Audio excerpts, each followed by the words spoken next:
Hello everybody and welcome to Chapter 1 of Python for Everybody. I'm Charles Severance, I'm your instructor, and I welcome you to this class. The basic goal of this class is to teach everybody how to program, regardless of your background. You don't have to be a math whiz, you don't have to be a computer expert, no matter how old you are or what your background is, we want to teach you how to program. So welcome to the course, welcome to Chapter 1.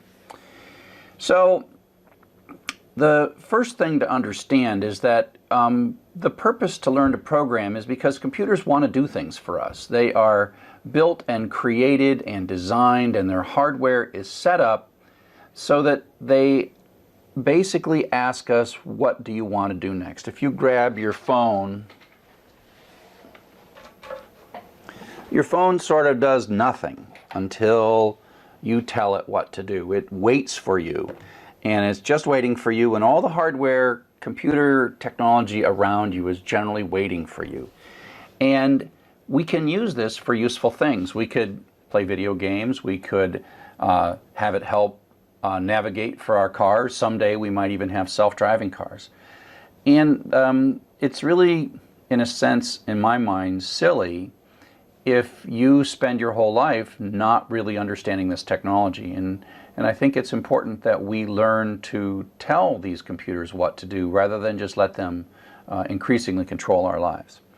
And so, as we'll see, computers aren't very smart on their own. We humans are the ones that imbue them with knowledge, but we need to learn to speak their language. It is much easier for us to learn to speak their language than it is for them to learn to speak our language. Although, with these cell phones, we're starting to see little bits where they can begin to understand, but you would be amazed at the 40 or 50 years that it has taken us to understand how to build programs to begin to understand.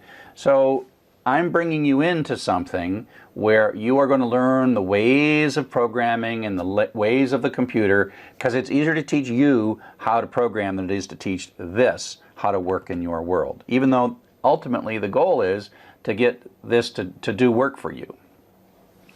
So part of what I'm trying to do is move you from a user perspective where you just look at the computer as something that someone else has constructed and you are the user of, to the point where you construct new things. Now, the first kinds of things that you're going to construct are actually things to solve your own problems. And it's very popular now to work on data, and Python is an excellent programming language for data mining and data analysis, and that's a lot of what we're going to do in this course, although really it's a gateway to all kinds of things like, artificial intelligence or gaming or navigation or mobile applications or entertainment, all kinds of things. But first we have to learn to program. We have to move from using the computer as a tool to using the tools within the computer that allow us to change how the computer sees the world. So there's a couple of reasons that you might want to be a programmer. Some of you are looking to improve your career, to be paid to work on programming. I've been a paid programmer most of my life, and I like it. It's a good job. You don't have to stand in the mud. You don't have to lift things. You have to use your brain. And I'll just say that it has been nice for my career to not be exposed to the elements, but to be able to work often wherever I want. But that's actually our secondary goal. Our first goal is to get you to write programs that solve problems that you have to solve. Maybe you have a job as an accountant or a lawyer or something else, and maybe you run across some data. Maybe there's some system that logs your time and it's not quite giving the report that you want to give. And so you say, could I just grab the log data myself and write a program to do some analysis to say, oh, what's the average this versus that, or the average of some other thing, right? And so that's the basic idea, that you'll initially use computers to serve your own ends. That makes it a lot easier to write programs because you don't have to worry about, a million users using your software. If it works for you, then we're happy. And so it takes a little more training to write software for other people or for thousands and thousands of other people. And so part of what I want to do is I want to change your perspective. You look at this from the outside and you see it from the outside and you click on things. I want to turn this around, and I want you to be the person inside this looking out at the world. And as a programmer, we are making things inside these computers for the world. And so we want to pull you into being part of this. We want you inside this, or thinking inside this. And what you learn is that if you're inside this computer and you are taking your instructions to build programs to be used by the human, oops, almost dropped that, the human outside the computer, you have things that you need to take advantage of. There's things like the central processing unit, the memory of this system, the network connection of this system, the disk drive or permanent storage on this system. And as a programmer, you are kind of mediating between all those internal resources that this has that are not very smart but highly powerful, and mediating with what that user wants, right? And so we take the end user, and we programmers, we serve the end user, but the computer serves us. So together, between us and all the computer's resources, we can serve the needs of the end user. And we do this by writing code or programming, okay? And what is that? Well, programming is a sequence of instructions where we are giving instructions to the resources inside the computer in a way to accomplish the goals of the end user. And remember, sometimes we are our own end user. It's not just you know, you're not always doing a startup, you're not always writing a mobile gaming system. Sometimes you're writing something for yourself, but that's okay. So sometimes you're writing something to solve a problem. You're like crafting, you're doing something that you could do by hand or manually, and you're making some clever little 25 or 100 line program, and you're putting that in. Other times, like when I work on the open source learning management system Sakai, it is my creativity. I've got an idea and I want to share it with 1 million users, and so I write my code for an external audience. And so code is that sequence of instructions that the computer itself doesn't know how to hand a roster out, but I can write code that will hand a roster out by looking at the data that's inside this computer, inside this application. And so if you think about programs, we have programs for computers and programs for humans. And a number of years ago, now I'm starting, sooner or later this will be me showing my age, this is an example of the Macarena. And the Macarena is a song that effectively is a sequence of instructions. You put your left hand out, you put your right hand out, you put it on the shoulder, you wiggle, wiggle, wiggle, and you spin around and you do things. And this is a program for people. And so I want you to take a quick look at this and see if you can find anything wrong with this particular program. So look really closely.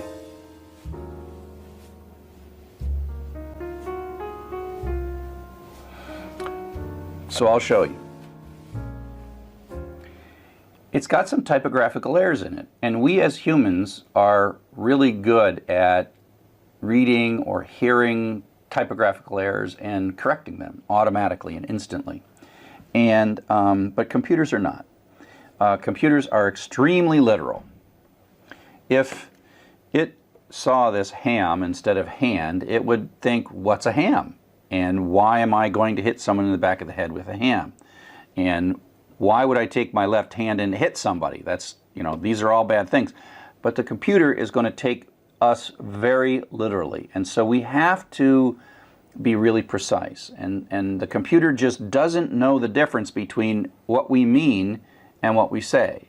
So we have to be very precise. And this is one of the great frustrations that people have when they first start using computers. And so we have to get this right. We have to get these little bits of text exactly the way they are. Computers will blow up with syntax errors, and they seem to make quite a fuss when you make the tiniest of errors, but you'll get used to that. I mean, that's not because you're bad or you're less than awesome. It just means the computers can't compensate when you make small mistakes. And so you got to get used to the fact that the computer is sort of intellectually not as strong as you, and so it gets confused really easy. Even though when it gets confused, it says seemingly mean things to you. So you'll get used to that.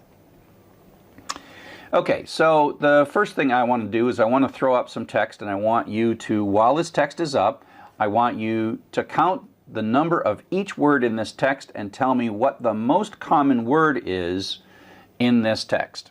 Okay, so here we go.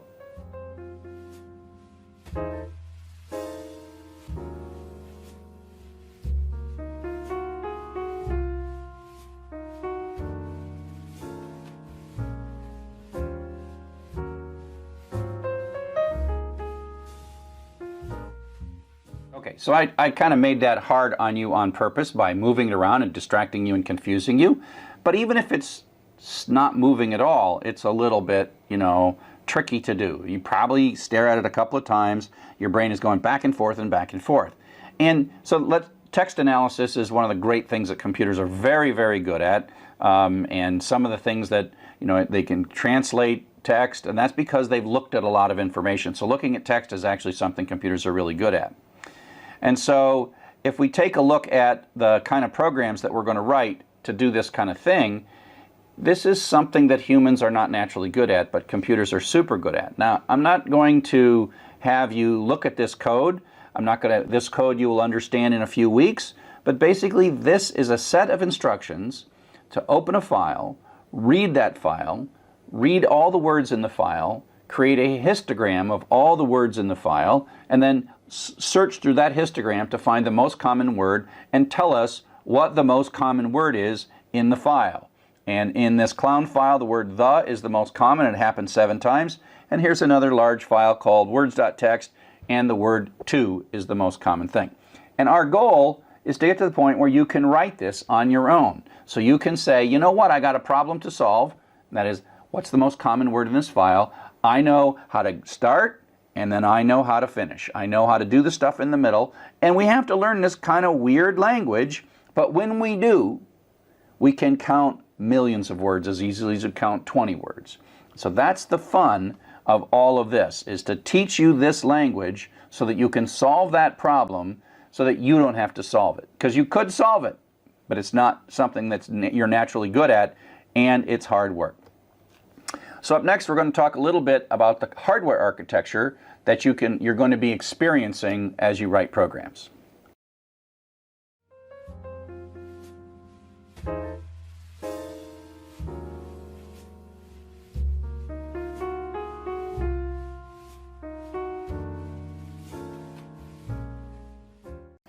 Hello and welcome back to hardware architecture.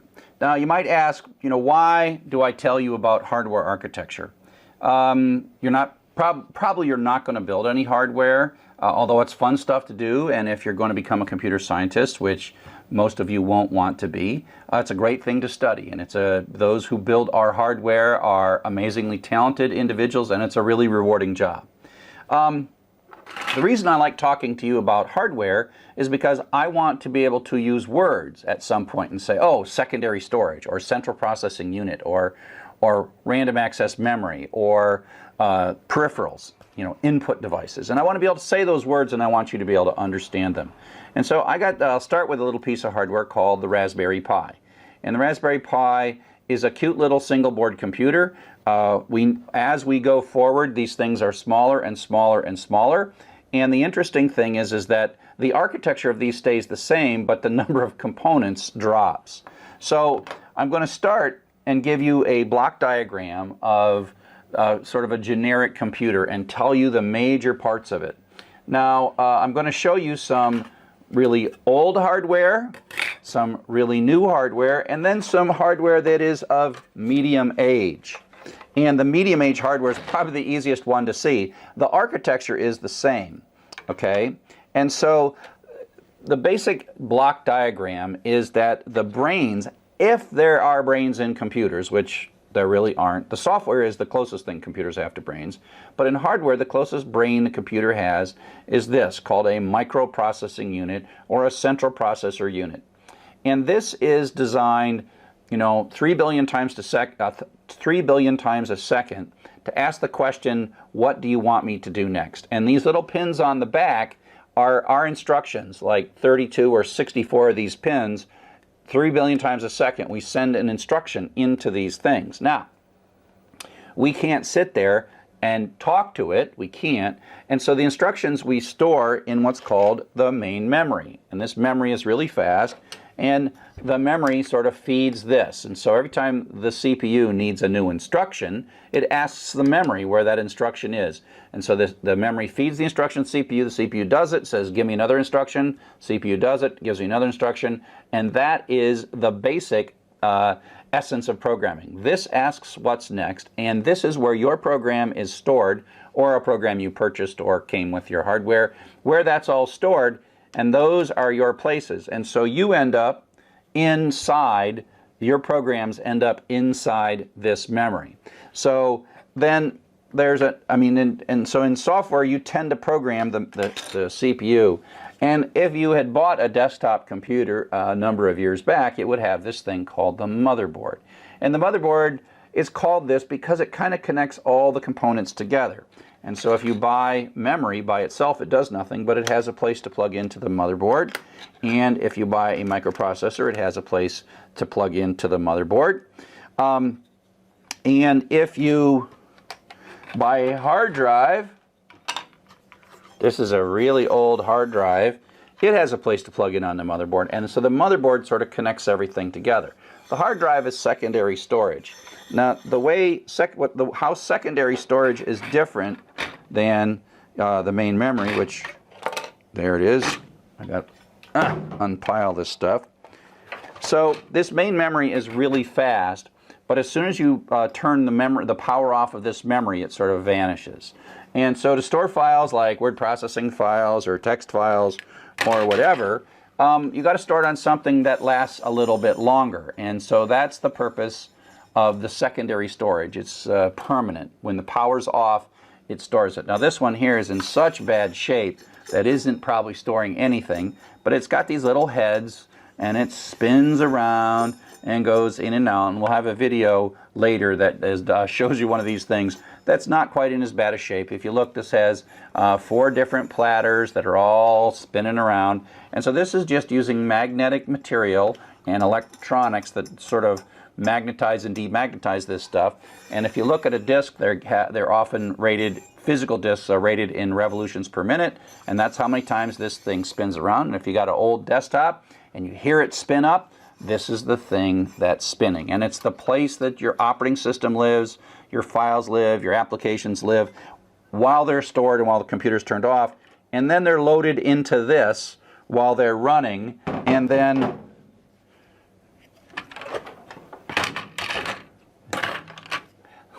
this CPU takes the data from the main memory, and your program runs at 3 billion operations per second. So let's talk a little bit about something that this is probably from the 1960s or 70s. This actually has, if you're an electrical person, it has capacitors. Those little silver things are capacitors. These little colored things are resistors, and that's more capacitors. And then there's wires. And wires move everything. And so when you say like this has millions of transistors, oh wait, that isn't a capacitor, that's a transistor.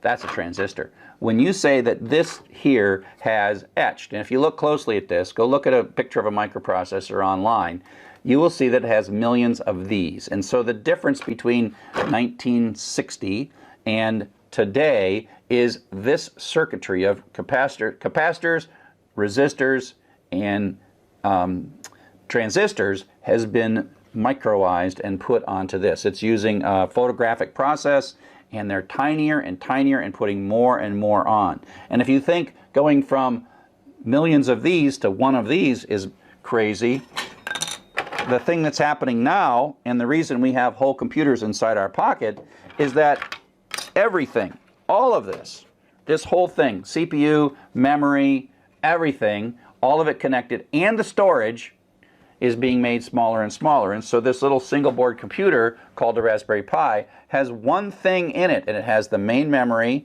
and it has the CPU, it has connections for things like peripherals like keyboards and stuff.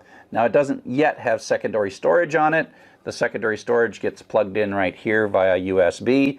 And then if you take it one step farther to my phone, it's got the secondary storage built right in. And so, you know, this picture goes from the size of cabinets in the old days all the way down to really tiny. But at the end of the day, inside it is a highly sophisticated piece of circuitry that asks for instructions one at a time, and main memory that holds the instructions and feeds them. Okay? Central processor does the thinking. Let's take a look here. Central processor does the thinking. It runs the program. It's asking what's next. It's not really smart, but it's really fast. And so we compensate for the lack of intelligence of this thing by us writing really good software that runs really fast. And so voice recognition on things like phones is possible because computers have so much storage and they run so fast, and the algorithms that do voice recognition are finally starting to work. Input devices like keyboards and mice and pens and whatever, they come in. Output devices are like the screens that we see. The main memory is the fast part of the computer that stores all the programs, and the secondary memory is the permanent storage. Increasingly, secondary memory, do I have any USB sticks in here? I don't.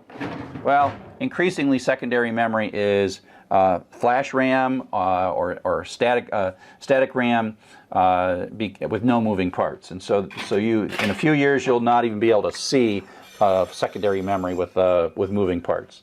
But that's okay. It's still secondary memory. It's still memory that lasts. And so you, and where your place is in here, is you live in the main memory. This is you. You are here. And so, in a sense, when the CPU asks the question, what next, it is your job to answer that. And you answer that by writing Python code. And so your Python code, you'll write a file in Python code, blah, blah, blah, blah, blah, blah, blah.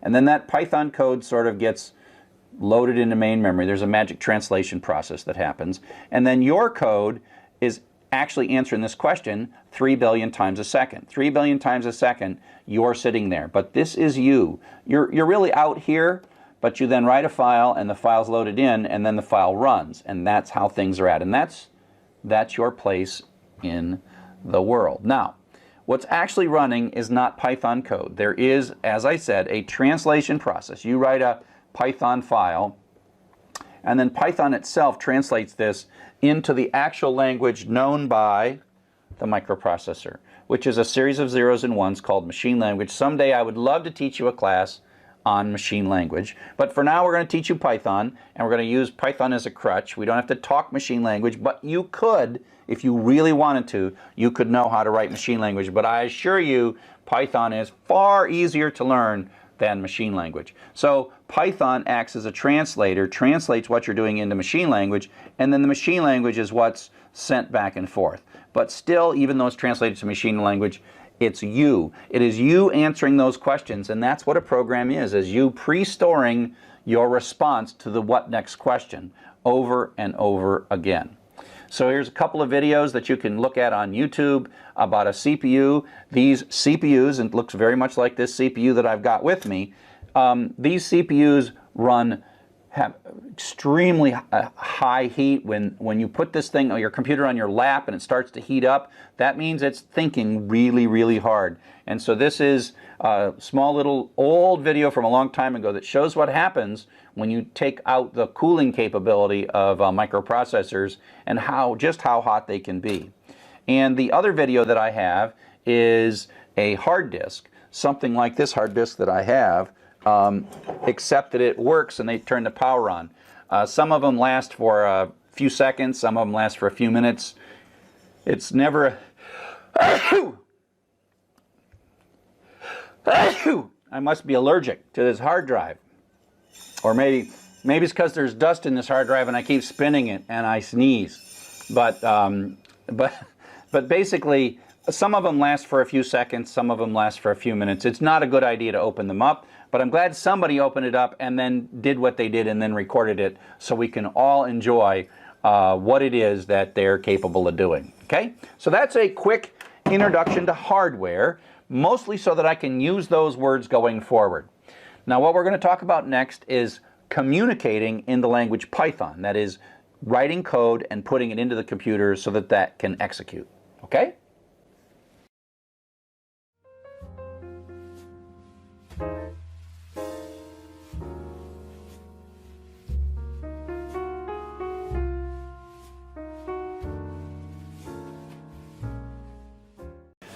Hello and welcome back to Python as a Language. You'll notice that I'm wearing a hat. And part of the story of the hat is that where I work here at the University of Michigan School of Information, my office is in this building called North Quad. And we call it quadwarts sometimes because it's sort of got a square. It sort of imitates an Oxford quad. And so it seemed to me to evoke notions of Harry Potter. And when we first moved into the building, I joked in one of my classes that we should have a sorting ceremony for all the students as they come into North Quad for the first time. And so that was cool, and I thought that I would belong in Gryffindor, like everyone wants to be in Gryffindor, right? They're the good guys. And my students told me that I couldn't be in Gryffindor, that I had to be in Slytherin. So you'll see me drinking tea throughout the course out of this teacup. It's my Slytherin teacup. I picked that up from Harry Potter World. I went down to Florida and visited Harry Potter World. And the reason that I was sorted by my students into Slytherin is also because I teach Python. And Python is like a snake. And so if you think about the people from Slytherin, they are capable of talking to snakes. And the class that we were doing the sorting was a Python class, and so it sort of made perfect sense that you would have to be in Slytherin if you were the Python teacher. And of course, your name is Charles Severance, and then that sounds kind of like Severus Snape, and so I just accepted that I'm in Slytherin, okay? So you all can be in Gryffindor, but I can't. I'm in Slytherin. So I'm the bad guy, or the good guy, depends on how you look at it, right? And so what I'm going to do now is I'm going to, bring you into Slytherin as well, because I'm going to teach you the Python language. Python is the language that we Pythonistas talk. It was invented about over 20 years ago by a fellow named Guido van Rossum, and away we go. Now, even though I'm using this whole snake Slytherin thing, it turns out that Python was not at all named for Harry Potter, because Python was invented, almost 2 decades before Harry Potter was created, and it wasn't for the snake. It was actually Monty Python's Flying Circus was the inspiration for Python, the name Python, and because Guido van Rossum really wanted to create a programming language that, while it was powerful underneath it in its very nature, was a very powerful language, he wanted it to be a language that was fun, and he wanted it to be a language that was approachable. And so that's why Python recently has become so absolutely popular. And it's easy to learn, but it's also powerful, and that's sort of the magic of Python, is the ease of learning it, the brevity of the programs, the shortness of the programs, and the power. And so we are going to become Pythonistas. Now, as you learn to be a software developer using the Python programming language, you are going to encounter syntax errors. And I remember when I used to get syntax errors, and I remember my first programming class, and I would type on cards.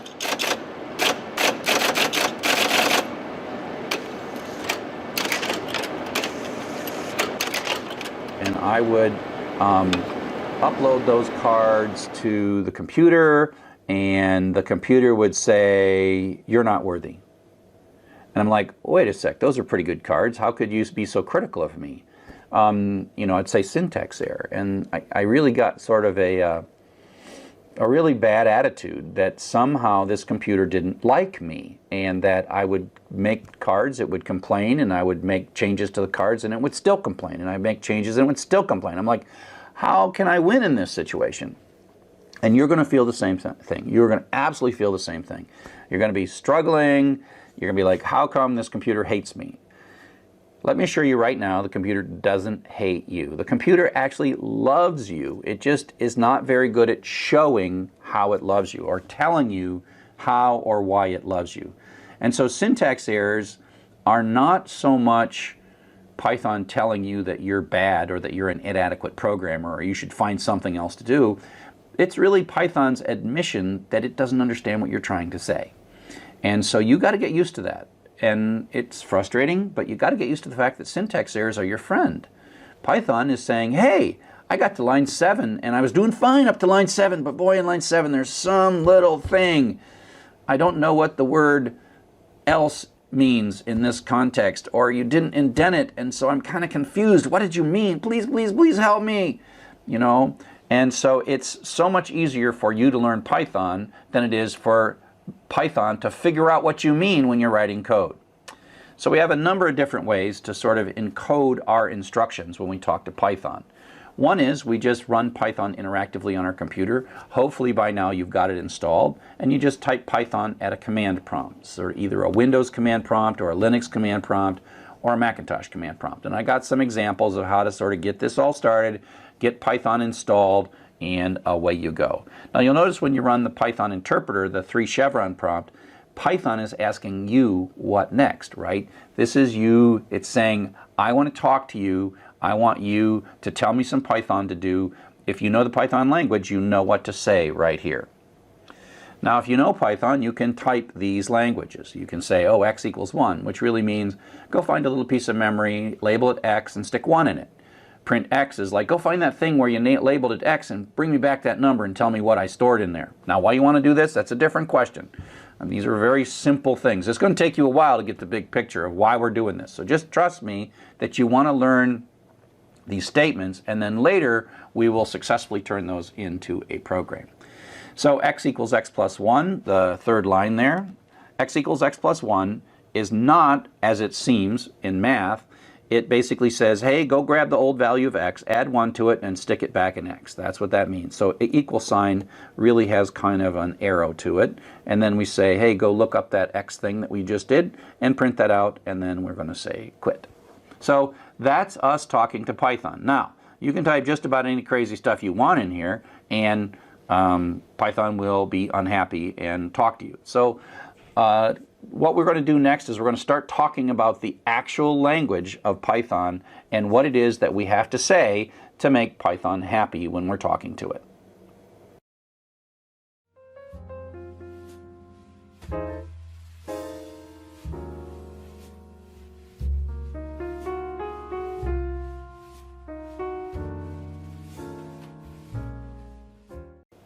So now we're going to start learning the actual Python language. So what do we say? You can think of this as almost like writing a story.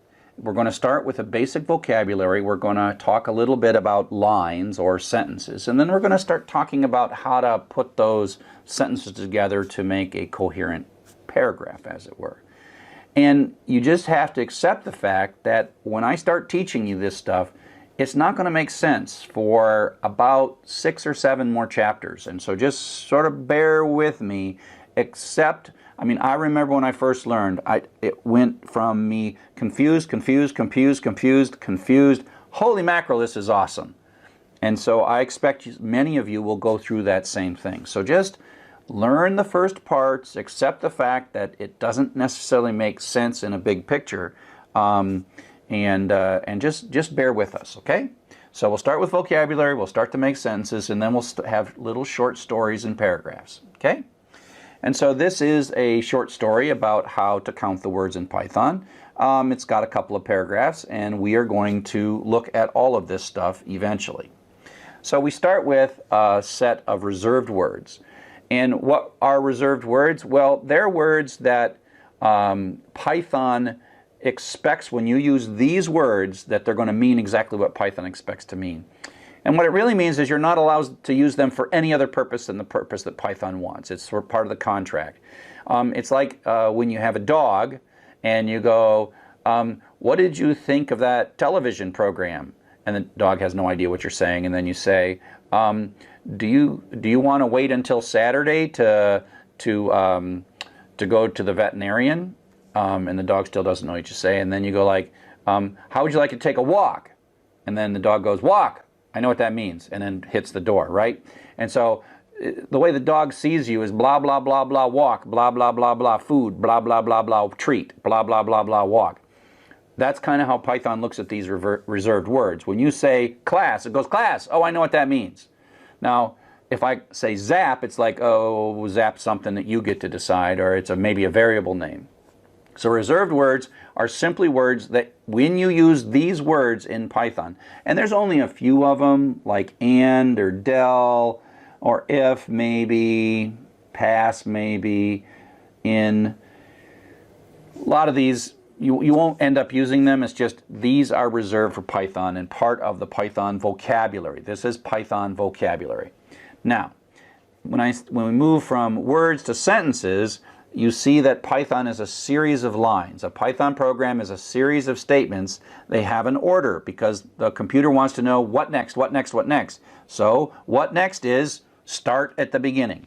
So I already talked about an assignment statement that basically says x equals 2. This is not a mathematical statement. This is a directive to say, take this variable 2, this value 2, this constant 2, and stick it in a location in your memory, and remember that I asked you to name it x. X is a variable, something you made up. You chose that.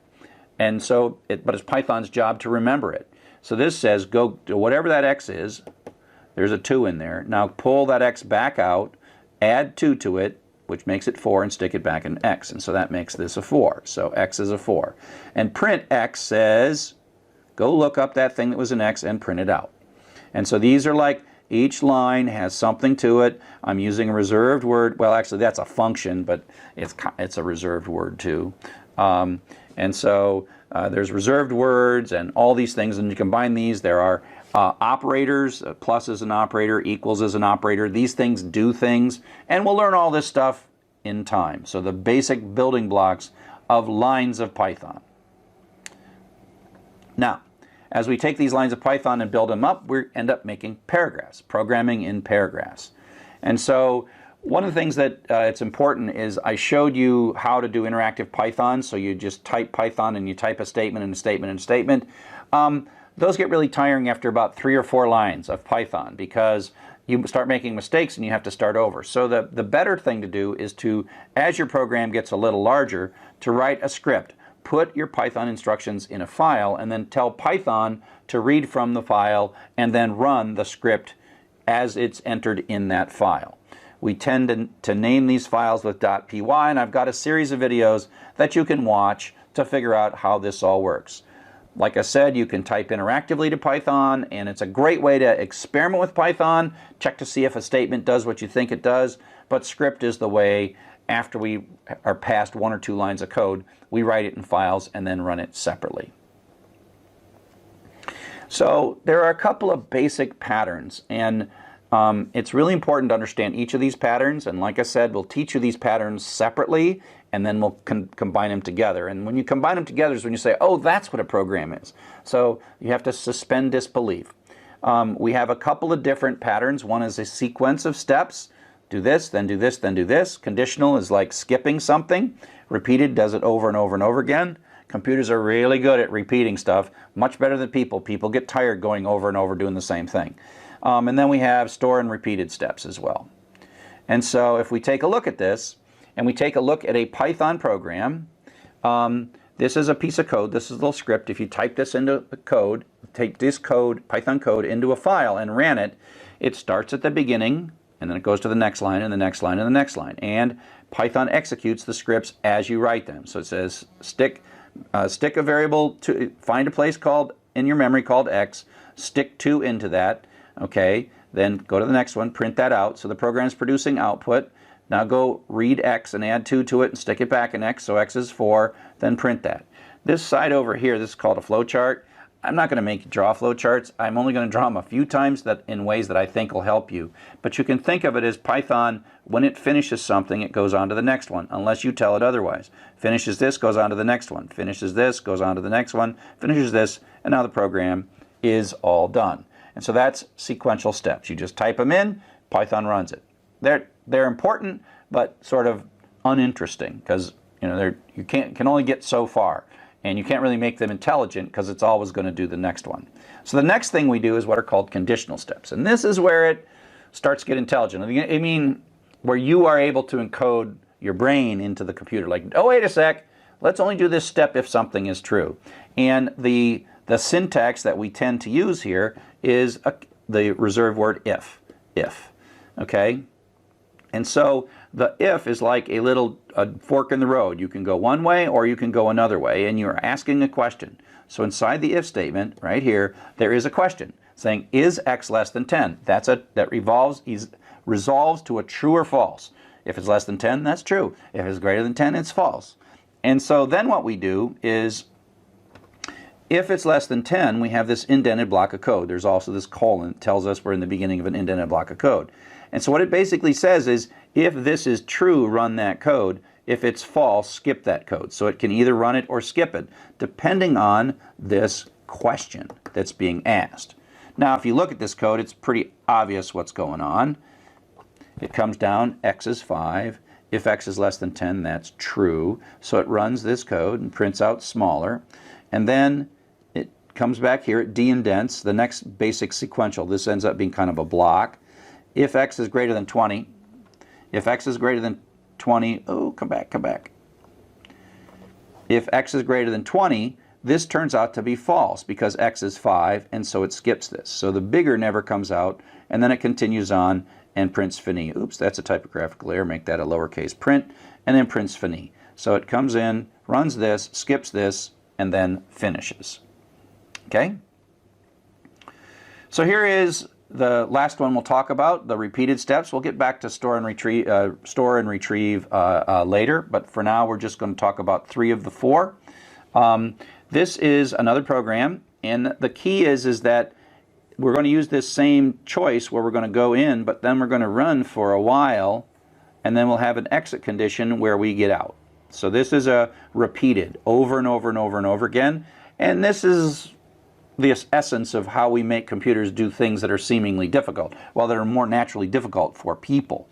Okay? And so how do we encode this notion that we want to do something for not forever, but for a while? How do we encode that notion? And so we do it in this way. So we have our statement, sequentially go to this while. While is a keyword, and it's asking another question that's a true-false question. Is n greater than 0? I read this as long as n remains greater than 0, keep doing this indented block. And you have a colon at the end, and then you have 2 lines of code that's indented. So that tells us what the loop is, and then this is now de-indented. And so it comes in, and if this is true, it runs these 2 lines. Prints out n is 5, and then it says n equals n minus 1, which makes n be 4, and it goes back up, and it goes up and it asks this question again. Is n greater than 0? If it is, continue on, and prints 4, and then subtracts it, and it does that. 4, 3, 2, and prints out 1. Then it comes up, and now after this, n is now 0, and n is no longer greater than 0, so it takes sort of the exit ramp and goes down here. So it takes the exit ramp and goes to here and runs the next line. Now, we're going to cover all this again. So I'm just trying to give you the big picture. Next couple of chapters, we're going to hit all these things again, and we're going to hit them in much more detail with a lot better information. This is now sort of like combining these. And again, I don't want you to really know this stuff. You will know this in a couple of weeks. You will see this program again. But this shows you how we combine those patterns of repeated, sequential, and conditional together. And so this is a bit of sequential code. Comes in here, runs this, which happens to ask for a file name. Then it opens the file.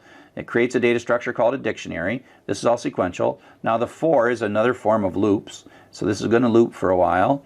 And then this is within a loop. We can even have 2 indents, and that's another loop. So these are like repeated. And then it goes down to the next sequential bit. Then it does this. Here's another loop that's going to run, and then here's a conditional it's going to run. And then when it's all done, we print out the last thing. And this is, of course, is the program that does, it figures out the most common word and prints that most common word out. And so this is a Python short story. It reads some data. It reads the name of a file. It opens that file. It talks about how to make a histogram. And then it looks through for the most common word. So don't worry too much about this. Over the next couple weeks, we'll fill in the pieces so that you absolutely understand every single line of this code. So, this is a quick overview of Chapter 1. Stick with us. You realize it will be Chapter 7 before this makes too much sense. You really have to trust that you are learning important things and that it all makes sense when we bring it together, like in Chapter 7 in a few weeks.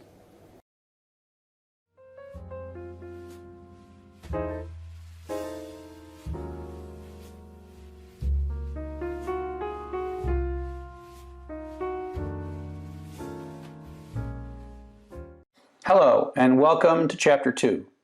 Now we're going to continue to talk about the building blocks of Python: variables, constants, statements, expressions, etc. The first thing we have to talk about is constants. These are just things, we call them constants because they don't change. They're numbers, strings, etc. And we use them to sort of start calculations, or if something is greater than 40 hours, we're going to do something. And so 40 is the constant in that situation. So we have 123, we have 98.6, we have hello world, which is a string by enclosing it in quotes. We pass each of these things to the print function, and a side effect of the print function is that we see the output. So print 123, prints out 123, print 98.6, prints it out. So these are just really the syntax of constants, and without constants we can't write really much of anything. The other sort of foundational notion of any programming language are the reserved words. And like I said before, reserved words are these special words where Python is listening for them, and there are very special meanings. So when Python sees if, it's not just any other word, it means how Python implements conditional execution. Variables are the third building block, and that is a way that you can ask Python to allocate a piece of memory and then give it a name. And you can put stuff in that. Sometimes you just put one value. Later we'll see when we do collections in chapters 8 and 9, we will see that more than one value can be put into a variable. And the variable, how we control the variable is through the assignment statement. And as I said before, it's important to think of the assignment statement as having an arrow to it. So this is not saying x for all time is the same as 12.2. What it's saying is take 12.2, find a place, find some memory in your computer there, Mr. Python, give it a label x, we get to choose the x. That's the variable part. We chose it, right? And then stick 12 in it. And then the same is true for 14. Go find another spot, name it y, and then put a 14 in there. So think of this as an arrow every time you see that equality, the assignment in an assignment statement. Now, these variables hold one value. So now if we have these three statements, these two, and then the third one executes, it says put 100 into x, but that wipes out the old value of 12.2, and it rewrites it with 100. And so we can change the variables. That's another reason that we call them variable. There are some names, now some rules for making variable names. You can start with a letter or an underscore. We tend not to, as normal programmers, use underscore. We tend to reserve those for variables that we use to communicate with Python itself. So when we're making up a variable, we tend not to use underscores as the first character. You can have letters and numbers and underscores after the first character, and they're case sensitive, but it's really a bad idea to use case as the only differentiator. So in this case, spam eggs, spam 23, and underscore speed are all totally legit. We would probably not use this one unless we were actually doing it because Python told us to use that variable. 23 spam starts with a number, pound sign starts, and dot is not a legitimate variable character. And spam, capital spam, and all cap spam are different, but this is not something that you want to sort of depend on too much. So that's just the rule names. We tend to start them with a letter and then use letters, numbers, and underscores. Underscores, other than the first character, are generally pretty common, and you'll see those used a lot. Now, when we're choosing variable names, one of the things about variables is we get to choose the name. We get to choose the name x, choose the name y.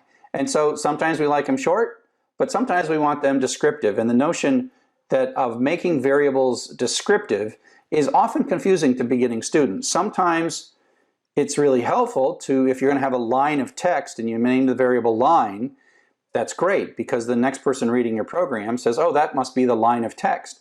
Whereas it also can become misleading that the name of a variable somehow has meaning. So sometimes we'll have even singular variables and plural variables, like friend and friends. And you're like, is plural? Does Python know about singular and plural? And the answer is no. So sometimes we pick variables that make no sense. Sometimes we pick variables that make a lot of sense. This is just something that you as a beginning programmer are going to have to understand, that we can pick anything we want. And so you'll see, I'll try to call attention to this in the first few lectures as we go through. So here's a bit of code with an assignment statement, 2 assignment statements, a multiplication, and a print statement.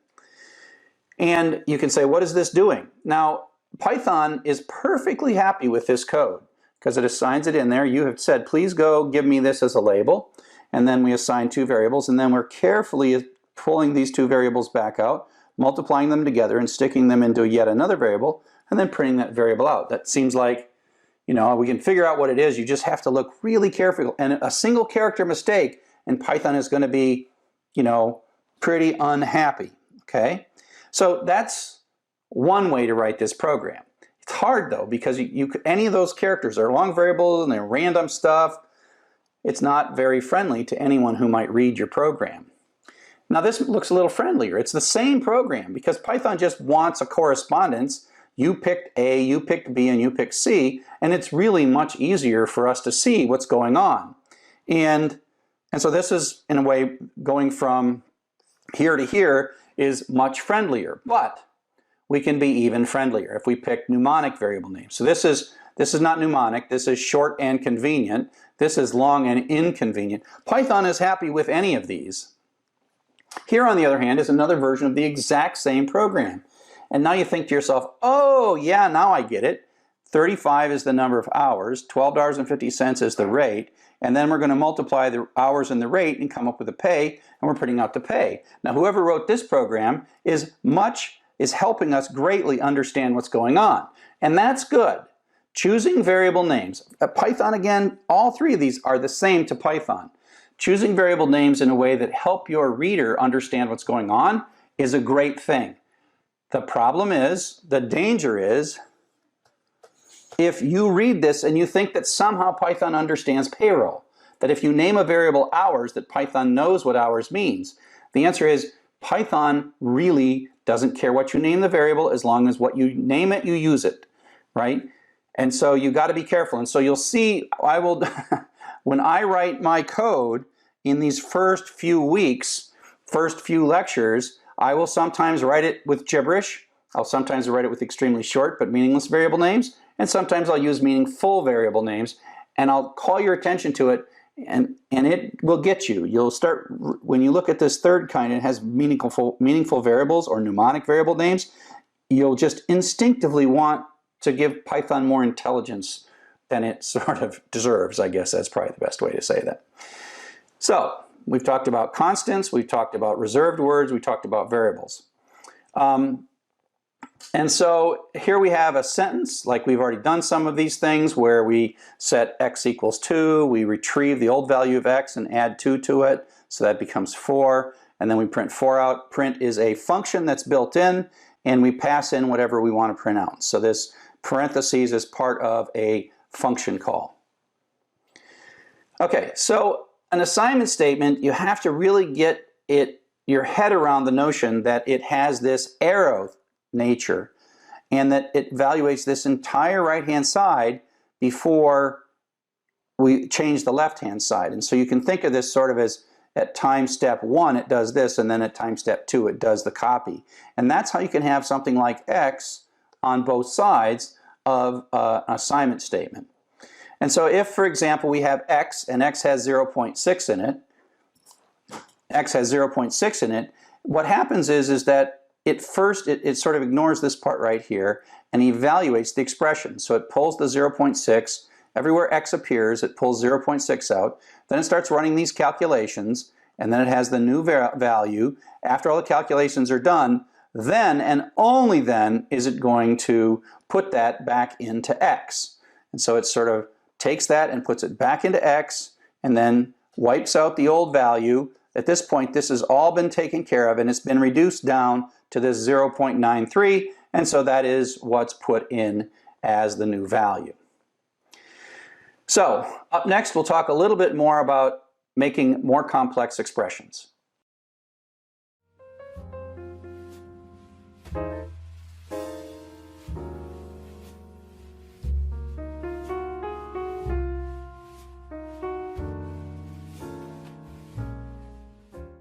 So welcome back. We're now going to talk about expressions. Expressions are a little more complex calculations that we can sort of do on the right-hand side of an assignment statement.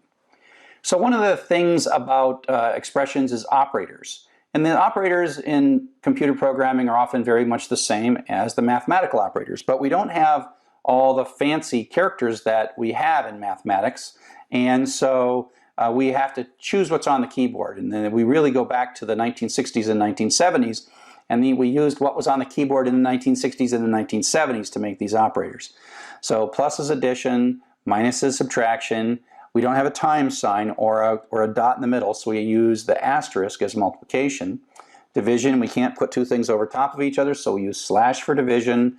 Raising to the power, because it didn't have little characters back then, is star star, which is raising to the power. And then remainder. Remainder is when you do integer division, it's also called the modulo operator. It's the remainder, not the quotient. Now I've got a picture of that coming up. So here's a whole series of little examples of this, right? So we've already seen, you know, the plus, x equals x plus 1. Keep remembering that these assignments are arrows, basically. Arrow, arrow, they have a direction. Multiplication, 440 times 12. Dividing this by, that's division over 1,000, 5.28. Here we're going to put 23 into JJ, and then we're going to do modulo. So that says, take 23, divide it by 5, and give me back the remainder and put it in KK. So this is the expression that evaluates like this. Take 23, divide 5 into 23, 4, remainder 3. The 3 is what comes back up here. Okay, and so that is the remainder. It's also called modulo operator. It turns out that for things like picking a random number and then taking the modulo of 52 as a way to pick a card randomly. So this modulo operator is actually, especially in games and other things, super useful. So that's the various operators. It's important to know which of these operators goes first. That's called operator precedence. Now normally we put parentheses in, like, you know, so if I put the parentheses in here, I'd say this goes first, parenthesis, then this goes first. Oh, actually not that one. Whoops, got that one wrong. This happens first, this happens, then this happens. Okay, and so, but it's important for us to be able to know, if there were no parentheses, the order in which these things will happen. So the way things work in terms of operator precedence is parentheses are the most important thing, followed by raising to the power, all else being equal. Multiplication and division are all both equal, and then addition, and then within it's adding left to right. So let's see an example of how this works. And so if we take 1 plus 2 to raise to the 3 power divided by 4 times 5, and we print out what comes out of this. So the way I did this when I was taking exams back many years ago when I was first in computer science is I'd write it all down and I'd look for the highest precedence thing. Now parentheses would make this easy, but exponentiation is the first one. So that means we're going to take this, and that's going to be 8. 2 to the 3rd power, 2 times 2 times 2, 2 cubed is 8. Then what I would do is I rewrite the whole thing with the 8 there. And now I look across and I'm looking for multiplications because the power's been done. The multiplication is what I'm looking for next. And then there is both multiplication and division. They're equal. They're at the same level. And so what happens is they're done left to right. 8 divided by 4 happens before 4 times 5. And so the fact that it's not 4 times 5, but instead 8 times 4 is because of the left to right rule. So then this gets rewritten to be 2. 1 plus 2 times 5. And this one, multiplication, is the top one. So that does this next. 2 times 5 becomes 10. I rewrite it again. And then 1 plus 10, addition, is the lowest thing. And that's how we end up with 11. And so that's how I would do these problems if I ever saw the problem on an exam. And it's a fun problem to put on exams because there is one and only one answer, and every programming class has usually at least one slide about this stuff. So like I said, the rules go top to bottom, parentheses, power, multiplication, addition, and then left to right within it. So we talked about variables and computing values to put inside variables, but the one thing you've kind of also, maybe you noticed it as we go by, is we have different kinds of data. We call it type. Is this of type integer? Is this of type floating point number? Is it of type string? What is going on here? And Python is pretty smart about various kinds of types of data. And so, you know, we're adding 1 plus 4 here, and Python knows as it looks at this that that's an integer and that's an integer, and we'll add it together and make it an integer. So that thing is an integer. We can also use this plus to concatenate two strings. This is hello blank plus there, and plus looks here, says, oh, that's a string and that's a string. So I know what to do with strings. I will concatenate those two things together so it becomes another string that gets assigned into E, and it's hello space there. The plus doesn't add the space. I added the space by putting it right there. And so these operators are kind of smart in that they kind of know what they're dealing with, and sometimes they will do one thing or another depending on the kinds of values, variables, or constants that they're working with. And so sometimes type can get us in trouble. So here we have EEE, which is hello there because we've concatenated these two strings together. And now we're adding 1. And the problem now is that it looks on one side and says that's a string and that's a number and says, I don't know how to do that. This is another one of those annoying errors that you think that somehow Python doesn't like you, but it just is confused. If you look at these things, traceback always means I quit. It means I stopped, I ran, I'm quitting now because I don't want to go any farther because I've become confused. So your program stops running and you say, here's where I stopped running. Because we're typing interactively, it's always line 1 here. Type it, but if you read carefully and you don't get too stuck on too much stuff, line 1 that tells us something in module type error, can't convert int object to str implicitly. So that's an integer right there, and that's a string, and that's what it's complaining about, that little bit right there. If Python is so grumpy about types, then we should be able to ask it about types. So there turns out that there is, inside Python, a built-in function called type, T-Y-P-E. So we can pass into type. So the syntax is calling a built-in function named type, parenthesis is the parameter that we're passing to it. We're saying, hey, hello, tell me something about the type of the variable EEEE. And so this is a function, the parentheses are part of the function call, and it says, oh, that would be of class string. And then we can pass in a constant and says, hey, what about hello? The string hello, it's like, oh, that's a string too. What about a 1? Well, that's an integer. And so we are asking Python through the type function what the type of either a variable or a constant is. And there are even several types of numbers, and we'll even see Booleans and others later. Like 1 with no decimal, that's an integer number. 98.6 with a decimal, that's a floating point number. And so, you know, constants can be both integer and floating point. And I'm just asking over and over and over again, what is the type of what's in XXX, what's the type of what's in temp, and what's the type of the constant 1. And what's the type of 1.0. You can also use a set of built-in functions like float and int to convert from one to another. And so this basically says, I want to convert, oops, let's go back. I want to convert 99 to a floating point number. So this is a function and it's participating in this plus, but before it can finish the plus, it turns this into a 99.0. The difference between 99 as an integer and 99.0 is that it's a floating point number. And that actually turns this computation, as it looks to the left and looks to the right, says, oh, I've got a floating point number on one side, an integer on the other side, and so I'm going to make my calculation overall be a floating point calculation. I can also pass into the float function. I can say, take this variable I, which has a 42, also an integer, and then give me back a floating point. So that'll be 42.0. Pass that into F, we print it out, and it is indeed 42.0, and it's a float. And so it knows the type and value in any variable. This is an integer, a value 42. This is a float, a value 42.0. Integer division in Python 2 was kind of weird, and it was actually one of the big things that they changed between Python 2 and Python 3. This is a Python 3 course, so we're not worried about that too much. What's nice about integer division in Python 3 is it always produces a floating point result. And that means that Python 3's division is more predictable and it works more like a calculator. So in this case, I mean, you can go back and look at my Python 2 lectures and see how crazy it was in Python 2. 10 divided by 2 is 5.0. And the weird thing here is these are both integers, but the division forces the result of the calculation to be a floating point number. And this, 10 over 2 could be 5, but 9 over 2 is 4.5. And so that is accurate. In old Python 2, that would give us back 4, which is completely unpredictable and weird. The same with 99 over 100.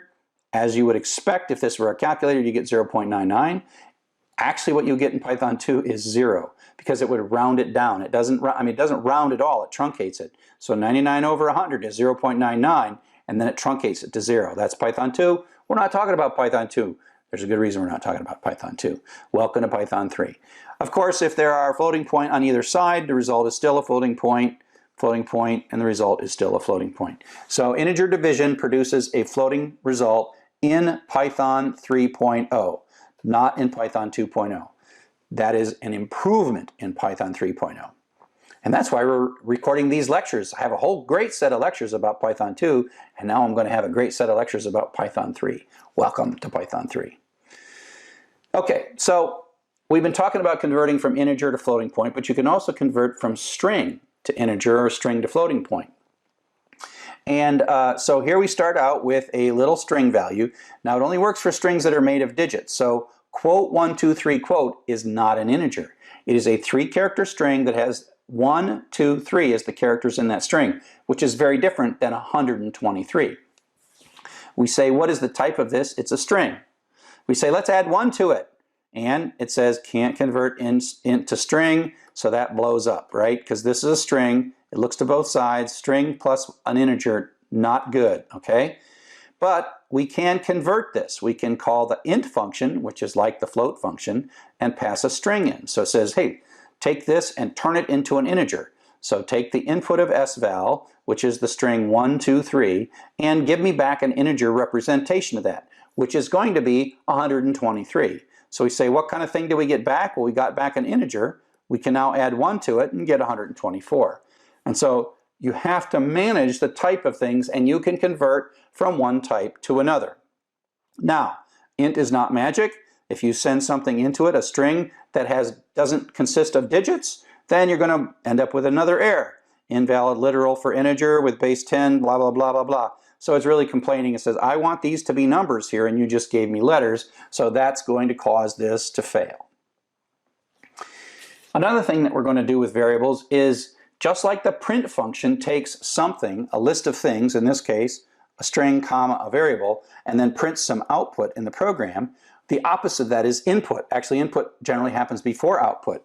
Input is a built-in function, and we pass to it a prompt, a string of text that's going to be printed out for the user, and then it stops and waits. So it says, who are you? And then right here it just sits, waiting for us to type something. So we type blah, blah, blah, blah, and then hit the enter key. Right, we hit the enter key, and then this text ends up in this variable. So this is an assignment statement that Chuck is the result of the input call, gets copied into the NAM variable. So let's do that again. It's evaluating an assignment statement. Remember, it's kind of this way, or you can think of it as just do this right side first. It writes this out, writes that out, then it waits, wait, until we hit the enter, and takes this Chuck, and that becomes the result of this input, which is then assigned into NAM. Now then we go sequentially to the next line. It prints out welcome, comma, contents of the variable NAM. Now this comma here, actually does put the space in here automatically, so it says welcome space Chuck. So it pulls there's no space in Chuck, just the CHUCK. And so print can take more than one thing separated by commas. As a matter of fact, print can have, a whole bunch. Oops, come back. Print can have comma, comma, comma, parentheses, as many as you like. Everything you've seen up to now is kind of one thing in the print, but that doesn't mean that print only can do one thing. So I've talked about variables, we talked about constants, we've talked about input, we've talked about output, and now it is time to write our first meaningful program.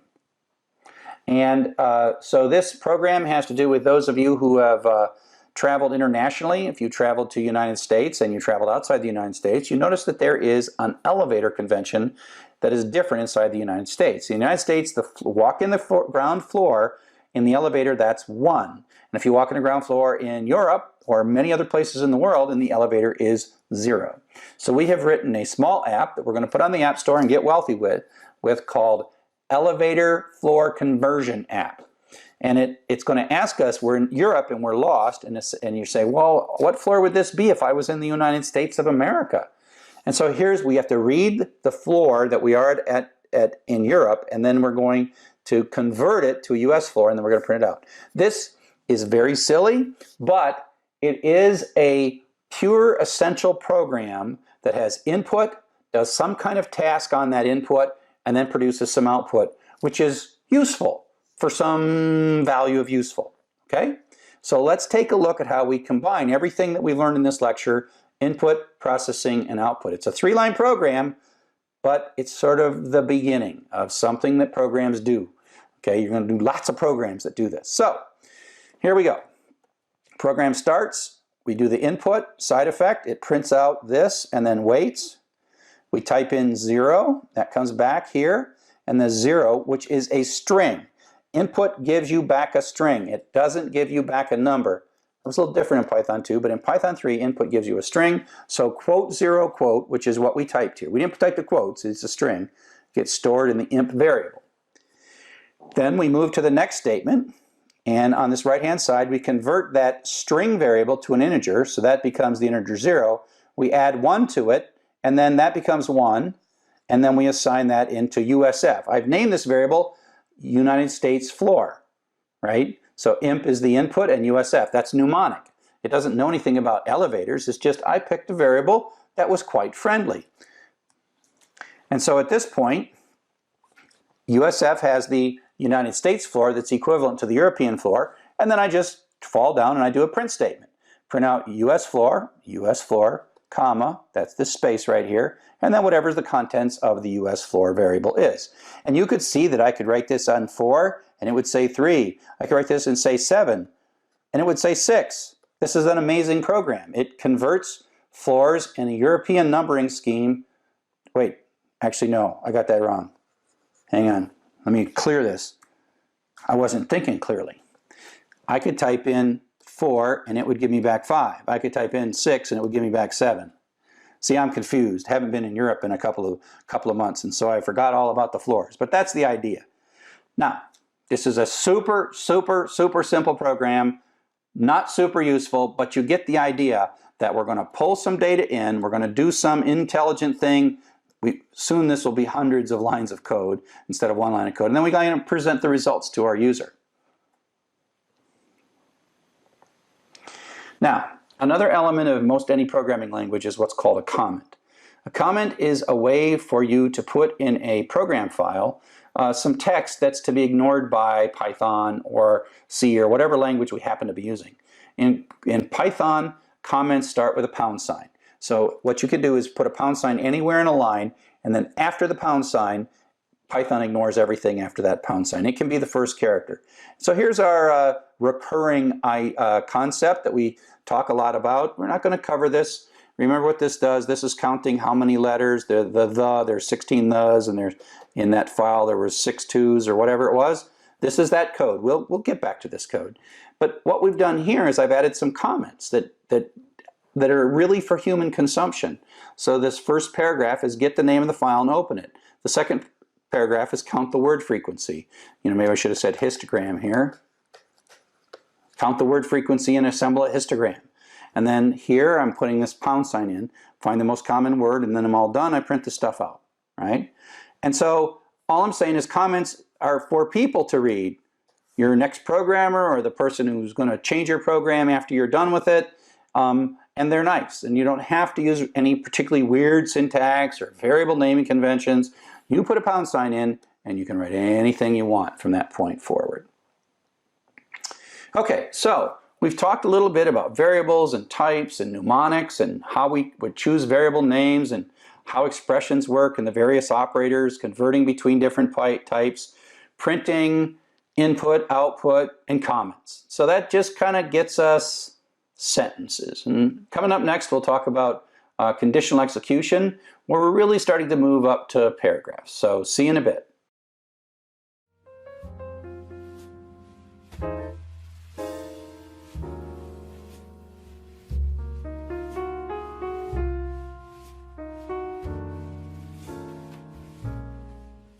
So hello, welcome to Python for Everybody. I'm Charles Severance, your instructor. And in this assignment, in this video, I want to work through exercise 2.2. And it's just a basic hello, kind of hello world. And so I'm going to show you how I want you to do these things. And I've got this folder called Python for Everybody. And I'm going to use the Atom text editor. So the whole thing is it's supposed to say, hello, enter your name. There's the last one we did. Okay, so I'm going to make in Python for Everybody, I'm going to make a new folder. And I'm going to say EX0202. Make myself an exercise. And I'm going to create a new file.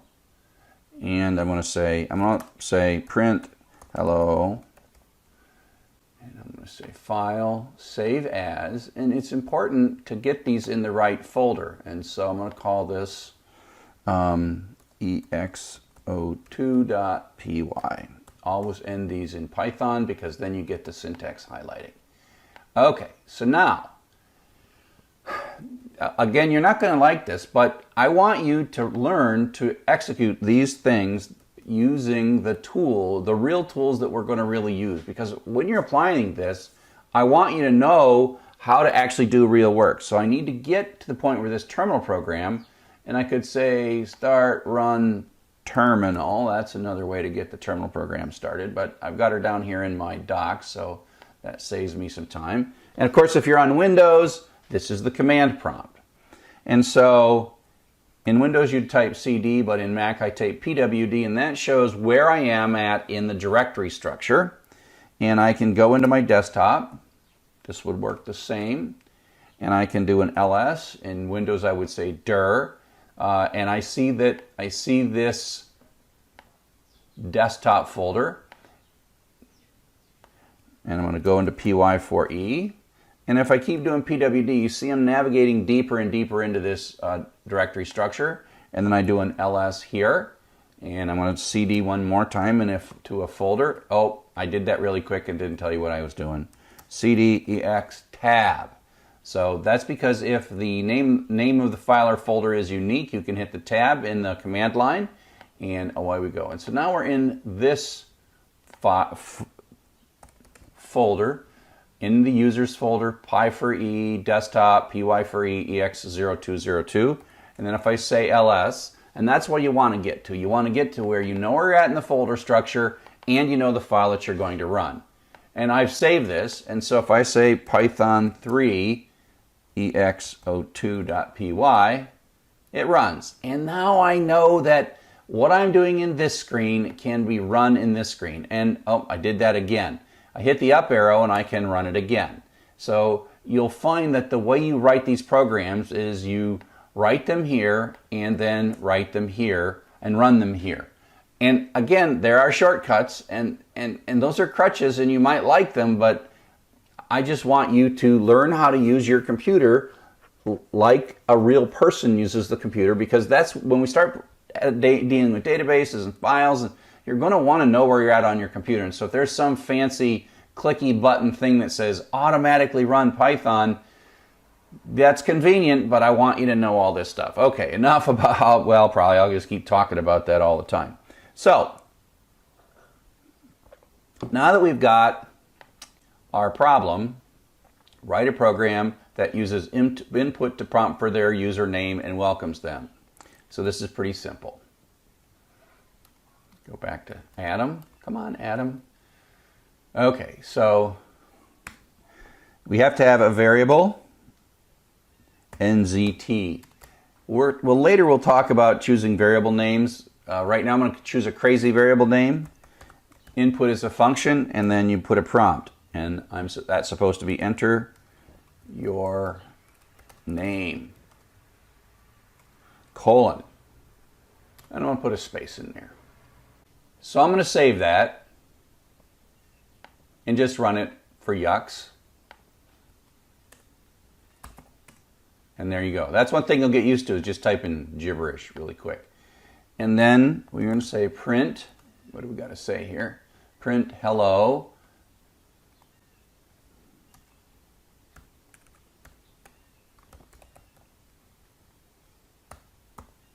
And go pull that variable back out. Save that. Command S is how I'm saying that. Save, Command S. I saved it.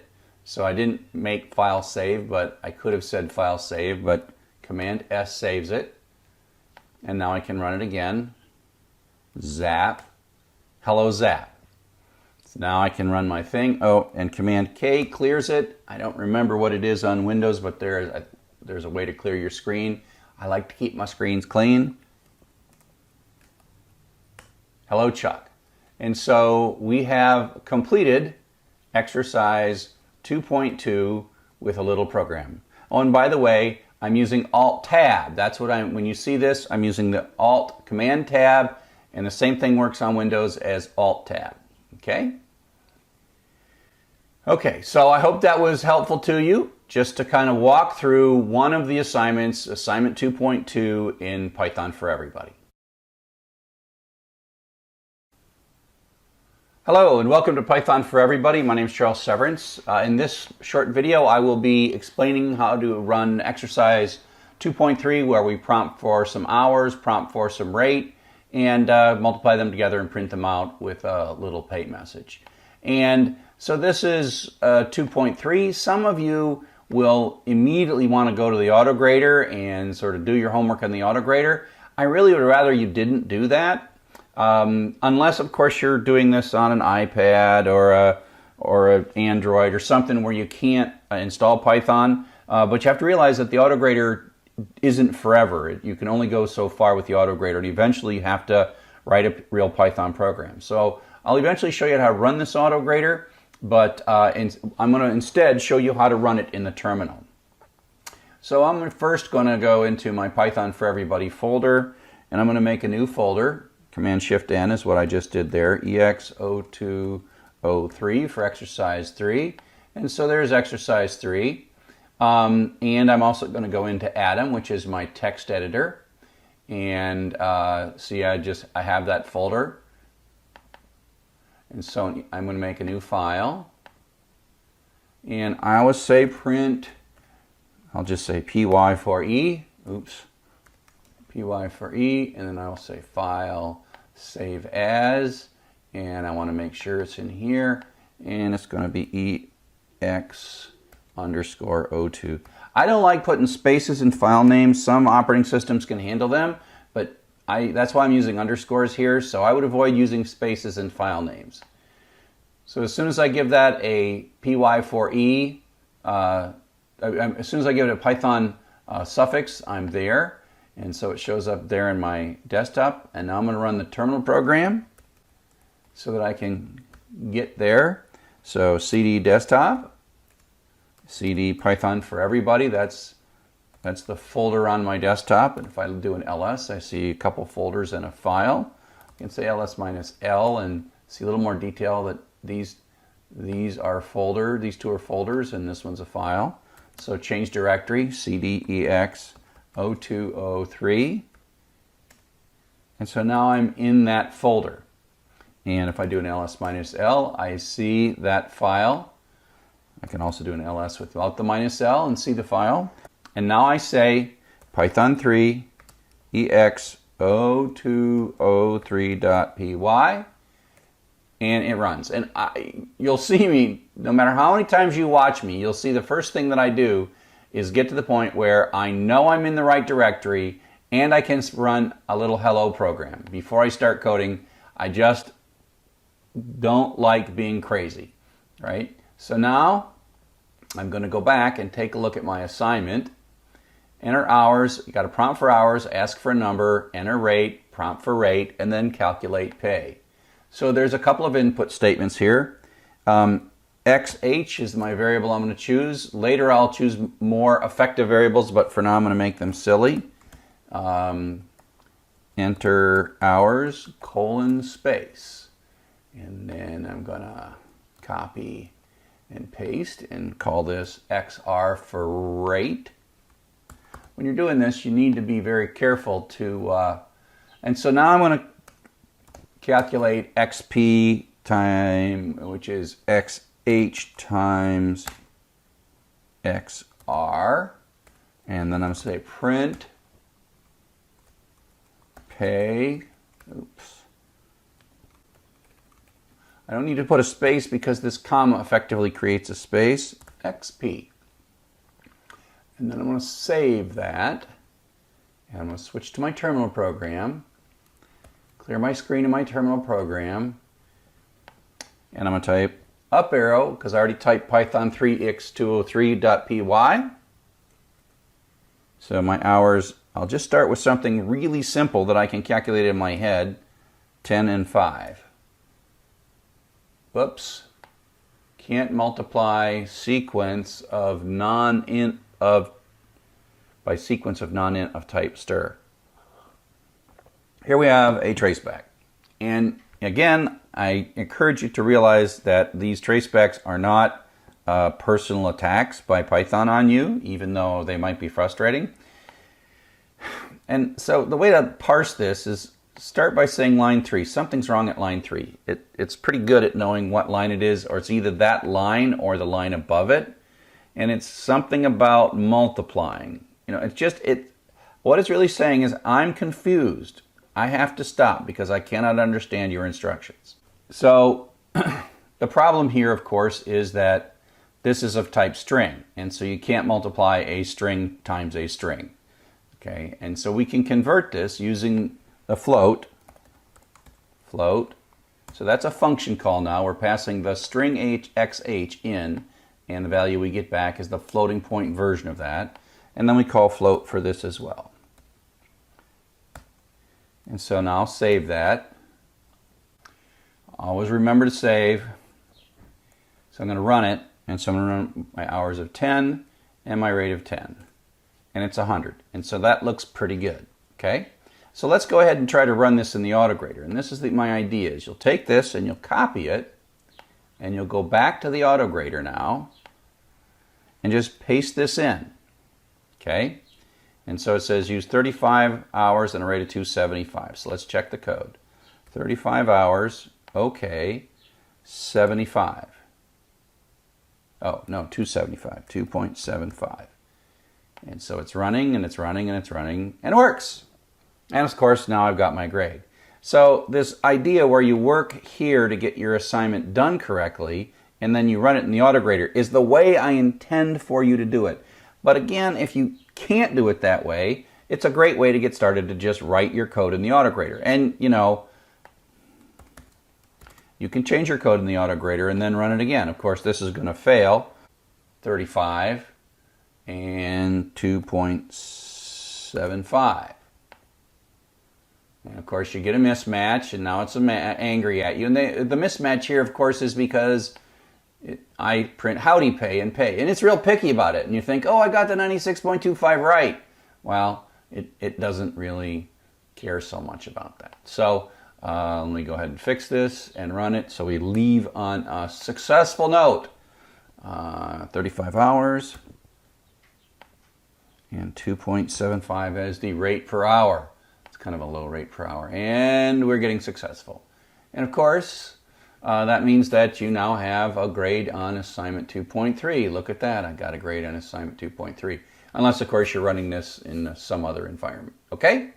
Thank you so much, and I hope that this has been useful to you. Hello, and welcome to Chapter 3, Conditional Execution. In conditional execution, we meet the if statement. The if statement is where Python can go one way or another way, and it's the beginning of sort of our way of making Python make decisions for us. Sequential code, we just do some things. Sometimes that's useful, but now we can have our code check something and then make a decision based on that thing. So the conditional steps in Python are pretty straightforward. The keyword that we're going to use is the if statement. And so if is a reserved word. And the if statement has as part of it a question that it asks. And this is asking if x is less than 10. And the colon is the end of the if statement. And then we begin an indented block of text.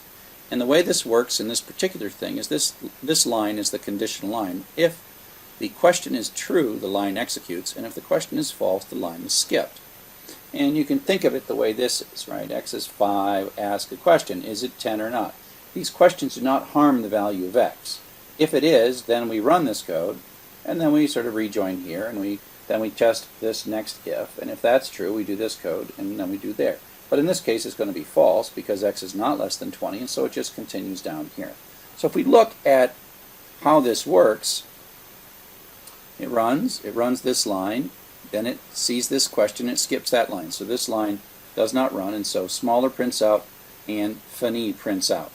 Okay? And so that's the basic idea of an if statement. And the indentation, when we are done with an if statement, we de-indent back, and there's this little block. This is one sort of if statement, and this is another if statement. And these are the two conditional lines that either run or they don't run, depending on the question, the answer to that question.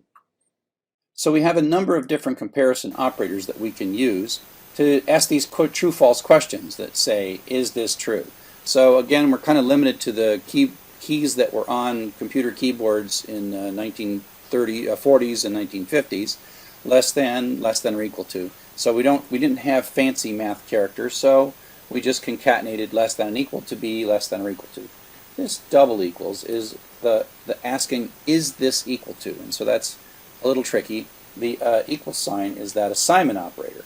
If I was building a language today from scratch, I would probably make assignment be arrow and the equals question to have an equals. Or I might say, somewhere I would say question equals. But I'm not building this language, so it's not up to me. So this is the question. Double equals is asking the question is equal to.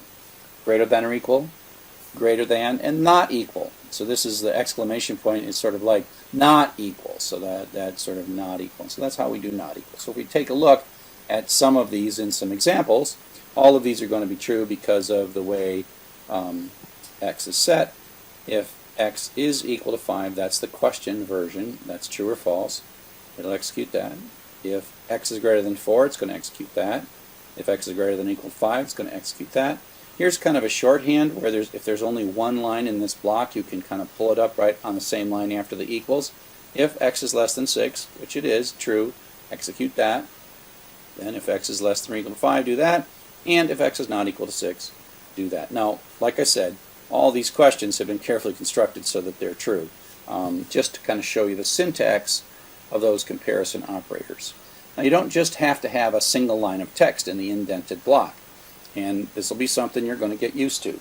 So if we indent more than one line, then the conditional code is actually these 3 lines. So the idea is you have an if statement, you come in, you do an indent, and as long as you stay indented, you stay in that if block. If it's false, it just skips all of those. So the way this is going to execute, x is 5, print before 5, is x equal 5, that's the question mark, and that's true. So it's going to run all these, and then come back, and then continue on in the de-indent, so all this stuff is running, right? And then it says x equals 6, well that was false, so that skips all of them. So none of these lines of code run, so these actually don't run, and it says afterwards 6, so that's a mistake. Those don't run right there, okay, because x is not equal 6. Okay? So indentation is an essential part of Python. We use indentation in lots of programming languages, often to kind of demarcate blocks, to show where blocks start and stop. But in Python, it's syntactically correct. You can make an error if your indentation is wrong. After an if, you must indent. and you maintain the indent as long as you want to be in that same if block, and then when you're done with the if block, you reduce the indent. In this rule of indenting, comment lines and blank lines are completely ignored. So we're going to tend to like put 4 spaces. 4 spaces ends up being the normal thing that we do, and you'll see all the code that I write has 4 spaces for each indent. If I go in twice, I use 8 spaces. And we have this instinct of wanting to hit the tab key to move in 4 spaces. Now the problem is that it might look the same on your screen. A tab and 4 spaces might line up the same place depending on how tabs are set. But Python can get confused by that. So we tend to avoid using actual tabs in files. And so most programming text editors, like if you're using Notepad or Text Wrangler, there's a place to set the tabs to say don't put tabs in this document, but every time you hit a tab, move over 4 spaces. And so if you hit a tab, but it's like space, space, space, space, space. Now the nice thing about Atom, and this is the text editor we tend to recommend in this class, because it works on Windows, Linux, and Mac, but also because it automatically sets this up. As soon as you save your file with a .py extension, you can sort of hit the tab key with impunity, and everything works perfectly. But the key thing here is that Python insists that you get this right, and if you don't get this right, you're going to get indentation errors, and they're just another syntax error. So if you're using something like Text Wrangler or Notepad, hunt around in the preferences and you'll find something about expanding tabs, or maybe how many spaces each tab stop is supposed to be. And so you check these, and what this really is doing is telling your text editor never put an actual tab in the document, but somehow simulate tab stops using spaces. And so here is a bit of code. It's got a nested block, but it gives you this sense that you have to be very explicit when you're reading Python code of whether the indent is the same, between 2 lines the same, increased or decreased.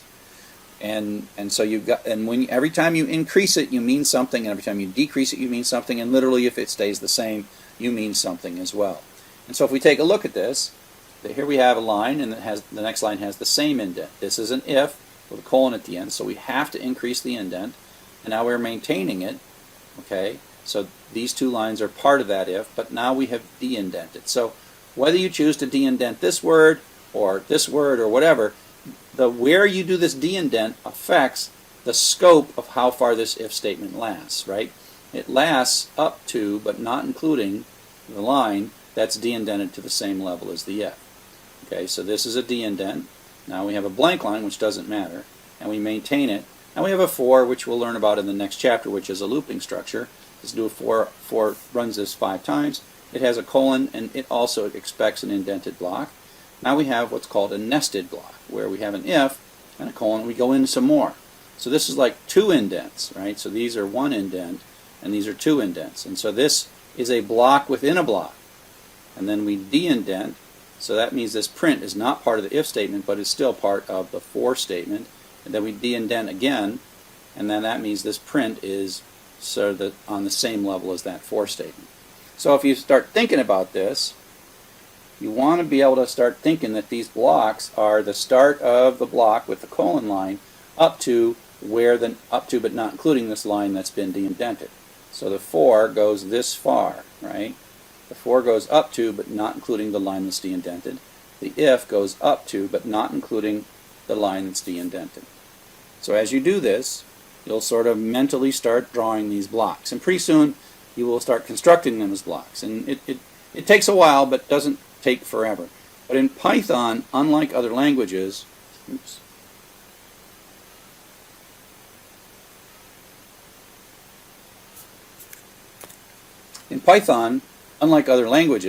you have this is very important, and it matters, and you can have syntax errors if you get it wrong, because you're really communicating the shape and structure of your code using these indents and de-indents. We already saw a nested indent. This is a nested if, so you can put an if within an if, and you can go as far deep as you want to go, like Russian dolls. And so here we have x equals 42. If it's 1, we indent 1, and then with this next thing we do, these are at the same level of indent, but now we see an if, and it has to indent further. So this is like 2 in, 8 spaces, and then we de-indent back. Actually, we de-indent back too. And so if you watch this and you take a look at how this works, it runs to here. Oops, back up. Comes in here. The answer is yes, x is greater than 1. Prints this. Is x less than 100? Well, it's 42, so the answer is yes. So it runs this, and then it kind of continues back to there.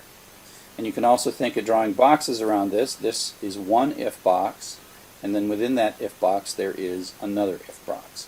And again, it's the indent block up to but not including where the de-indent happens. And this here is like two backwards de-indents. So it ends two blocks. So two blocks are ended by where we place this. We could move this in, or we could move this out. We could have it all the way into here, we could have it to here, or here. And where we put that line depends on how the ends of these blocks are going to work out. So one form of that's a one branch if that we just saw, but then you can also have what's called a two branch if. And the basic idea of a two branch if is that you're going to come in, you're going to ask a question, and you're going to go one direction if it's yes, and another direction if it's no. We call this an if then else. It's kind of like a fork in the road. And the way to think about it is, depending on the output of this question, we're going to pick one or two of these, but if we pick one, the other one's never going to happen. So it's like an either or. We're either going to go one way or we're going to go the other way, but there is no path where we somehow go boot through both of them. That doesn't happen. And the syntax that we use for this is what we call the if then else. And so the first part is normal if with an indent, and then we de-indent, and then this is another reserved word, else, with a colon, and then we re-indent. And so this is really end up being part of a whole block here. And the else is the part, this is the part that runs if it's false, and this is the part that runs if it's true. The first branch of the if, the first indented block is what runs if it's true, and the second indented block is the one that runs if it's false. And so here we go, just if x is greater than 2, in this case it's yes, we're going to print bigger, and then we're going to be all done. And so we do one, and so this one did run, and this one did not run. So basically with an if then else, one of the two branches is going to run, but there's no case in which both branches run. And again, you sort of draw these blocks around these things mentally, and in this one you sort of take from the if, not the else is really part of the block, up to but not including that print, which is back indented, de-indented back to the same level as the if statement. Okay? This Python is actually one of the more elegant languages, even though after a while this indenting, and when you get too far in, it gets a little bit complex, but this is a good way to visualize this with these indents. Coming up next, we're going to talk about some more complex conditional structures.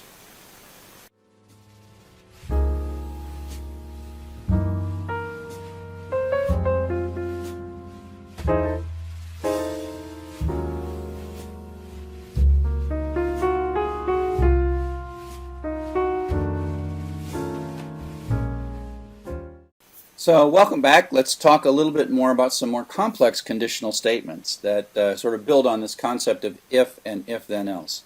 The first thing we're going to look at is the multi-way branch. And so the idea is it's kind of like the if then else, where you're going to pick one of two, but now we can pick one of three or one of four or one of five. And it introduces a new concept called the LF. The LF is another reserved word inside Python. And the way it works is, it's probably best to look at this here, where it checks the first one, and if it's a true, then it runs that, and then it's done. It doesn't check them all. It's not like it sees that there are two logical conditions. It actually checks them, the first one, and how you order these matters, as we'll see in a bit. And so if the first one is true, it runs. If the first one is false and the second one is true, it runs this one, and it's done. And if neither of them are true, it falls through, and there's an else clause that is otherwise, and it runs that. So basically, it's either going to run one and then skip the other two, or it is going to skip one, skip two, and then run this one. But it only runs in this case one of them. But the important thing is it checks these questions in order, and it doesn't check the second question until it finds that the first. It doesn't check the second question until it knows the first question is false. So if the first question is true, you're done. You're done, and you're done with this. You're done with the whole block at that point. So only one of these three is going to execute in that block. So here's sort of some examples of this. If we, for example, have x equals 0, it's going to come down here, x is less than true, that's true, so it runs this code, and then it skips down to that. And so it's like this, runs that code, and then skips to the end. Okay. On the other hand, if it's 5, then this is false, and it skips that, and it checks this is true, it runs this code, and then it's done, skips to the end. It goes like false, true, run, end. And then if x is like 20, for example, it runs, false, false, run the else clause, and you're done. So skip, oh, else, run that code, and you're done. So in this case, we ran that, and we didn't run that, and we didn't run that.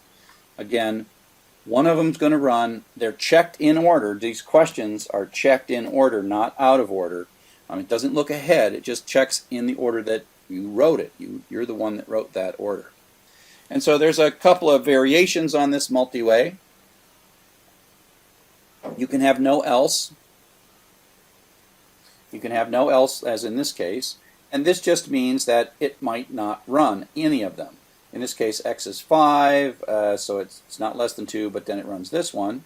But if x was like 50, for example, if x was 50, then this would be false, then it would skip, and this would still be false, and it would skip, and neither of these two would run. So if you don't have an else, you're not guaranteed that one of them is going to run, because else is like the catch-all. If the other ones are all false, then the else is the one that runs. Similarly, you can have many elifs, but this is where it's really important for you to make sure you know what order they're being taken in. So I've got, this, if this is true, it runs, it goes all the way to the bottom.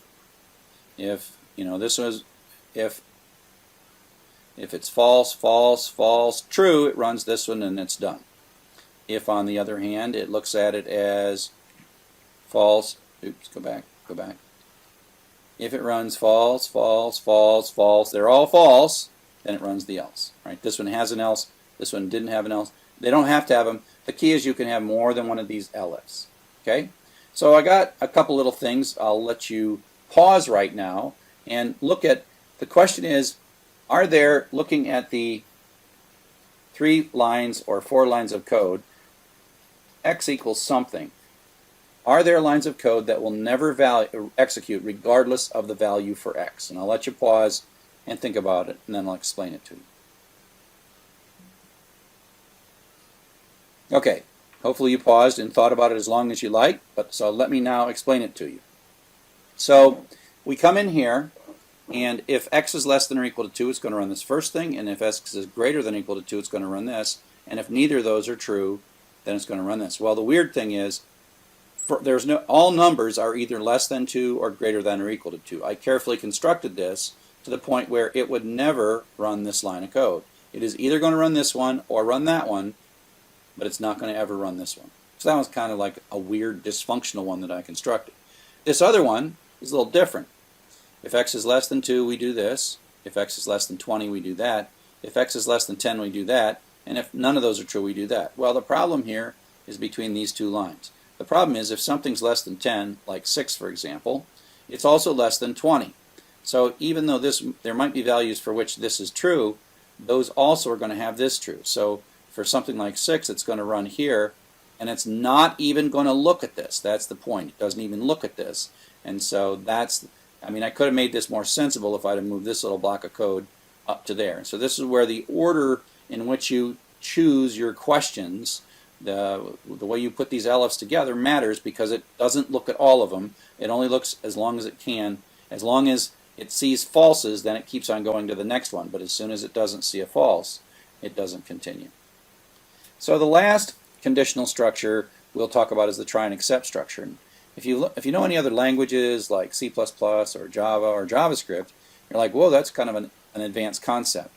But it turns out in Python, because of Python's propensity to throw tracebacks in situations where you kind of would like to recover, it turns out you kind of have to use it a little more and a little earlier in your programming skill. So the problem is what if there is a line of code and you absolutely know it's going to make a traceback, it's going to blow up, but you don't want to blow up. I mean, I don't want to have code blow up. If you're using my autograder and you see a traceback in my autograder, that's kind of like, I consider that a failure.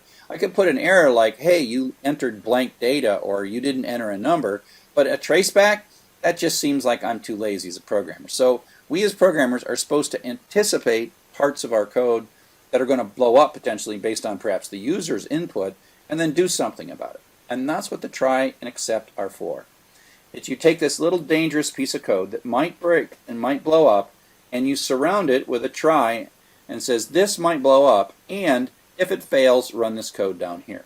Okay, so that's the try, and if you get an exception, the accept is kind of like if you get an exception.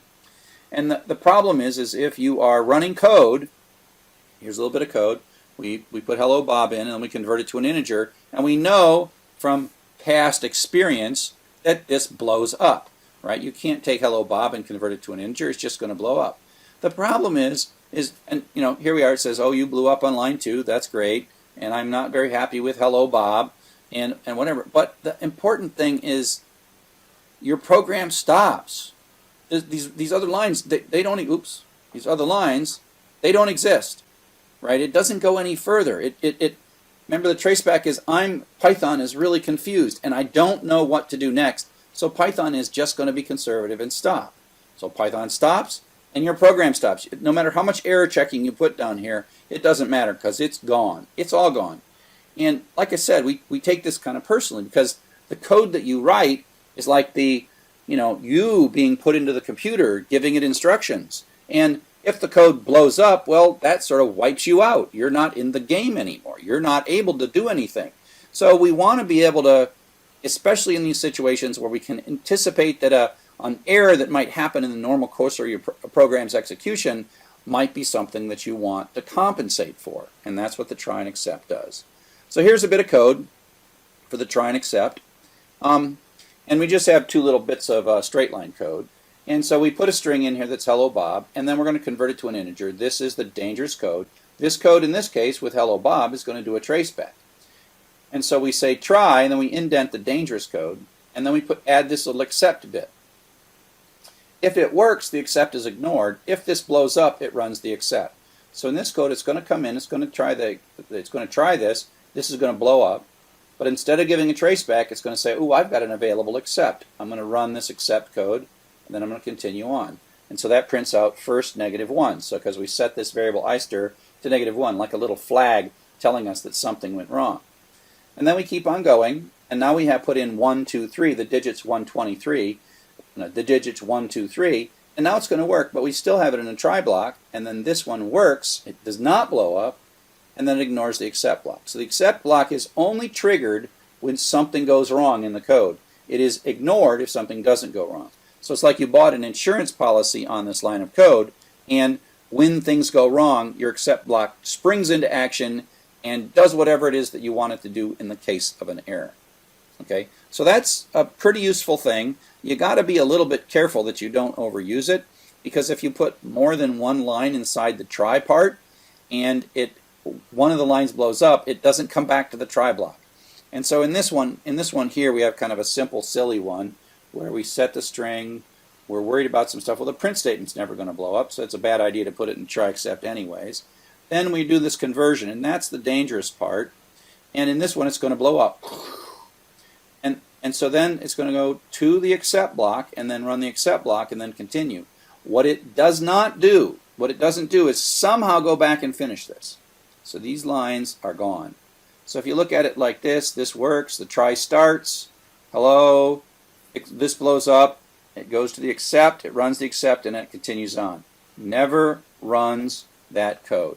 So it's not like you took out an insurance on the whole block. Any of those lines can blow up in the block, but whichever line blows up, that is the last line that's executing in that block. Okay? So you tend to want, in this particular example, you would probably, the print statement would go out there, and this print statement would come down here, and you would only put in your try block the single line of code that you think might blow up, because you kind of know print statements aren't going to blow up. So this is an example that's a more common real-world example where the user is going to type some data. And it's users that get us in trouble. So our program starts by asking the user to enter a number, And we know that this could be dangerous, so we're going to do it. We're going to put the conversion from string to integer in a try block, and we're going to set -1 if that's a failure. And then if it's greater than 0, we'll say nice work, and if it's less than 0, well, not a number. So first time we run this program, out comes enter a number. We type in 42, which is a string. That 42 goes back into roster, runs in here. This runs, it's fine. That becomes a 42 number, so we skip the except block, and ival is greater than 0. We print out nice work, and we skip the else. Okay, so it says nice work. On the other hand, if we run it again, this time, the input says enter a number, and we're silly. We enter the word 42, but in words, 40, F-O-U-R-T-Y. So that's a string, and that goes into roster. And then the execution continues. We run in here, and now this is going to blow up. That's going to blow up. Normally, we would see a traceback right there. There'd be a traceback. But we're not going to because we put this calculation in a try and accept block. It's going to immediately run the accept block, set ival to -1, continue on with the program. See, you are not blown up at this point. And if ival is greater than 0, well, it's -1, so we're going to hit the else clause and print out not a number. So we've done error detection. The user set something that caused a line of our code to kind of blow up, but we put that line in a try and accept block, and so we caught it, and so we dealt with that fact. So in summary, in this, we talked about if statements, we talked about else, we talked about try and accept, how important indentation is to mark blocks where they begin and the end, and an else if, and try accept. So up next, we're going to talk about loops and iteration.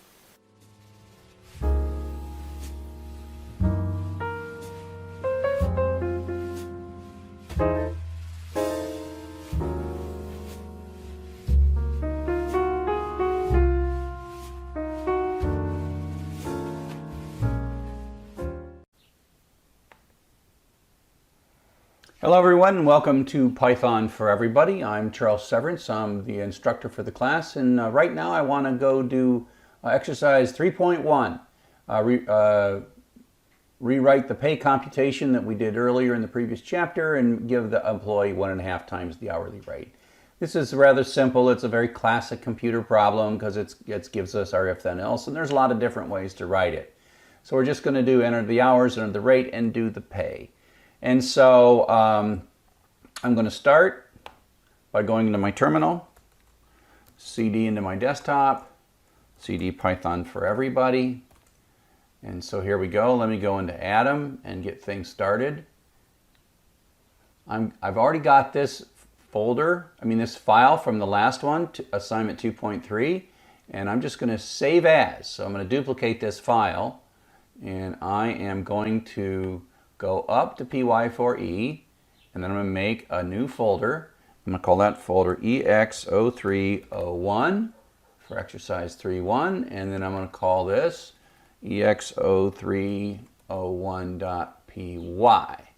Now that's just the same files I had before, and if I do an ls, you'll see I've got the new folder. So I cd into the ex0301 folder. So that's the folder that I'm in, all the way down into this folder, and I do an ls, and I see this file, and so life is good.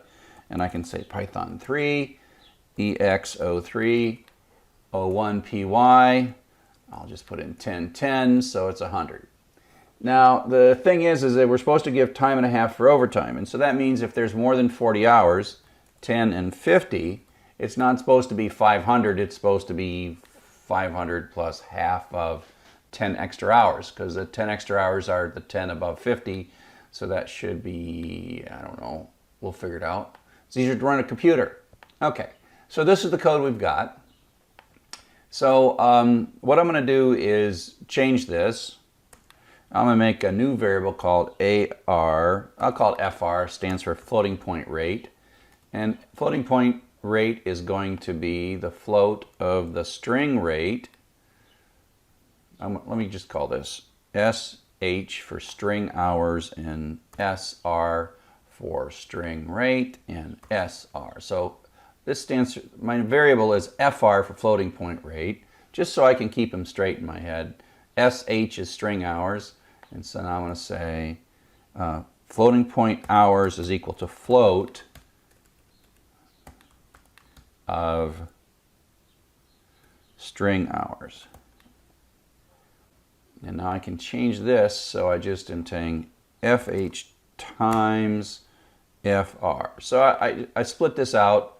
I can even like print FH comma FR. It's perfectly fine when you're writing this to add like, oops, extra print statements just for your own sanity. So now we're going to read the two values. We're going to convert them to floating point numbers. We're going to print those floating point numbers out. We're going to multiply them, and then we're going to have the pays. And then I save it. Always remember to save it, right? So it has this little dot up here. All editors give you something that tells you you didn't save it.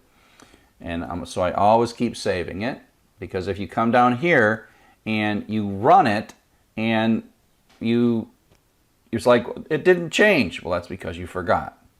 So let's do our 10 and 50 hours.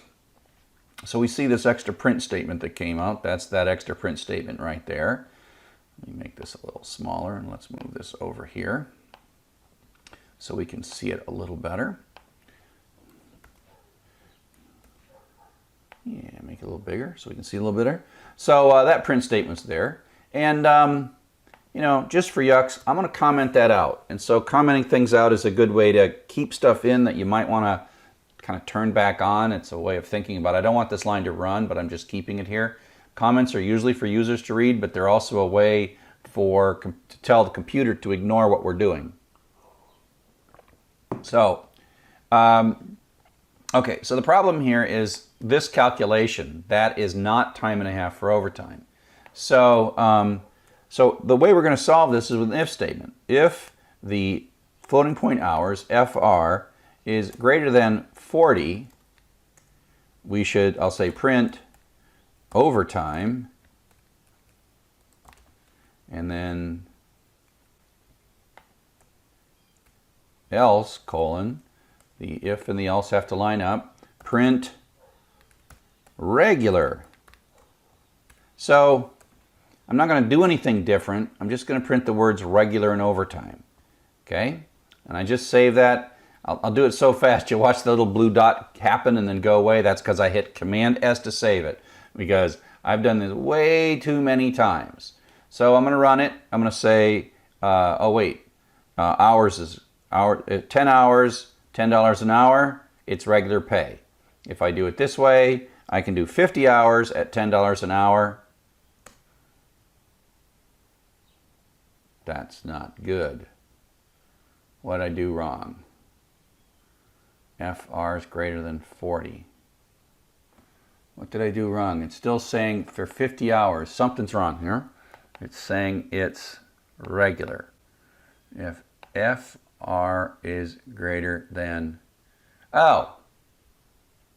That's because I just like messed my program up. So look, I called this variable SH and this SR, and then I get the floating point for the hours. But look, I'm checking if the rate, FR, that's the mistake. So it's really, I've got to look for FH. That's a logic error. It's a perfectly fine program. Python's perfectly happy with that. And I was messing up. I kept putting, see, I was typing the rate in. I was just typing it backwards. I was crazy. And again, that can be the kind of mistake that you run into. I mean, I didn't do that on purpose. I did it because I haven't drank enough coffee yet this morning. Hang on, let me get some coffee. I have more coffee. I'm still going to make mistakes. So now, there's no little blue dot, so it should work better now. Python, run it. So 10 hours, $10 is regular pay. Run it. 50 hours, $10. I did it wrong again. I told you what I wanted to change, and then I didn't change it. FH. I'm like crazy. Again, you can be crazy too. Can you look right at it? I looked right at it. I did the wrong thing. Hooray! It says overtime. And now you notice, I mean, I'm not being silly here where I put this print statement in, and it's so tempting for a programmer to just immediately try to like, bam, finish it. And I don't know why I did it this way. Maybe because I know that I'm flawed and I know that I make dumb mistakes like that. And what can I do? So I was just being really careful there. Now I know, let's just be sure, if it's under 40 hours, it's going to be a regular computation. And I'm going to leave these print statements right in here for a while because whatever. So here's the interesting thing. So I'm just going to indent this because the regular pay is to take the number of the hours times the rate, okay? And now I got to come up with a slightly different pay. XP is equal to, and so there's a couple ways to do this. We can say time and a half can be calculated by saying the rate times the hours. Well, let's do it this way. Let's call it regular. The regular pay is the rate times the hours. FR times FH. And then the overtime pay is equal to the, now we know that we have more than 40 hours because we couldn't do this in here. So if I say the number of hours that you've worked, FH minus 40.0, that is the number of hours above 40. So if this is 50, then the FH minus 40 is going to be 10. And then I'm going to multiply that times the rate, FR, except you get 1.5 times, right? So your overtime pay is the excess hours times 1.5 times the rate. Actually, no. I see I made a mistake already. The extra overtime pay, because you're going to get all your regular pay, so the 50% or the half is the extra.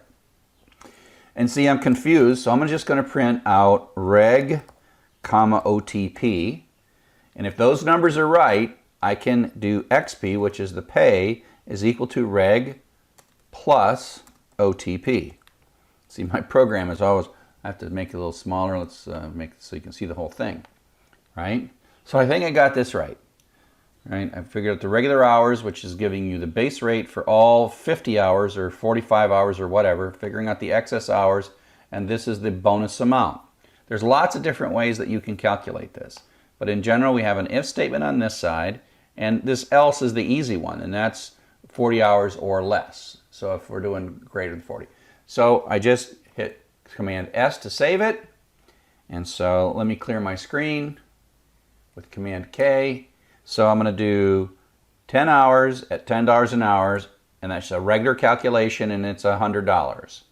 And so if I do 50 hours at $10 an hour, so my regular pay was 50 times 10, and then the excess pay is $5 an hour times the extra 10 hours, which is $50, and so my pay is $550. And so it looks like I've got this calculation right. And so here's the thing. I have been printing these extra print statements in. It's a real common thing for a programmer, and you can look on GitHub and see code that I write, and I just leave these in because, you know, that could be broken. But you're not supposed to print this extra stuff out, and if you do this in the autograder, it's going to complain about these extra things. It's going to consider you broken. And again, so I comment those out to do one final test, and notice the little blue dot, so I have to save it. And now I can run it one more time, and I do 10 hours, $10, and it prints out exactly what I want to see and not the extra stuff because I commented them out. And I do 50 hours and $10 an hour is $550. So I've got it right, and at that point, you should be able to go back and go to your autograder if this was in the autograder and paste the stuff in. Okay? So I hope this exercise 3.1 was useful. And thanks for watching. Hello and welcome to Chapter 4, Functions. This is the fourth of our basic patterns. We'll get to iterations next. Functions is the store and reuse. One of the things in programming is that we never like to repeat ourselves. We don't like to, if we have 4 or 5 lines of code and we're going to do the same thing later, we don't like to put the same 4 lines of code in, even if it has to do with reliability. If you find something wrong with those 4 lines of code and you got them 12 different places in your program, then you got to find all 12 places and fix them. So like collect those to one place and then call them and reuse them. And that's the idea of store and reuse. So this is how functions work inside of Python. The first thing we notice is there is a new keyword def that stands for defined function.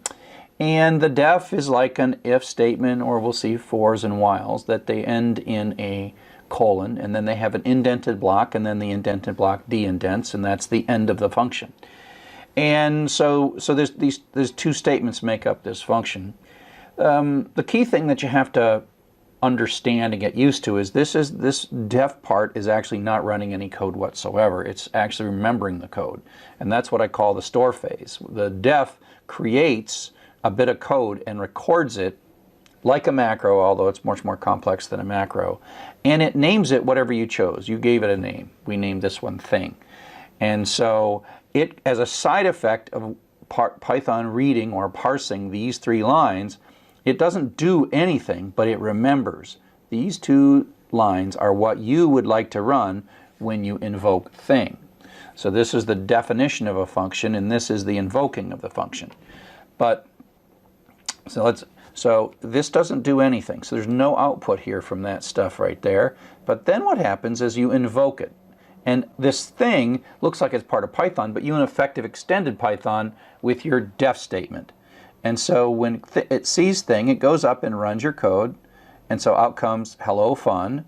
And then it comes back and goes to the next line, does print, so print comes out.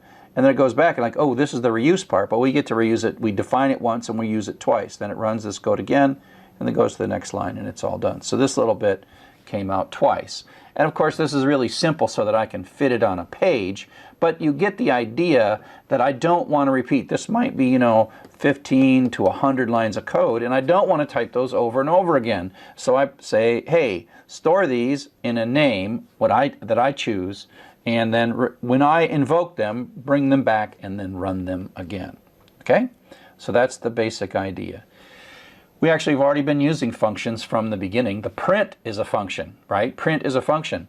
Every time we see print, P-R-I-N-T, parenthesis, and then we have some stuff in here, we are calling the print function. This is the syntax with two little parentheses, is the syntax for functions. And so input's a function, type is a function, float's a function, int's a function. All these things are built-in functions that come with Python at the moment that we started. I mean, we installed Python and these came along.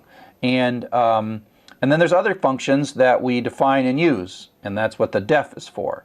And in effect, we can create new reserved words of our own making that extend the Python language after we define the function.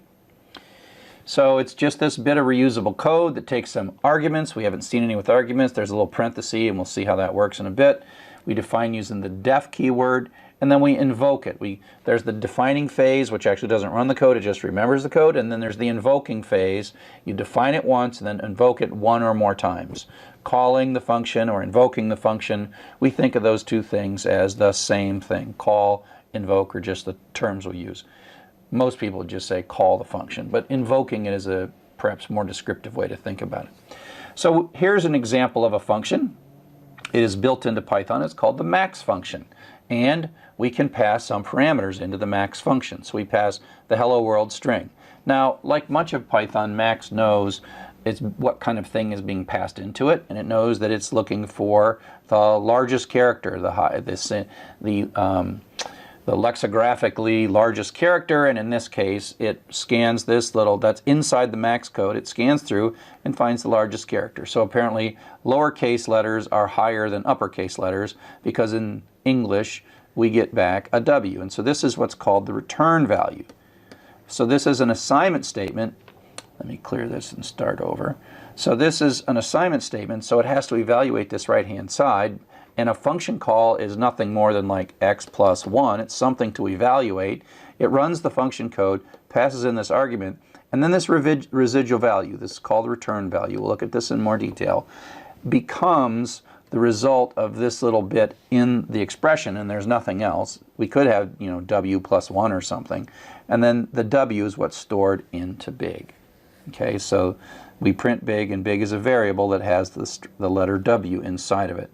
And then we ask what is the smallest, and that finds the blank, and so we get a blank to see this. There's a min function and a max function. Both of these are built in. These are built-in functions. They're always there for us.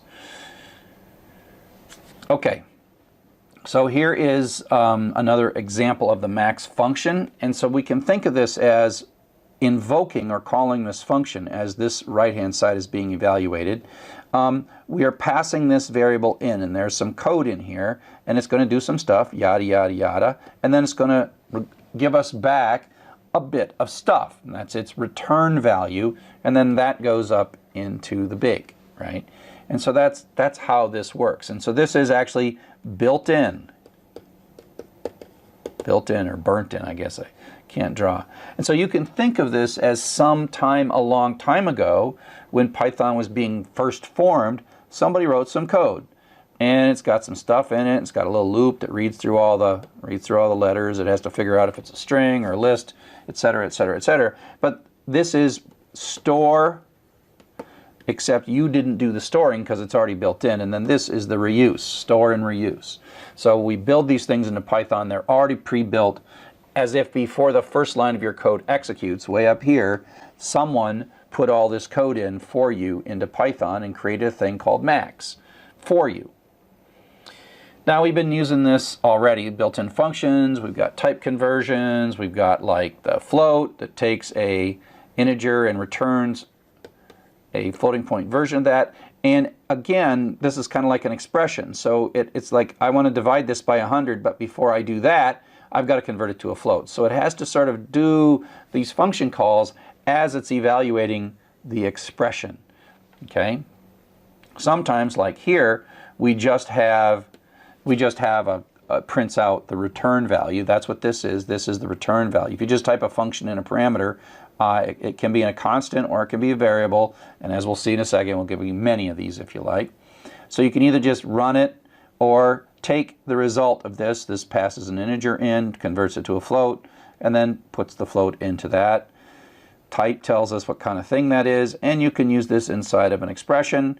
And so it's like, what am I going to do first? Oh, I've got to do 2 times this thing. Oh, wait a sec. Pause just briefly for a moment to call out to some float code. Pass a 3 into it, and then something comes back, the return value, the residual value comes back, and then that participates. In this case, it's going to be 3.0, participates in this 2 times 3.0. Okay? And so 2 times 3.0 then ends up being 6.0, etc., etc. But you can see as it's like, oh, wait a sec, I got to figure out what this is, call the function, get the return value, and then continue processing this expression. We've also done this with string conversions, partly because, just as an example, the input always returns a string. The input function returns a string. And so, here's this string, could be coming from input, but we'll just take 1, 2, 3. We know that that's a string. It's not the number 123. And if we try to add 1 to it, we get a traceback. Cannot concatenate string and integer. Traceback.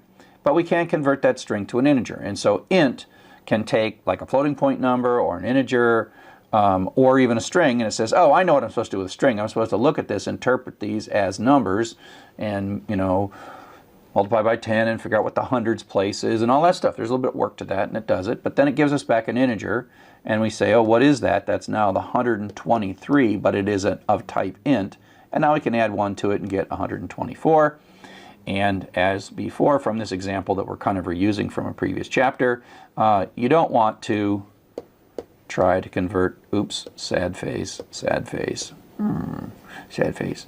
Don't want to try to convert something that doesn't have digits using int, because it'll say, I don't know what to do, and then your program quits, right? You don't want your program to stop, tracebacks, and you can, of course, deal with that with try and accept, but that's like a previous lecture.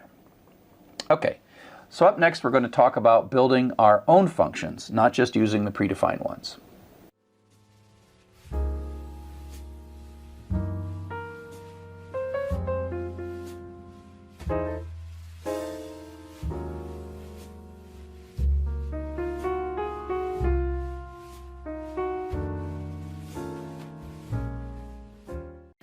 So welcome back. We're going to continue and start talking about building our own functions. So again, we use the def keyword to define a function, and then later we're going to invoke this. And there's a bit to it. We are defining the name of the function. In effect, we're extending Python and creating new predefined things that we can use, except it's our code. It starts with a def keyword, has some optional arguments, which we'll see in a bit. That's what the parenthesis is. And then the name. And the function names follow the same rules as variable names. And then you have an indented block, whatever code you want to do, and then you have a de-indented block, and that sort of defines the essence. The key thing here is this is not calling. It's not invoking. It's not executing. It's remembering. It's storing. It's figuring things out. So here is the output of a program that defines a function but then doesn't use it. So this is a sort of broken function. So here we go. We start x equals 5, print. You don't have to def, you have all the defs at the beginning. The def runs whenever. So, out comes hello. And then we define a function, and this says, oh, you want to make a new thing here. So I'll make a new thing. It's kind of like a variable in a sense. And then it copies this stuff, copies it up there, and says, later you probably are going to want to use this, so I'm going to remember it. So it doesn't do anything there. No output comes out. Then it says print yo, and out comes yo. And then it adds 2 to x, so x is now 7, and then it prints x, and there's no 7. There's 7. These print statements never ran. They never ran. Why? Because we did not invoke them down here. We defined them, but didn't invoke them. So let's take a look at how you invoke a function, right? You define it, and then you use it. Sometimes you define it once and use it once, but more commonly you define it once and use more than one time. Again, the store and reuse pattern. The def is the store, and the invoking is the reuse. So here's just a slightly different version of that last program, and so now it's going to actually invoke it.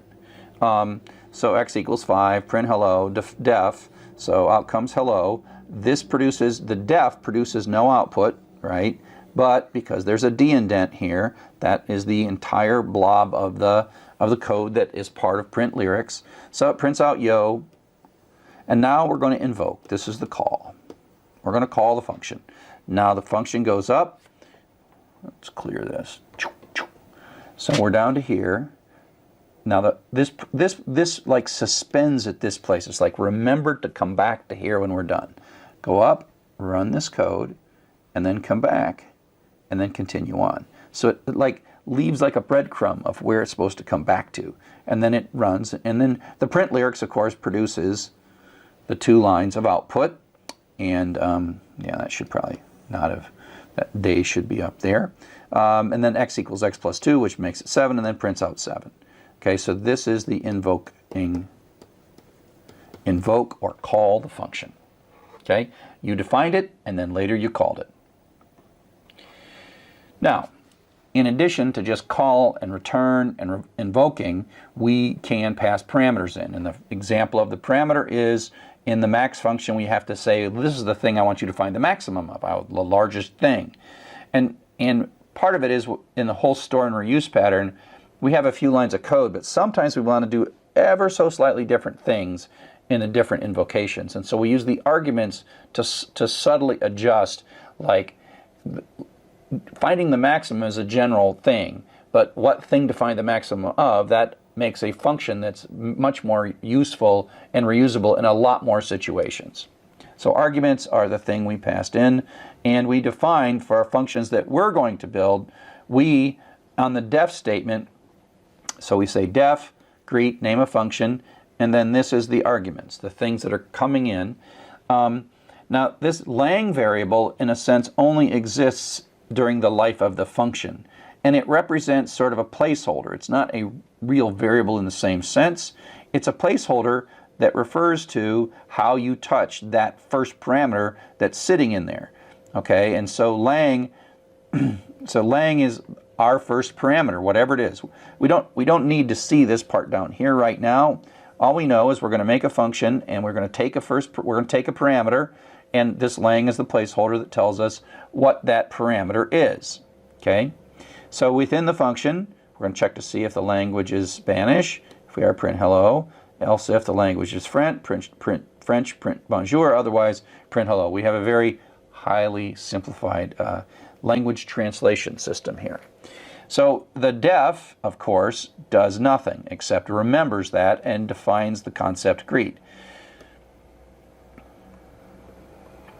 So that comes down, and now we're going to call it. And that says, go look up the thing that I defined called greet. If you don't put this in, greet is going to give you a traceback. But because you extended and named it greet, so it runs in, it starts, suspends the code here, starts up here, but then lang is now an alias to en.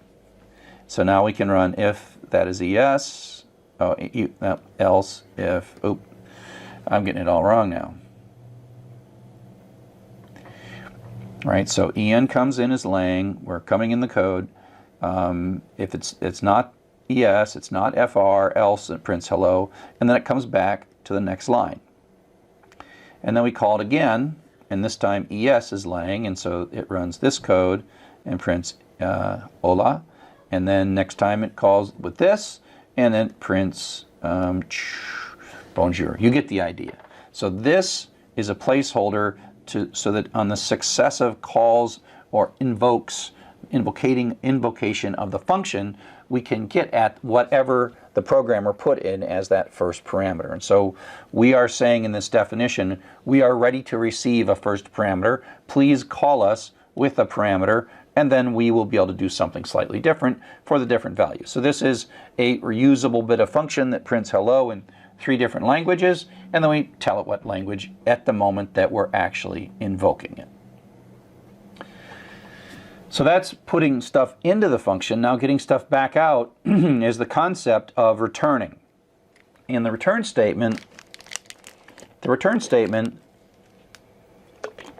is an executable statement that does 2 basic things. The first thing that it does is it finishes. Now this is a one-line function, so that's kind of redundant, but when Python goes into the return statement, it doesn't continue on to the next line.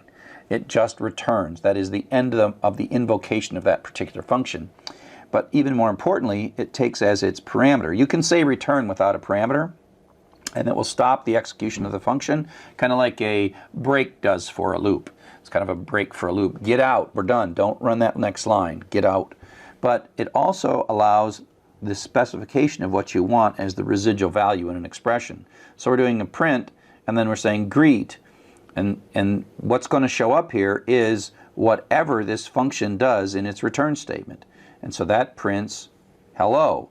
We call it again, and it prints hello again. Okay? And so basically the return statement is I call this the residual value. It's like what shows up here when the function is all done, and it's the string hello.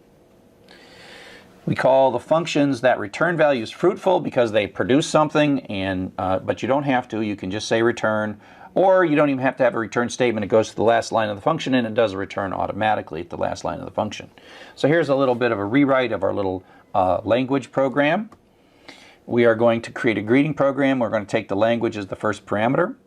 And instead of just doing a print statement, which is what we did before, this is now more like a function because it takes some input and produces some output as a return rather than just printing. It's a little tacky for a function to print. And so here we return hola, bonjour, and hello based on the right thing. So now we say print greet en, so it runs the code once, lang is en, and then it runs this code, and the residual value is hello, so it says hello Glenn. And similarly, when it runs this code, it passes es in as lang, it runs through, and it runs this statement. It does, if there was more statements, it wouldn't run them. As soon as this return runs, that says that this bit right here is now HOLA, so hola Sally. And the same with French, goes in, runs again, out comes the return statement, and then bonjour Michael. So you see how we can control as we're writing the application, we can control as we're writing the function what the residual value that we want to see in whatever expression is calling us. Sometimes we have returns and sometimes we don't have returns. So if you think of the max code that we talked about before, we can kind of see that somewhere inside that max code there's a return, and that's how it communicates the W back to us. So we pass in as argument hello world, it comes in as a parameter, and it's going to loop through this imp somewhere. It's going to loop over and over into imp, and then at some point it's going to figure something out and tell us what it wants to send back to us is a return statement, and so the W comes back and gets assigned into big. You can have more than one parameter, and they're just in order. The first one and the second one, 3 and 5. So 3 becomes A and 5 becomes B, and away we go. So we just use this to add two numbers, and so 3 plus 5 is 8. So you get as many as you like, and the order matters. And if you do things like you tell it you want parameters and you don't give it to them, then that'll become a traceback, and it'll blow up. You can also talk about optional parameters later. So you don't have to have return values, and that means that you simply don't call a return with a value, and return is always implicitly happening as the last line of the function. So that's kind of the basics of how functions operate, but I don't want you to get too excited about writing functions. Some programming classes are like, gotta write a function, gotta write a function. Functions, to be clear, are a very powerful mechanism. And as we write programs, 150, 200,000, 200 lines of code, 1,000 lines of code, 10,000 lines of code, the concept of a function is really important. We would go crazy if we didn't have functions. But if you're only writing 20 lines of code, forcing yourself to write a function is kind of pointless. So don't worry about maybe the lack of urge to use this.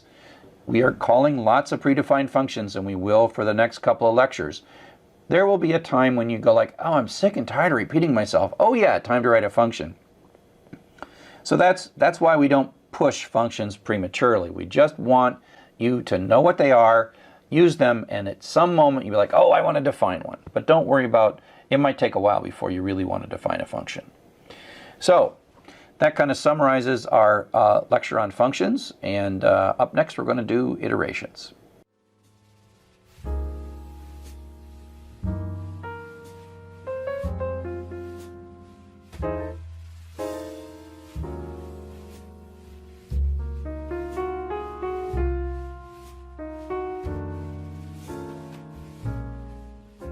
Hello and welcome to Python for Everybody. This is another of our worked examples, and I'm your instructor, Charles Severance. So the example we're going to do right now is exercise 4.6 in chapter 4. This is an exercise where we're kind of taking code that we've already written and redoing it in a way to just prove that we can do it with a function. So it's not like it's going to do anything different. It's going to do exactly the same as before. And we're just going to do it a different way. So let's go ahead and start up our text editor, Atom. Show you a couple new features of this. It's already been opened. Let me sort of open it here again. I'm going to open, get a new window, and then I'm going to open. But what I'm going to do is to open this folder, right? So it's this folder right here, and I'm going to open that. So instead of opening a file, which is what I've been doing so far, I'm going to open a folder. So now you can see all the folders that I have, and they're just exactly the same folders that I've been making under desktop.py4e, and so I can go and look at my previous assignments.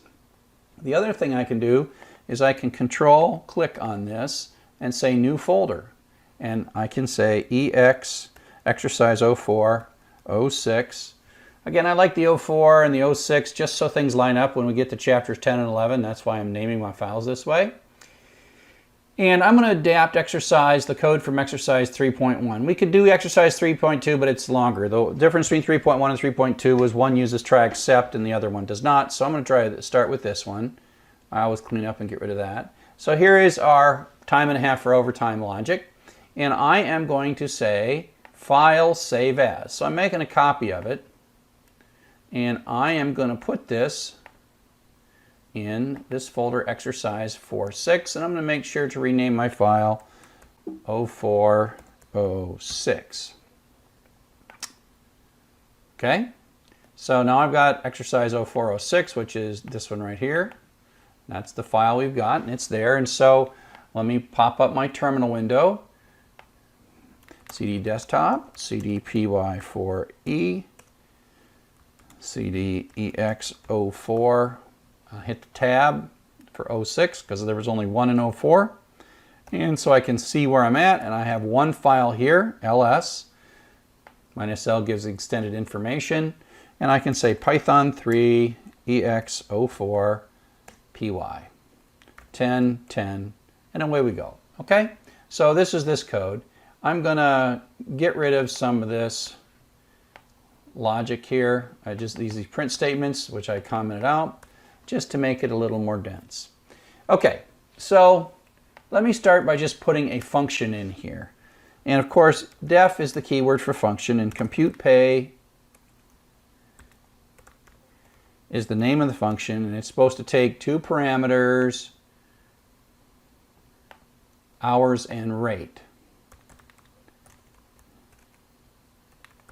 And then you add a colon, and then we are indented, right? So the indent is to determine how long the function it lasts, how many lines it is. And I'm just going to say print in compute pay. Give myself a blank line. I'm going to save that. Now, I'm going to run it now.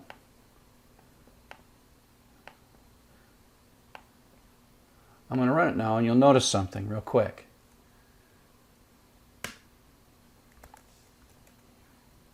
This line never came out. And that's because the way this works is this simply defines the function, and then it continues running, but it doesn't run that code. And it ran this code, and then it did, in this case, the else code, and then it did the print. But it never came up and actually ran this code. We have to call the function. Okay, we have to call the function before it's going to actually run. So now let's make a call. Compute pay, and let's pass in our variables that we have in this main code, fh and fr. So the compute pay, fh, and fr, and then I'm going to print out hours and rate.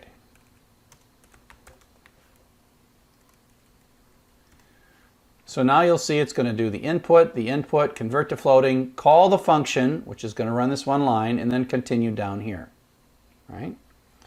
So now what it's going to do is going to define it, run this, call compute pay, which is going to temporarily suspend, come in here, run this code, and fh is going to map to hours, and fr is going to map to rate, and then it's going to come back, and then it's going to continue down here, running this code and then finishing.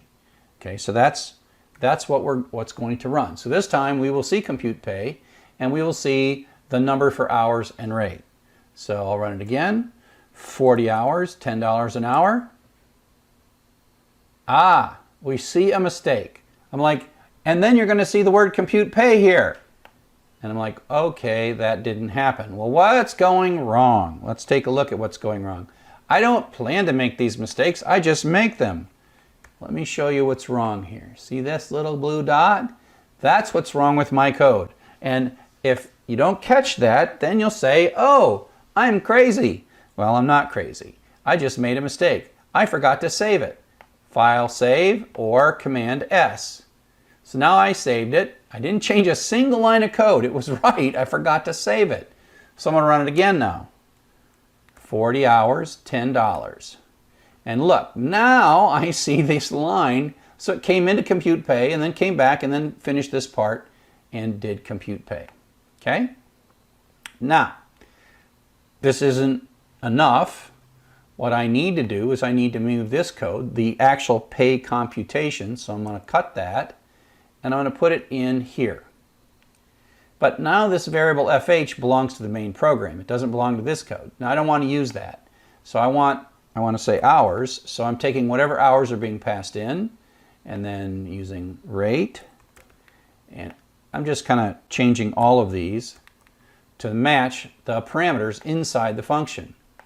This is hours and this is rate. And this is hours. And this is rate. Now I'm going to print a print statement inside going to say returning, and then I'm going to print XP. And then, still inside the function, I want to return a value from this function, so I'm saying the returned value for this function is actually in the current function variable XP. And then I'm going to call, actually I'm going to not call this XP, I'm going to call this pay in here. Oops, not with capital, I don't want to be capitalized. Pay, and pay, and pay. So it's returning pay, and then in here I'm going to say XP equals compute pay. So what we've achieved here is, let me get rid of that. What we've achieved here is it's going to come down, define a function, then read the input, convert it to floating point, and then call compute pay, passing in FH as hours and FR as rate, right? And then it's going to take hours and rate, do whatever it does with the if then else. It's going to print these things, then it's going to return it, and then whatever this pay variable is effectively goes back into this expression as the return value and again gets assigned into XP. Okay? So that's basically what's going to happen, and then we'll print, it'll come back and then print XP. Okay? So let's go ahead and run. Oh wait, I almost did it again. Look at the little blue dot. You guys can watch the blue dot, and when I forget to save it, and when I then run it, it'll blow up. So $10 an hour, oops, 10 hours, $15 an hour. So now it worked. So you can see these two print statements come from while this is running. The input happens, it calls the function, and then it prints out the pay. And now to finish this, to get it right, I will simply comment out my little helpful debugging print statements and run it one more time, 40 hours, $10 an hour, and run it again and have it be $50 an hour and 50 hours and $10 an hour, so 550. So that one is now working. So that one is completed, and we have moved our computation inside of the function. So I hope that you find this useful. I hope that you find this entire course useful, and thanks for watching. Hello and welcome to Chapter 5, Loops and Iteration. Now we're going to work on our fourth basic pattern of sequential, conditional, store and reuse, and loops and iteration. And this is the one where we teach the computer how to do things a lot. We can tell it to do something a million times. And so that's where we get the doggedness of computers, or the fact that they're so good at doing work for us because we can set them off to a task and they'll do it until it's done. So here's a very simple loop. Let's put the coffee over here. The keyword that we're going to start using is the while loop. We're also going to use the for later on. And the while loop functions very much like an if statement. The while starts it, and then this is just like an if statement. It's a question that leads to a true or a false answer. And then there's a colon, and then there's an indented block, and then we use the de-indent to determine how long the loop is, and so this print is de-indented, so that indicates the end of the loop. And so at some level, what's going to happen here is it's just going to run, and if this is true, it's going to run this code, and if it's false, it's going to skip the code. In that way, it functions like an if. The place that it doesn't function like an if is after it's run the code once, it goes up and then asks the question again. And so you can think of it going back up kind of to the top of the while loop and then re-asking the question, like, okay, is this going to run again? And then it's going to do that some number of times, and then it's going to finish. And so that's the loop, that's the iteration. And we're going to make a variable, we're going to construct very carefully a variable that we call the iteration variable, and that's n. And it's a variable that's going to change, and it's our way of running the loop, but not running the loop forever. So let's just run this. We come in, n is 5. Is n greater than 0? Yes, it is. So we're going to run this code. We're going to print out 5, then we're going to subtract 1, and then we're going to go back up and ask the question. is n greater than 0? And the answer is, since it's 4, the answer is yes. So then it runs again. Then it prints out 4, subtracts it again, checks, prints 3, subtracts it again, prints 2, subtracts it again, prints 1, subtracts it again. Now n is 0, and so it comes back up. Is this question has now become false? So it's going to take the exit. So it's going to come down and run this line right here. Then it prints blast off, and we can kind of print out the residual value of n just to sort of prove to ourselves that it ran until n was no longer greater than 0, and then 0 was the final value for n. And we carefully constructed this n equals, oops, go back.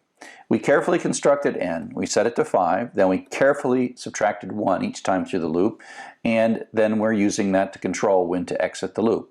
And so you could think of this loop as, for now, running 5 times, true, true, true, true, true, and then false finally. So this question was true for a while, and as long as it was true, the loop ran, and then when it turned false, the loop stopped. And so this variable that we construct to control the loop was called the iteration variable, because it tells how many times this loop is going to run over and over, or otherwise known as iterate. So this is a badly constructed loop with an iteration variable that we didn't do very well. And so if we take a look at this, we start it with n5, and then this is greater than 0, so it's true, so it runs it, and then it runs it again, and n is still greater than 0. So you can pretty much see, because we're not changing n, this is going to be true, true, true, true, dot, dot, dot, dot, forever, true forever. And so this is an infinite loop. And it's just going to run until your computer runs out of battery, or you hit the button. This is the kind of thing where you often see your computer spinning like a spinning beach ball, or some other indication that your computer's super busy. It's in some kind of a loop, really tight, and it's running something, and it's using up all of the processing resources of your computer. That's an infinite loop. And so the problem is we did nothing with the iteration variable. Now here's a different loop.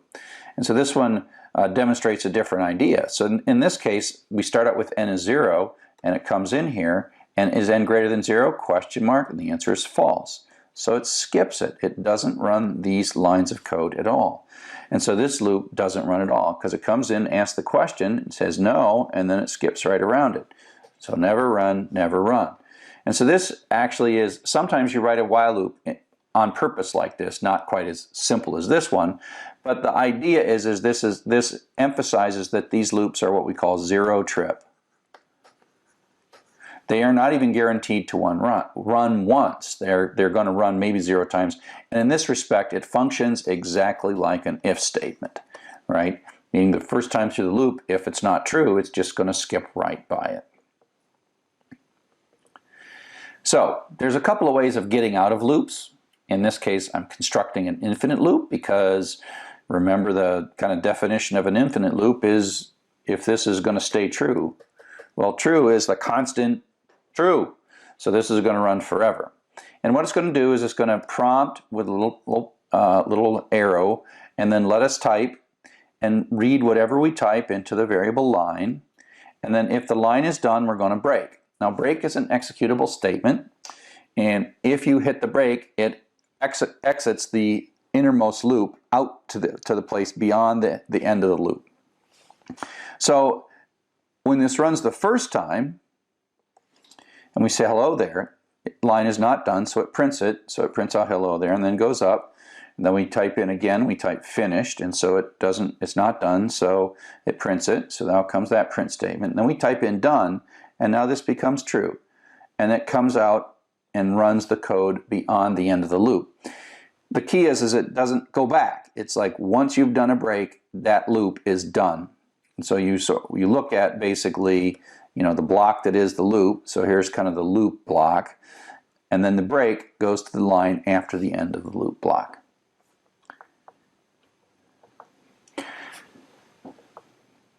And you can think of this as sort of like just a hyperspace jump. There is nothing really, this could be literally hundreds of lines with if statements, and you could be running and doing all kinds of stuff and running and doing all these things, and these things could run all kinds of ways, right? The point is as soon as you hit a break statement, however much stuff is down here, however much stuff is up here, it exits to whatever the next line is beyond the end of the loop. Continue is another loop control statement, but it works differently than break. So break says get out of this loop. Continue effectively says stop this iteration. We're done with this iteration. And so continue says go up back to the top of the loop. Oops. Yeah. Go up back to the top of the loop. And so here we read a line. If the first character is a pound sign, line sub 0, if that first character is pound sign, we're going to skip it. And this is a way for us to make like little comments in our typing. And then we print, if the line is done, we get out, and otherwise we print it. And so that's why there is no printout here, because it comes in, runs, oops. It comes in, this is true, and that goes back up. But it comes back and prints out the next one and does another thing. And so the loop continues, whereas the break ends the loop. And so again, the same kind of notion that you're sort of doing all kinds of complexity. Wherever you're at in this loop, you hit continue, and it doesn't go any further. It goes back up and runs the question mark. It asks the question mark.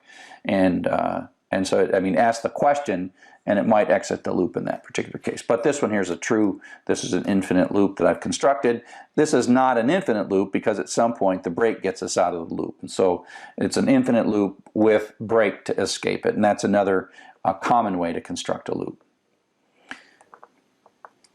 So these loops that we've been drawing so far, the ones that use while as their keyword, are what are called indefinite loops. And that's because they kind of go for a while, till a break hits or until some value becomes true.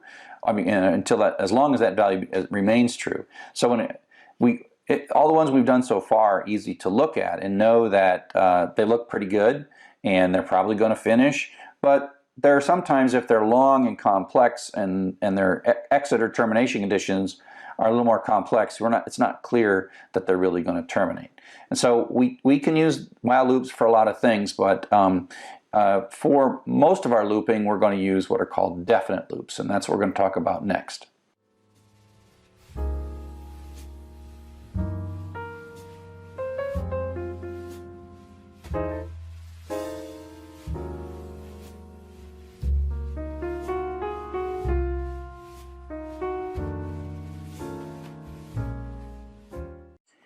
So definite loops use the for keyword, and the idea of a definite loop is it's going to loop through some set of things. It might be a set of lines in a file, it might be a set of characters in a string, it might be a set of strings in a list of strings, but whatever it is, it's sort of going to run a finite number of times depending on the thing that it's looping through.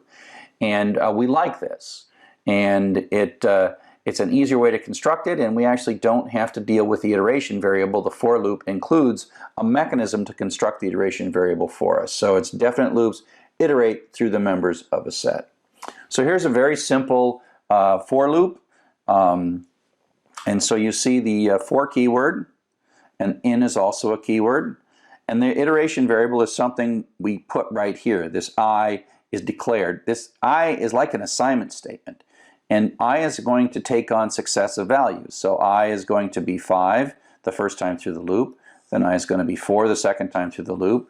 3, 2, 1. So I is going to be assigned 5 different times to 5 different values. And then the loop is going to run. It's going to run once with 5, once with 4, once with 3, once with 2, and once with 1. And so this block of code we have contracted, say, execute it 5 times, with these values of I. I is that iteration variable. I is the thing changing through each iteration of the loop. Okay? And so that's why this prints out 5, 4, 3, 2, 1, and then when it's done, it finishes it. And so this is a much more direct syntax for looping 5 times and setting an iteration variable. You kind of all combine it into this one thing, right? All into one thing. So it's quite nice. So you don't have to be going through a list of numbers. There's all kinds of things that we can iterate through with for. And by the way, while I'm sitting here, I named my variable friends, because that's a list of strings, and friend, which is the iteration variable. I'm using singular and plural because it helps you read it Python doesn't understand singular and plural. So just because you say friends doesn't mean Python knows it's a list. Python does know it's a list, but it doesn't know by the name of the variable I've chosen. That's your basic mnemonic variable warning. These are cool variable names, but I don't want you to be confused by them. So you can loop through a variable. So we're going to take this list of 3 strings and stick it in friends. And so friend is going to iterate through that. So the first time through, friend is going to be Joseph. Second time through, it's going to be Glenn. Third time through, it's going to be Sally. And so that just says run this loop, run this code, the indented code, 3 times. Each time the variable friend takes on a successive version of a successive value that's in the friends array. So it says happy birthday Joseph, Glenn, Sally, and then we come out of the loop and we print done. So if we try to draw a picture of what this is really doing, the for loop is actually doing a whole bunch of stuff that we would have to do with maybe separate statements in the while loop. First, it decides how many times to run the loop, so it's answering the done question, which way do we go, and it is also then moving I ahead. It's managing the iteration variable. If you go back to it's initializing it too. If you go back to the while loop, we had n equals 0, while n greater than 0, n equals n minus 1. So we had like 3 lines to control the loop, to manage the iteration variable. But with a for loop, we don't have to do that. And so that's all taken care of. And so that basically says, you know, the for loop, by you using a for loop, are we done? No, we have 5 things to work. Well, set I to the first one, run it. We're not done because we got 1 more, set it to the second one, third one, fourth one, fifth one, and now we're done. And that is all handled in a single line of code that includes the iteration variable and the set of things through which we are going to iterate through. I really like the word in. It is mathematically, it reminds me of the set theory where you say this is a member of this set, or the for each. Math isn't important here, but if you do know math, the vertical bar means such that, right, is a member of this set, and that kind of stuff, member of this set. I'll erase the math stuff so we don't over math. But it's like, for each of the values in the set 5, 4, 3, 2, 1, run this loop setting the iteration variable I to the members of that set. So in reminds me, for those of us who are math oriented, in reminds me of a really nice concept in mathematics. Okay? Now, you could think of this as sort of this looping structure where the for loop, and this is pretty much how it actually runs inside the computer, right? Where it initializes it, it runs this thing 5 times, and then executes. That's one way to think about it. But you could also think about it in a somewhat more abstract way, and think of it as all we're really doing is we have a contract with Python that says we're supposed to run this code 5 times, and I is supposed to be 5, 4, 3, 2, and 1. So you could imagine this might be what's going on. The for loop sets I to 5, runs our code. The for loop sets I to 4, runs our code. The for loop sets I to 3, runs our code. The for loop sets I to 2, runs our code. For loop sets I to 1, and runs our code. All we know is our code was ran 5 times, and by contract, each successive time, we're get a different value for I, and the value for I is taken from this set. And so this is just one way to think about it, to say to yourself, oh yeah, this is one way to think about it as it's actually, and this is how it really works. But this is also kind of logically the contract that Python is making for us. So up next, we're going to talk about taking this notion of doing something to a lot of items, but accomplishing something with that, and I call these loop idioms.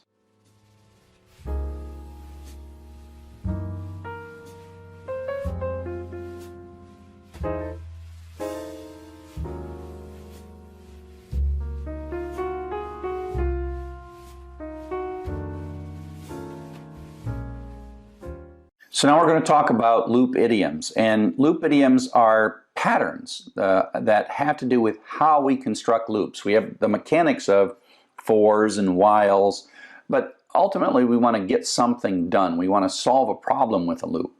And often what we have to do is if we have a set of things, whether it's lines or strings or characters or numbers, we're looking for something like the largest or the smallest, or we want to add them up or something like that.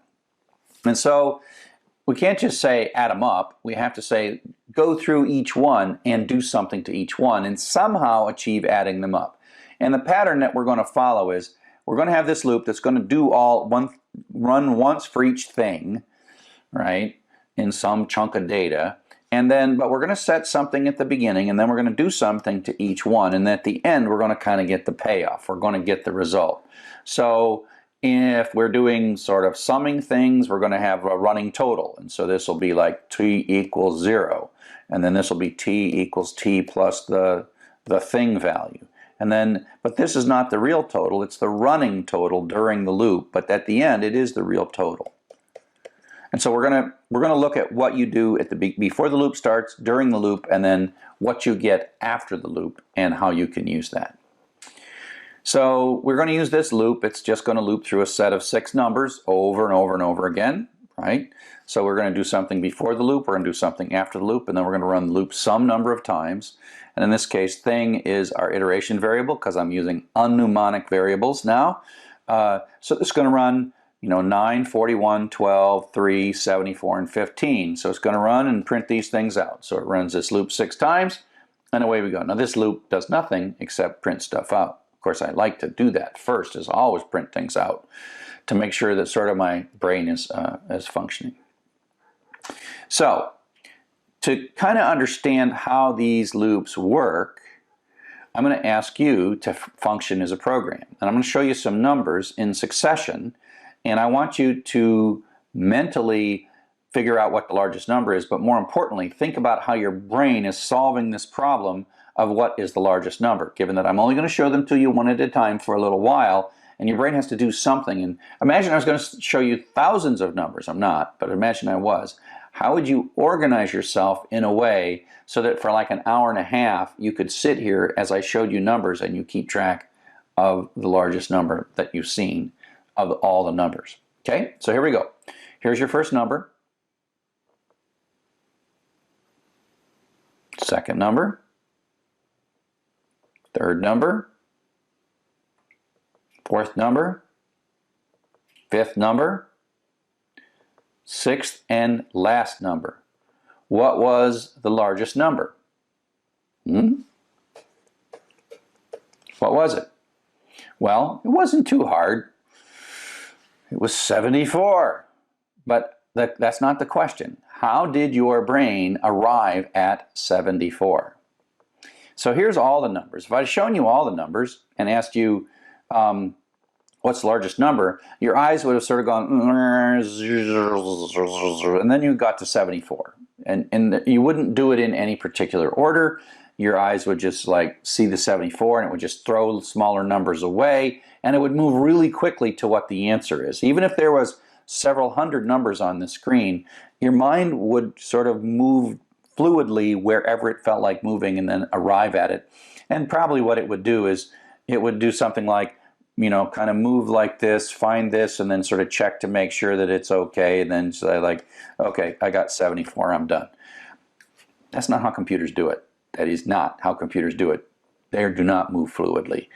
But they are highly dedicated. They're going to do something, 74. But how would you construct a loop to achieve this? So let's take a look. You could create a variable called largest so far. And this is the largest variable, the value that you've seen in the list so far. Now, I haven't shown you any numbers yet, so we'll just set this to -1 to get us started. So now we see 3. And we're like, oh, that's better than -1. It's our first number, so it's probably the largest we've seen so far, right? Great. 41. Oh, that's bigger than the largest we've seen so far, so we'll keep it. 12 is not bigger than 41, so we're not going to keep it. Notice this keeping thing. 9 is not bigger than 41, so there's no point to keeping it. 74 is bigger than 41, so we'll keep it. Is this the largest number? We don't know. We don't know until we're done. 15, not better than 74. So now we're all done, and hooray, hooray, hooray, we have the largest number. And we had this variable that we kept, the largest number that we'd seen up to this point. And then when we know that we're done at the end, then that becomes the largest. So if you look at all the numbers, keeping track of the largest so far, at the end of all the numbers, the largest so far and the largest are the same thing. And so that's how you get this idea of something you're doing during the loop is not really the answer, but by the time the loop is done, you will have the answer. And so here's a bit of code that does this. Use it with our numbers, right? So let's take a look. So I have this variable called largest so far. I set it to -1. Before the loop, remember there's a loop before and a loop after and a loop in the middle. Before it's -1. So now the num, remember underscores are okay, that's my iteration variable. If 9 is greater than largest so far, well largest so far is -1, so that's true, so this code's going to run. So we're going to remember the new number. So this is 9, and so 9 ends up in largest so far, and then we print it out. And so largest so far is 9 after we saw the number 9. Then we do it again. So now 41 comes in. And is 41 greater than 9? The answer is yes, it is. So we're going to run this code, copy 41 into 41 into largest so far, and then print it out. And largest so far is 41 after we saw the number 41. Now we're going to run the loop again with 12. Okay, and you get the idea, I hope. Is 12 greater than 41, which is the largest we've seen so far? And the answer is no, it is not. So we skip. So the largest so far stays 41 even though we saw 12. Meaning we're sort of like ratcheting up, but we never ratchet back down. So we run it again with 3 and 41, and we skip this, and then the largest so far is 41 even though we just saw 3. And now we see 74. Is 74 greater than 41? See, we never are looking at all the numbers. We're only looking at the window on the numbers of the current number that we're looking at. So is 74 greater than 41? The answer is yes. So we run this code and then we capture the 74. So we just saw 74 and it is the largest so far. And then we run it again with 15, but 74 is our largest so far and so it skips. So 74 remains largest so far after 15, and now we're finished because we just ran the last thing. The for loop takes care of everything and jumps to this print statement and says afterwards, largest so far is 74. But at this point, it's also the largest, right? So largest so far became largest when our loop finished. So that sort of gives you this notion of how we construct, something at the beginning, some kind of thing that we're going to do over and over and over again, and then something at the end. And we put some print statements in just so we can watch it and see what's going on. So coming up next, we're going to talk about some more loop patterns, some counting, totaling, averaging, and finding the smallest number.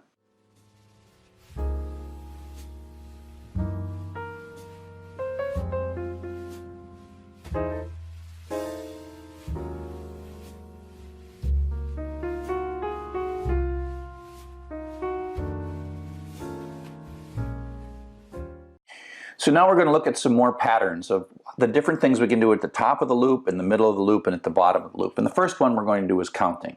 Now we're going to take a look at the number of something, the number of things in our list. Now we could just inspect it and see 6, but you will have for loops like you're reading through a file or scanning through some data. And so the notion of counting, you have to assume that you don't really know, that there's going to be a lot more than just 6. But for now, we're just going to do 6, and we're going to count how many things that we see in this loop.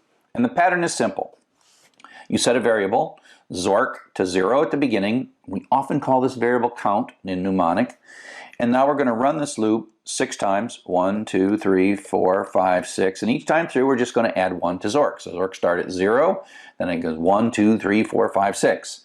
And we're going to print it out. So, we see the 9 and Zork is 1. See 41, Zork is 2. And Zork is 16. When we see the 15, 4 stops, and we print out afterwards. And this then is 6 is then the ultimate count that we got. So that's very, very simple. The pattern is that set it to 0 at the beginning, add 1 to it, and if you run that enough times, then this is how many times that happened. And in a sense, it's how many times this line ran, right? Sometimes you put this in an if statement, etc., etc., etc. Okay? Oops. Now, we can do the same thing to get a total. And the way the total works is you compute a running total of the number of the items that you've seen so far, and at the end the running total in effect becomes the total.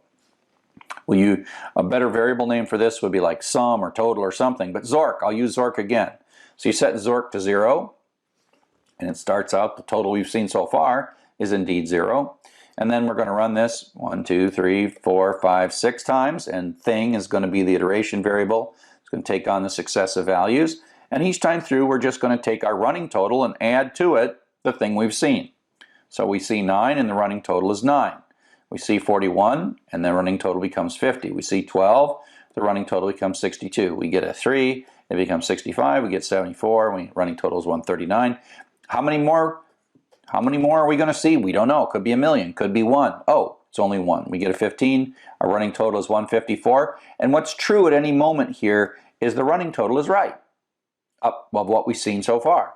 Now, when we're done, the for loop quits for us, and afterwards, 154 is indeed the total. So the running total while we're in the loop, at the end of the loop, after the end of the loop, we have the actual total. So it's not very difficult to convert this to the average because we've calculated the count and we've calculated the running total, and now we're going to have the average by simply dividing those. Okay, so now this time I've used mnemonic variables. Don't get confused by this. Mnemonic variables are just friendly names I chose for you to read the code easier. I am not communicating to Python in any way by naming this count and sum, but count and sum is nice. Okay, so I set count to 0 and sum to 0. Oh, go back up. I set count to 0 and sum to 0 at the beginning, and the count is 0 and the sum is 0. And then I'm going to run this loop 6 times. 1, 2, 3, 4, 5, 6. And each time, value is the iteration variable. I count, every time I run the loop, I count equals count plus 1, sum equals sum plus value, so I have a running count and a running total. And they show up here, 1, 2, 3, 4, 5, 6, and then the running total. And then at some point, the for loop, we do the last one, and the for loop jumps out, and it divides 6, 154 is the count and running total, and then it divides the average sum over count. Okay? So that's just, again, a pattern of something in the beginning, something in the middle, something in the end. Another kind of thing we tend to do in loops is we look for things, we hunt for things. And so this is where we have an if statement inside of a loop, and of course I've created a silly simple thing. In this code I am looking for large values that are greater than 20. And again, don't think of this as just 6 numbers, but I'm looking for all the values and I'm going to print them out. So, it says before, it's going to run this 9. Well, if 9 is greater than 20, it's false, so it goes back up. 41, true, so it prints out 41, then goes back up. 12, false, goes back up. 3, false, goes back up. 74, true, so it runs this, so out comes that little print statement. Goes back up, and then 15 is the last one, and that's false. It goes back up, and the 4 says we're done, and then we do afterwards. And so this is just the notion of having an if statement inside of a for loop, where we're sort of picking or choosing or selecting or looking for something in a large set of things that we're looping through. We can also say, I want to know if a particular value is there. And so we're going to use a Boolean variable. And we've talked about integer variables like 1, 42, and then floating point variables like 98.6, and then string variables like hello world that have quotes in them. This is a fourth type, a kind of variable. It's called a Boolean variable, and it only has 2 values. It has true and false. Matter of fact, these if statements, they return Boolean values. Value equal 3, that is returning a true or a false based on the value of value. There's a mnemonic confusion there, right? But I'm using it. So I'm going to make a variable called found, and that's a decent name for a variable, so don't get hung up on that. And I'm going to initially say found is going to indicate to me whether or not I found a 3 in my list. And I'm going to start before the loop starts, say false, because we haven't found anything yet. So found equals false. And so at the beginning of the loop, found is false. Before the loop starts, found is false. And now we're going to run this loop a bunch of times. 9, is that true? No, skip. 41, is that true? skip. 12, skip. Right? So 9, 41, 12. And found has remained false because we haven't done anything to it. But now in comes a 3. And this becomes true. So it runs this code. So found becomes true. And then we print it. And you'll notice that when we see a 3, we get true. And then it runs again. We get 74. It's still false. 15. It's still false. Run, run, run, quit. And the residual afterwards is true. And in fact, if you didn't know any of this and you don't print that out, all you know is that afterwards we loop through all those things and we know that there was a 3 in there. That's what we're doing. So we searched all of them, we checked for 3s when we found a 3, and you can see basically that, you know, the found remains false until it flips to true, but then there's nothing to set it back to false. There's nothing in this loop that's going to set it back to false. So once it sort of catches the 3, then it remains true for the rest of the loop, and then it just finds its way out.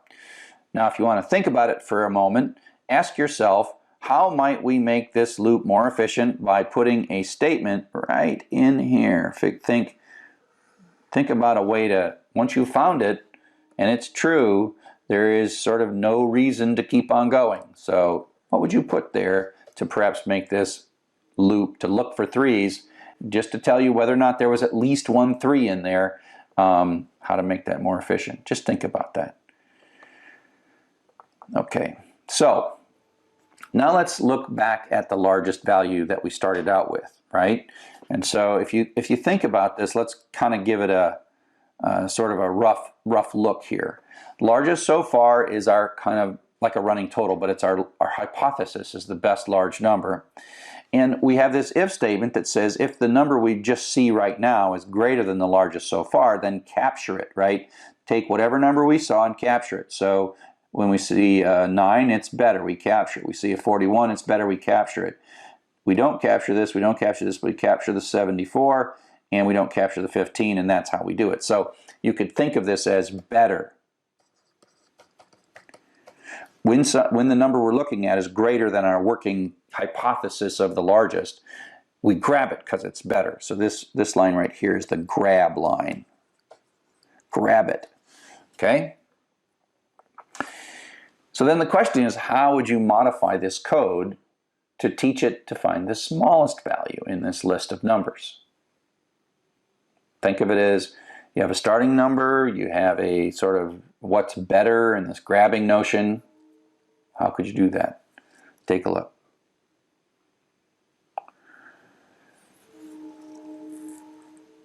Okay, so let's take a look. So let's do a couple things. Like if you look at this if statement, that's better. Well, it's better now if the number is less than. So but then we should probably change this to be smallest so far, smallest so far, smallest so far, smallest so far, smallest so far, smallest so far, right? Matter of fact, that's what this is. We've changed the word largest so far to smallest so far, and we've changed the greater than to a less than. Is that going to fix it? I'll give you a second to look at it. Pause if you need. Is that going to fix it? Is that going to find our smallest number? The answer is, of course, no, it's not. So if we run this code, so we set the smallest so far to -1, and it starts out -1. We run it, and it's 9. Is 9 less than -1? No, it's not. So after we see a 9, the smallest so far is -1. Now we're going to run 41. Is 41 less than -1? No, it is not.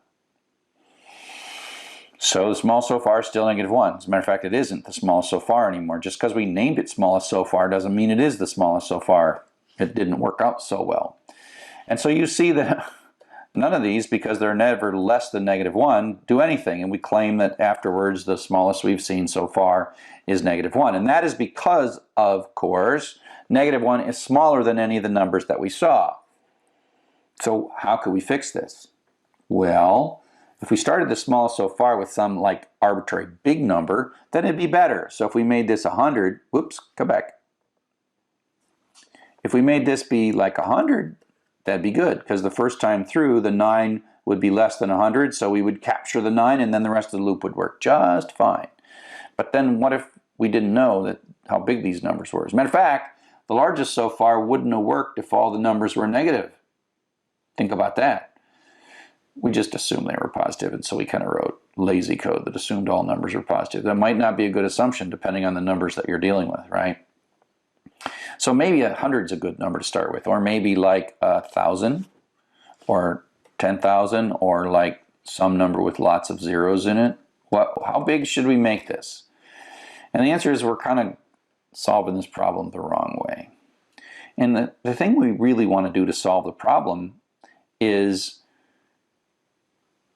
to just accept the fact that if we're looking for the smallest number so far, that the right hypothesis is the first number. And if we just knew what that first number was, the 9, because it's the first number, we know that it's both the largest so far and the smallest so far as soon as you see the first number. But we don't know here before the loop starts what that first number is. I mean, you can look at it, but assume this is just data that's coming from somewhere else, and we don't know it until we start reading it. So we have to construct a loop that deals with the fact that we want to capture the first value as our hypothesis for smallest so far. So how do we do that? Let's take a look. So what we do is we use yet another type. So we have integer, floating point, string, Boolean, and now we have a thing called the none type. None type is a special marker in that it only has one value. Boolean has true and false. Floating point has an infinite number of values, and integer has an infinite number of values, but none type has one value, none. None is a constant. Capital none is a constant. The difference is we can check to see if we have stored none. None is often used to indicate emptiness, not non-existence, because smallest doesn't exist until we assign it, but we're going to assign it to like a mark, a flag, a marker, some way to say, oh, this is not even a number, it's nothing. And so we're going to, and you can do this. So that's like makes a variable called smallest, and in it puts none. It sticks it right in. It's not a string none, it's like a special type. Okay? So that actually captures the notion that before the loop starts, the smallest number that we've seen so far is none. We haven't seen any numbers. Okay? So then we come in and we have an if statement. And we have a new operator called is. Is stronger than equal sign. And so if smallest is none, that becomes true, it runs this case. And so then what it does is it copies this first value, which is 9, into smallest. And so we see a 9, and the smallest so far is 9, which is the first value. And again, we're assuming we don't know what the first value is before the loop starts, so we use the first iteration through the loop as the moment where we capture that. Okay? So, smallest is the value, and then we print it, and we go back up, and now it runs again with 41. 41 is not none. There's only one thing that's none, so it is not equal to none. Smallest is not equal to none, or is not none. So this is false, so it skips over here. Then it asks the question, is the value we're looking at, 41, less than smallest? Well, smallest is 9 in this case, and this is 41, so that's false, so it skips that and goes on. So we see 41, we don't take it, and then you can see that this will never become true again. This is pretty much false for the rest of the iterations of the loop. It's false for the rest of the iterations for the loop. So it just is going to run down here and ask this question. And at some point we see a 3, and we run this code, we capture it. We see 74, we don't capture it. We see 15, we don't capture it. So then the for loop skips out. At the end, we have the smallest. And actually, this would be a good technique for the largest as well, because it really is just a technique to put a marker in this variable so that we snag that first number or first whatever as we read and parse through them. So the is and is not operators are very useful in Python. You can think of them as like the double equal sign. They're asking a question, and they return a true or blank is blank returns a true or a false. It is stronger. Double equal says, are these things equal in type and value? So just as an example, if I were to say, is 0 equal to 0.0, it would say, yeah, that's true. But then if I says 0 is 0.0, that would be false. So that's because these two are the same value-wise, and these two are not the same type-wise. So is stronger than equals, meaning that it demands equality in both the type of the variable and the value of the variable, and no conversion is done. And so that's just a very strong. Don't overuse is. If you're dealing with numbers or even strings, use double equals, don't use is, because sometimes it gets a little confusing. So use is sparingly. I tend to only use is on Booleans and on none types. I don't use is on integers, and I don't use is on floats, and I don't use is on strings. Just none or true false. And also, is not is also an operator. So you just say blah, blah, blah is not none, or blah, blah, blah is not false. Okay, so we've been looping around and doing loops and loops of loops. We looked at the indefinite loops, the while loops that kind of run for a while. The definite loop, and we looked at break and continue as a way to either escape completely from the loop or go back up and discard the current iteration of the loop. We looked at none. We looked at Boolean variables. We have for loops, definite loops, where you've got some kind of a set or a list or some kind of sequence that you're looping through. And then the concept of loop idioms, where you do something at the top, something to each item, and then you sort of get a benefit at the bottom. And so that gets us through iterations.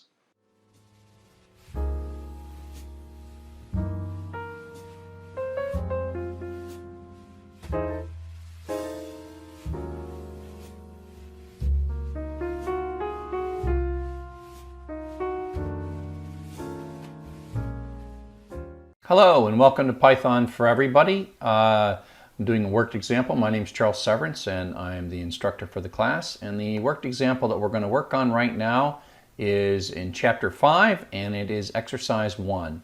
We're going to repeat asking for a number until the word done is entered, and then we're going to print the total, and then we're going to print the count, and then we're going to print the average at the end. And we're going to enter some numbers, and then we've got to do some error checking. And we're going to keep on going, so we'll ignore this. We'll just say invalid input, and then we're going to ignore it. So I'm going to start from scratch. I'm going to write I'll start my terminal, start some Atom. And so I've opened the py4e folder, and that's kind of cool because now I can do things like say new folder, and say I'd like an exercise 0501, and then go into exercise 0501 and say file, new file, and then say file, save as, and put it in exercise 0501, and then name the file ex0501.py. I'm going to start from scratch on this one instead of adapting another piece of code.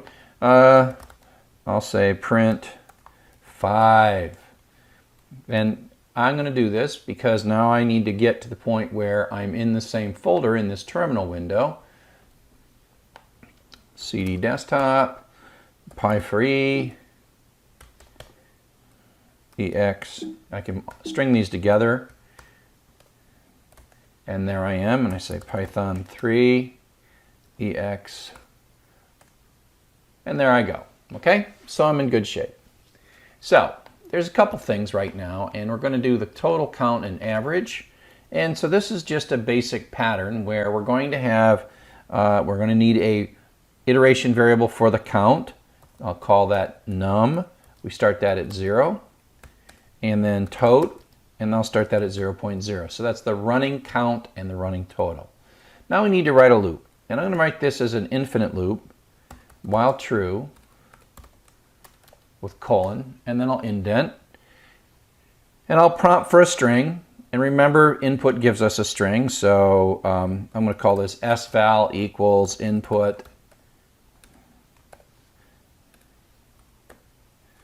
enter a number, colon, space, I'm going to deal with the try and accept later, but you can just kind of know that the floating point value that we're going to do is sometimes this little bit of code will fail. I'm just going to take the string value here, sval. This input returns us a string, and now I'm going to convert that to a float. I'm going to say print fval, so I can print that out. And then I'm going to do the num equals num plus 1 and tote equals tote plus fval. Now, I do need to deal with the situation where I'm entering the word done. Now, we want to check that before we convert it to a float, because done, well, we can run this. It's an infinite loop, but it'll only run a little bit. It won't cause us too much problem. If I run Python, let me drag this over here, and I go 1, 2, 3, and if I put in something bad, it's running. I don't have a way to get out. But you can see that, you know, it blew up on line 5. It blew up right here on line 5. So what we want to do is we want it to say, you know, 1, 2, 3, done. But we want it to detect that we've typed in done. So here we'll just say if the string value that I got back from input is double equal, quote, done, quote, break. So that basically will break us out. And now print all done. I should be using single quotes here. Too much Java coding. Print all done. Then I'm going to say print, what do I want to print? The total, the num, and then tote, comma num, comma tote over num. Now we've got to be careful because we don't want to divide by 0, but that'll get us sort of a ways. So this is going to run, it's going to read these things, it's going to accumulate here. This is the accumulator pattern. This is a counter pattern where we're adding 1 to a current variable, and accumulator pattern where we're adding a value to it. So now we should be able to see the done. 4, 5, and 6, and then done. And the total of 4 plus 5 plus 6 is 15. The number is 3 and the average is 5. And so that's really good. The all done prints out. I just did that for yucks, and you can see the value that's coming out. So that's in pretty good shape. So I'm going to comment this out and comment that out. So this is pretty good. It works just the way we want it to work. 4, 5, 6. But if we do something other than we're done, then we're going to blow up in this float. And so this is where we're going to have to do a try and accept, because we just know that this line, line 7 is the danger zone. Okay, so what we're going to do is we're going to put a try in here, and then we're going to indent the part of code that seems strange, and then we're going to have some accept code. And the first thing we have to do in the accept code is print out the word invalid input. Come back. Print invalid input. Now, just like in an earlier example, we have to do something here to make sure it doesn't just keep on going, because fval doesn't work. We're not going to see the error message that would be the traceback here on line 9. We're going to run here, but we still don't want to add, because fval will be... so this is where we can use the continue. So in this code, we're using both the break to say if I'm all done break, and if I have a problem, I'll print a message out, and then I'll say continue. So the continue basically says go back up to the top. So that is how, when we see enter some bad data, we print an invalid input, and without adding anything new, you don't really see it here, without adding anything new, you go back up to the top and enter a second thing. So now, if everything is right, I should be able to type bad input. 4, 5, 6, bad input, done. And I have a total of 15, and 3 items, and the average is 5.0. So there we go. That's what we're going to get, and that roughly achieves this same thing. And it's a combination of a loop with a exit mechanism. We have some sanity checking of our input, some making sure that we have some valid input, and we catch it, and we use continue to loop back up to run the next iteration of the loop. And we have an accumulator pattern, and then we can use the accumulated data to print what we want to print. So I hope that this has been useful to you. Exercise 5.1 for Python for everybody. Hello and welcome to Chapter 6. In this chapter we're going to talk about strings. And Chapter 7 is the payoff chapter, so up to this point we're still learning sort of basic building blocks, and actually we're going to write a real program in Chapter 7. So just learn this, and the payoff's in Chapter 7. So we actually been using strings from the very first lecture, because if you print hello world, well, that's a string. And so we've been doing things. This slide here is all review. We use plus to concatenate strings. We use print to print them out. Print's just a function. It takes as a parameter something, strings, integers, etc. We can put digits in strings, but we can't add to them.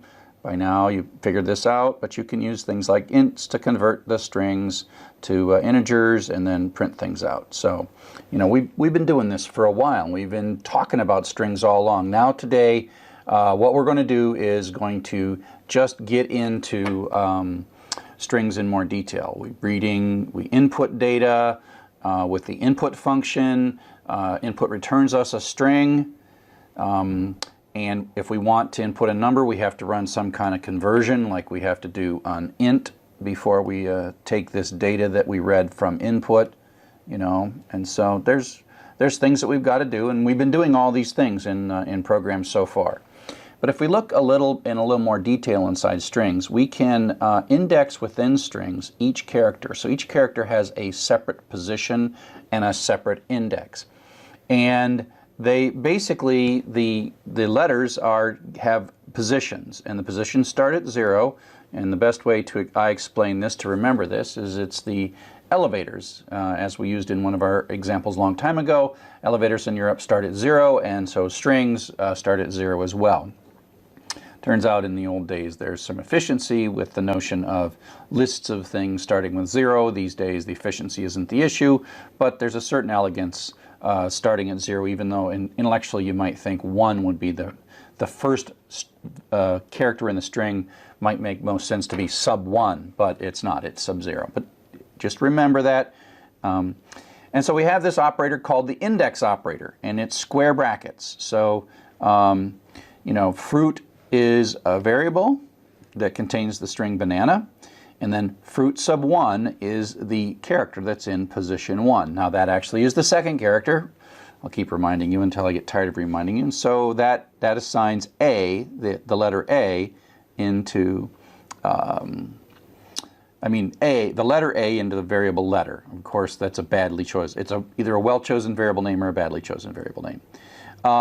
And the thing that goes inside this can either be a constant or it can be an expression. So this is x equals 3, and then fruit sub x minus 1, well, that means 2, which is position 2, which is an n, and so that gives us an n. So the index is an operator, and you can add this bracket syntax to the end of a string variable.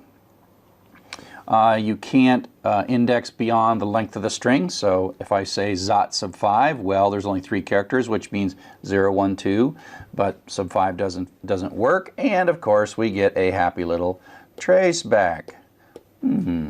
So you have to be careful when you're starting to pull stuff out of strings. Although some of the things allow it, some of them don't, and then you'll kind of get used to that. We can ask how long a string is, and so we use the len function. We pass the string variable, and we pass it into len as parameter, and len gives us back the length of the string, not the position. So it's 0 through len minus 1. So it's 0 through length minus 1. So length is just another function that we've been doing functions now for a while. You pass in a parameter, and then len does some work, and out comes 6, and that goes back into x because the function has a residual value. It just happens to be a built-in function. And so, somewhere deep inside Python there is code that takes this and somebody wrote a loop or looked something up and then returned a return value and sent back a 6 to go into our x variable. And so a function is there, and like I said, we've been using this for a while. Another thing we tend to do is to look through strings and look at strings and dig data out of strings. Python is excellent for doing sort of these kinds of lookups. And so we can write a simple loop. We can write a for loop that creates some kind of a iteration variable like index. And given that we know that these positions are 0 through 5, we can set this to be 0. And then write a while loop while the iteration variable is less than the length of fruit. And remember, this is 6, so it's going to be 0 through 5. 0 through 5 are the values we want to generate. And then we can look up one at a time, pull out fruit sub index, so fruit sub 0, fruit sub 1, 2, 3, 4, 5, and then print out the position and the letter index, and then add 1 to index, and it runs. This will run 6 times, 0 through 5, and out we go to produce this output right here. And so that's one way of looping through strings. That is a basic indeterminate loop, but we construct carefully an iteration value, and work our way through that loop data. The other way is to use a determinate loop, a for loop. And generally when we are able to use a while loop or a for loop, all else being equal, we generally prefer a for loop. And so here we have the for keyword and fruit, and it's an in. And so for letter in fruit, well, that just says letter is our iteration variable, and it's going to take on the successive values of each of the characters. So this loop is going to run 6 times, and letter is going to be B, A, N, A, N, A, banana. I'm always terrified when I make these slides that I'm going to misspell banana, because somehow I always think that there are 2 N's somewhere. I don't know. It's not one of my favorite words to spell. I actually didn't choose banana as the constant. The author who I borrowed the textbook from, Alan Downey and Jeff Elkner, they used banana, and so I'm still using banana. So some of the jokes in the book aren't my jokes. They are the jokes of Jeff and Alan. So here are just 2 equivalent, so you can have the while loop. They sort of both do the same thing. They both just print the letters out one time through. Each of these loops runs 5 times. But you can see how the determinate loop, the for loop, is a prettier loop, unless you truly somehow need to know this number as you're going through the loop. But if all you're doing is going through and you want to touch in order each of the characters of the string, you then simply write a for loop because it's more elegant. The less code you write, the less chance there is for you to make a mistake. And so the fact that these are equivalent, this is 2 lines of a loop, and this is 4 lines of a loop. That's twice as many places as you could make a mistake, because you might, misspell index or something. I mean, why even make an iteration variable if you don't need to make an iteration variable? And so we can do things that harken back to our iterations and loops chapter, where anything that you can do in those things, like look for the largest letter, look for the smallest letter, search to see if a letter exists, or say count the number of A's in the word banana. And so that's what this is doing. And so we have a counter. So again, we do something at the top of the loop, we're going to do something in the middle loop, and then we're going to print it out at the bottom. So we start our counter at 0. We're going to loop through all the letters, and then if the letter is A, then count equals count plus 1. This is kind of a pattern in a loop where we're noticing something, and instead of like we did it earlier where we said found equals true, well, we're going to count them this time. So if we have 1, we'll get 1. If we have 0, we get 0. And how many ever there are, but there should be 3 because it's going to run 3 times, and there's 3 A's in banana. And so this is a conditional within a count. We've seen counts, we've seen conditionals in loop in prior chapters. And so again, I love the in keyword in Python. It again reminds me of set notation in algebra. If you're a math whiz, if you're not, don't worry about it. Or maybe you will be a math whiz and you'll say, whoa, this set notation reminds me a lot of the in keyword in Python. So Again, it's for iteration variable letter. Again, don't get stuck with letter. I just happen to be using it here in banana. And that is for each character in the string banana. Run this loop once, changing the variable letter to be the particular character that we're pointing at. And so it's taking care, for is taking care of a lot for us, right? And so this is sort of this really smart for loop. The for loop is, both deciding how many times to run the loop, in this case 6, and it's advancing the letter. So advance, print. Decide whether you're done, advance, print. Decide whether you're done, advance, print. Decide whether you're done, advance, print. Decide whether you're done, advance, print. Decide whether you're done, advance, print. Decide whether you're done. I am now done because we're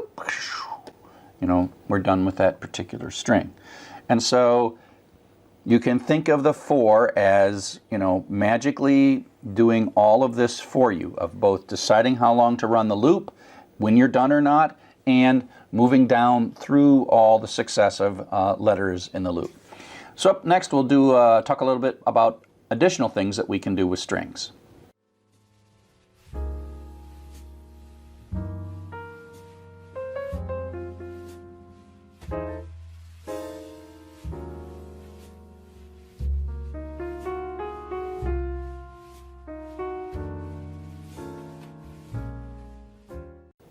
So now we're going to dig into strings a bit, and we've already looked at how you can pull out a single character in a string, and now we're going to look at what we call slicing, and that is pulling chunks of a string out. And again, we're going to use the square bracket operator, and so S, and the way I say it is sub, S sub 0 through 4. That's how I read this. S sub 0 through 4. So I look at the colon as through, I look at the brackets as sub. And so S sub 0 through 4 says start at position 0 and then go up through, but not including 4, right? So we don't include 4. So that's probably the hardest part of this. Up to, but not including. Up to, but not including. This seems counterintuitive, kind of like starting at 0 seems counterintuitive, but after a while, you get used to it, and there'll be situations where you're writing code like, oh, that's why that works better. But just for now, remember it. Up to, but not including. It's just kind of a little thing. We'll come back to when that is useful for us. 6 through 7, well, that ends up being starting at 6, up to, but not including 7. So that's why we only get the P out. Now, one thing that Python is pretty nice about is it's not going to give you a traceback. We might expect that 6 through 20, well, there's no 20 characters, but it's like, that's okay. We'll just let you stop at the end, and we'll start at 6 and go all the way to the end. Oh, no traceback. It's almost disappointing sometimes when Python doesn't trace back, when you think, if you're so obsessed about everything, I would have traced back in that situation. But hey, I guess if you're allowed, you're allowed. And so there we go. Now you can eliminate or omit the first or last. If you eliminate the first, it assumes the beginning of string. If you eliminate the second, it assumes the end of the string. And why you would do this, I don't know, but that's from beginning to end, so it's the whole string. So whole string, 8 through the end is thon, and up to but not including 2 is mo. All right, so you get that. So that's pretty simple. Once you've got the rest of slicing and the rest of string indexing, the notion of eliminating the first or the last of the colon expression, the first or second of the colon expression, I think is actually pretty intuitive, pretty nice. We've already been concatenating strings together. We overload the plus operator, and there is no space added. Remember, when you're doing print, x comma y, this comma does turn into a space. But that's not what's happening here. There is no automatic space being added, and so we see hello in there, and it just is hello there with no space. And so if we want, we just have to concatenate the space explicitly if we want to put spaces into strings. The problem is if you might think it's more convenient to add a space with a concatenation, but then you have to think, well, what about if I want to concatenate things and not put the space in? Then I'd need a different operator. So that's kind of why it works that way. We can use in differently as a logical operator, so we're using it as an iteration structure in for loops, but we can also use it as a logical operator in if statements. So it's kind of like the double equals or not equals or less than or equals or something like that. It's like those guys, and so it returns a true or a false. Is N in fruit? So that's a question, and the answer is true. Is M in fruit? No, that's the answer to a question. Is Nan in fruit? Doesn't have to be single character, can be more than one character, and the answer is true. And then you say something like, if A in fruit. And so this is the logical value that returns a true or a false, and yes, we found it. So that becomes true in this particular case, so it runs the little indented bit. So in is an operator in this particular situation. In a for loop, in means something different. And we'll use in for other things as operators, as logical operators coming up in a bit. You can compare strings, and this has to do with the character set of your computer, the character set that Python is, but in general, it is lexicographically less than and lexicographically greater than. Uppercase and lowercase are a little weird. I think when we used the max function earlier, the way my computer was set up, uppercase was less than lowercase, but in general, uppercase is less than lowercase. But in general, it's bad to assume case, but there is a deterministic way to sort strings. You can, have something equal to or less than or greater than, and all those operations work naturally. The less than and greater than, you have to kind of be aware of uppercase, lowercase, things like where punctuation sorts less than or greater than letters. That's kind of unpredictable and depends on the character set of your computer, and something you just play with and figure out. If you're doing sorting stuff by first name and last name, as long as the case is kind of the same, if you were sorting Chuck with an uppercase and Glenn, the fact that these uppercases, they'd sort right, and these lowercases would sort right. But if you were to subdue instead lowercase Chuck and uppercase Glenn, then that would sort weird. As a matter of fact, the G would come before that. And so case can mess this up. But in general, other than case and special characters and other things, it technically works. It's just hard to kind of predict it. A lot of what we do is use the string library, and so the strings are objects, and we'll talk later about what that really means. And objects have these things we call methods. So a string object has some built-in capabilities, and one of the built-in capabilities that the string object has is, here is a string object, and because greet is a string object, if we said type, we'd see that it was an str. Dot lower says, hey, dear string, make a lowercase version of yourself. It's like calling this function lower and passing greet into it, and then give that back to me. Now, it doesn't actually change greet. It gives me a lowercase copy. So here I have hello Bob with an H and a B uppercase, and what I get back in Zap is hello Bob all lowercase. And note that greet is unchanged. So hello Bob is still there.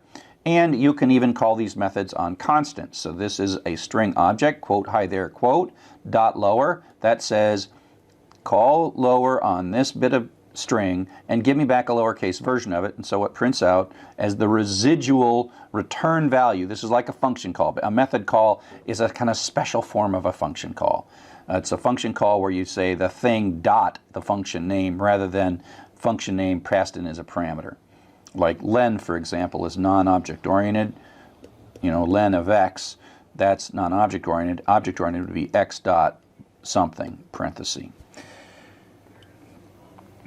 But so constants are objects as well, and taking the lower gives us back lowercase hi there. And so that's just one of the things that you can do in the string library. These are built into string variables and constants. They're just always there. As soon as you make a string, they're part of it. And when you do type and it says it's class str, we'll get to object oriented. Don't worry, we'll get to object oriented. Okay, and so you can do things like use the type. If you're just This used to say type stir, but it's class stir. Kind of, this is more of an OO. The word class is an object-oriented concept, but it is a string, and you can use the dir, and of course there's extra stuff up here. And this is showing all the different methods or capabilities, things we can do to strings. So, you know, x dot something, parenthesis. Well, what can we do there? This is all of those things that we can do to x's that are built in and come with x's, come with strings when we build them. And Python, of course, has great documentation online for all of these string methods and what they do and how they work and why they work the way they do. And so here's some of that Python documentation. We'll look at a few of these, but you know, don't hesitate to say Python string uppercase, and then we're like, oh yeah, that is upper, right? And so here's a few things that we can do and use. Some of the ones I use a lot, and we'll look at each one of these things. So the find operation says find me a substring within a string, right? Find me a substring within a string. So find me the first NA and give me back the position. So that gives me back 2. And then I can say go find a Z in there. Well, there's no Z, and so it returns me -1. So that's what the find does. So we're going to use this kind of stuff a lot, and we do a lot of looking in strings. Converting things to upper or lower case, there is an upper method and a lower method.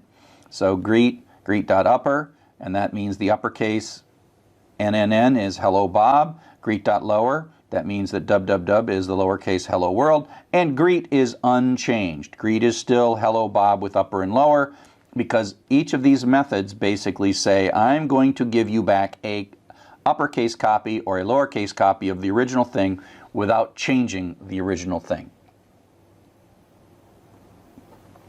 Search and replace is super useful, super duper useful. And it's pretty clean. Here we have a string, and we use the replace method. In this case, we're passing in the old and the new. Bob, replace all Bobs with Janes. And so that takes this hello Bob and turns it to hello Jane. Again, greet is unchanged. Greet is unchanged. And it does more than one thing. So this says go find, well, let's clear that. This says go find all the O's and replace all the O's with X's. And so it goes and finds 2 of them, and then out come 2 X's. And so that really is replace is not just replace the first one, but replace all of them. White space, as we'll see, is a big deal. And white space is not just blanks, although the most common thing, but it's also sort of non-printing characters like tabs and new lines and other kinds of things. And so we have a number of different ways to strip white space.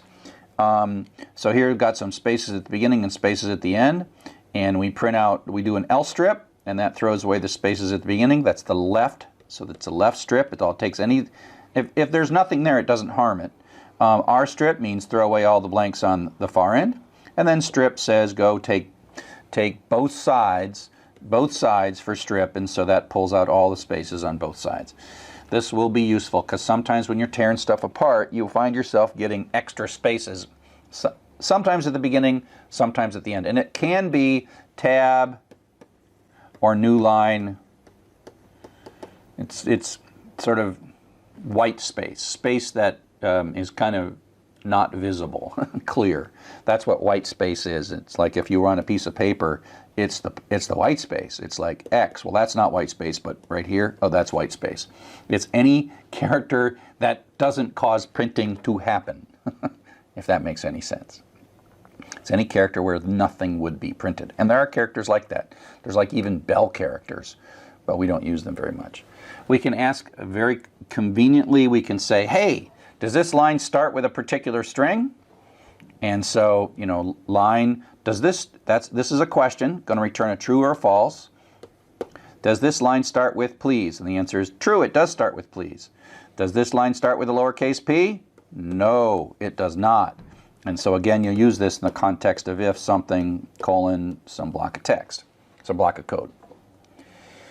So we can combine these things to tear stuff out. And so let's assume that what we want to do in this case is we want to take a from line. This is from an email format from a mailbox.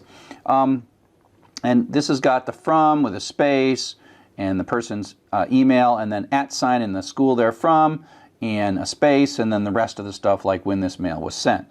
And this is a real mail message from this guy Stephen from the University of Cape Town in South Africa. And it's really Stephen, and this really is the first line of a file that you'll get to know pretty well by the rest of this course. Hi Stephen, we like you. You are the example in my class and have been for a long time. People actually who know Stephen have taken this class and they're like, Stephen, I saw your picture in the class. So if you're ever in Cape Town at the University of Cape Town, say hi to Stephen and tell him that you saw him in the class. But okay, that's neither here nor there. What I really want to do is I want to extract his school from this email line. Okay, so now eventually we will do things like the data will come from files, but this is still chapter 6. So this is the data we're going to search through. And so we can say, hey, let's go find the @ sign. Search up to this position and find the @ sign. So data.find @ sign.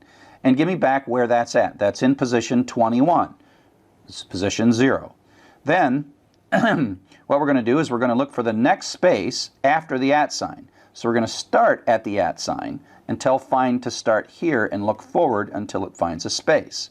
So data.find, look for a space starting at the position of the @ sign, and then that'll be in position 31. So 31 is what we get in the space position. So now what we have is we have in two variables, we have position, the position of the @ sign and the position of the space after the @ sign. Now what we really want is this bit right here.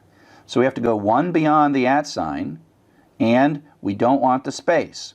So we say, we're going to use slicing here, data sub at position +1 up to but not including the space. Oh, smiley face, because we didn't have to say space -1 because that is up to but not including.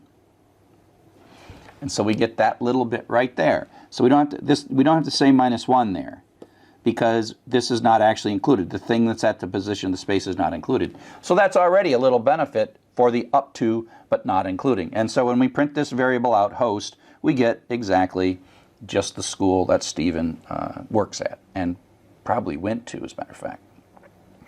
I don't know if he went there or not.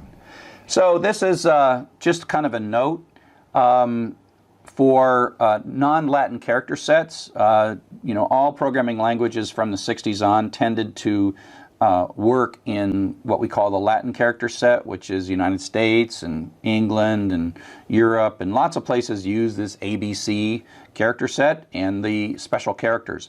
But it's really common to want to use different characters. And so if you're going from Python 2 to Python 3, and we'll talk about this a little later when it matters more. Luckily, we're in Python 3, and so one of the big things about Python 3 is that all the internal strings are Unicode. In Python 2, there was sort of some confusion as you went between strings. And this is just a little bit of code, and so I'm putting in here, some Asian characters. This is Korean, actually. Asian characters into X, and then I say what kind of a thing this is, and that is a string. And then there's this Unicode, and this comes from Python 2. If it's a Unicode operation, it's still a string. Whereas in Python 2, if you put international characters into X, then it was a string, and then there was a separate kind of a constant called a Unicode constant, and it was a different type. And there was ways that you had to mess with these Unicode variables as you did things like read them from files and put them back into files and did other things. So it was much more difficult in Python 2, but we're doing in Python 3, and in Python 3 it natively understands non-Latin character sets, international Asian character sets, Spanish, French character sets. And so this is a good thing for Python 3, and this is one of the real benefits of using Python 3. And as we start doing stuff where we're exchanging data with the outside world, this will come into play, and I'll have to show you how to use it. There was weird things that you had to do. It just makes a lot more sense in Python 3. Okay? So we've talked about strings, We learned about the string. We're converting it. We've done a whole bunch of stuff. And this is, again, we're not yet doing anything super useful. We're learning sort of how to like slice and dice, even though we're sort of not making the meal yet. Up next, we're going to talk about files. We're going to read some data, and we're going to slice and dice and use all the things in the next chapter that we've learned up to this point. So see you in a bit.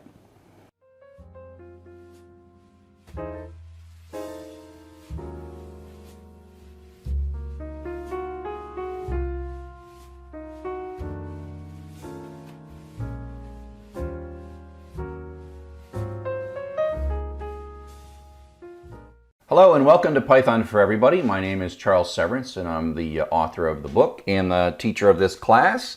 In this particular session we are going to do exercise 6.5 from the textbook.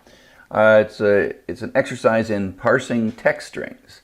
And so the basic idea is we're going to see strings of various kinds and various lengths, and we're going to want to extract pieces of them, okay?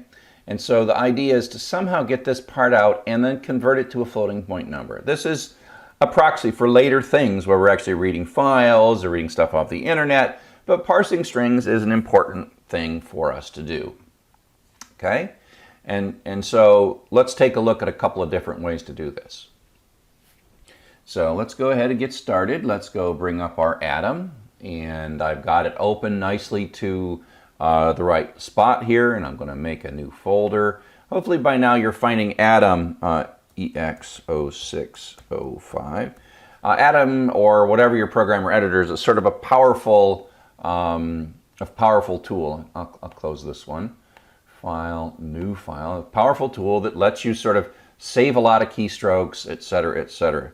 Print exercise 6.5, just for yucks.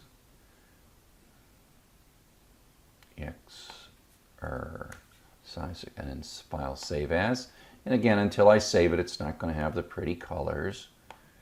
I'm going to save it in 605. ex0605.py. And now it has the pretty colors. And here I am. Now, I've been doing these, and so now I'm actually already in a directory. So let me show you how to do relative directories. So I'm in this path right here, and I can use, both in Windows and in Mac and in Linux, I can use the command cd ... That sort of thinks of the one before, the one that came before. And so now I'm up one directory. And if I do an ls, I will see that this new EX0605 that I just created in this directory from Atom is already there. cd EX0605.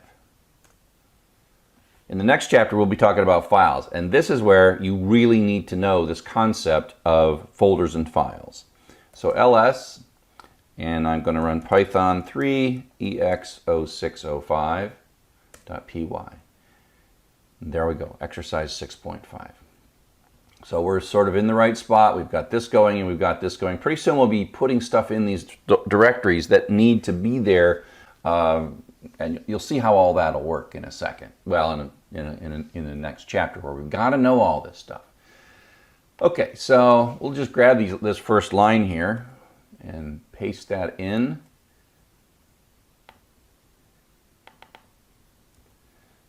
Print stir. So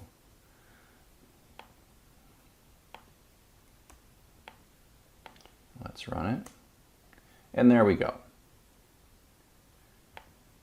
Actually, there's supposed to be a space right there, so I don't know why this space didn't get copied and pasted from my copy and paste, so I'm going to put that space in.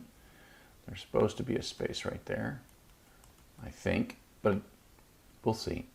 So the key thing is, if you look at the lectures from this section, you can look for things, and you look for a pattern. And so what I'm going to do is I am going to look for a pattern that says find me a colon. Okay, and I'm going to say, where is there a colon equals stir.find and then print out IPOS. So I'm going to say, where in this string is there a colon? That's going to give me the position and offset of that. So that says that the colon is in position 18. Now, it's not always going to be 18. Sometimes these strings will be a little bit different. Okay.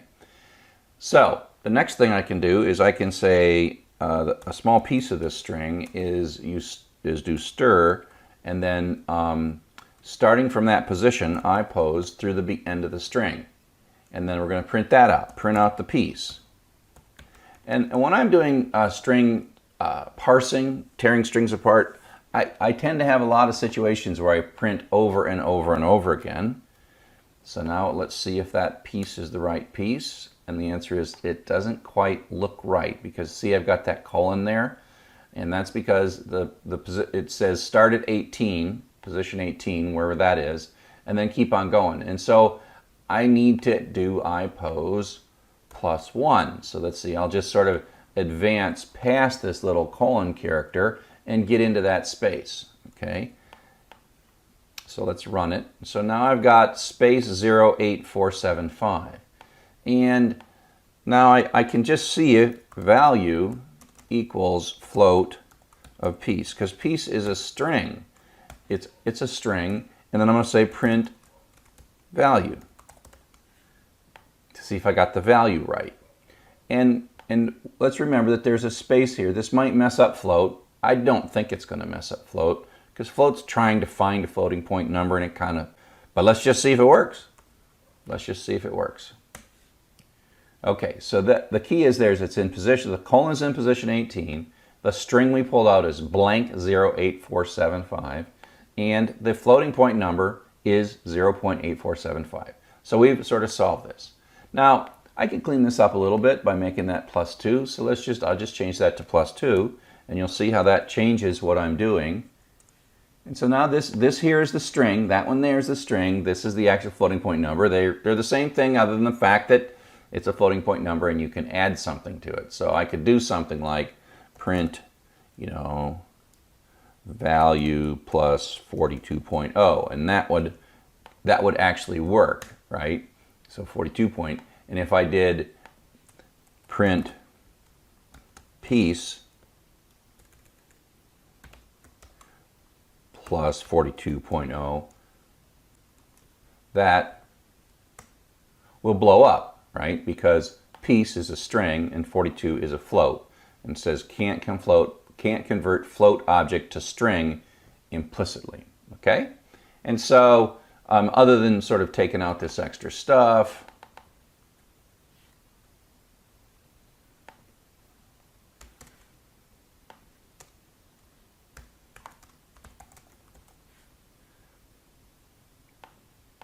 I'm just commenting out a whole bunch of stuff here.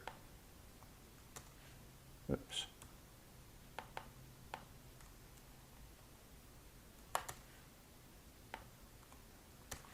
So I take out all those print statements. These 5 lines are the lines to do this particular assignment, where we are tearing apart a string. And in the future, the source, this is just so that we can play with strings, but later we'll be taking this data from all over the place. Finally, we're going to start opening some files, and then later in the course we're going to be opening data from databases. We'll be opening data from the internet, and so there's all kind of sources of data where we get these strings, but for now we're in chapter 6 and we're only focused on strings.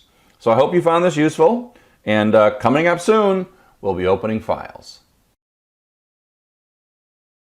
Hello and welcome to Chapter 7. This is the chapter where it all really starts to pay off. We have been learning bits and pieces and doing little 2 lines, 3 lines, 4 lines of code to learn the basic building blocks of Python and learn some of the syntax and define lots of terms. But now we're actually going to start doing something. So if you look at what we've been doing so far, we're inside this little computer, and you type up, the Python says what next, and you give it its command and it does something, and you do something else and does something, and you do this 3 or 4 times, unless you write a loop, and then it goes like 10, 20 times, and that's it. And then maybe we write a thing that reads something from our keyboard, gives us something back, and then we write something that prints something out. print a few things out. And so we've been pretty much using the keyboard, the screen, the CPU, and the memory. That's kind of where we've been living. And while it's important to talk to the keyboard and the screen, the real world is things like databases that live out here, files that live on our systems, and connecting to the network and reading data from the network. And so that's what we're starting to do right now, is we're starting to be able to work outside kind of our code and create things that are permanent. And so we're going to be talking, initially we're going to work on files. We'll later talk to databases and the network and other stuff, but for now we are talking about files. And so really kind of we're stepping out a little bit and reading things that are permanent and creating things that are permanent. The kinds of files that we're going to talk about mostly are text files, and you can think of these as a sequence of lines in a file that are easily read by Python. You've been making text files all along. Your hello.py, that file's a text file too. You're using a text editor to create that file. You put your Python commands in a file, you run those files, and that's what it is. And so a file can be thought of as a bunch of lines, 1, 2, 3, 4, 5, 6, 7, a blank line here. That's possible. And but the reality is that these are actually just lines, and we have a special character called the new line that we'll talk about in a second. So to read a file, you have to call the open function. And open returns what we call a file handle. Open doesn't actually read the file. Open makes it possible so that you can read the file. So the parameters to open are, it takes one parameter that's required, which is the name of the file, another parameter that's optional, whether or not to read it or write it. If we're reading the file, it doesn't harm it. You can read it over and over. If you write it, it actually, if there's already data in that file, it truncates it and writes something. And we're not going to really write files, we're mostly going to read them. And so open sort of, you pass it in a file, it gives you back this file handle, and then you have a variable in which you store it. I often call it fhand to be mnemonic. You'll see my code, I use fhand all the time to indicate that that is a file handle. And so if we were to run this in interactive mode, we'll open mbox.txt, and that is a function built into Python, and then it gives us back a handle. It does not give the data. And you can kind of see this when we print out the file handle using the print statement. It doesn't print the lines that are in the file. The lines that are in the file are sort of out there. There could be like 10 million lines for all we know, lines in the file. The handle's like a little opening outside of your program, and you can talk to the file by opening it, then you can read stuff, if you're writing the file, you can write stuff, and then you close the file to shut the handle down. But handle is a thing that allows you to get to the file. It is not the file itself, and it's not the data in the file. It's just a wrapper that kind of allows you. So this, if you print it out, it's like, that's the file we opened, we're reading it, and encoding has to do with the different kinds of character sets, which we talked about at the end of the last lecture, that Unicode character set, etc. UTF-8 is a great character set. It's probably the most typical character set that you will run into, although you can have different character sets of files, but most of them are UTF-8. So, of course, this is Python. If you make a mistake and there's a file that doesn't exist, we get a traceback, and it blows up. We'll show you in a second how to deal with that. Now, the new line character is an important part of file reading. And in files, in strings, we can put the new line character in by this \n character. And the \n is the character that indicates that we're supposed to go to another line. Go to a new line. Go to a new line. And so we have, what is this? Well, that's a \n. That's a \n. And so if we print it out, we print it this way, we see that the \n is in there. This is how we type it. We actually type \n to Python to indicate that we're supposed to put that there. But if we do a print statement, it actually interprets the \n, and so the \n causes kind of this movement to the beginning. Now the print actually, at the end of this, adds another \n. So the \n that we put in by putting it into this string is that one, and then print always puts a \n at the end. There's actually a way to override that \n behavior by putting something on the print statement, which we'll talk about later. Now, it's important to note that the \n is one character, right? And so even though this x \ny prints this, and then print adds another new line to go down to here. If you ask how many characters, what is the length of this? Well, it's only 3. That's because that's a character, the \n is a character, and the y is a character. So it's a 3-character string. So the \n is a character like all the rest of the characters, but it's only, we encode it by typing \n. It's called an escape, where the / is the escape, \n is a way to say new line, because we can't see it. It's a way for us to encode in a string this non-printable character, this invisible character. The white space, it's part of white space. So as we're reading through the file, we can think of it as a sequence of lines, and we can read these a line at a time. We can also read them a character at a time if we want. And so, but it's more common to say read this line, read the next line, read the line after that, etc., etc., etc. But the way to best think about this, it doesn't really matter. You can think about it as lines, and we will in most of the programs that we write. But realize that the way when we see this, when we see it like this, it comes back to the beginning, it comes back to the beginning. There's a character in the file at each of these points to say go back to the beginning. It's like hitting the enter key on your computer. And that is a new line. So you have to think that in the file, in order for your text editor and Python and everybody to know where the lines end, you put new lines in the file. And that's another character. So, you know, this looks like an empty line. This line here looks like an empty line, but really it has a single character, and the character is a new line. And it turns out that in a bit we're going to need to keep track of the fact that every line is ended by a new line. So up next, I'm going to talk a little bit about how to read files in Python.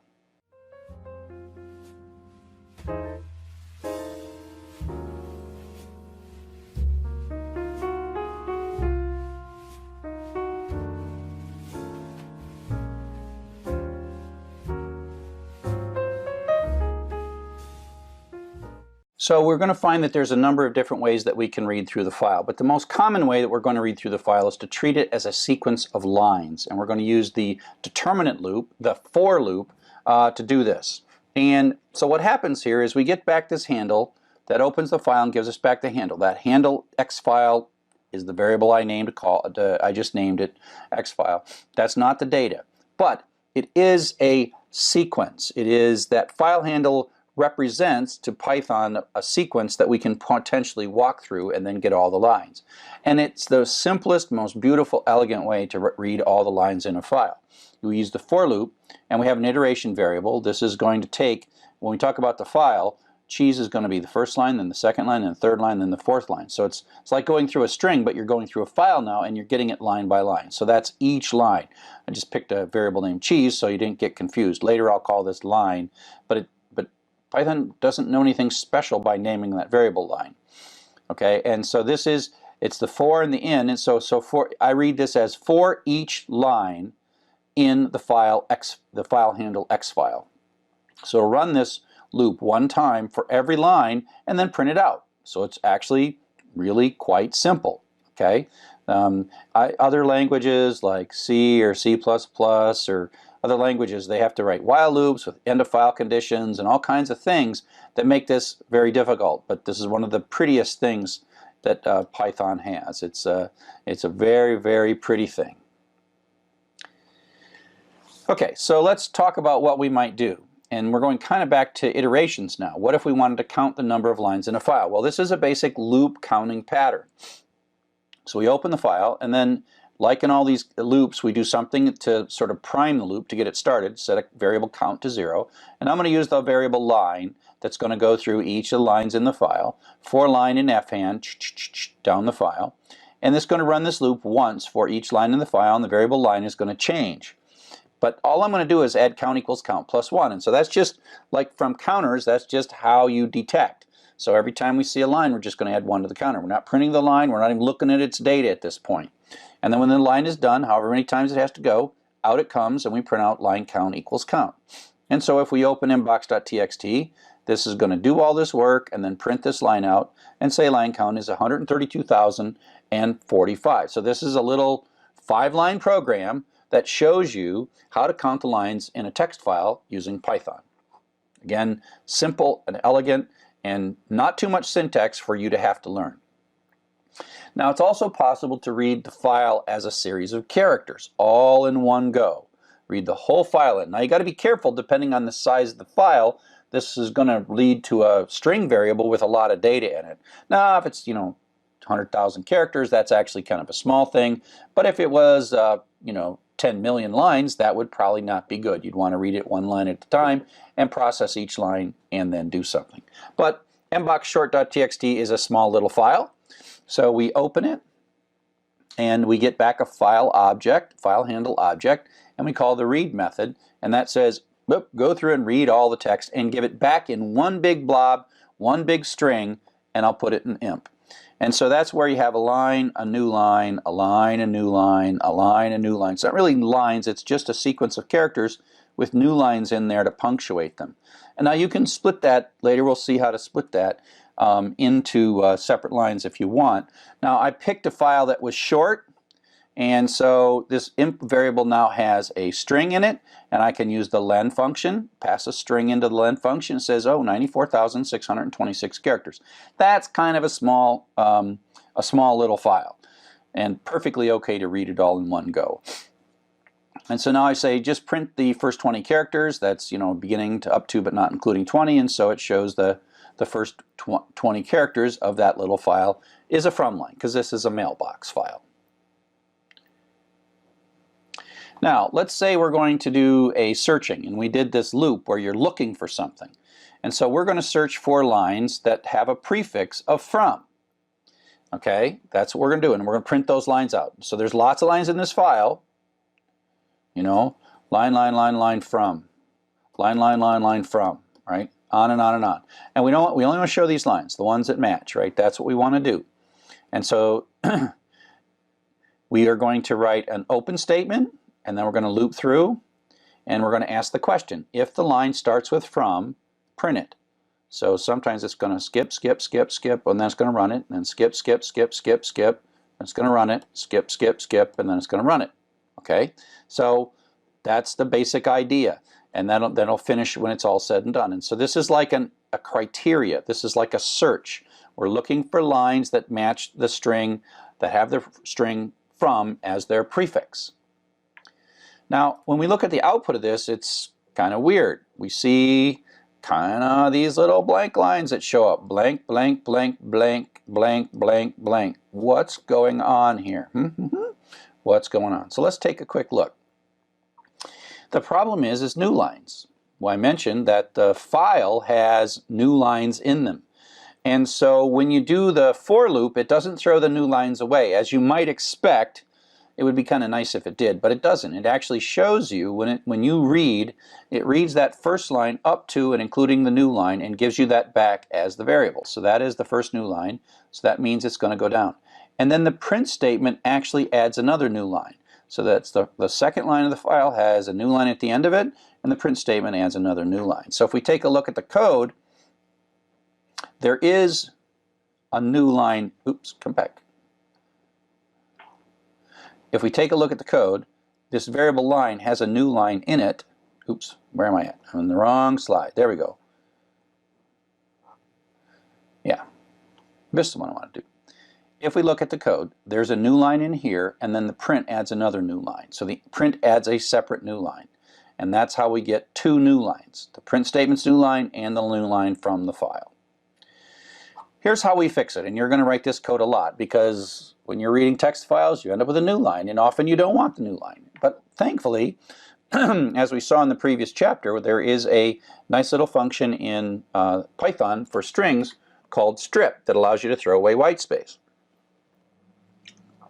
And to review, remember white space is anything that doesn't print. And this new line is not a non-printing character. So our strip gets rid of it. So it's a way to get rid of white space.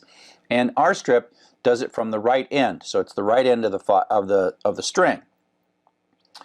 And so if we just are going to loop through all the lines in the file, we say line equals line r strip, and then this variable no longer has the new line at the end of it. We have our little if statement, and if we print it, then this line, the data has no thing, and then the data has no new line in it, so the print only goes down one. And so now we have single spaced output. And so you're going to be doing that a lot. It's really common to read through a file and then just strip the new line or any trailing space off the end of that. Now, there's a couple of ways to do a loop like this, and let's just think of this as we're looking for a file with lots of different lines in it, and we want to ignore all the lines except some, say, good lines, and we want to do something with those good lines, or the lines we're looking for. Needle in a haystack. This is like searching for a needle in the haystack. So if you look at this code at high level, we're going to loop through everything, and then we're sort of picking which lines are, and these are the good lines down here. Now often we have a bunch more code that we want to do, and we're not just printing them, but we're going to do a lot of code. So sometimes you actually structure the loop a little bit differently. And so the way to do it, and this is going to do the exact same thing, it's just a little different way of thinking about this loop. So the top part is the same, we're stripping it, and what we're doing here is everything's the same here except we add this not. If the line does not start with from, that's the translation of that. If the line does not start with from, continue. So basically we have a skipping pattern. So the lines we're not interested in, we skip. So we come down, we skip a lot of lines. And then we find a line that's good, and then we fall through. So this is the good code, and then we have all the other good code that we want to do to that line. We have that showing up down here. And so there's just two patterns, two ways to do the exact same thing. So another way to select the lines that we're interested in is to use the in operator. So we talked before about the in operator and how that works. So we're basically going to use the continue skipping method. So we're going to read all the lines, these first few lines. If uct.ac.za is not in the line, skip it. And so this is going to print out all the lines that have the string uct.ac.za in them. And so you see this is the output of the program, ... Sometimes you'll have programs that want to read different files. Often I give assignments where I say, show me how this program runs on the short file, and then show me again how it runs on the long file, just like this. And so the way we do that, to input the file name, instead of making the file name be a constant to the open call, we make the file name be a input. So we just run an input statement, which gives us a prompt, and then we type mbox.txt, and then that shows up in this variable f name. It's of course a string all the time, and we pass that into open, and then we open it, and then we do the count operation. So if we enter mbox.txt, it counts 1797 subject lines in mbox, and if we give it mbox short, it says there are 27 subject lines in mbox. And again, this is another one of those ifs, and it's just counting, but only counting lines that match a particular pattern. Okay, so now the user can also type bad file names, and we need to be able to deal with that as well. And so we're taking a small change to the code. The dangerous code is this line right here. This line right here is going to trace back if that file doesn't exist. So what do? Well, we're going to just expand that. The rest of this program is exactly the same. The only thing's different is we've got this line. We took out insurance on it, and we know that it might blow up, and so we have it in a try and except block. So here's how the code runs. So the input runs, we type in a good file name, it comes in here. This works, and so it skips the except, and so it runs the code and prints out the count. So that's the good pattern. The bad pattern is here, where we type in a bad file name, it comes in the try except, this file name is nanaboo, and it's going to blow up, so this line blows up, so it jumps down into the except code, prints out, file cannot be opened, so it prints this out. Now this quit is really important, because if we don't put this quit in here, it's going to continue down here, and that's going to blow up here because file handle is not defined properly at this point. And so what we have is, we have this quit is a special function where it comes in and never returns. So this is a way to terminate the entire Python program silently with no traceback. All right, so we put in our own error message, so we look like we're professional, say, oh, could not open this file, and then we stop. If you don't, it's going to come down here and it's going to trace back right there. It's going to blow up. So the quit is useful when you want to stop executing because you've detected some kind of an error. So that's a quick zoom through opening and reading through files and doing some patterns.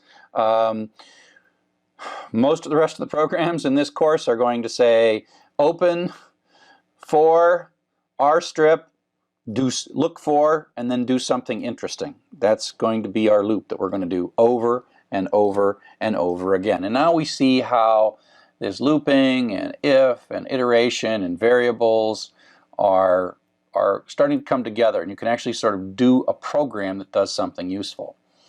But before we get to too many more programs, we got to switch a little bit, switch gears, and talk up next about data structures, and that is the shape of data. And how we can use more intricate and complex variables to help solve our problems.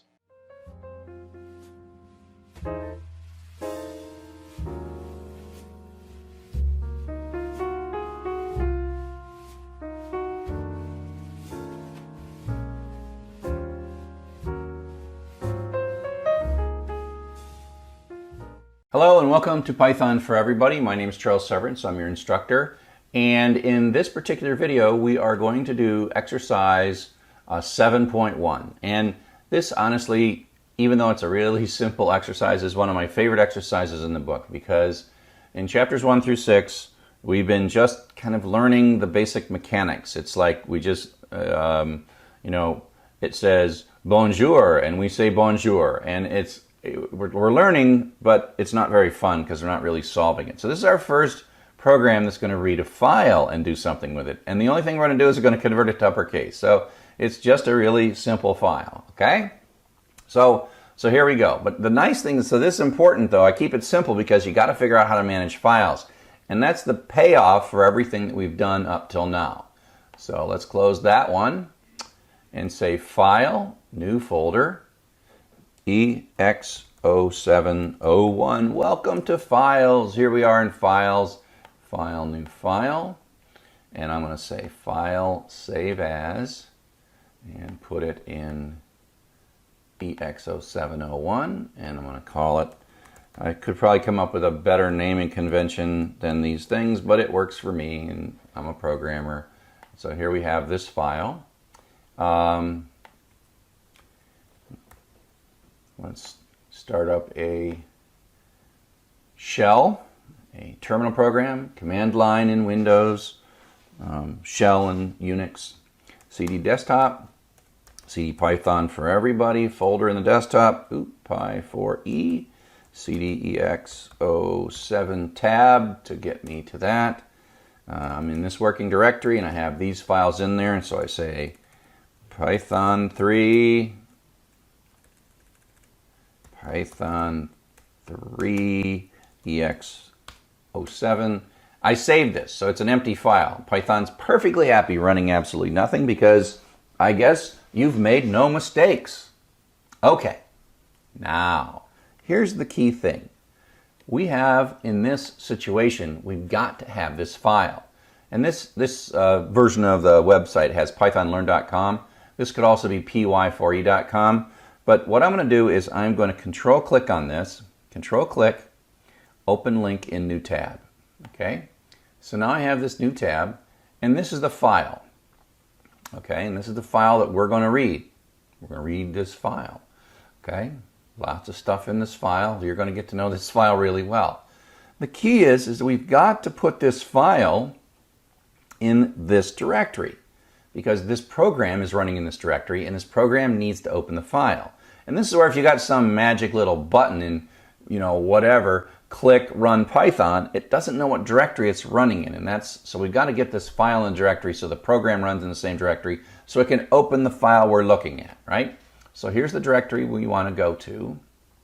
And I'm going to say, so I've got this file sitting here, and this works for text files. Once they're sort of viewable in the browser, I'm going to say File, Save Page As, and I'm going to go to my desktop. Make this a little bigger. Python for Everybody, EX0701, and you'll see this is sitting here, and I'm just going to say Save. So that's now been saved as if I downloaded the file. So let's go into the terminal and do an ls. And so you see that by my action here in the browser, I have saved a file into the exact same folder that I've got the code for 7.1. So now I can open this file and I can make sense of this file. Okay, so I'm going to Atom, and you see Atom even sees the file. So now I can even open the file in Atom And here's the file in Adam. Adam knows how to read these text files. And so away we go. So now exo7.py. This next few lines of code you're going to get to know pretty well. And so I'm going to create a variable called the, come back, I was in the wrong place. I'm going to open the file with the open command, fh equals open mbox short.txt. Now remember that open does not actually read the file. It kind of gives us this little portal where we can take a look at the file. And so if I print fh, you might expect that it would contain all this data, but it doesn't. It just is a file handle. So let me run that. Python 3 exo7.py. Okay, so it knows some information. This we'll learn later what objects are. This is a Python object that has some information in it, but the information in this object is not actually the file data. To read the file, we're going to write a while loop. I mean a for loop, sorry, not a while loop. So we're going to say for lx, again, that line is a good name here, but I want to use a non-mnemonic variable. For line in fh. And then I'm just going to say print lx. Okay, so this is going to loop through every line in the file and print it out. I'm going to have to make this a little bigger now because it's going to be very chatty. So that is just a loop to read through. Maybe make this a little smaller. There we go. Oh boy, oh boy, oh boy. Missing parentheses in call to print. What am I doing wrong here? Well, the problem is I've been using Python 2 for so long that when I'm not drinking enough coffee, then I'm going to talk Python 2. So the right way to do this, so let me just run this in Python. Never mind, I won't run it in Python 2. I'll just fix it. Because print's in parentheses in Python 3. So I saved it. And now let's run it again. Okay, so there you go. Now, as we scroll through this, you see right away the problem that, I'll get rid of that print statement right there. Let's get rid of that guy. Just delete him. We know how that line works. But you see this extra space, remember, because in the file there is a new line. So if you go over here, we make this wide as well, there is a non-printing character at the end of every line called the new line, which is the way in files we store the fact that it goes back to the beginning. So it's like character, character, character, character, character, go back to the beginning. That was a new line. You know, character, character, character, character, character, character, character, the next character is a 3, the next character is a new line, and so it goes to the beginning of the next line.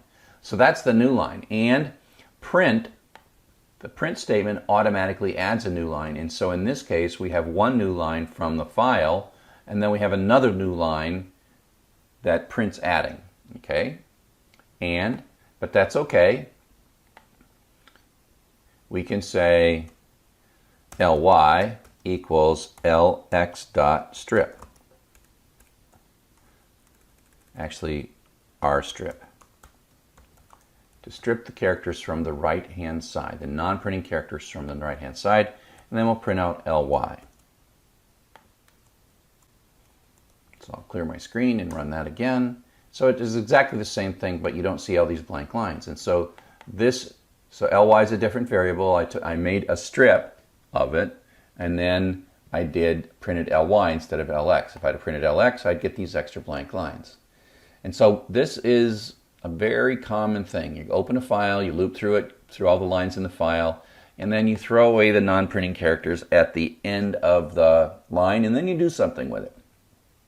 And so right now, we're just printing it. But what we're supposed to do in our assignment is make it uppercase. And so let's just call the upper method to make them all uppercase. See if that works. And there you go. And so now the line has been shouted. There's only one line and everything is fine, right? So it's been shouted, all uppercased. This little syntax here is what's called a method. This is a string variable, and upper is a method within the string variable that returns us an uppercase version of that. And again, that's object-oriented terminology, and we will learn about that in an upcoming chapter. But for now, we just sort of type it and understand it, and later we'll understand better that there's a whole series of things you can do after this dot for a variable in Python.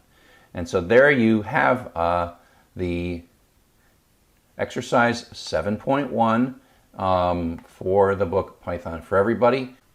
I hope you found this useful. See you on the net. Hello and welcome to Chapter 8. We're going to talk about lists in this chapter. Up to now, we've been talking about algorithms. Algorithms are the concept in computer science of using the programming language to express the steps that you want the computer to go through to solve the problem. Read some data, convert it to a floating point number, check to see if it's greater than 40, do one thing if it's greater than 40, do another thing if it's not, then print out the result. Or open a file, read everything. If the first line starts with something, do something. If not, skip it, and then add all the things up. Those are steps. Those are a series of steps, and hopefully by now you're getting to the point where you have a good understanding of steps. But there's a whole other side of computer programming, and we call it data structures. And data structures is not the steps, but instead clever ways that you lay out the data, and clever ways that you make sure that the data does what you want it to do. And so that's what we're going to start talking about now. Lists are the first and the simplest data structure. Strings are kind of like data structures, but lists are probably our first real data structure that we're going to think about and design and make use of effectively. But before we talk about what is a collection, we should talk about what is not a collection. So we're familiar with what a variable is. We know that a variable is a little piece of memory that's got a label on it. And then an assignment statement, sticks a 2 into X, and then and then 2 is in this little cupboard.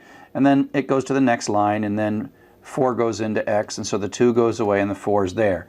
Now, a key thing is you can't have more than one variable at any given moment, right? And more than one value in a variable. So when we move to collections, collections are more like suitcases. We can put lots of things in them. We have ways of organizing them, and as we go through lists and dictionaries and tuples, we'll see how there are different ways to organize them. And as a matter of fact, we've been talking about lists for a while. Every time we use one of these square bracket syntaxes in earlier programs, we've been working with lists. And so this is technically a 3-item list with 3 strings, got commas here. Joseph is one string, Glenn and Sally are another string. And here's another one that is another thing. And the list is basically, it's a list constant, and it's being assigned into a variable. So this friends variable has 3 things in it. So that's different than what we've been talking about before. So these bracket structures with square brackets are those lists. And so the print is just a print with parentheses to get the print to work. But 12476 is a 3-item integer list. Red, yellow, and blue is a 3-item string list. But it doesn't all have to be integers or strings. Python can handle different things and different kinds of data in different positions in the list. So red, 2498.6, a 3-item list with a string, an integer, and a floating point number. And while we're not going to use this too much for now, this outer list is a 3-item list, and the second item is another list. So this is kind of alluding toward what we'll do when we start talking about data structures, and that is we have a structure and then we have another structure inside of it, and sometimes this can get quite complex. And we're doing this for a reason. This here has no reason, just to show you that it's possible that lists can be made up of lots of things, including other lists. And of course there is also the notion of the empty list. And like I said, I have had to be able to tell you about lists all along. We use them in for loops. We can put lots of things here. We can put file handle here, we can go through the file, we can put a string there, we can go through the characters in the string, and then a list. And the iteration variable then goes through the successive elements of the list, and that's why this prints off y4, 3, 2, 1, and then the loop is done and it prints out blast off. So we've been using them, and we've been actually iterating through lists with for statements all along. So the for statement has been something we use with lists, and when you just need to go iterate through the list and go through every item in order, the for is a great way to do that. So friend is our iteration variable, friends is our list variable, and so that says friend is going to successfully take on the value Joseph, Glenn, and Sally, and print out, Happy New Year, Joseph, Glenn, and Sally. It runs 3 times, once for each of the values, and the iteration variable advances. Now, I do want to make it really clear that the choice of friends and friend singular and plural, is arbitrary and capricious. It happens to be convenient and intuitive that the iteration variable is 1 and the list variable is more than 1. But Python has no idea about singular and plural. As a matter of fact, Python would care. It would be totally equivalent for Python to do the same thing, to have the list variable be z and the iteration variable be x. X will take on the successive values of these 3 things. Now, am I being nice to you by calling this list friends and this iteration variable friend? I am, but I also don't want it to confuse you if you're just a beginning developer. So, just like strings, we can sort of look within lists. Part of the thing is when you put more than one thing in a data structure, you need to get them out. And so lists have positions, they maintain order, and so the first thing in the list is the sub-0 position, sub-1, sub-2. Just like strings, they're 0-based, just like European elevators, they're 0-based. So if we take a look and we say, oh, friend sub-1, that's how I read that. The little square brackets, when you take a variable here and you say friend sub-1. Remember, singular and plural don't matter. Friend sub-1 means Glenn, because this is the 0 and that's the 1, and then Sally's the sub-2, and so that's what prints Glenn out in this particular thing. Now, lists are mutable. Mutable is another word for changeable. They can be changed, meaning that a list has 3 things. You can change this thing right in the middle if you want. To take a look at what's not mutable, strings are not mutable. So if I take a look at assigning banana into fruit, well, fruit sub-0 is a capital letter B. Could we imagine for the moment that we could change fruit sub-0 to lowercase b? Well, the syntax would be how you would do it if you could do it, but it turns out that strings are not mutable, meaning they're not changeable once you create them. And that's why when we do things like lowercase or uppercase, we take a look at the fruit and we say, give me a lowercase copy of that, and then we take the return value from this and we store that in x, and that's how x becomes a lowercase banana. But fruit is still the original one, so fruit has not changed. Compare and contrast that with a list, though. Here we have a 5-item list, 2, 14, 26, 41, and we're going to do the sub-2 position, and the sub-2 is 0, 1, 2, so that's that one right there, and we're going to assign a 28 into it. So that 28 is going in here, going to wipe that out and put 28 in. So we can do item assignment in lists by putting a bracket syntax on the left-hand side to say, don't just put it in the variable, put it in this position within the variable. So that's what that's doing.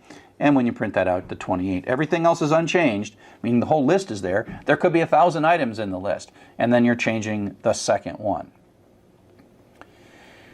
We have a function called len. We've been using this len function all along to take a look at how long strings are. It counts the number of characters in the string, so that's a 9-character string. If we have items in a list, len tells us how many items there are. It's not like how many characters there are, it's the number of things. And each thing doesn't have to be a number. It could be a number, a string, or even another list. And len is the way to say, hey, how many things are in there? There's a function that returns a list of numbers, and we use it, as we'll see in a second, to construct specialized loops to go through. Okay, so we've taken a look at loops, and now we're going to just take a bit of a look at some of the operations that you can do with loops. Python has this, as we'll soon learn, object-oriented approach to its operators, and the plus can add strings and it can add numbers. It can add floating point numbers, integer numbers, strings, etc. And so the plus similarly works this way with lists. The plus looks to its left and looks to its right and says, what am I adding? And in the case that I'm adding the list 1, 2, 3 and the list 4, 5, 6, it concatenates them together. In this way, it sort of functions like a string, and so we get 1, 2, 3, 4, 5, 6. It's just concatenate this list to another list. And it doesn't change A or B, just like in any kind of assignment statement. Calculations on the right side don't change the variables, and they produce a new variable and then assign that into C. You can also use list slicing, and it's easy to remember. If you remember how strings work, list works exactly the same way. So it's, of course it's a little tricky.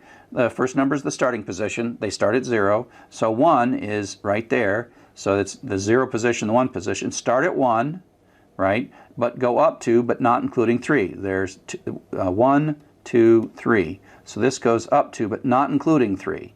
And that's why we get 4112 out of that. So up to, but not including. I'll just say that over and over and over again. If we do, you can leave the first part out.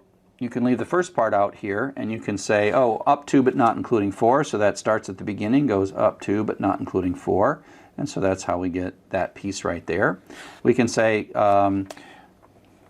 start at the position 3, 0, 1, 2, 3. Start at position 3 and go to the end. Now the fact that the number 3 is in here is sort of irrelevant. 3 to the end is those 3 numbers. And then you can do the whole list with slicing as well. Again, these pretty much are the exact same examples I used when I was doing strings. They're pretty much the same. There's a number of different methods, and you can look up all the documentation in list. I often just use the dir command to remind myself of them. Append will look at. Count looks for certain values in the list. Extend adds things to the end of the list. Index looks things up in the list. Insert allows the list to sort of be expanded in the middle. Pop pulls things off the top. Remove removes an item in the middle. Reverse flips the order of them, and sort puts them sorted order based on the values. So let's look at a couple of these.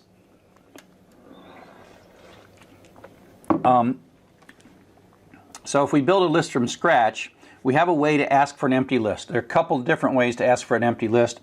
We could use just 2 square brackets next to each other, but this is a form we call the constructor form, where we say, hey Python, make a list. In this case, the word list is like a reserved word to Python. It's really a reserved class, but say list parentheses says make me an empty list, and then assign that list into stuff. So stuff is now it's a list object, it's of type list, but it has nothing in it. And then we can call the append method, stuff.append, and stick book in. And then we say, oh, and that knows how long, the stuff knows how long it is, where the end is, and how to add something to it, and then add a 99 to it, and we print it out. And we got book and 99, reminding ourselves that lists, while they're often the same types of variables, same types of values in the various positions in the list, it doesn't always have to be that way. Then we say, oh, we'll stuff that append cookie. You can keep on going, and then we end up with 3 things and the cookie. We have an in operator. It works pretty much like the in operator in a string. Is 9 in my list? And that's pretty simple, and the answer, of course, is yes, 9 is in my list. Is 15 in my list? Looking through, no, it's not. 15 is not in my list. And then there's the not in operator. You can think of that as kind of like one operator. Is 20 not in the list? And the answer, since it's not there, is true. And so that's a way to just, it's kind of like starts with or in for strings, same kind of stuff. Lists are in order, and they're sortable, and so this is something that we take good advantage of. A lot of what computers want to do is sort stuff. Look all these things up, append them, and then get them sorted. And so there is this method inside of list that's just the sort method. So here we put 3 values in 0, 1, 2 position, 0, 1, and 2, Joseph, Glenn, and Sally, and then we tell the list to sort itself, and then we print it out. Now, this is actually sorted the list in place, which is different than upper and lower, because if you remember, strings are not mutable, but lists are mutable, and so you say, hey, just sort yourself.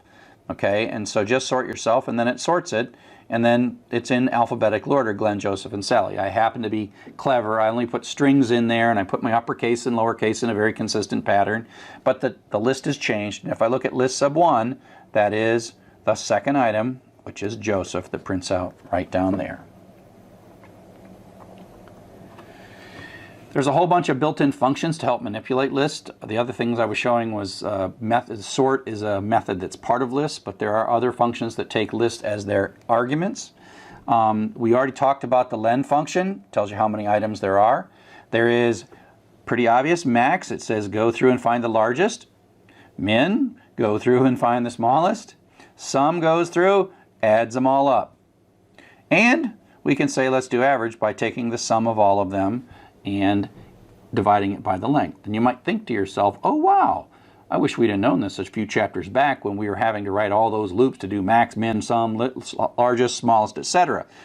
You can kind of think in your mind that inside each one of these functions is a loop that does pretty much what you did in those chapters. And part of the reason we did that back then, even though these things were here, was they're kind of easy loops to understand. And so those are there. And basically there allows two different ways of building loops to do the maximum minimum. Now it's not necessarily all that much easier to to do something using these, because you either can do them the old way, or you can make a list and then use these functions. So let's take a look, and I'll just say that these two bits of code are doing the exact same thing. And what they are is they're implementing a program that's going to repeatedly ask for numbers until we type the word done, and then it's going to compute the average and tell us what they are. And so using sort of the stuff from the loop chapter, we start with a total variable and a count variable, set them to 0, and then we read a number, we check for done to break out, but then we convert it to a floating point value. And then we say total equals total plus value and count equals count plus 1. And so this is going to run over and over and over again, however many times we're going to do this. And then it's going to pop out, and when it's done, it's going to have this value of total. The running total will become the overall total divided by count, and it'll print the average out. Okay? And so that's kind of how we would have done this before we knew how to do this with lists. Now, let's take a look at the other one. In the other one, we say, let's make an empty list. Remember, this is that constructor syntax that says to Python, make me an empty list and assign the empty list. It has nothing in it, right? But it is a list, has nothing in it, into the variable num list. Now we're going to write another loop. This part here is the same, these 3 lines. Read the number, if it's done, quit, and convert it to value. But instead of doing the actual calculation right now, what we're going to do is just append it to the list. So the list will start out empty, then the 3 will be in the list, then the 9 will be in the list, then the 5 will be in the list. So we're appending, each time through the loop, we're appending into the list. So we're just growing the list every time I read a value, instead of actually computing something with the value that we've got. So in either case we get value, and in one case we append it to the list. And then finally it finishes, the break happens, and then we just say, oh, hey, Python, sum up everything in the list, add these 3 numbers together, and then divide it by the length of all those things, and you'll have the average. And so these 2 things give us exactly the same output. Now there is one difference. If there was like 1 million or 1 billion numbers, they actually have to all be stored in the memory simultaneously, whereas here it's actually doing the calculation of the billion numbers and not using up so much memory. For most of the things that you're going to be doing, the difference in memory, there is a difference in memory. This one here uses more memory, but I can't draw very well. More memory. It uses more memory, but it doesn't really matter by the time it's all said and done. And so for you, the difference between these things is not all that significant, but it's important to understand that they're just 2 techniques to accomplish the same thing with lists.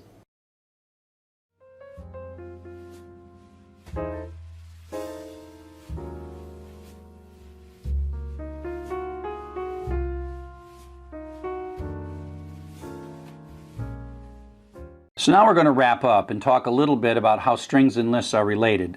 They're sort of related in that they both have zero-based things, and we use the square bracket operator to do various things. But there's a lot of situations where we're looking at our data and we're combining the use of lists and strings. So let me show you the first thing, probably the coolest thing. We're going to use it a lot the rest of the class, and that is the split function. So let's take a string. We've got ABC here. It's with 3 words. What we're interested in, the fact, is that there's spaces in this word. And what split does is says, you know, I'm going to look through this thing, I'm going to find this, and I'm going to break this into pieces, and I'm going to return you a list of the separate individual pieces. So look for blanks and break it in pieces and give me back the pieces. So I'll print these out, and now you see that it's a list with 3 items, with 3 words. The spaces are gone, but it's given it to us. So it's like, split this into words, please, and give me the individual words, and give me a list of individual words rather than a big long string with spaces in the middle of it. And that is a quick way to go from a line, and it's really common. A lot of things we're going like, go get the second thing or the third thing or whatever. So the split's really nice because then you can just grab stuff. And so you say, oh, how many things did I get? Well, I got 3. The len function tells us that. And I can print the first word I got, which is with the sub-0, and that'll be like with, will be the first word because that's the sub-0 position. So I read something, I split it, I can say there's three things, and I can look at stuff, the first word, basically, without really knowing much. Now, if you remember earlier, and we'll see this, we used find and slicing to do a similar kind of thing, but people tend to prefer the split. And you can, oops, go back. You can also then loop through them, so you can split these things into stuff as a word, and then go through with W, and then it's going to go through. W is going to take the successive with three words, and so you can make a loop by reading some data, splitting it, then writing a for loop, and then it's effectively going through the words in that line of data. And so that's a really powerful concept that we'll use in a lot of the programs that we're going to write. Just a couple of bits about this and how it works. Split with no parameters here, it looks for spaces, but it also treats a bunch of spaces as a single space. And so it's pretty smart about that. And so even though this has a lot of spaces between lot and of, you only see lot of, all the spaces are gone. It does something special about spaces. It's really white space, so tabs or new lines or other characters would also qualify in split, basically. Now, you don't always have to split based on spaces, and a lot of data that you're going to run into, you're going to want to split on something else. And so here's some data that looks like we're using colons to separate the first, second, and third piece. Now, if you just call split, split's looking for spaces. And so split gives you back a list of the things broken apart with spaces, but there's not a single space in that line. And so we get a list. See, it's a list, but there's only one item, and the semicolons are sitting there. Split doesn't go like, whoa, this looks like it should be semicolons. You know, split's job is to use spaces and split the string based on spaces. Okay? But given that this is something we like to do, you can tell split what character you'd actually like to split on. Now, it's not quite as clever when splitting on something other than spaces. It doesn't understand that, you know, if there's a bunch of semicolons in a row, it still thinks of those as splitting points to split. But in this particular case, where there's no spaces, you know, and it's going to split that. So it says split this based on the semicolon, instead of being based on the space. And so if you take a look at what comes out of this, we split on semicolon. Now we have a three-item list, and we get first, second, and third. And a lot of your data comes out of some logging system or some router status updates. Who knows what you're looking at? But the delimiter is often something other than space, and you can do that with split.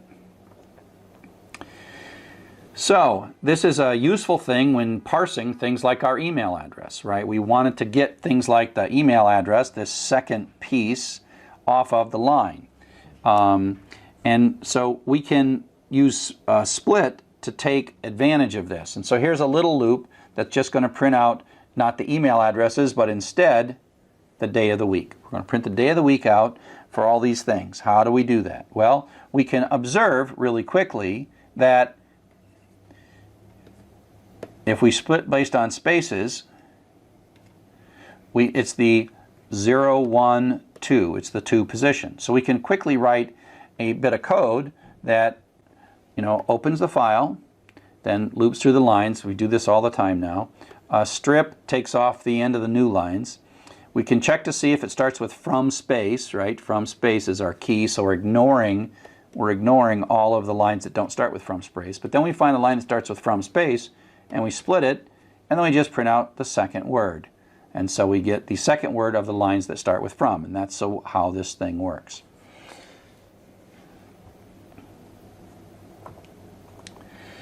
Now, sometimes we want to dig into it deeper, and we will take something, split it, and then split another piece of it again with a different delimiter.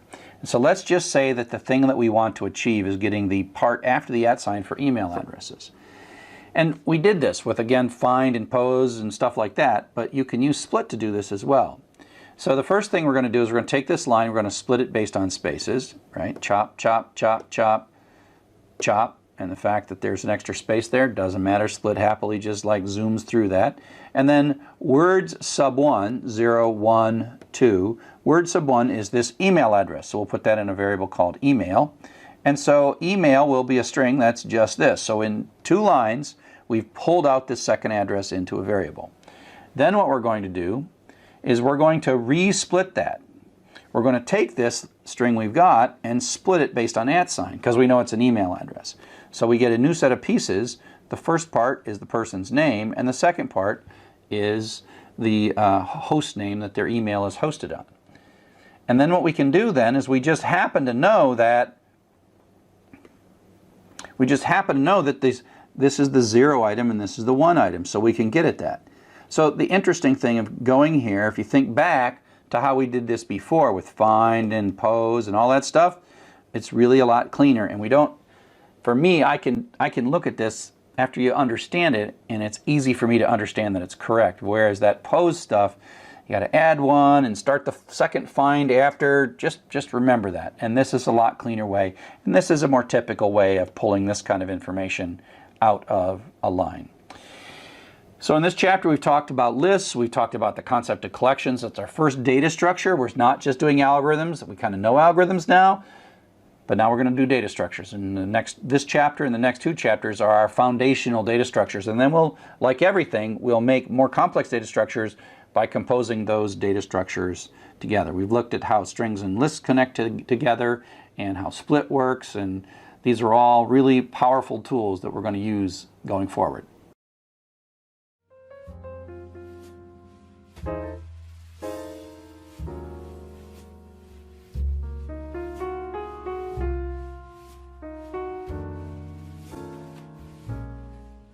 Hello and welcome to Chapter 9. Now we're going to talk about Python dictionaries. Python dictionaries are probably the thing that most programmers love the most about Python because they're very powerful. They're like a little in-memory database. It's the second of our kinds of collections and probably the best collection. To review what a collection is, it is a situation where we are going to have a variable, like a list or a dictionary, that we can put multiple pieces of information in rather than a single piece of information. And of course, prior to collections, we would put something into X and then we would put something else into X and it would be overwritten. And now with lists, we can append things onto the end. And so if we compare lists and dictionaries, the list is sort of the organized version of the collections. Everything stays in order. You add something, it always adds to the end. You take something, it sort of compacts itself. It's 0 through the n-1, where n is the number of items. And so it's very organized, kind of like a Pringles, where the potato chips are nicely stacked. Dictionaries are messier. You can put things into dictionaries. There's no real sense of order in dictionaries. Everything has a key, so you sort of throw things in and they kind of mix around in there somehow, and you pull things out based on the key. It's like you sort of stick a label on it, where you say, okay, I'm going to take this thing and I'm going to put Chuck on it, and I'm going to take these sunglasses with the Chuck label, and I'm going to throw it into the dictionary, and I'm like, hey, give me back Chuck. I'm like, oh, here's your sunglasses, because you mark everything. This is like the key. This is the value. I took a pair of sunglasses and I threw it in. So it's kind of like a purse, or it's a sort of like a mess. And so the idea is you have these labels that you put on everything that you're going to throw in. Like I'm going to put, hope it won't stick to my keys. What else do I got here? I'm going to stick a label on my pen, a Chuck label, and I'm going to store a pen in my dictionary with the Chuck label. And so it's like having a purse or a bag or a backpack where you have things labeled, and you can throw things in and label them, and you can shout into your bag and say, give me the calculator, or give me the candy, or whatever it is that you have labeled them. You have to come up with the labels, and then you can use the labels to get things back out. And like I said, they're probably the most powerful thing, and they're basically this concept that's generally referred to as associative arrays, which means they're like lists, but they have these keys. And so the associative means the association between a key and a value. Whereas in a list, there's a position in a value, and the position is less powerful and less flexible. Most modern programming languages have this notion of associative arrays. If they don't, they're sort of unpopular, because once you get using them, you're like, whoa, they're so powerful. If you ever find yourself in a language that doesn't have them, you'll freak out. They have different names like property maps or hash maps or property bags, depending on the language you're using, but they all are the same thing. They're key value pairs. So the idea of a dictionary is that, or the idea of any collection is putting more than one thing in, and then the difference is that you have ways of indexing it. So this basically line says let's make ourselves a dictionary just like we constructed an empty list, and I want to store 12 into this dictionary and I want to label it money. And so on the left hand side, when we use this money, that's the label that we're going to give it. And so 12 is being placed in the dictionary. That's like taking the 12, throwing it in the dictionary with a label of money. 3 is going in with a label of candy, and 75 is going in with tissues. And we say, what's in there? And there's no order to it. And sometimes the order can even change inside of a dictionary. Although there are more advanced versions of dictionaries that maintain some kind of order, but for now let's just not worry about the ordering of them. If we say what's in there, you say, oh, there's 3 things in there. There is 12, 75, and 3, and stored under the keys money, tissues, and candy, respectively. We can ask, using the index operator, what is per sub candy? And that's like saying, hey, give me back candy, and out comes the number 3, which is that. We can update stuff. So we can say, go grab the candy version, add 2 to it, make 5, and then store that back into candy. And so now we see that candy has been set up to be 5. And and so if you look at the difference between lists and dictionaries, they both can have new items added to them. We haven't talked a lot about deleting, but items can be deleted from them. The difference is the indexing mechanism, how we look things up, how we store things, and how we look things up. So we make an empty list, we make an empty dictionary. We add 21 to the end, and we add 183 to the end, and we ask it and says, oh, position 0 is 21 and position 1 is 183. We don't see the positions when we print it out because it's sort of implicit. Here we're going to mark 21 with age and stick it in, and mark 182 with course and stick it in, and then we're going to print it out, and there we got course and age mapped. And we can add a 23 and stick it back in age, and that overwrites. So the 21 becomes the 23. We can do the same thing in a list, except we say lists of 0, because in lists the indexing is position, and so this 21 becomes 23. And again, you just look at them and you can think of each of these as pretty much doing roughly the same thing except the indexing mechanism. The values are the same, but the keys are different. So in lists the keys are always the position, and you don't get to assign those other than the fact that the order in which you put them in implicitly assigns a position. And in dictionaries the key is a string. You can actually use other things. I use strings a lot in this lecture, but that's just to kind of keep things simple until you get good at it.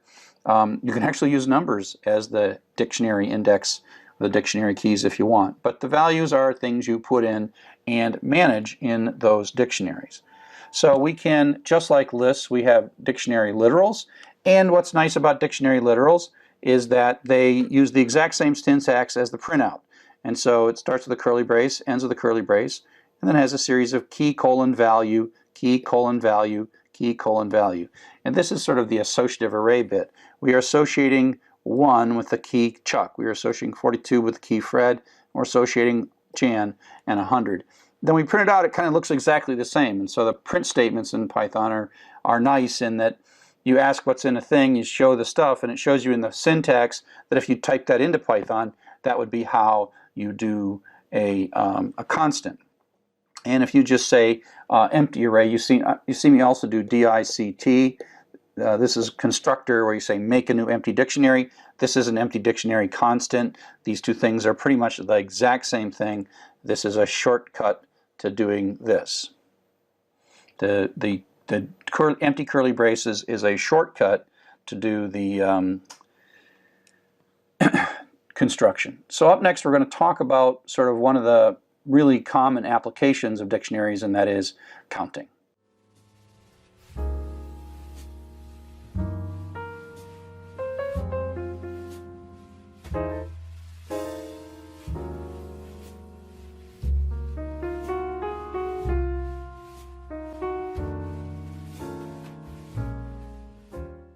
So now we're going to talk to you about one of the common applications of dictionaries, and that is making histograms. It's counting the frequency of things.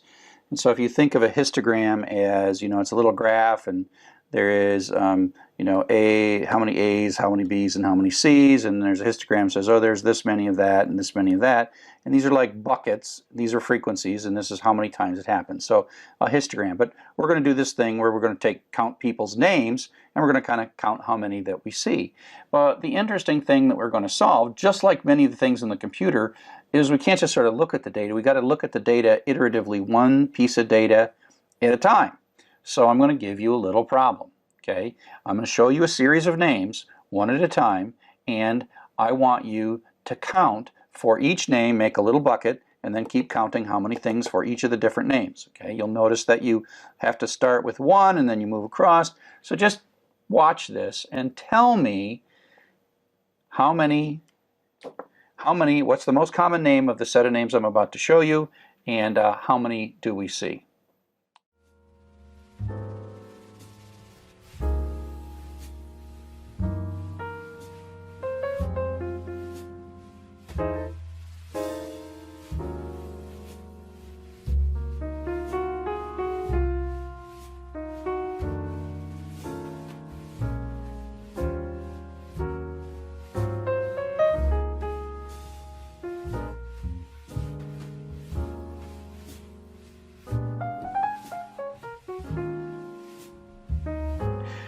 So what was the most common name and how many times did you see it? That's the question. Now, here comes the reveal. So for humans, it's so much easier for you to just look at this and you think, how did my brain look at that? And you're like, okay, what is pretty common? Oh, maybe Chen is common. Oh, Chen, no. Maybe Zhen is common. 1, 2, 3, 4. Yeah, anybody else have? Marquard's got 3, C7.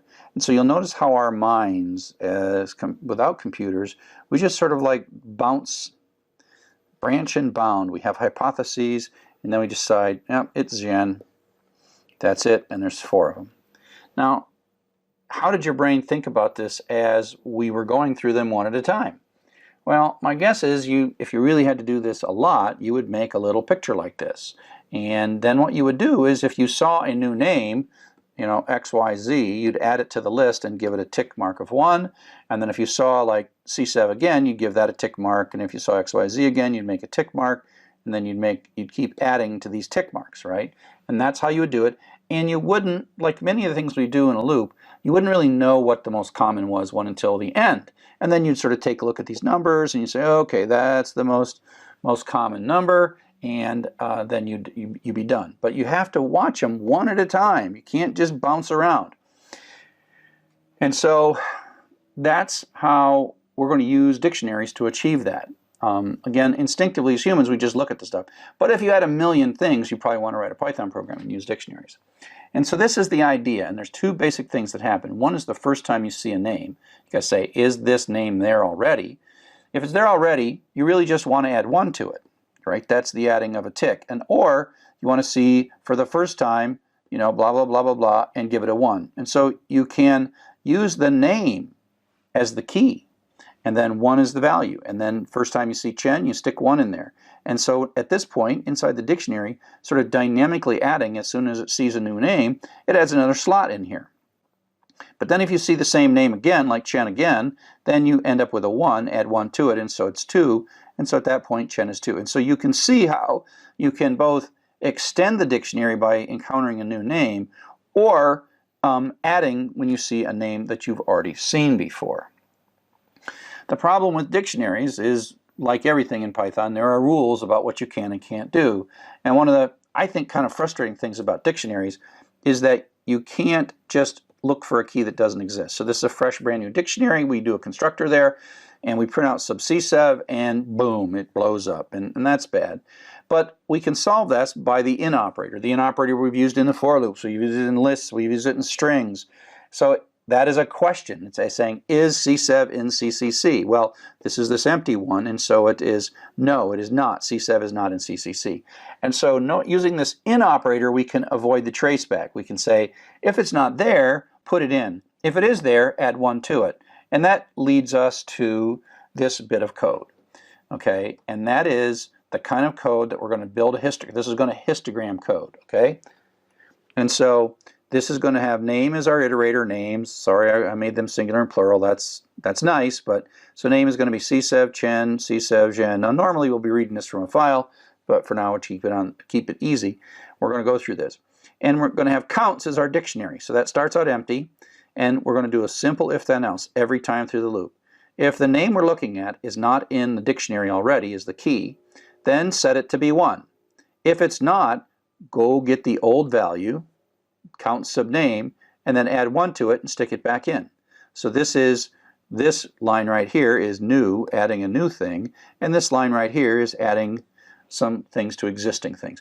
And you do this long enough, you start with an empty one, and you do this long enough, at the very end, it will print out the histogram that you're looking for, the histogram you're looking for. And so you say, oh, we've seen csev twice, gen once, and chen twice. And so that's the idea. And so this can run 1,000,000 times if you want. Now, this notion of checking to see if a key exists and doing one thing if it doesn't exist and doing another thing if it does exist is such a common practice that the dictionary object has this method called get that collapses these 4 lines into 1 line. And so the idea is you're going to do one thing if it's in there and you're going to retrieve the current thing. Otherwise, you're going to pick a default value. In this case, we'll pick 1. Pick 0. This is like the default, right? Meaning what is not there. And if you say counts, now counts is a dictionary, .get, that's like string.upper, that's a method. You give it a key and then a default. And if the key exists, you get back what's in the key. If the key doesn't exist, you get the default. Okay? So, and with no traceback, this works. So the best way to think about this is those 4 lines are equal to that 1 line, because X is either going to be whatever was in there before if it exists, or it's going to be 0. Now, the nice thing about 0 is the next thing we're going to do is we're going to add 1 to it, so that's going to get us to 1. So collapsing that loop that we saw before, we can make it just a 1-line loop. And this will become an idiom. This will become something that you will get used to and you will use over and over and over again. And after a while, right now you're looking at it, boy, that's a lot of syntax and semicolons and whatever. After a while, you just type this and not even think about it. It's an idiom.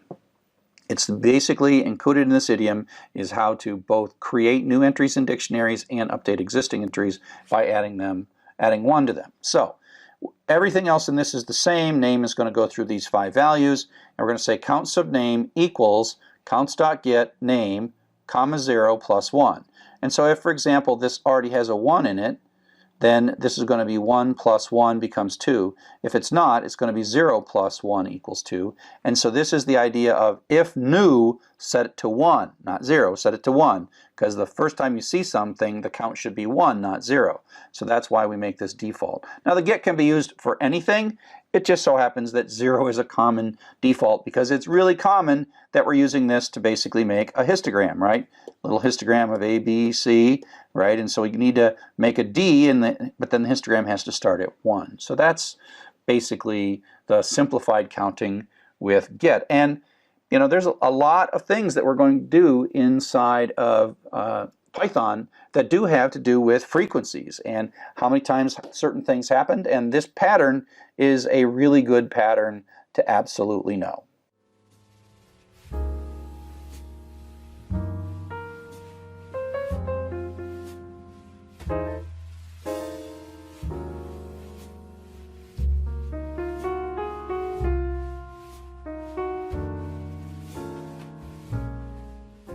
So now what we're going to do is we're going to switch from just looping through strings, but instead loop through files. And it's going to take a little bit of work because we have to open the file, and we'll bring a lot of things together at this point.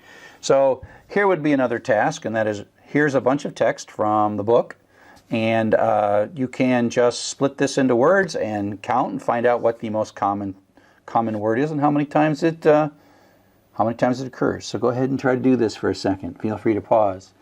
Actually, don't bother pausing. This is too hard. We should write a program for this. It's not easy. Humans don't like this. It makes you concentrate. And so here is a counting pattern where we're going to take a line, and then later we'll read this in a file.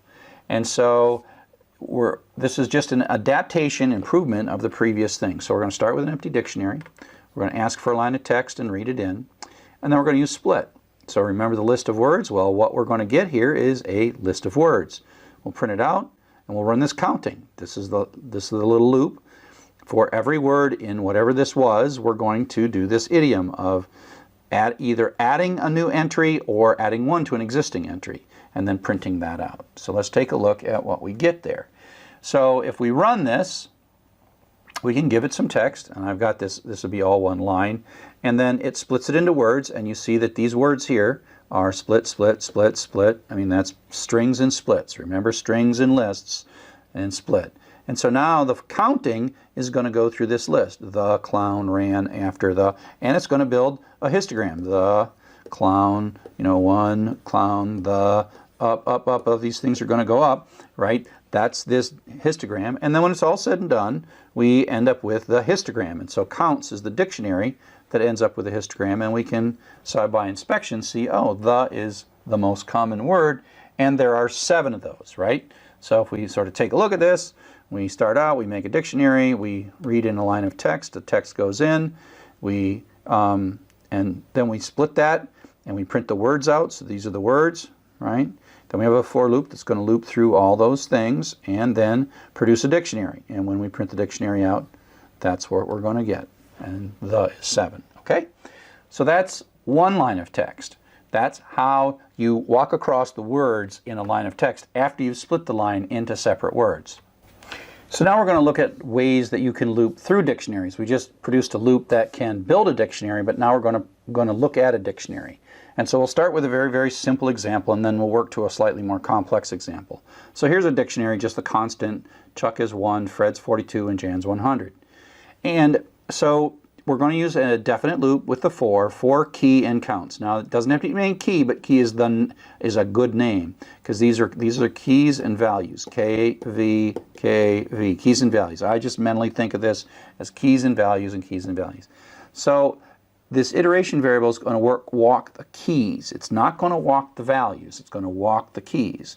Chuck, Fred, Jan. Not necessarily in that particular order. As you see, it goes Jan, Chuck, Fred, because just because I typed it in this order, it's not like a list. It doesn't stay in that order. It might move around a little bit as we add data to it or as we set the data up.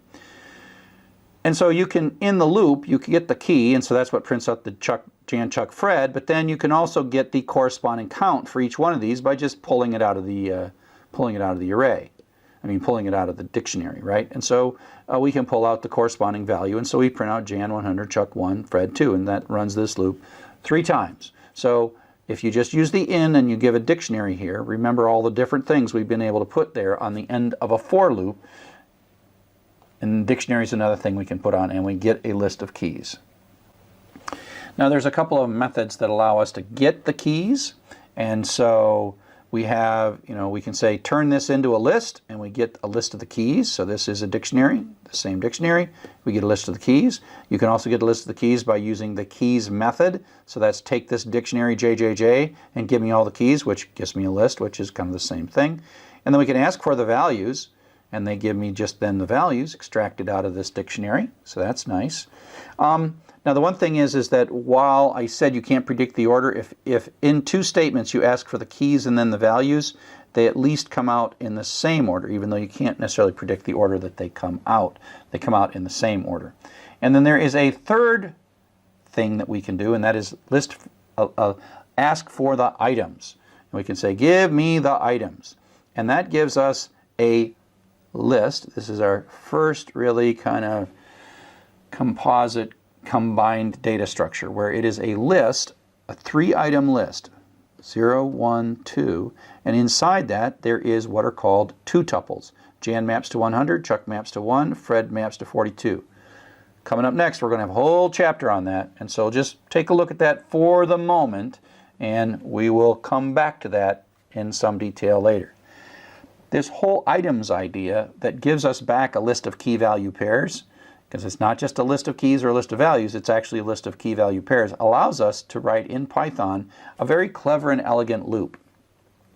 What we can do is actually, this items gives us back, each item in the list has a key and a value, and we can actually take two iteration variables, for AA, comma, BBB. This is two iteration variables.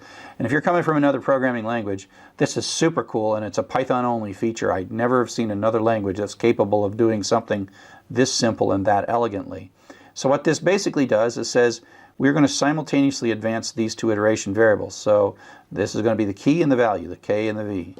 Key and the value is going to be Chuck 1, then they're both going to advance. Fred, 42, Jan, 100. And so that means in this simple loop, if we just print them out, we're going to get the key value pairs, of course, in the order.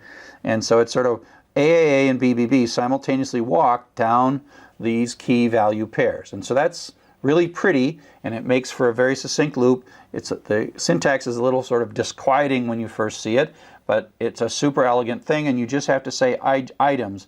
If you don't say items, you just get the keys. If you say items, you get the key value pairs, and you have to have two iteration variables. If you don't have two iteration variables and use items, it'll complain and say, what are you doing?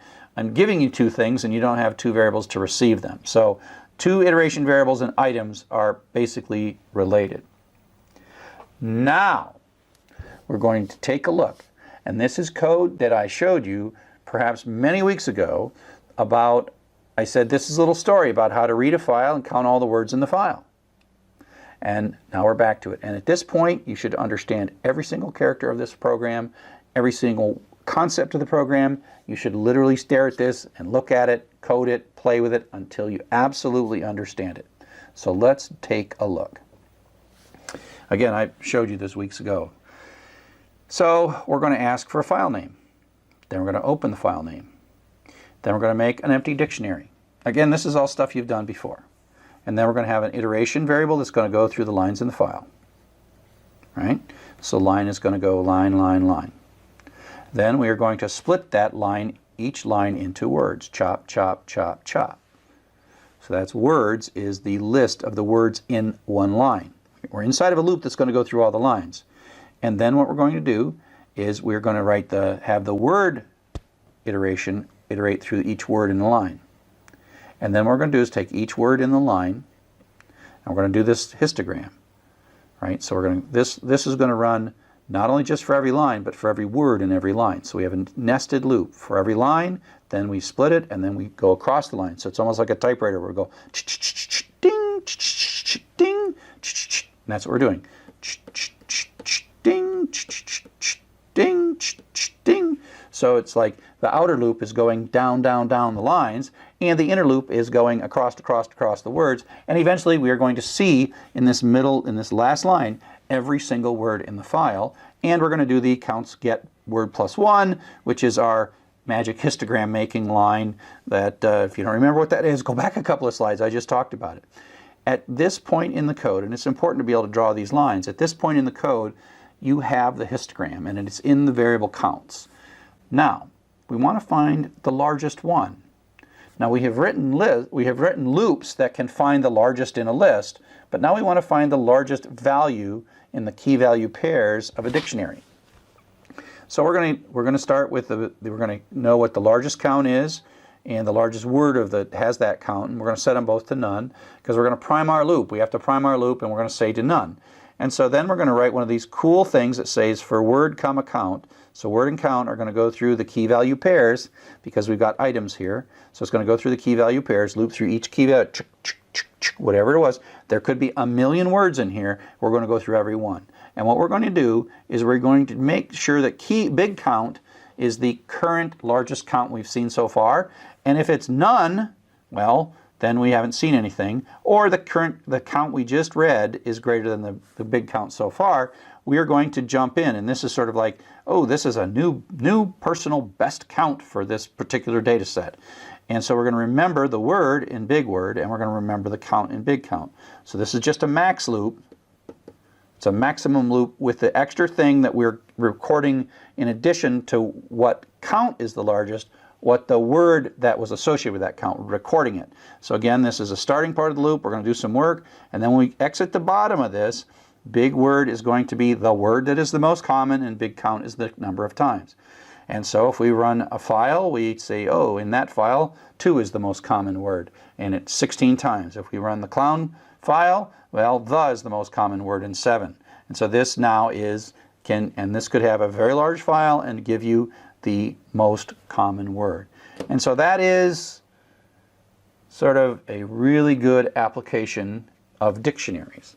So dictionaries are the most powerful, well, they're the most powerful collection we've seen so far. It is good to see both lists and dictionaries to understand what collections are. They are things inside of Python that can handle more than one item inside of it, and we'll learn about another collection about tuples in a second. Just understand the get method, because that leads to very compact code. Understanding there are various ways to iterate through dictionaries, and so we've learned a lot. But in the next section we will learn even more and put these together and do some sorting and do some other stuff and really start to see the real power of dictionaries.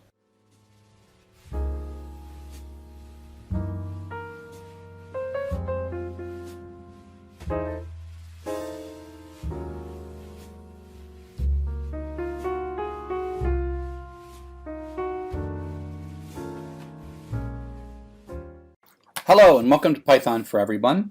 I'm going to do some coding. It's related to the Dictionaries chapter, chapter 9, and we're going to do some word counting. That's basically right out of the slides but I'm going to just write the code in front of you rather than have you look at it in the book. So what we're going to do is I've got my text editor up here, and let me start by making a new folder. For my chapter 9 exercise, and then I'm going to go and make an untitled file. That was from the previous one, and I'll do what I always do, print hello, and save it. And save it here into exercise 09 and ex09.py. So now I have a folder that's in my py4e folder, and that happens to be in my desktop. py4e is my folder on my desktop, and now I have all of these subfolders: cd, ex08, ls is dir on Windows, ls, oops, I got to go up one, ex09, ls. So I've got that file right there. Now I'm going to want to read some files, and so I'm going to bring some files down, a couple of files. Python for Everybody code 3 intro.txt. So I've got this URL, and I'm going to save it, save page as, and it's really important that I save it in the same folder as I'm going to write my code, just so that when I open this file it knows where it's at. So I've saved that one, and I'm going to also take this clown text. I'll use this to make my life simple, so I have a real short thing that I can show you how it works. And so now if I go back to my terminal, I see I've got exercise 09 Python, intro.txt, and clown.txt. Okay, so let's go back to my text editor and get started. I will prompt for the file name, input, enter file, colon, space. Now I'm going to do something. If the length of the f name that I just read is less than 1, I'm going to say fname equals clown txt. I do this so that I can just hit enter and it defaults to clown.txt. If I want to give it a different name, I can. So this, if I just hit enter at this prompt, then this will give me a string that's 0 length. So if it's less than 1, I'll just assume that. So let me open that. Handle equals open fname, and let's read through it. For line in handle, we'll strip it. Line equals line.rstrip to take the white space off the right hand side, and then we're going to say print line. Again, I'm not just doing this. When I write code, I just saved it. When I write code, I do these kind of stuff all the time, just for my own sanity checking. And so now I'm going to run Python 3 ex09.py just to test that. I'm going to hit enter now, and it's going to assume hopefully clown.txt if it all goes well, and yep, it read one line. Okay, So that part's working. I'll just leave that print statement in. The next thing I want to do is kind of a classic thing where we're going to go read a bunch of lines and then go horizontally across those lines in words. So I'm going to split that. WDS equals line dot split and print WDS. So I'll print that and I'm going to save it and test it. I really love to test things over and over. There's the actual line. This file clown.txt only has one line and it breaks it into words, and so I have those words. Let's just run it again with intro.txt. So this will have a lot of lines, line, lots of lines. Every line prints out the line and then prints out the words that we split it into. Okay, so now one of the things that I do here is I want to believe, now I sort of can believe everything from here up. Like, oh, it's going to open the file, it's going to read through the lines, and going to split them into words. And so then I'll just kind of behind it, I'll just say, okay, I'll just comment that out. Now I need another for loop for W in WDS. Now words is a Python list and has some number of words in it, 0 or 12 or whatever was on the line. And now I'm going to print out the word. Okay, and so now it will go through that horizontally. Now I'll just do clown.txt so that you see I'm not printing the line out. That's the words that have been split from the line. And now we got this loop. Now one of the things that's interesting is just to make sure that you're going through all the words. And I like a print statement here to know that W is going to successively take on literally all the words of this file. So if I comment this print statement out and I run it again, clown.txt, that for loop starting from here is every word in that file, which happens to only be one line. But now if I do the same thing for intro.txt, it's just going to go through the words. And in a sense, by nesting these two loops, we're going to hit all the lines. And that's a lot of stuff, but it hit all of the lines, all the words, and away we go. Okay, so here's where a dictionary comes in. I'm going to make a variable called di for dictionary, and I'm going to say give me a dictionary. Now dict is not something you can choose. That's saying that's defining the type of dictionary. Di is a variable that I chose. Okay, so the key thing to this dictionary is we're going to make a counter, and we're going to use W, the word, absorb, elegant, whatever, and we're going to use that as the index. So the simple thing to do is to say if W is in di, then we can say the dictionary sub the word, which is our key and the key value store of the dictionary, is equal to the value that we had before in that area, d sub W plus 1. And if it's not in there, else di sub W equals 1. And I'm going to print print new. So every time we see a new word, it's going to say new. And I'm going to also then print W and the current value of the counter for W as it's going through. Now notice how far in I'm indented. This is all part of this inner loop. So this is the loop that's going to run every single word. Okay? And I'm going to run this first with clown, so it runs slowly. Okay, so we saw the was new, and the count is 1. Clown is new, count is 1. Ran is new, the count is 1. After is new, the count is 1. Now we saw the again, but now we made the count be 2. Let's print here.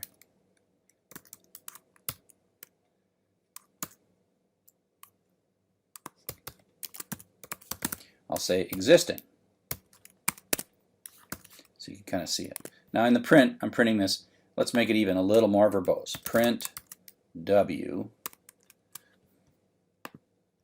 And then I will make it so it prints the word before and the count after, and then whether it's existing or new. So we're put a lot of print statements in. Print statements are cheap. Okay, so now we see the word the, it's the first time we see it, and we set it to 1. We see the clown, it's the first time we see it, we set it to 1. We see ran, knew, 1. Later on, we see the, it's already in. So existing means it was already in the dictionary. W as a key was already in the dictionary. Okay, and so that's why we added 1 to it. So the old value was 1, and then we added di sub the equals di sub the equals di sub the plus 1. W is the string the, T-H-E. That's what that string is. Okay, and so we've made it all the way through, and you see the in this one line occurred ultimately 7 times. So now I want to print out the contents of this dictionary at the very end of both loops. So I got to de-indent twice, and so that will give us the counts. And so this is what we get when it's all said and done. You know, the happened 7 times, but it just worked through its way through. Okay? So you got that. Now, this is a pretty verbose way of doing this, but I did it sort of the slow way to show that there are 2 situations. If it's already there, you increment it, and if it's not there, you set it to 1, effectively inserting it, right? So you insert it and set it to 1 with this di sub the equals 1. Okay? But let's get a little less verbose here, get rid of some of these print statements because we kind of covered all that.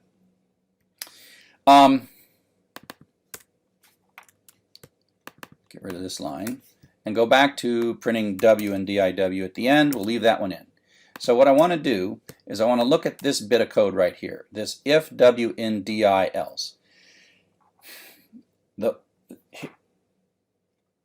We do this so much with dictionaries that there is an easy mechanism to do this that combines these 4 lines into a single kind of contraction.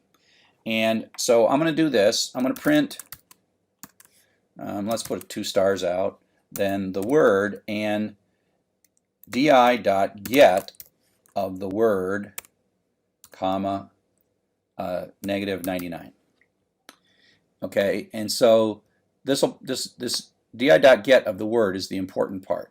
The way it is this is a dictionary. .get says in its first parameter is the key to look up, which is word like the or fell or clown or whatever, and 99 is the default value that we get if the key doesn't exist. So this is in effect an if then else, right? This little di.get w99 negative 99 is, you know, if it's in there, do one thing. If it's not in there, do something else. Okay, so let me show you how this works, and you'll see that the 99 will happen when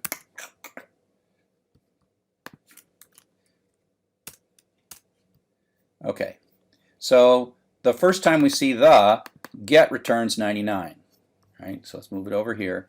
The first time we see the is not in the dictionary. So this di.get of the word the in the dictionary gives us back the negative 99. Okay, and this still is working, and so the is 1, clown is whatever, but away we go. Okay, let's do it this way. Let me comment this out. Let me comment this one out and run it again so it's a little clearer what's going on.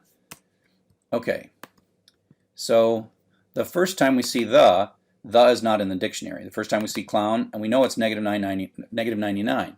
But here we asked for it, and the is 1 because we'd seen it before.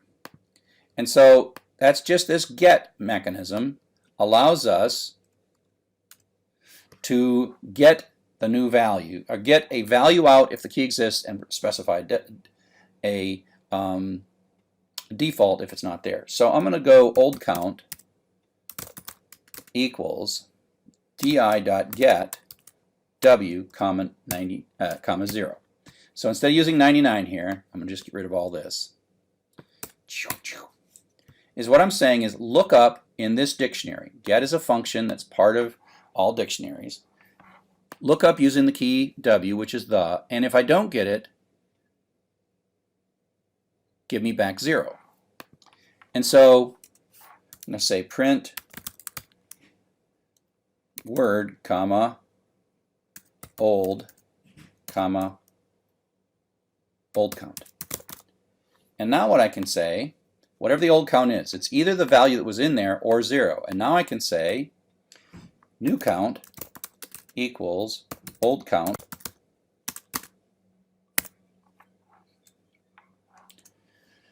and now let's see, new count, and I can say dictionary sub word is equal to new count. So instead I'm going to get rid of this if then else then. This is basically saying look up the old count that we have. If you don't find one, use a 0. We'll print that out. And then I'm going to say afterwards,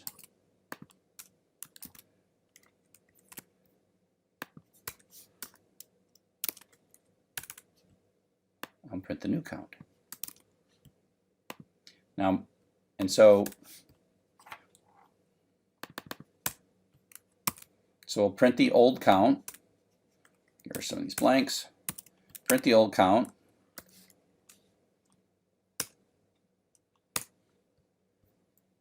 And you can see the old count with the, because the doesn't exist, was 0. The new one's 1. Clown's old is 0. New is 1. Clown's old ran, old 0. But now we get to the, its old count was 1, and now its new count is 2. Okay? So by using this get and saying if we don't find it, we'll assume the count is 0. That makes a lot of sense, right? You know, if not there, the count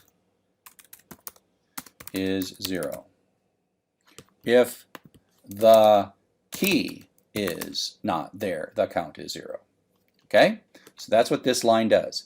If get the value from under the key associated with the key, or give me 0 back.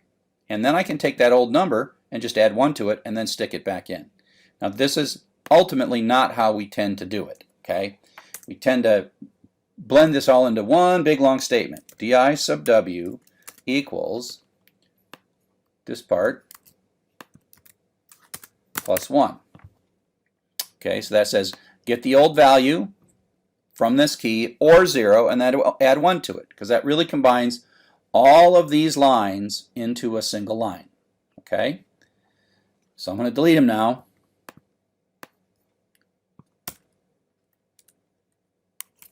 And now we've combined this all into one, what effectively is an idiom. Retrieve, create, update, counter, all in one line. I'll still print out, in this case I'll just say di sub w, and then we'll see the counter. Okay, and so now I'll run this. We don't, we have a new, but now we see it the second time it's 2, and so we see car the first time, we see that the second time, we see car, the third time, we see car the second time, and away we go. Okay, and so that's pretty straightforward, and so it really kind of, got a typo there, so let's just get rid of that and run it with the clown stuff, and we get the right data there. And let's run it with intro.txt. And there we go. Okay? And so it's tearing out a bunch of words and giving us a dictionary. So that was a lot of work to get to this line 16 that has the dictionary in it. Now we want to find the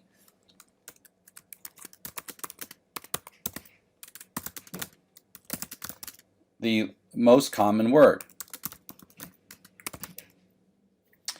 And so we're going to loop through this dictionary. And part of it is like, once we've printed this dictionary out and we verified that it's right, don't worry too much about the code up here, right? Matter of fact, I can take out some of these print statements, and we can kind of trust all this. And so now we're going to work on this. Okay, now we want to find the most common word. Now this is like a maximum loop. So if you recall, we have a whole set of key value pairs. Communicate goes to 2, is to 2. Skills is 3. So we have these key value pairs, and we're going to loop through and look for the maximum. Now, in a dictionary, we can loop through the key value pairs with the following syntax. For, I would call these variables k and v for key and value, but in the dictionary's name dot items. And items is a method inside of all dictionaries that says give me the key value pairs, and we need 2 iteration variables. So this is like an assignment statement for K and V. K and V take on the successive values for the keys, the key and the value. Okay? So if I just now print K comma V, and I'll take this print statement out and then run the code on, oops, what I forgot to, oh, I fell back into my Python 2 days. Need parentheses for my print. So there's clown, and it just prints it out. And it's kind of the same thing, except it's pretty, where we're putting each one on a line. Okay, so the V is the value. So we're looking for the largest value. Oops. So the thing is, we know that the values are always numbers that are greater than 1. So I'm gonna do kind of a quickie maximum loop. Largest equals -1. Now in previous times we've seen that this is a bad assumption, but because we know these are counters that are always positive, it turns out this is not a bad idea. And so I can say if the value is greater than the largest we've seen so far,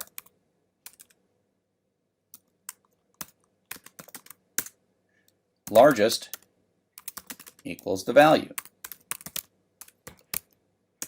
Okay, and when that loop is all done, we can print the largest.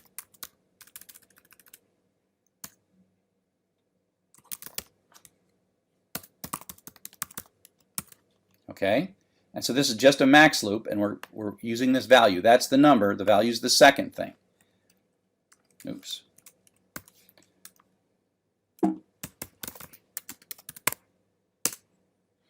Can't type Python.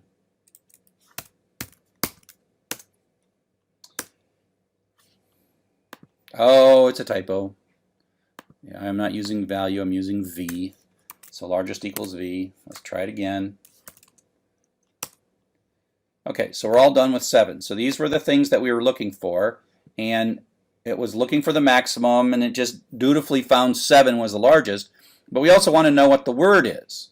And so what we can say here is we can say the word is none, meaning it's just like we don't know what the word is. And then whenever we catch this new largest number, we say the word equals W. So I like to think of this as capture, remember the word that was largest. Right, that's what I'm doing.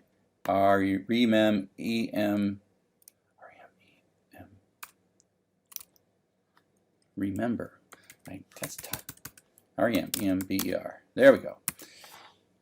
So we're gonna this trick here is not only knowing what the largest number was, but the word that was associated with the largest number. So now I can print out at the end the word and the largest, and that's the count. Okay, and so now we know that, oops, did we make a mistake here?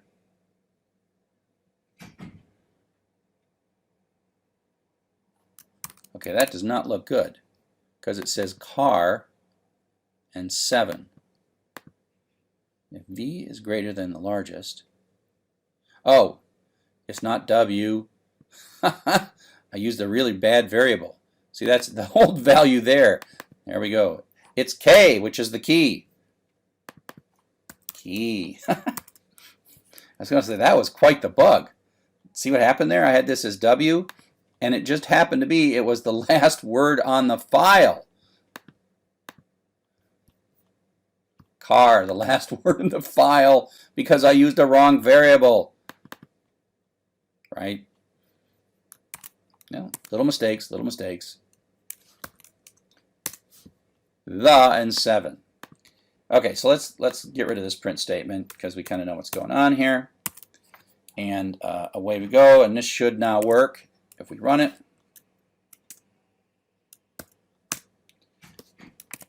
We can even get rid of the word done here. There we go, the 7. Now, the cool thing about this is this code runs just as easily with one line of code or the intro of the book, intro.txt, and not surprisingly, still the most common word in the introduction.txt. I seem to like that word, and it's 226 times. Okay, and so that is the basic pattern of reading some. This is just a word loop. Now sometimes there would be some, checking to see if the line is the one you're interested in, maybe tearing apart the line, but it's at the end of the day, this idiom of starting a dictionary. Now it's a common problem to know where to start the dictionary. You want to accumulate the numbers for the whole file, so you don't want to put it in between line 6 and line 7. Okay, so I hope that particular thing helps a little bit, helps you understand dictionaries. Hello and welcome to Chapter 10. Now we're going to talk about our third kind of collection called tuples. But tuples are really a lot like lists. There's not too much to them. They're really kind of reductionist version of lists. So they function very much like lists in that they have things, and the difference is there are no square braces. There is a parenthesis, round brace or whatever, and they have positions 0, 1, and 2, just like a list, and you can look things up, x sub 2. So x sub 2 is actually the third element here, and so that prints out Joseph. You can assign, make a tuple here. This is the constant syntax for a tuple, and print that out, and the print statement shows you that this is a tuple, not a list, by showing you round parentheses, and a whole bunch of functions that work with lists work the same way with tuples. You can put a tuple at the end of an in statement in a for, as you might expect, and then it iterates through the tuples. Tuples maintain order, so it prints out 1, 9, and 2. So literally this bit of code here could be identical whether it was a list or a tuple. It really would do the exact same thing. The difference between tuples are that they are immutable. Once you create the tuple, you can only sort of assign a tuple, but you can't modify it. You can modify a list. So if we take a look at a list here, we make a list that's 987, and we say x sub 2 equals 6, well, that just means this 7 becomes a 6, and that's just natural, meaning we can reassign slots. We can delete things, we can insert things, we can mutate them, we can change them, so they're changeable. Right? They're changeable. But if we try to do that same thing with a string, so we say y equals ABC, and we know that this is position 0, 1, and 2, but if we try to say, let's change the C to a D by saying y sub 2 equals D, that is not allowed. And it says it doesn't support item assignment, and this little bracket, x sub 2, is what they call item assignment inside of Python. And so if we do the same thing then with a 3-element tuple, put that in Z, and we try to change this slot to be a 0, it's going to blow up because it's the exact same thing. And that has to do with the fact that once this assignment is made, this is not modifiable. Now, it turns out that the reason it's not modifiable is for efficiency. They take up less storage, they are quicker to access, and they're really designed internally behind the scenes in ways we don't really need to understand. They're just more efficient than lists. If all you want to do is store a list and look at it and then throw it away, you probably should use a tuple instead. So there's a lot of things that you can do with lists that you also can't do with tuples, but they're really just a corollary of this notion of non-mutability. And so, like, you can sort a list, but you can't sort tuples. You can add a 5 to the end of 3, 2, 1. Can't do that in a tuple, but you can in a list. And flip the order. ... So anything that you can do to a list that modifies the list, not allowed for tuples.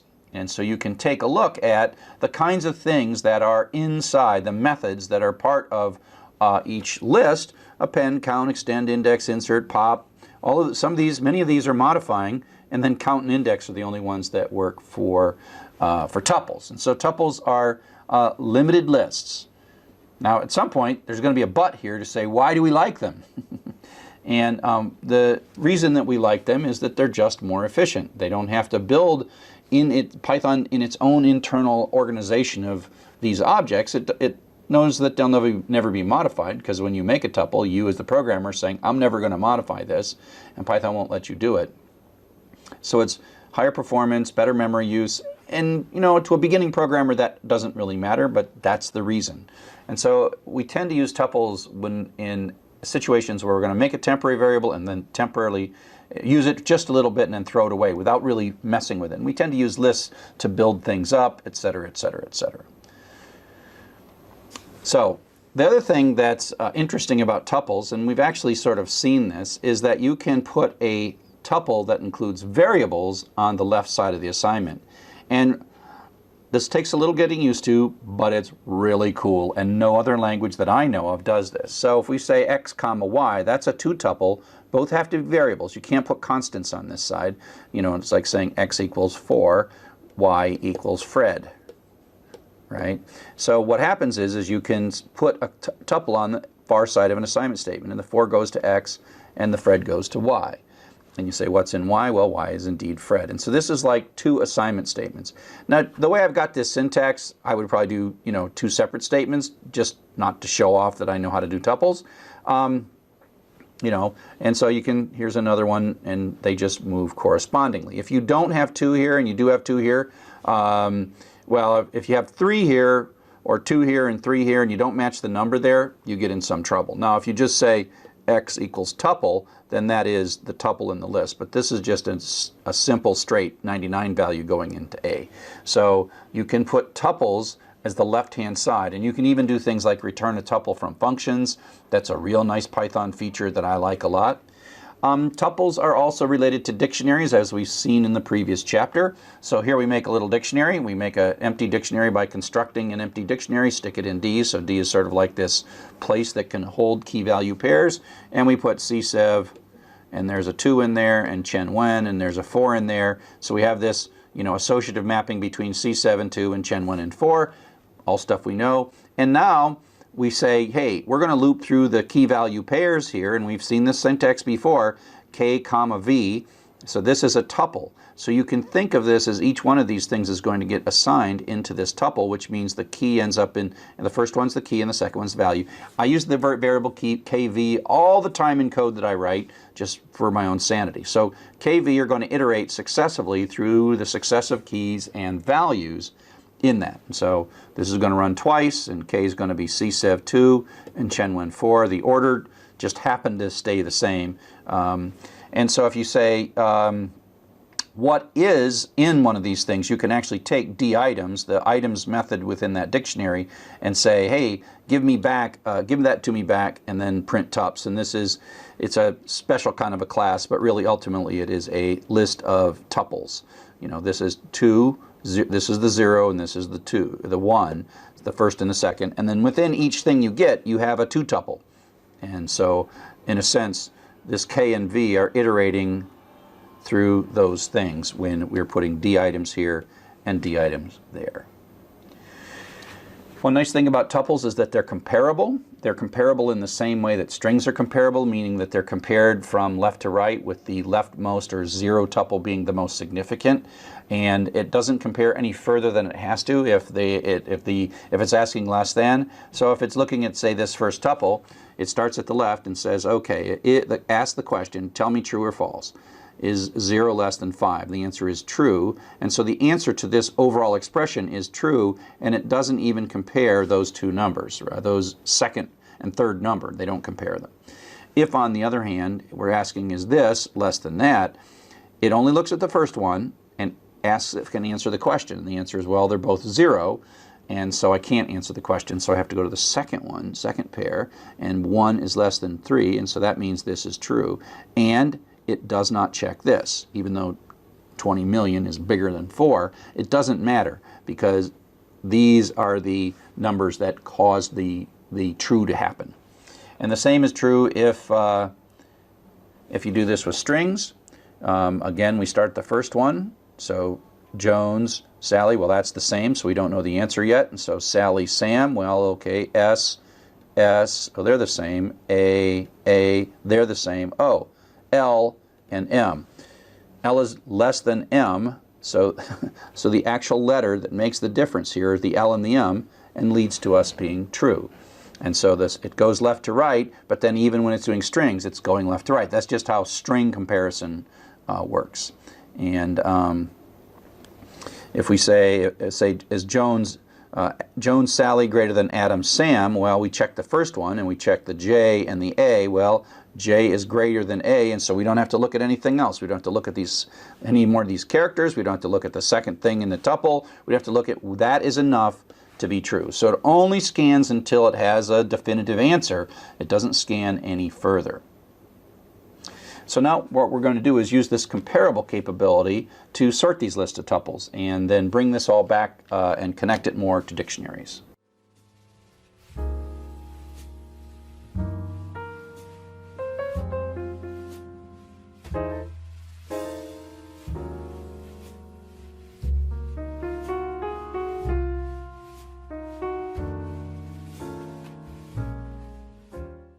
So now we can take advantage of the notion of comparing tuples and use sorting. And so what we're going to produce is a list of tuples, and then we're going to sort them, right? And so we can get a list of tuples from a dictionary, and then we can sort that list of tuples, and then we can end up sorting dictionary items by taking this two-step process. Convert dictionary to a list, sort the list, and then we can have assorted dictionary values, okay? And so we'll do this a couple of different times. So if we take a look at this code right here, we have our happy little dictionary, A, B, C, A maps to 10, B maps to 1, C maps to 20. Like, what are we going to get here? Well, it comes out, the mapping is the right way, but the order is whatever. And now we say this function called sorted, which takes inside a sequence and then returns us a sorted version of that, a list that's sorted. And so it says sort D items. So it's basically going to take this list and compare the A's and the C's and the B's, and because it's a dictionary and all the keys are unique, there's never going to be equality, so it really is going to just sort this by keys and never get to looking at the values. You could construct a list that had duplicate, you could make a list of tuples that had duplicates in the first, like we did before, but given that this coming from a dictionary, the first thing is going to always be unique and distinct. And so if we say sorted D of items, that we're passing this stuff into sorted. Sorted is going to go around, move stuff around, and then give us back a sorted version, sorted in ascending order based on key, without looking at the value. And so that's a way to see dictionaries sorted by key, is just say sorted of D sub items. And sorted is a function, and so it just picks stuff. And so this is the kind of loop that you're going to write to do that. You know, we did this before. We took sorted and we got these sorted by keys. And so you can just make this nice and simple for key value. By the way, you can eliminate the parentheses here, and I think it's prettier if you eliminate the parentheses, but you could put parentheses. This is still a tuple without the parentheses for key and value in sorted. So that says go through D items, but before I go through them, please sort them. So that means K is going to go through A, B, and C deterministically every single time it's going to go. And of course, value is going to go through the corresponding values. So now we can print this out nicely, sorted by key. And that's a real nice, succinct little way to say that. I mean, again, these are one of the kind of things that people really like about Python, is that you can do pretty powerful things with easy to understand. I mean, you might have seen this for the first time, but ultimately you look at that eventually and you're like, oh yeah, I see exactly what that's doing. Easy, not hard at all. So, but let's say we're looking for the most common word, which we have been for weeks and weeks and weeks now. And so we want to sort by values, not key. So this is an example of where we're going to construct a data structure. We're going to imagine a data structure, and then we're going to write code to construct the data structure, and then that's going to make our problem easy. So this is an example of using cleverly constructed data structures to do this. And the data structure that we're going to create is a list of tuples where the value is first and the key is second. So you can just with items get key value. I want value key. So let's take a look at this code. Take your time and get it right. So KV goes in C items. Well, that is unsorted and going to go through whatever A, B, and C in whatever order. And we're going to make a new list. So this is a data structure that we're creating temporarily. And what we're going to do is, this is a list, and we are going to append to that list a tuple. So this is going to be a list of tuples. Except we're not going to append them in key value order. We're going to flip them and append the first part of the tuple is going to be the value and the second part is going to be the key. So we end up with this. This is sort of our temporary data structure that we have constructed to make our job really easy. So this ends up being 10A, 22C, 1B. Now we just kind of flipped them. We took this order and then we flipped them around. And so now we have this nice little list sitting in memory in a variable. And that's really simple. We can say, oh, look, we can use sorted. And we can sort by now the values because they're the first thing. I mean, the sorted doesn't know that they're how we produce this list. It just looks at that and says, oh, that's a list of tuples. I'm going to always sort by looking at the first item in any tuple. And I'm going to add reverse equals true so I get a descending sort. So I see that the value that is highest ends up being first. And so that changes this, and I'm just sort it and then reassign it back into temp. And I'll print this out, and so now you see it sorted in descending order of key. So it's value, key, value, key, value, key, but it's sorted in descending order. Okay? And so that's an example sort of just like, you know, if I just made a data structure and I flipped those things around, I could use sorted to sort these things. There's many other ways you could do it, but there's sort of like the more elegant way of doing it. And the clever bit here is like make a new list and make it be a little bit different. Okay? So here we're going to print out the top 10 most common words in a file. And most of this code is review, so if we take a look at it, we're going to open a file. We're going to start a dictionary for our counting. We're going to, you know, there's going to be words and lines, right? And so we're going to have a for loop. This for loop is going to go through each line. And then, of course, we're going to split them, which is busting them into pieces. And then we have a for loop within that, and this for loop is going to go through each word. And so that means that by nesting these loops, we're going through each line, and then within the line we're going through a word. Then we go to the next line and go through the words. And eventually this line of code, count subword equals counts.get word 0 plus 1, our idiom for making a histogram, right? This line right here is an idiom. If you don't know already what that is, go back to the previous dictionary lecture and understand it, because you're just going to use it over and over again. So now at this point, and I always like drawing horizontal lines in code when we write it. At this point, coming through at this point, counts is right. Counts is the histogram. It's not sorted. So now we want to sort it. So we're going to make a new list. We're going to loop through key value, and then we're going to make a tuple. I'm making this be 2 lines to make it a little easier. Value key, so I'm flipping it, right? So I'm flipping the order of these things. That's making a tuple, and then I'm appending that tuple to the list. Okay? So at the end of this, we have a list of tuples in value key order, VK, VK, right? So at this point, coming through here, I've got in my LST variable, I've got this really useful bit of code, or useful bit of data that I've produced. And then I'm like, oh, now it's ready to be sorted. Poof, sort. So take list, sort it back, and sort it in descending order, and then stick that back in list. Now, we want to print it out, but we don't want to print it out. So we got a nice sorted list coming down here. We don't want to print it out in value key, because that's what it is. It's in parentheses V comma K order, but it's sorted. And we know that the highest value is here on down. And so we're going to say, you know, we're going to run through, and now we're going to go through this new list, only the first 10, start at the beginning up to, but not including number 10, which is the first 10. For value key in, and so value is good. So this is the iteration variable that's going to go through each of these things on and down, and then we're just going to print it out flipping it. So we re-flip it, flip, flip. We print it out key value, and it's going to work. Okay, so that is one way of doing this, and this slide right here you absolutely do not need to figure out. But some of you will look at this slide and you're like, why didn't you show us that in the beginning? And others of you will be like, no, keep telling me this stuff here. So I don't know exactly the term for this, but this is a very procedural. This is a classic algorithms and data structures approach to solving this problem. This next thing uses what are called lambdas, and they kind of create what's called what I call a closed form, where you kind of do it in all one statement, and there's all this implicit stuff going on. So if you don't get this right away, don't worry too much about that.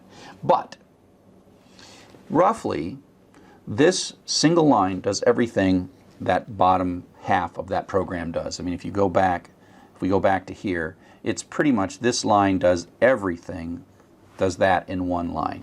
Okay, it doesn't create the counts and it doesn't print out the top 10, but it does everything in that middle bit. So let's take a look at this. So we all are going to collapse this down. So we have a print, that parentheses the end of the print. And then we have sorted, and remember that sorted takes as input a list. And so that's not too bad and returns us a list. And so we'll print the return from sorted. And then this is the funny part. The fun part, funny part. This is called list comprehension. And we have square brackets, and we say to Python, this is a list. But instead of listing the things or having a constant of 1, 2, 3 or append, append, append, we are going to create an expression that will act as a generator for all the elements. And so this basically says, this is a list of two tuples, v and k, and then this is sort of implied. For all kv in c.items. And so this is like a for loop that is sort of driving this. Think of this as like stamp, stamp, stamp, stamp, stamp. However many times it has to make a stamp, and so that's producing a list, right? It just manufactures this list. And then that list is sort of manufactured in the moment. There's no stock, it's not put in a variable. Python makes that list according to the stamping pattern that you've told it to stamp out this list, and then it passes that stamped out list without even storing it in a variable into sorted. Sorted moves the list around because it is just a list of tuples, and then gives us back the sorted list. And so I didn't put reverse equals true on here, but you see that this is sorted in ascending order now by key. And I did that all in one little statement. So look at this. This is also one of the beautiful things about Python, that you can build these things, and you can build more complex versions of this, and there's a lot of real elegant things that you can do in Python. They're really succinct. You should be careful, because in the beginning I think this is easier to understand, even though after a while you're like, wait a sec, why am I putting all these extra lines in? Because this is not so hard to understand, but at some point, you will want to master this more powerful and more succinct version of Python that expresses it in terms of what the data you want to see rather than the steps you want to take. So this sort of finishes up tuples. We've done a bunch of stuff. I mean, really, they're simple and elegant. Tuples, lists, and dictionaries are all related. They're really three different, three foundational data structures, three foundational collections of Python. And we combine those in a lot of different ways.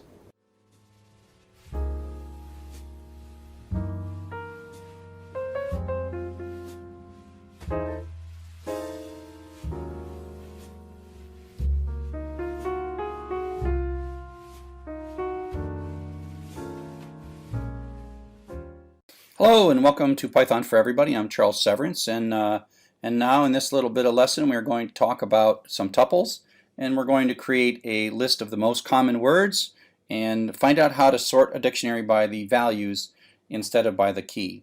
We're going to use the clown.txt file and the intro.txt file, and I'm going to start with the code from exercise 9 that I just did from chapter 9. It's not exactly one of the exercises, but it's very similar to them.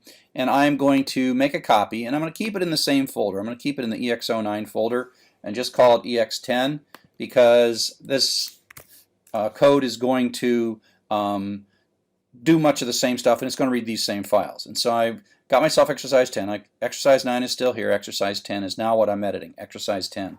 But I'm in the exercise 9 folder. So in exercise 9, we look for the most common word, but we want to find the 5 most common words, which is going to require us to sort. So I'm going to get rid of that code because it's not really how we're going to do it. There we manually looped through it and found the maximum. And so I'm going to just run this. cd desktop Python for everybody ex09. And if I do an ls, you see that I've got ex09.py, intro.txt. So I'll run Python 3, ex10.py,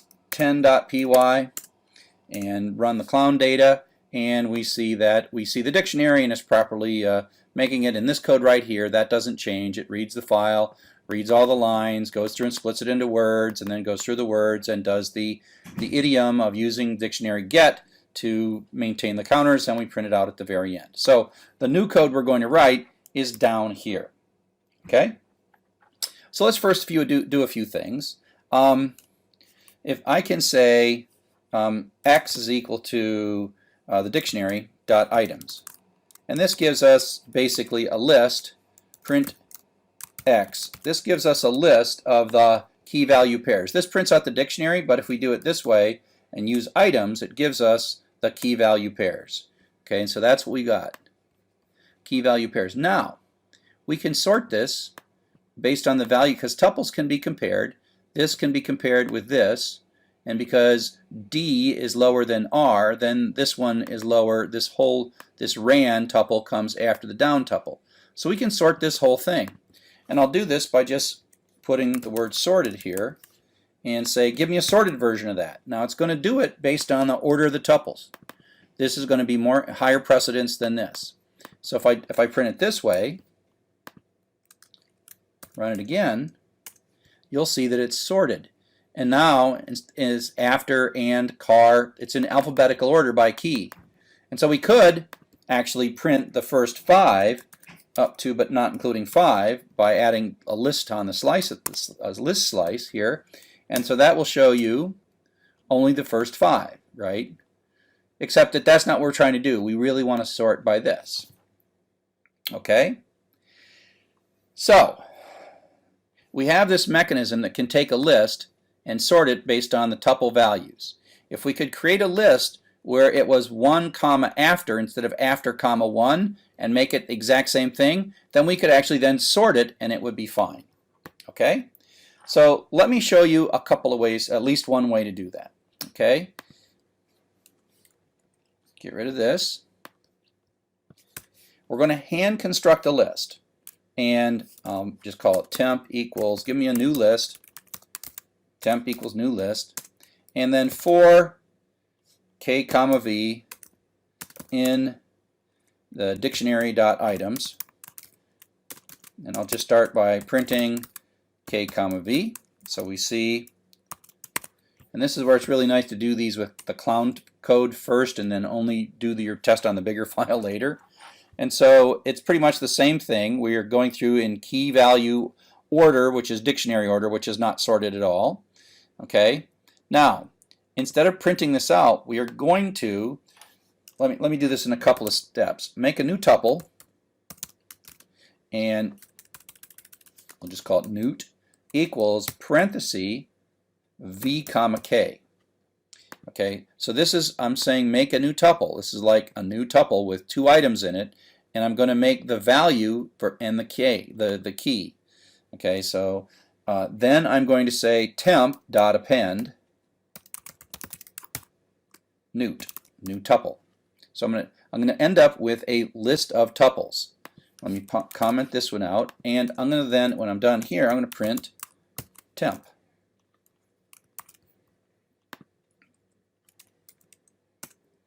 So if I run clown.txt, you see what happens in temp. It's still, well, let's print temp twice.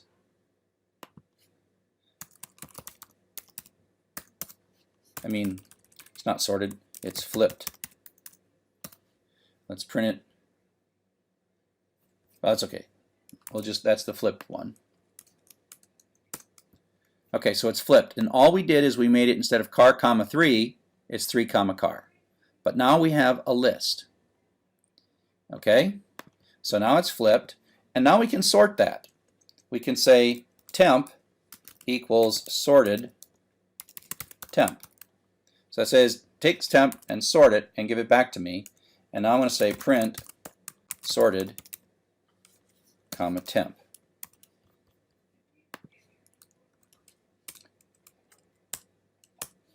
Okay, so here's the first print. When we flipped it, we've got 2 tent, but it's not sorted at all. But after we sorted it, it's sorted by tuple, and the lowest is 1 after, so you'll notice that 1 is the same as 1, so it checked the second item in the tuple, so down comes before after. Fell becomes after down. Intro, on, alphabetical order, but now we get the 2s, so that all the 1s sort there, and then the 2s come here, but then within the 2s it's sorted in alphabetical order, because like a string, if the first character matches, then it looks to the second character. And then we see, oh, here we go, the 3s, and then the one we actually wanted, the highest one, is the 7. And so one of the things we can do is we can say, you'll notice that we want the highest one, not the lowest one. So we can just tell this with this parameter, reverse equals true. And we just say, hey, sorted, do this backwards. Do it from highest to lowest rather than lowest to highest. And now our sorted one says 7, the, etc. Okay? And so if we want the first 5, we can say up to but not including 5. So this is now the top 5. So the sorted one is, that's the top 5. If it's a tie, we're going to go in reverse alphabetical order, but let's not worry about that too much for now. So it makes a flipped list, then it sorts the flipped list. Now, if I just wanted to print it out nicer, I could loop through this new list. I could say for v comma k. Remember, this is a flipped list, so the sensible thing is what's coming out of this list. Each tuple is value comma key in temp, and I'm only going to go up through but not including 5. So the first 5, and so I'm pulling them back out as value key because that's what they are. They're value key. See, value key, value key, value key. So V is going to go through these and K is going to go through these, and then I'm just going to print K comma V. So this is kind of my flipping backwards because I want to see them this way. And the is the most common one, car 3. And so it's just going through this up through the 5th one and then printing them out. Okay? So let me comment this out. Let me comment that out. Let me just delete this. So we have a dictionary. Let me comment out the dictionary. We have a dictionary. We make a list, and we make these reversed tuples where we have the value first and the key second. We're setting it up so the sort's going to work. And then once it's sorted, we have to flip them back. So we flip them for sorting from key value to value key for sorting. We do the sort, then we flip them back with key value and print them out.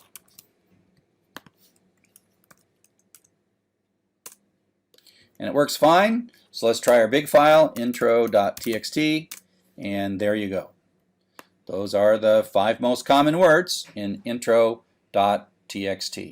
So you might ask yourself, why did we use tuples? We could have really used lists for this, but tuples are more efficient than lists, and you notice that we weren't going to modify. We did modify the temp list. It's a list of tuples, but the tuples within the list we weren't going to modify. And so we tend not to make lists if we can get away with using tuples. And so that's why we made this this flipped tuple thing. Okay? So I hope that was useful to you. Hope to see you on the net. Hello and welcome to Chapter 11, Regular Expressions. The fun thing about this chapter is, unlike all the rest of the chapters, you sort of had to really understand every single thing in chapters 1 through 11 built on one another, 1 through 10 built on one another, but you can really get along without using Chapter 11. It's not a really required topic, but it's a fun topic and an interesting topic. So you can relax a little bit and realize that you may or may not like regular expressions, and if you don't like them, that's okay. You don't have to use them. You can go for your whole life without using regular expressions. The idea of a regular expression is that you come up with a language. It's a little character-based programming language where you can do smart searching, basically. Smart searching, and as you'll see in a bit, was smart extraction, and it's really almost programmable wildcard expressions. There's no looping, but there is looping, and there's all this implicit thing, and you say, look for patterns that look like this, and then you get back things that match those patterns. You know, we do searching for everything. We're looking through large blocks of text, say, go find me everything that has the word Python in it or something like that. So that's just such a common thing to do, and regular expressions are a very structured way to go about searching for information. They're very powerful, but they're also very cryptic, and you may not like them, but they're a lot of fun actually once you understand them. Learning how to program them takes a while. Writing good regular expression programs requires some try it, play with it, check it, try it, check it, try it, check it. But once you get them, they're really quite cool. It's a very old programming language. You know, it comes almost from the 1960s. The concept of, it's the theory of computing, where they were trying to come up with theory of languages, and regular expressions was one form of languages that computers could understand. And so it has some fun old words. And one of the advantages of knowing regular expressions is that you're kind of a cool person. You can take a quick look at this XKCD that sort of captures the devil may care awesome power that regular expressions do. And while we're at it, you know, while we're talking about awesome, I do want to take this moment and show you my awesome tattoos. And so you may not know this, but I got a couple tattoos here. Here's the first tattoo.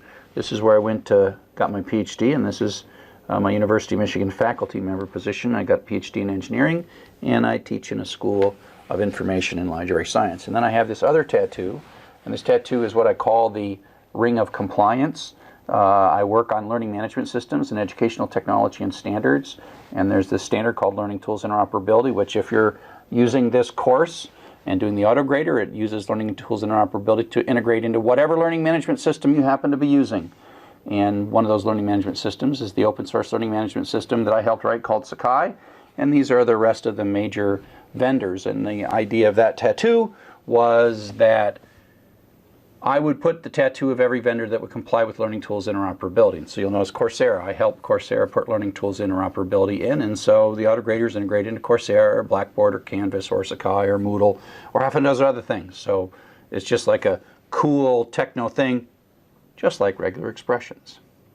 So I've got a URL here for regular expression quick guide. You might want to print this out so that you can look at it even while you're watching this lecture, because it's a little programming language, except that it's character-based, not line-based, and not keyword-based. It has certain active characters that the character means something versus the character represents the character itself. And so the regular expressions is not part of the base Python, but it's distributed with Python, so you have to put an import RE at the top to say that's really saying pull in the regular expression library. And there is a couple of functions inside that, re.search, which is kind of like a really smart version of the find method inside of strings, and re.findAll, which is kind of like taking and stamping your way through a loop, through a string, and finding all of the things that match a particular pattern and then extracting those. And we'll talk about both of these in this lecture. So here's a really simple piece of code where I'm just going to sort of show you sort of before and after.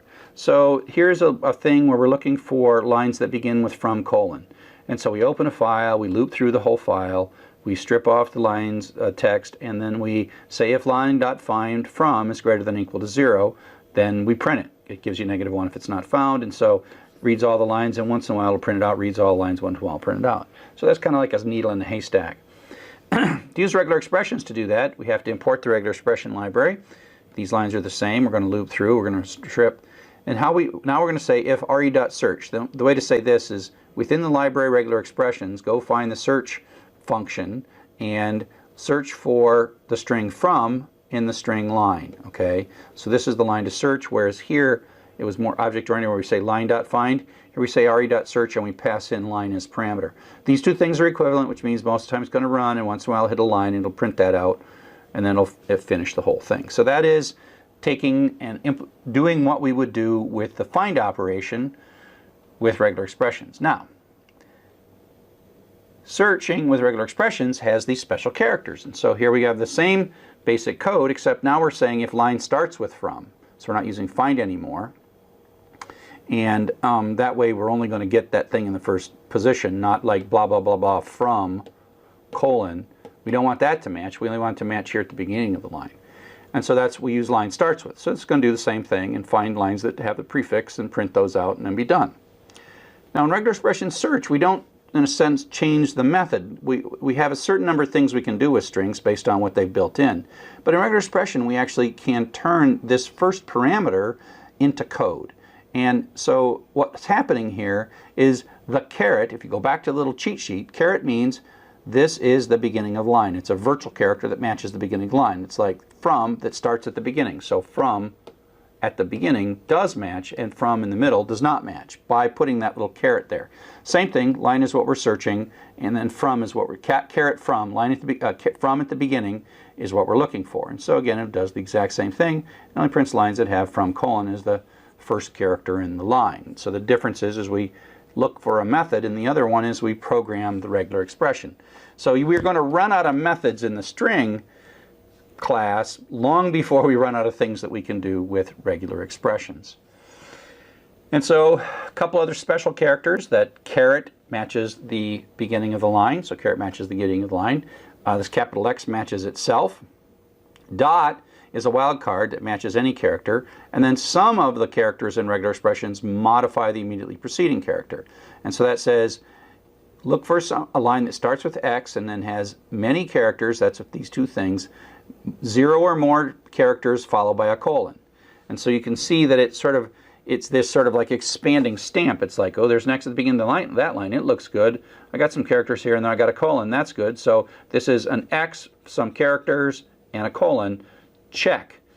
X, some characters, and a colon, check. X, and these things, you know, away we go. And so you can, that's what's going to match. And so you can see how some of these characters are special. Again, go back to your cheat sheet. Some of them are special and some of them are actual characters. And this colon and X are just, they're not special, they're just the characters. Okay?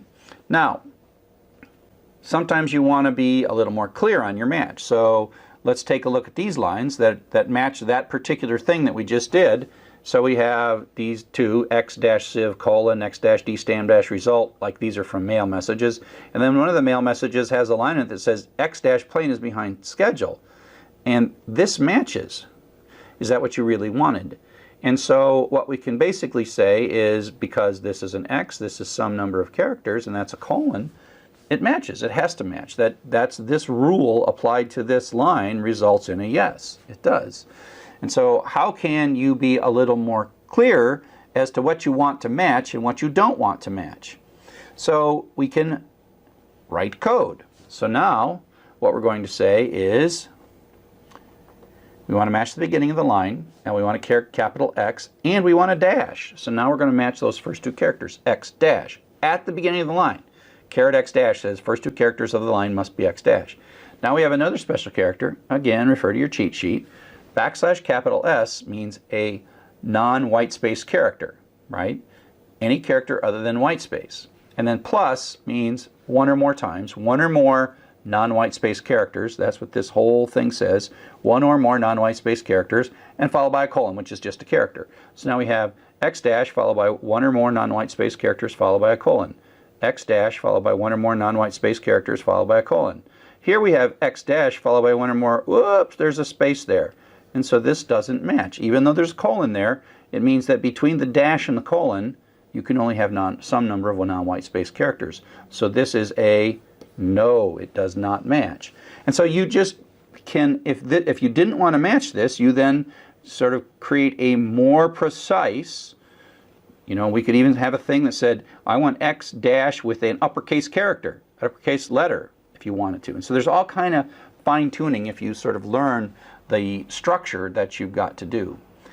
And so that's kind of the matching, where you're taking a whole line and taking this template and deciding if the template anywhere in that line matches.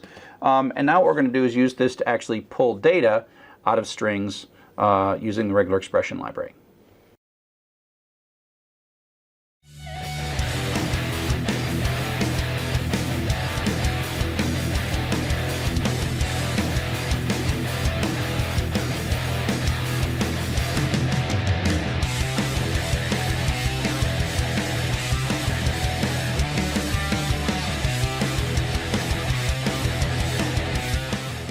So now we're going to move from merely matching to matching and extracting. So we're going to say, hey, I would like to not only have you take this template, this little pattern, the string pattern, regular expression pattern, run it across the line. I want you to give me all the ones that match, and I want a list of those. And that's what we're going to use the find all. So search gives a true false. Find all gives a list of all the strings that match. So if there's 4 of them, you'll get 4 things in the list. If there's nothing that matches, you'll get an empty list. So let's take a look at what we got going here. So instead of calling search we call find all. We still pass in the string that we're looking through, and then we have our little template pattern. And this is a new bit of regular expression.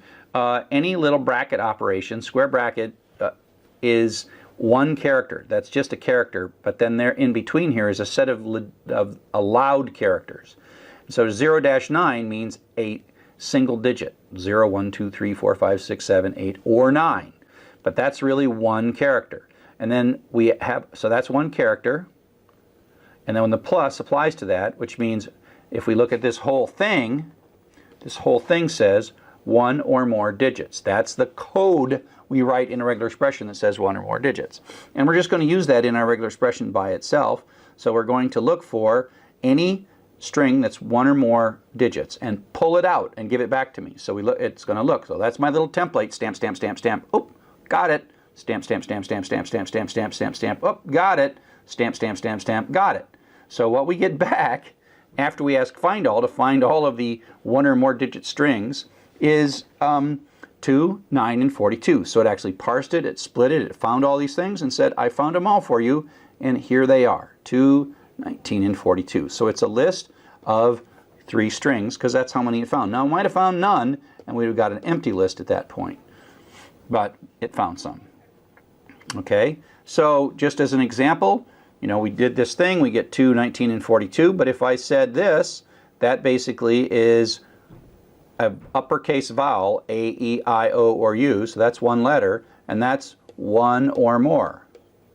So it's saying, you know, something like A would match, E, I would match, O would match. But if you look now, it's saying, okay, I'm looking for one or more, minimum one or more uppercase. A, E, I, O, U is a set of characters, one or more uppercase letters. And so it's like, look, do you find, oh, there's an uppercase, but it's an M. No, no, no, no uppercase, no uppercase, no uppercase, no uppercase.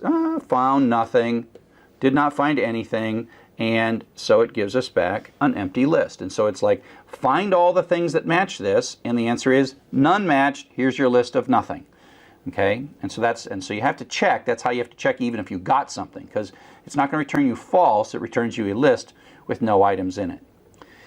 Now, the way it works, like I said, it sort of is taking this template and stamping it across the line, stamping across the characters. Now, there's a behavior that might not be intuitive you at the very beginning, but the notion of what we call greedy matching, and that is when it can match more than one possible string, overlapping string, it chooses the largest overlap of the overlapping strings. And so the easiest way is to show this with an example. And we're saying, I want something that starts with an F with one or more characters and ends with a colon. So that's my little stamp, that's my template. So starts with an F, good, that's good. One or more characters, da da da da da, have a colon. So that could be from colon. That would match. But look, I've got another colon here, and this is just continuing on with one or more characters and this. So the question is, do we get this or do we get this part, right?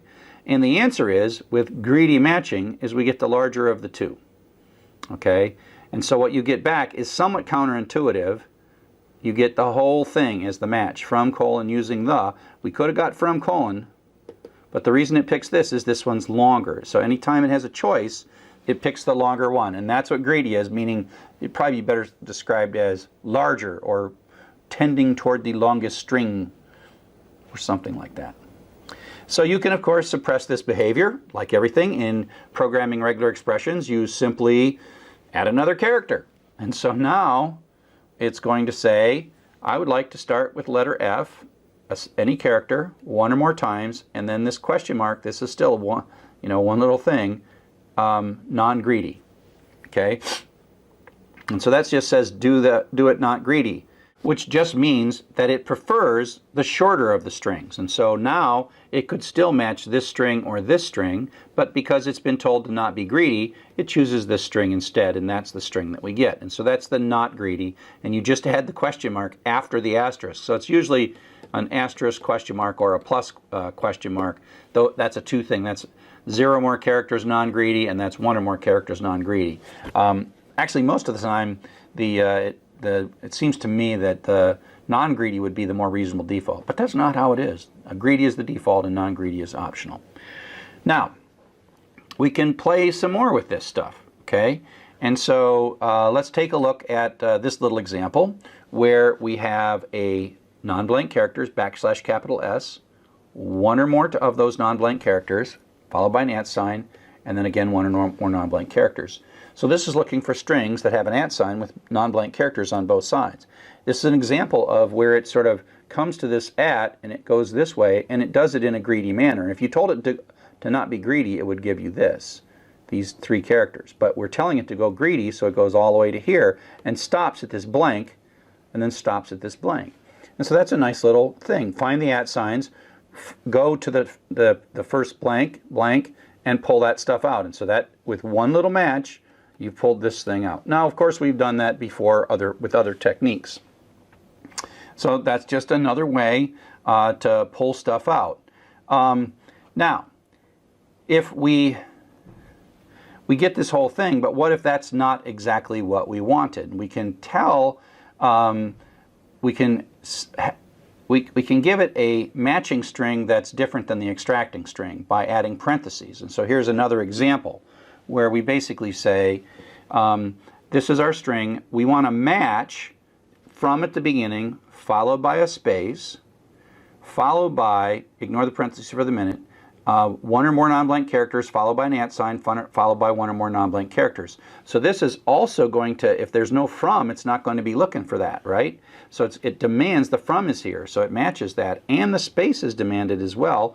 And then it says, oh, non-blank characters, great. I got an @ sign, great. Non-blank characters, oops, stop there.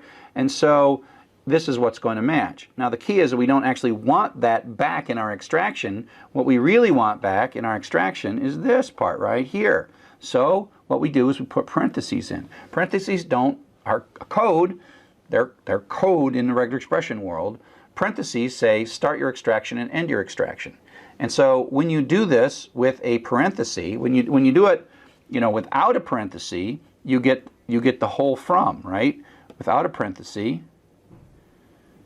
Oh wait, no, okay, that doesn't have the from in it. So, but if you do that with the parenthesis, you match the from, but you only get this bit to come out as well. So you can add this to make the matching part more precise, but without changing what you get returned, and you specify what you want to get returned with the parentheses. So next I want to show you just a couple of different ways to use these newfound skills.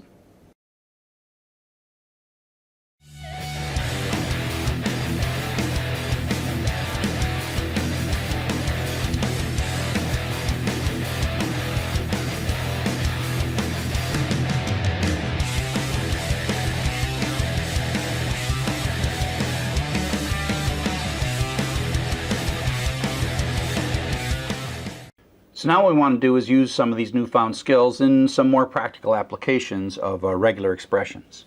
So let's go back to the way we first tore apart strings and look at the situation where if you recall, we just wanted the host name, right?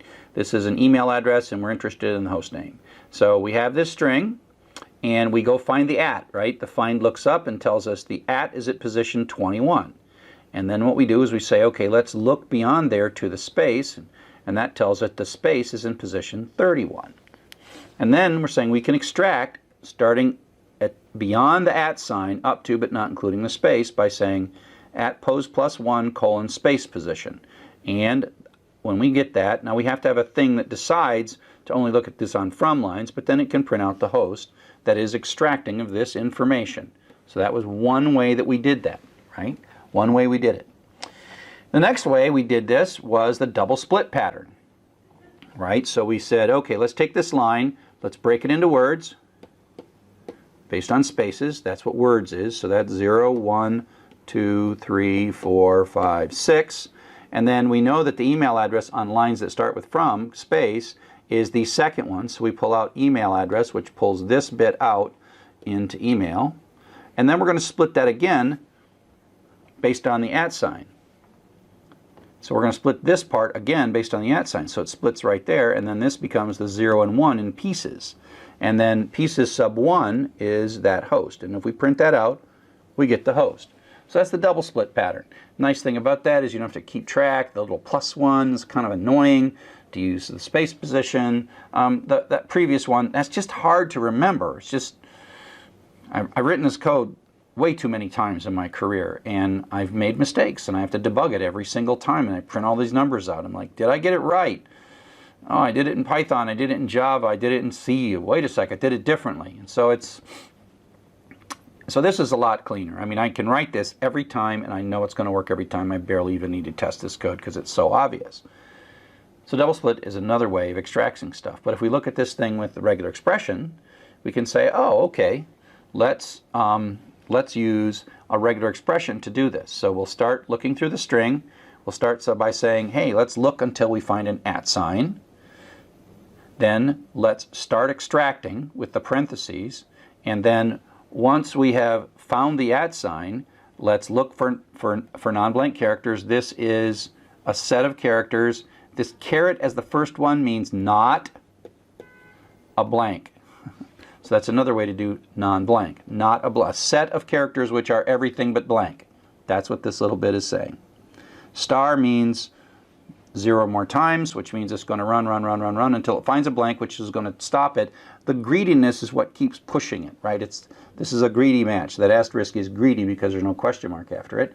And so that does go and starts at the @ sign with the parenthesis, goes to the space, and that's the end parenthesis, and that's what prints out. Now, Y is going to be a list. That's a one-item list that has the string in it that we're looking for, but you can just go sub-0 to get that guy right out of there. Okay, so that's sort of the regular expression version of it, but we can make this a more fine-tuned thing. So we can say, look, we also want to pick the line, and we want to know if we don't get that line, we want to skip it. If we do get the line, we want to extract the data, and we can do this all in a single regular expression. So again, we say start from the beginning of the line, and it's got to be a from, followed by a space, and then followed by any number of characters, dot star, followed by an @ sign. So this has to match. We see a space, then we're going to have any number of characters, and then we're going to see an @ sign, and then we're going to start extracting, and then we're going to go non-blank, non-blank, non-blank, non-blank, non-blank, up, blank, and extracting, and out that comes. And this has the advantage of the previous one in that makes it much more precise. If we look at the previous one, while it works on good lines, it might actually trigger on lines that we actually don't want to see. So this allows us to refine it so it only actually does this to lines that we care about. So it's sort of both an if statement and a splitting, extracting going on all at the same time by having a bigger string that we're matching than we're extracting. It's a way to kind of clean up your data. So here is a simple program that we're going to just put all this together and actually accomplish something. And so we're going to read through and look for lines in a file that have this form. And we're going to extract this number, and then we're going to compute the maximum of this. Okay, and so we're going to extract this number and then convert it to a float and compute the maximum. So, we're going to open a file, we're going to write a for loop, we're going to strip. So we're going to do this for every line of the file, but the first thing we want to do is not get line. We want to discard all the lines except ones that have this. So our regular expression is look for lines that start with x-d spam-confidence : So that's a pretty strong match. If that's not there, we're not going to get anything. And then there's a space, and then start extracting, and then go as long, one or more digits and dots, that's a single character, and that's one or more, and then stop extracting. So that says start extracting, greedy, stop extracting. And so that's what we're going to get.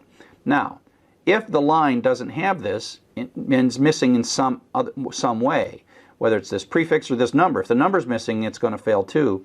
We're going to get back a list, an empty list. So the first thing you have to do is check to see if you actually got a match. So you say if the number of items in the list, len of stuff, is not equal to 1, continue. And so this is the skip all the lines that don't match. Skip. So there could be thousands of lines that don't match. But then when this match hits, it's going to come down and fall through, right? So that most of the lines will skip up, but then when we actually get one, and we know instantly that we've got one, And stuff sub 0, because that's what we extracted, is this number. And we can take the floating point of it, we append it to our list, we made a list to store them, that runs, the list grows, and then we just say what was the largest one. And so you can run this and see that. We have an escape character, and the whole idea is sometimes all these little special characters that make a lot of sense to us, we actually want to search for it. So what if we want to search for a $sign? Well, we just prefix it with the backslash. And that just means this is a real $sign. So backslash dollar is a real $sign. So this says, I would like a $sign followed by one or more digits or dots. And so that's going to match a $sign followed by one or more digits. Dots are okay. This is a set, remember. 0-9 or dot, that's a set of the list of legit characters. This is a range of characters that's a shortcut to how to make the set. You could make it be 0, 1, 2, 3, 4, 5, 7, 8, 9 dot, or 0-9, and it assumes that. And that's one or more. So then it stops because this is a space. It's greedy matching. Then it pulls this out. So that's kind of why greedy has to be the default, because otherwise, if it wasn't doing greedy matching, oops, come back. If it wasn't doing greedy matching, it would, if it wasn't doing greedy matching, it would stop here, because it would find a $sign. Non-greedy would find a $sign and one character, and then it would give us $1 rather than $10. So, in summary, regular expressions are a cryptic but powerful language, and they're an acquired taste. I bet eventually you'll find them fun, even though on your first impression you might not think that they're so fun.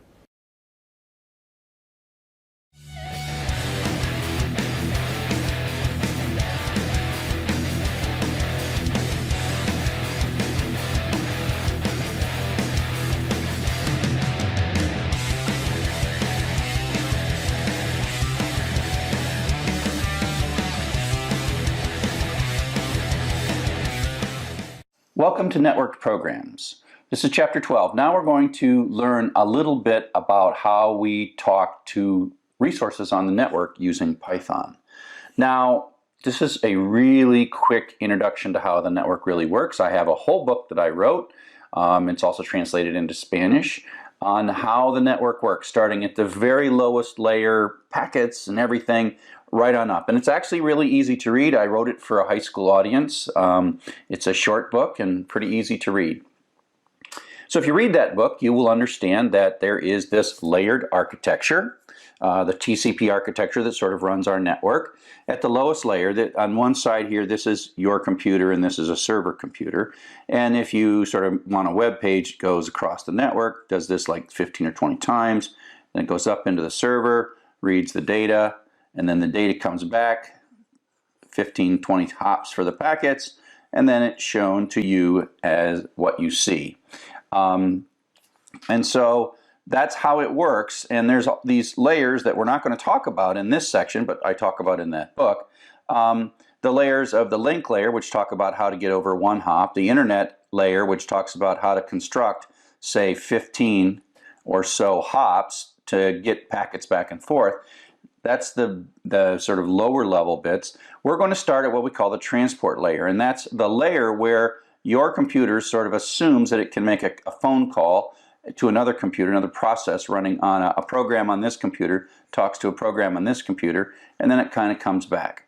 Okay, and so we're gonna leave this alone. We're going to ignore it. We're going to assume that there's this nice reliable pipe that's going from point A to point B, and what are we going to do with the pipe? But if you're interested, take a look at the book. So we're going to start with a pipe, some kind of a connection. We have two processes, process, and we have some kind of a connection between them. And it is a connection that we can both use to talk and to listen. In nerd terms, we call these things sockets, and that is one process running on one computer, another process running on one computer, another second computer connected through the internet somehow, and one computer speaks into that socket and it comes out, and the other computer returns something and it comes. And so this is a bidirectional protocol of data, which is a series of, in effect, data phone calls between applications. So the application might be on your side, this might be your browser, Chrome, Firefox, Internet Explorer. On the other side, this is a web server. Might be Internet IIS, Internet something something from Microsoft, or Apache, or Java Tomcat. There's another program, and you are making phone calls between these programs.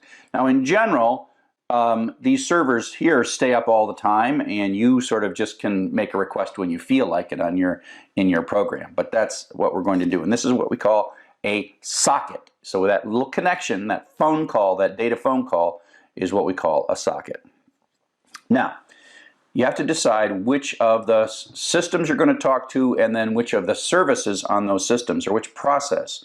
And so we have this concept called port numbers, and they're best thought of like extensions on phones. So one organization has one phone number, and it says, please enter the extension of the party you'd like to talk to. Well, that's kind of what ports are. They're like, here is, I'm a server, and I'm connected to the internet. Please enter the extension of the process that you would like to talk to. And so, for example, there might be processes running on various computers, and so the email is known to hang out on port 25 or extension 25.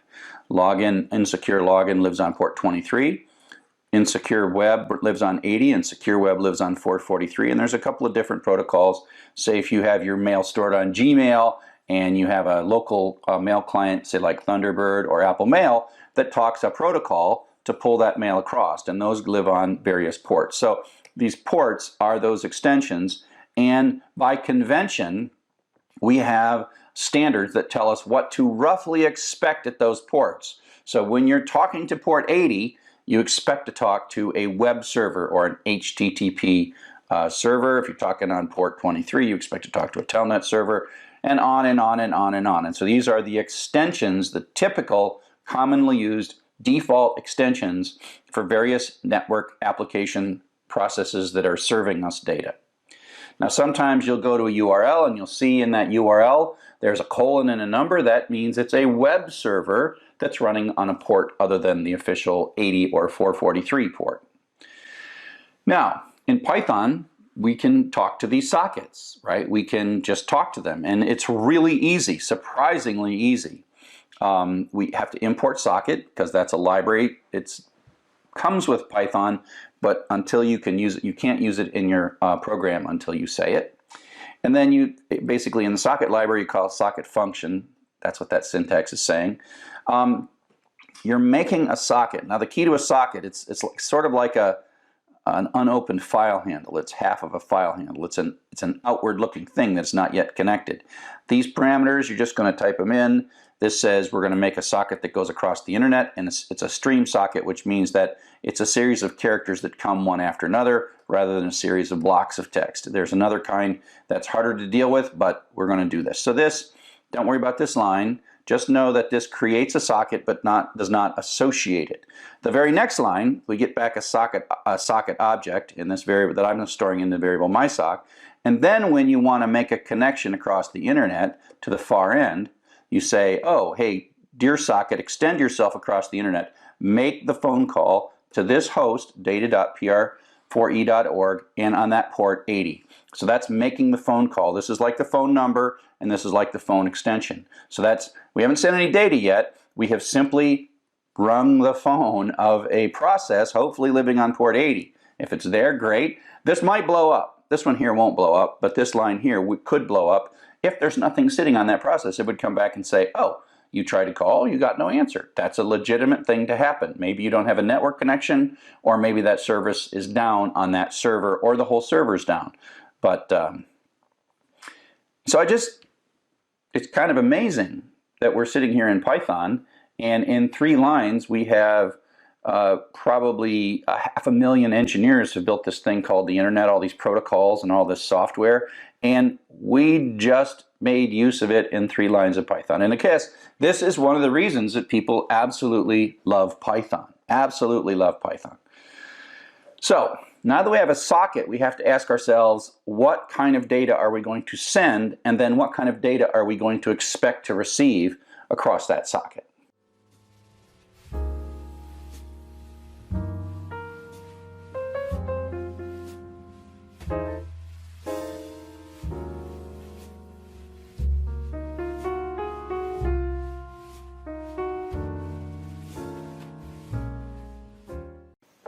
So now we have a socket. We are going to talk about what we're going to do with it, right? So the socket basically functions at this level. Your application is saying, make me a socket, which is sort of this endpoint, and then the connect actually connects to an application on the far side. And there's a port involved, so that might be port 80. And this is the far host, and that could be www.py4e.org or data.py4e.org. Okay, and so the socket is solving this, and the question then is, what are we going to send and what are we going to expect to get back? And that's what we call the application protocol. So we know that these two have made a phone call. And it's no different than making the phone call and saying, you know, hello, right? And everyone knows that when the phone rings and you pick it up, you're supposed to say hello. And that's part of our protocol. So who talks first, right? So the dominant protocol that we use on this in this section is the HTTP protocol. The key is hypertext transfer protocol. It's dominant. It's really easy to use. That's why I use it as an example. But realize that there are many others like mail and file transfer and remote login and all kinds of other protocols. Each is a different application protocol. They all use sort of sockets at their lower level. But then on top of that, they layer the rules of the road for retrieving hypertext web pages. And we have used these for all kinds of other things. So the protocol, like I said, is like who answers the phone first, what do they say, what happens if the person doesn't answer right, can you hear me now, those kinds of things. And it's a real simple thing, and all you really need to do is so that both sides can agree, you have to write a thing that's like the rules in the middle and say, okay, everybody, as long as we all do this, we'll be fine. It's as simple as picking on which side of the road the cars can drive on. It works fine no matter which side, but if each car randomly picked, it would be really kind of a mess. So if you look at the typical URL, and this is one of the things that the web innovators in 1980 really invented that was wonderful, and it seems second nature today, but in 1990 it was rather revolutionary in that these uniform resource locators included in themselves a protocol, the host to connect to, and the document to retrieve. So this is one of the clever ideas that the web came up with, because we used to have to pick a program like FTP or Telnet or whatever, SMTP, then we had to go to the right host, and then we had to talk to that host a certain way. So in HTTP, it's a really simple protocol invented in 1989 and 1990 by Tim Berners-Lee and Robert Caillou at CERN. And they created a protocol that we have grown to know and love and use for way more than retrieving documents, as we'll see in the upcoming chapters. So we're going to talk a little bit about what happens when you click on a page that has a link. Now, there's all kind of fancy stuff that can go on, but this is the basics. And so let's just imagine for the moment you are sitting looking at a web page, drchuck.com/page1, and inside that there is a hyperlink. It is a indication that says when you clicked on this page, go to a different page. And in that you see the name of the page that you're supposed to go to. So we click on this link, and that is a browser. This is an application.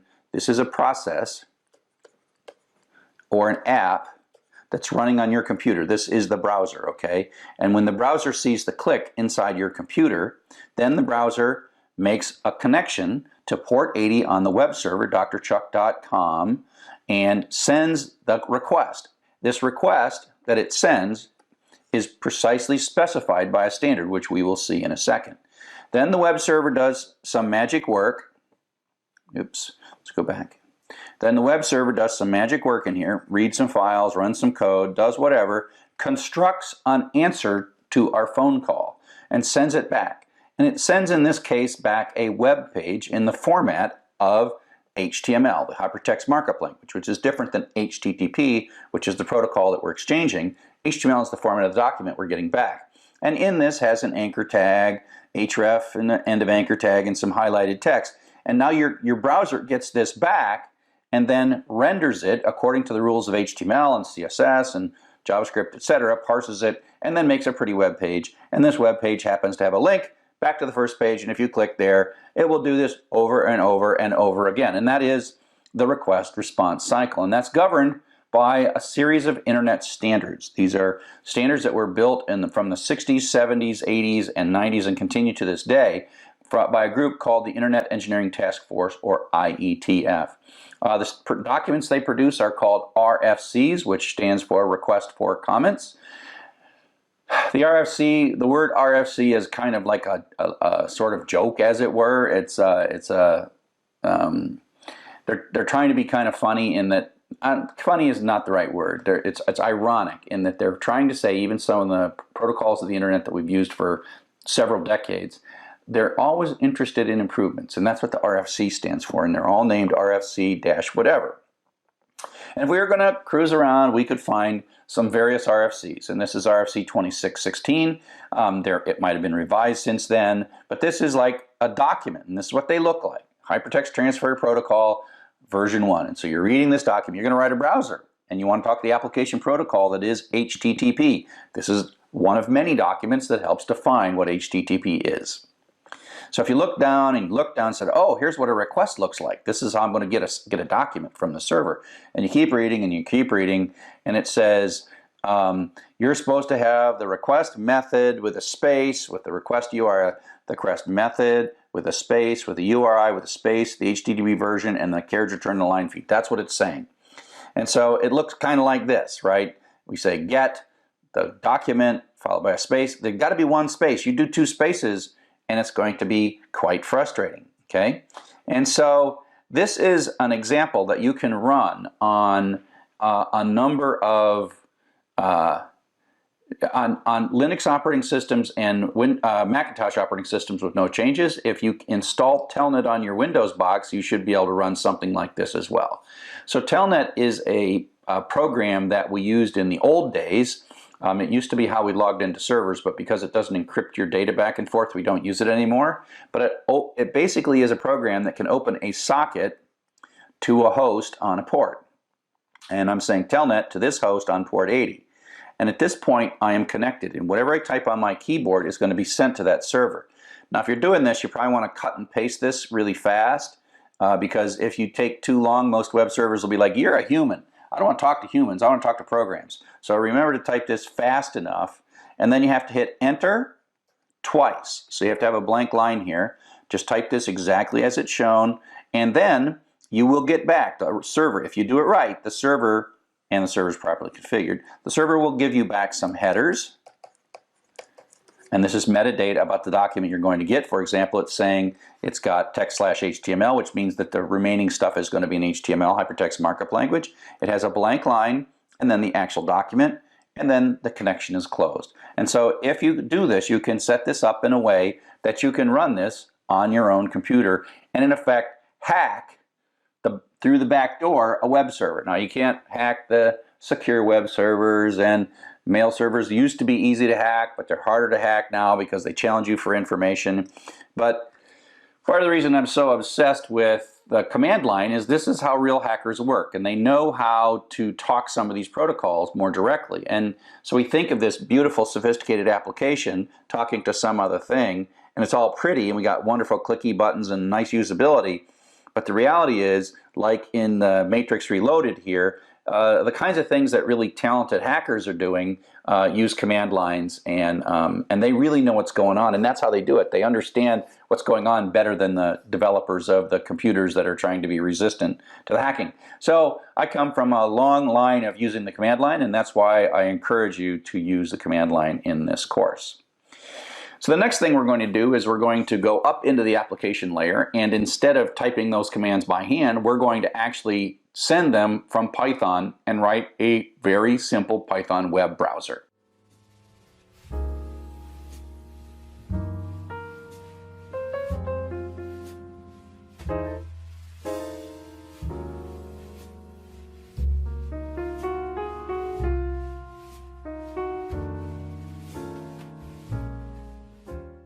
In this section, we're going to write a web browser using Python. So we've already got a socket. We know how to write a socket.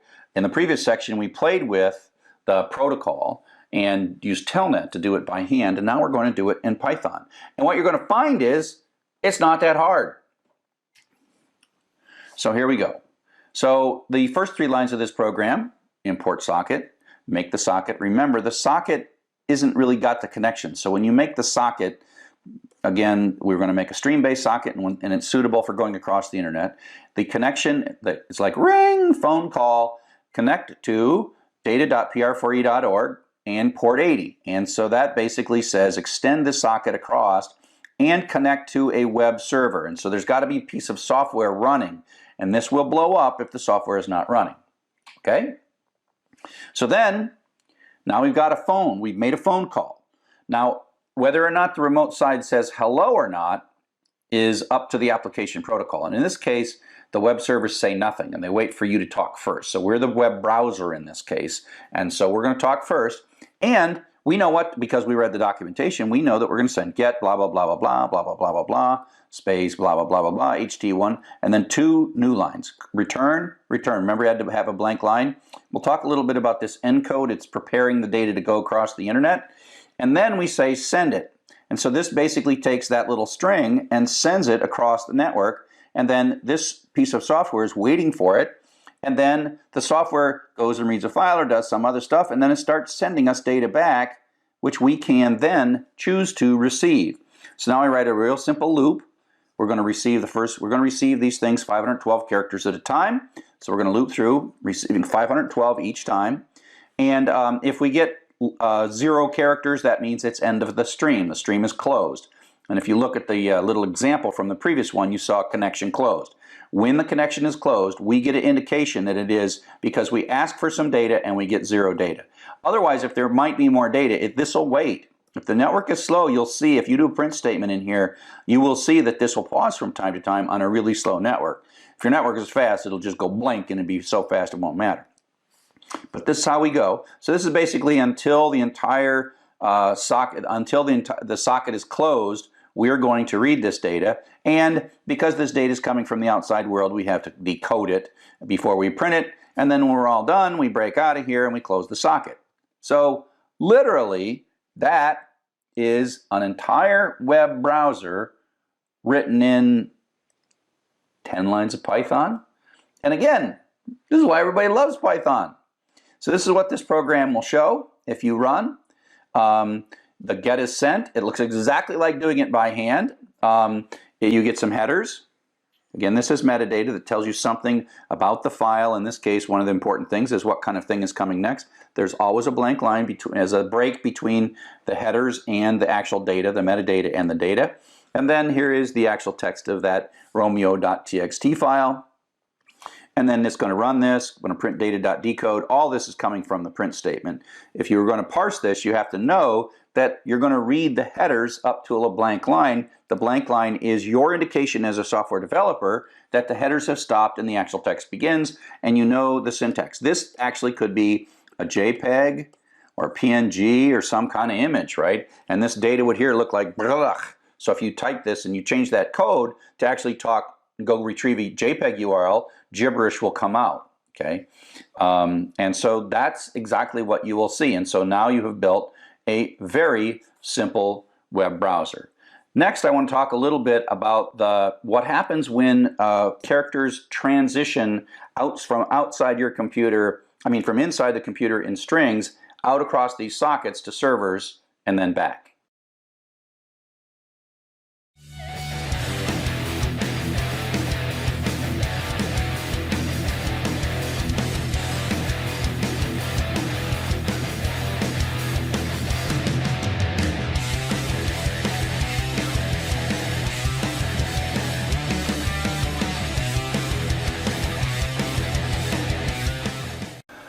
Okay, so now we're going to write a web browser again in Python, but it's going to even be shorter than what we did before. We did it in 10 lines using sockets. Now we're going to do it in 4 lines with URL-lib. So URL-lib really is just because the idea of opening a connection, sending a GET request, sending the new line, retrieving the stuff, breaking the headers out, doing all this stuff, that's so common, why not put it in a library to save ourselves some effort? So here's how we do it. We're going to read it in, right? We're going to import this library, so it's not part, we had to import sockets before, but we're going to import URL-lib now. And so this is really quite simple. It's like elegantly simple. You say URL-lib, that's a library, that's a part of a library, a module within the library, and this is a function. So let's call URL open, and then give it the URL. Now that's a string which it's going to encode automatically for us.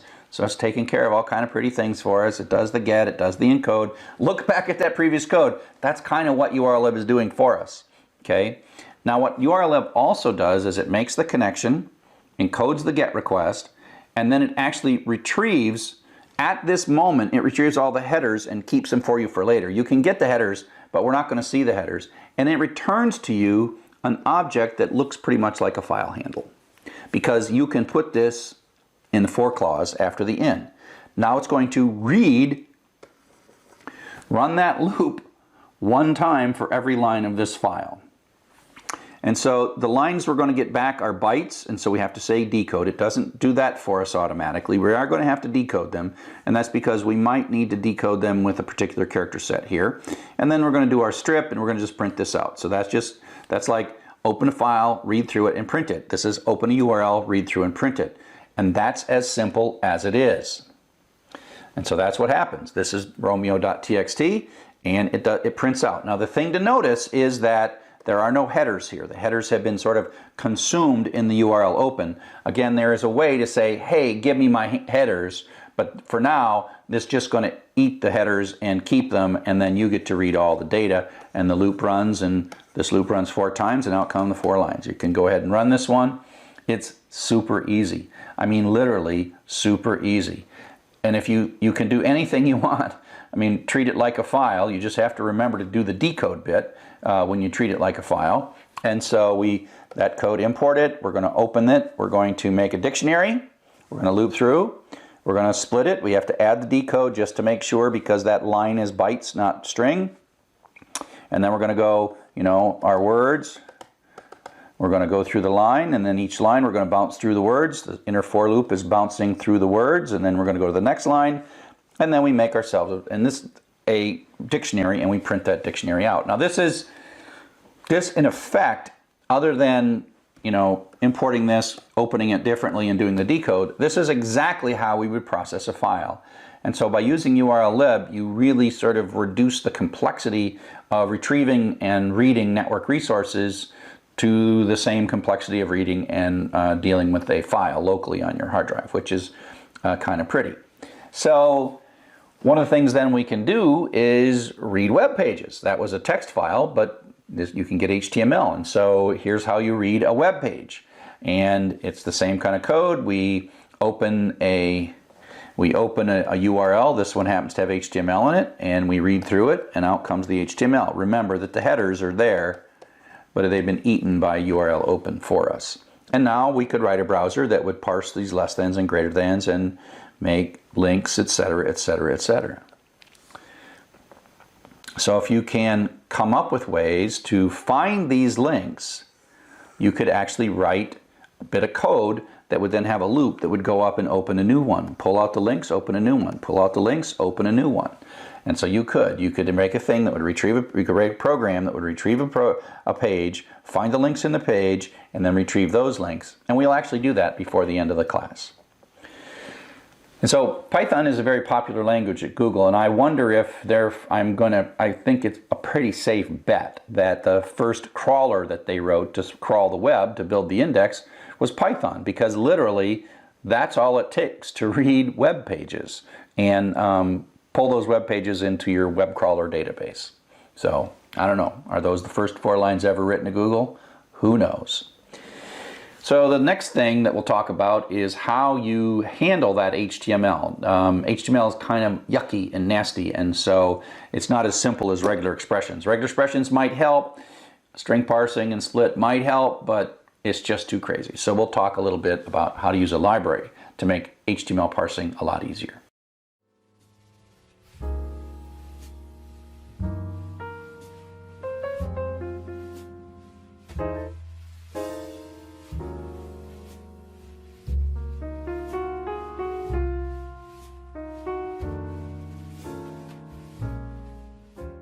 So now we're going to talk about what you would do with a web page once you've retrieved it in a Python program. Call this web scraping. And so web scraping or web spidering is the act of retrieving a web page, extracting the links from those web pages, making a queue of unretrieved links, and then moving on. And eventually the idea is if you had enough time, energy, bandwidth, and storage, you could find your way to most of the web pages on the internet that are point to or are pointed to by other web pages.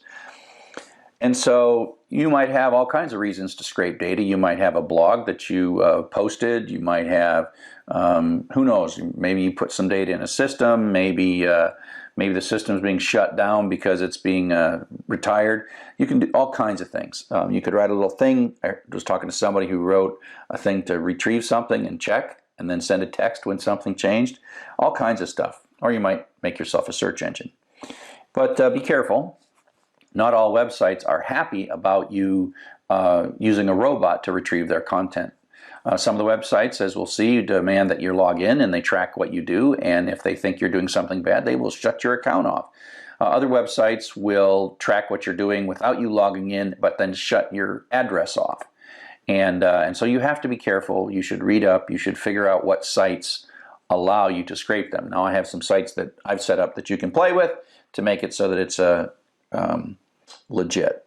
So parsing HTML is difficult. Some of the simple examples, you could probably write a regular expression or, certainly some splitting and some whatever. And what you would find is you would write that code and you'd retrieve your first 5 web pages and it would seem to work. And then it would encounter some really weird but legitimate HTML.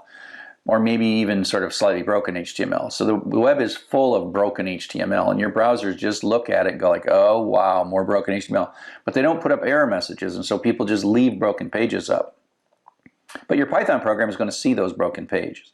So what you would do is you'd be like, oh, here's a new weird way to do an anchor tag. I'll change my code.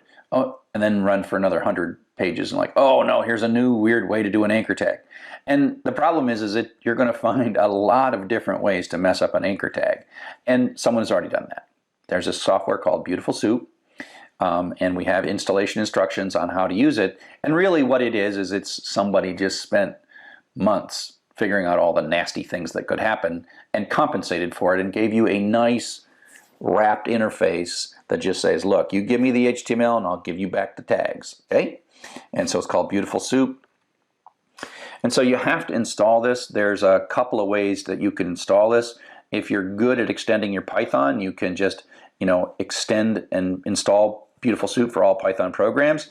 If you can't change your computer's configuration because you're on a school computer or you're using a USB stick or something, then there's a way to download this file that I've created called bs4.zip. And so what you do is you end up with your file called, URL links.py, and then a little folder called bs4, which is a folder that has a bunch of files in it from this zip file.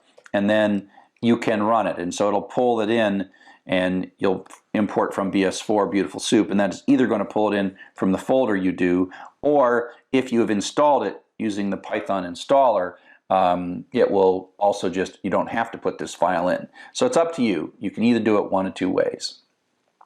So this is a little bit of code.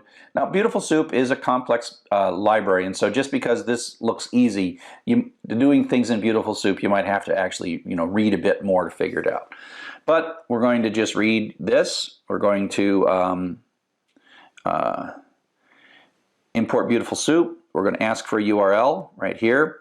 We're going to take that URL. We're going to open it. URL open. They give the URL and read the whole thing. That means we're not writing a loop. We've read the whole thing. That's okay as long as you know that the file's not so large. And then we're going to pass the data we got back. And this is going to be bytes, but Beautiful Soup knows all about bytes and all about UTF-8, and it figures that out. And you just say, hey, take that stuff I just got and tear it apart using HTML and give me back an object, a soup object. Now the soup object is something that you can run queries against. So it parses it, it deals with all the imperfections and inconsistencies in this HTML byte array.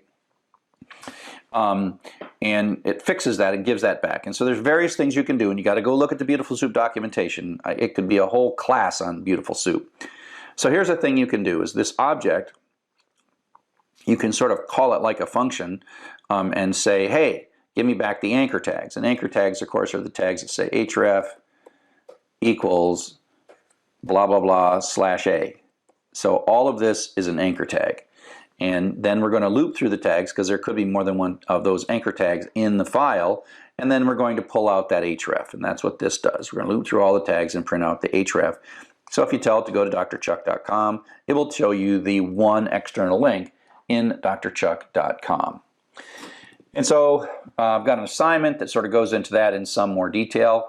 But this chapter has been a whole bunch of interesting stuff. We started with the TCP/IP model and talked about sockets that are phone calls between computers, and then how applications protocols are developed to say what we say on those phone calls. And we've explored then the HTTP protocol, which is probably the most likely thing you're going to see. And then we played with all this in Python and saw that Python is really good at this. You can write extremely simple and small programs to do some extremely complex and powerful things. And again, that's why people like Python, is because it makes the complex simple.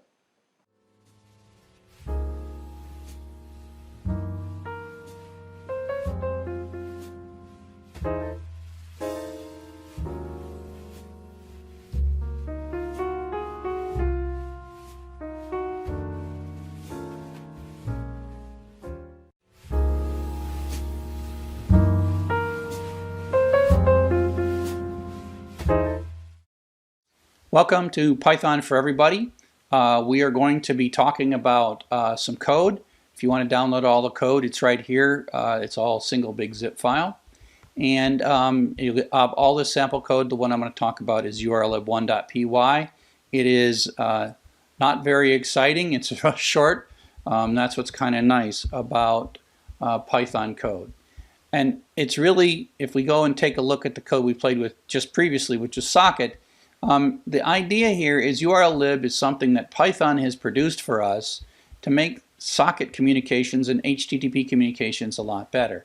So socket, this is making socket calls underneath it, but there's a library that makes this quite simple. And so we have to do some imports. So instead of importing socket, we'll import these URLs. We are going to create a handle, URL request URL open, and just pass in a string.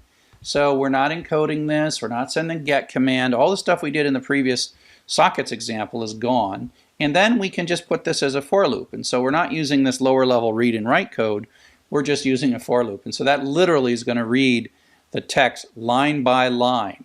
And the line does come back as an array of bytes, so we have to do a decode, but then we got a string, and then we can do a strip on it. So this is like a super simple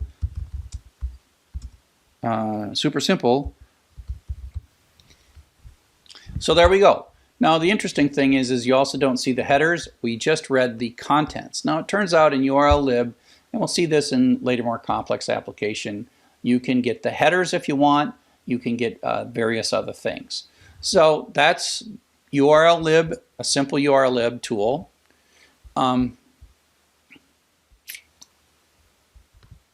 Now we can also use this in URL words to show you something quite interesting, and that is, if you look at this from right here, other than the decode, this is exactly the code we wrote to compute the words, right? So other than this line.decode, this is just a open something up. In this case, we're going to open a URL. We're going to create a dictionary. We're going to loop through each of the lines in that thing. We're going to decode them and then split them. So once you do line.decode, this is now a legitimate internal Python string. We split it, we run through the words, and run the counts. And so this is exactly like code that we did before to run counts. And so Python 3 URL words. And so that gives us a dictionary, which is the word frequency. And we could do all kinds of crazy stuff in here, you know, with sorting and all the kinds of things. The important thing is once you've done this and this, the code, other than the need to decode these lines when you first get them, it really works just like makes a urllib makes URLs function inside Python very much like files. So these are short and to the point and very simple, and I hope that they were useful to you.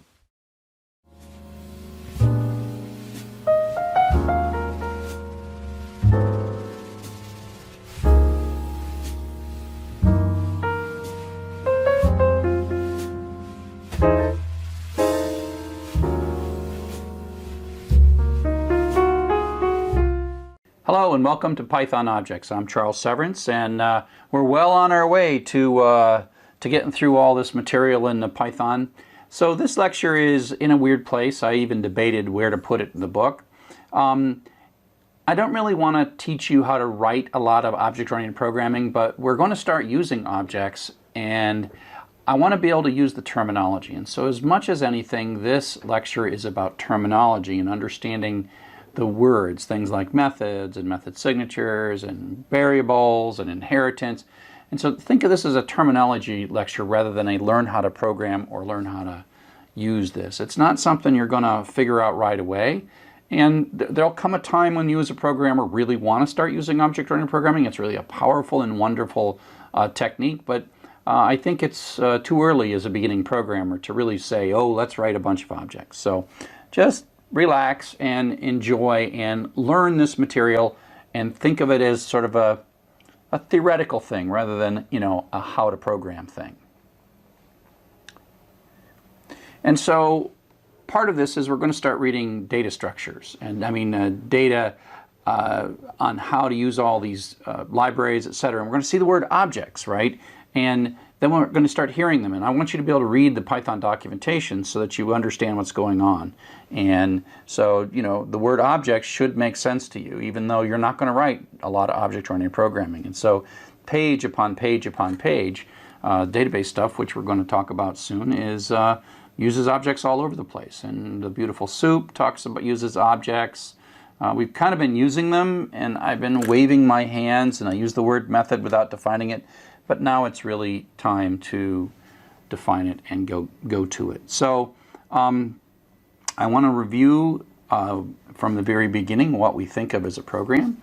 So the classic program, my favorite little minimum program, is our little elevator floor converter, which converts from European elevator floors to United States elevator floors. And the key to this is that it's input, processing, and output. And this is a good way to model any program. And in that process, we've got variables, and we've got logic, we've got algorithms, we've got loops that we write, we've got all kinds of things. And we construct a series of steps to achieve some goal. In object-oriented, and frankly, you've been using object-oriented all along, the program has lots of objects, and we're sort of putting stuff into these objects, taking stuff out of one object and putting it into another object. And you've actually been doing this all along. As soon as you're looking at dictionaries and lists, you're doing objects. And so an object is quite a little thing. It's sort of its own little space inside of a program that contains code and data.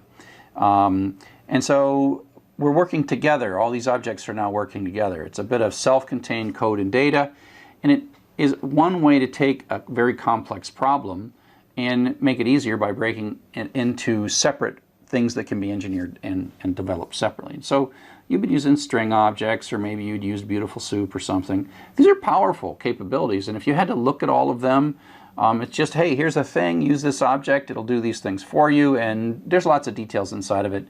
Just don't look at it, don't worry about it. And so there's boundaries, that things that you can use, things that you can look at, and things that really you don't bother looking at. You go read the documentation and use it, and away it goes. But then someone had to write that, and so they built an object. So what we're going to do is look a little bit under the covers of what it takes to build some of these objects. And so if we think of this program that originally just sort of did processing, we can think of it as having some kind of an input, right, coming into our program. And we have a string object, a dictionary object, maybe eventually some objects like a database object or an object that we eventually define. And you can think of us, we're receiving data, it comes in an object, which is a string object, where we start putting the strings in dictionaries and do whatever, we pull out a list of them. And so you can think of data as moving between these objects. And like I say, even strings, in the first week, first lecture, first week, first everything, we were using objects, and we've been using them all along. And so you can think of every string and every dictionary as a little program all by itself that has a bit of code and a bit of data. And so a string has the data, which includes all the characters that make up the string, but then there is a method called upper that does uppercase, or rstrip that strips off the white space from the right. And so it's like they're almost little programs that have inputs and outputs themselves, and we can make lots of them. And there's lots of cooperating objects that make up an application. And one of the nice things about the object-oriented pattern is that they form boundaries, and within the boundary, if you're inside the object, you can say, look, I'm going to build you a string object or a database object or a beautiful soup object, and I'm going to build this capability and I'm going to give it to you in the form of an interface, and I'm not really going to care how you use it. And so we have this sort of visibility wall where I'm going to make an object and I'm going to let you use it, and the maker of the object doesn't necessarily have to know every single thing about the use of that object. But so just like inside the object, they don't have to worry about what you're doing with the object outside of it. When you're outside the object, you don't have to worry about what's going on inside of it. We, as the user of the object, we talk to its interface and we get things from it and give things to it and use functionality within that object, but we don't have to look inside of this. We can just say, oh, it's a nice little magical thing. We read the documentation, we read a web page, and it told us to do this, this, and this, and away you go. And so it is sort of this isolation boundary that works both for the programmer who's writing the object and the programmer who's using the object. And so it's a very nice pattern, and so you'll see how we're going to build code and we're going to group it together, and then we're going to be using it sort of as a big blob of stuff. So some definitions in this space, words that I want you to understand. When we're going to create one of these things, one of these objects, instances, that has some data. Okay, so now that we've gotten through the definitions, let's work into some sample code. But hey, look at this. We've got ourselves a cookie cutter and some cookies. So remember that a class is a template. It's not the actual thing. An object is an instance of a class. So you have to take the class and do something to make the object. And actually you can see here's some other classes. There's clearly a sort of a snowflake class and a gingerbread man class. That's an object, object, object. Somewhere out here there is a snowflake class and a gingerbread class, but we got a snowman object and a snowman object and a snowman class. So class is the template, object is the instance. So here's a bit of Python code. So let's take a look at what we got here. Class is a new reserved word, kind of like def. We have the name of the class. That is a name that we choose. That's the name by which we'll refer to this class for the rest of this program. And it has a colon at the end of it, and which means it starts an indented block, which ends when we de-indent. Inside the class, there are generally two things. There is some data, and this just looks like an assignment statement. Now we're going to talk a little bit about object lifecycle. And what we mean by object lifecycle is the act of creating and destroying these objects. And I've been using this term constructor already. And so when we declare a variable, whether it's a string or a dictionary or a party animal, there we create them and then they're discarded, and there's all this dynamic memory that comes and goes. And we, as the writers of objects, have the ability to insert ourselves at the moment of object creation and at the moment of object destruction. And we make special functions that we call the constructor, the object constructor, or the class constructor, and the destructor. And we don't actually explicitly call them, they're called automatically by Python on our behalf. And so the constructor is much more commonly used. It's used to set up any initial values of variables if necessary, et cetera, et cetera. Destructors we'll cover them, but they're used very rarely. So here's a bit of code that we've got. It's our party animal, and a lot of it is the same as what we've been doing so far. So we have this variable x, and the constructor has a special name, underscore, underscore, init, underscore. Again, we pass in the instance of the object, self. And in this one, all we're going to do is print out that you're constructed. And here's this code that we've had before. And now we have underscore, underscore, del, and then we pass in self. And we'll just print out that we're being destructed and what the current value of x is for that particular instance. So let's go ahead and run this. And so again, this doesn't really do any code up to here. That just defines party animal, but this is the constructing of it. And basically that says, oh, and it really kind of creates these variables, and then it also runs the constructor. And so in this case, this line right here is causing the I am constructed message to come out. Then we do and party, and that says, 1 and 2. And here's an interesting thing. We're actually going to destroy this variable by throwing away an no longer points at that object. An is going to point to 42. So we're going to sort of overwrite an and put 42 in it. And at that point, Python's like, oh, this whole little object that I just created, somewhere it's out here, it's vaporizing it and throwing it away. And so before this line completes, it actually calls our destructor on our behalf, and so that message comes out. So we are allowed, as the builder of these objects, to add these little chunks of code that says, I want to be involved at the moment this object is created, and I want to be involved at the moment that this object is destroyed. Now, in this last line, an is no longer a party animal. An is now an integer. It's got a 42 in it. It's gone. It's been created, it was used, and then it was destroyed. Okay? So you got to be careful. If you overwrite something, you sort of throw the object away. So the constructor is a special block of code that's called when the object is created to set the object up. So we can create lots of instances. Everything we've done so far is we make a class and then we create one instance, one object.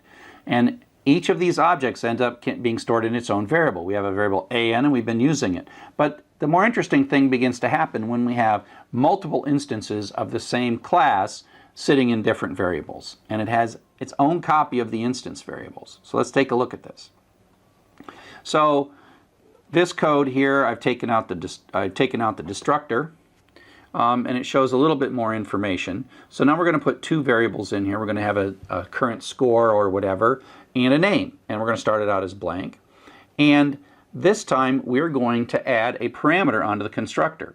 And so the self comes in sort of automatically as the object is being constructed. But if we put a parameter on the constructor call, which is this party animal call, then this comes in as the z variable.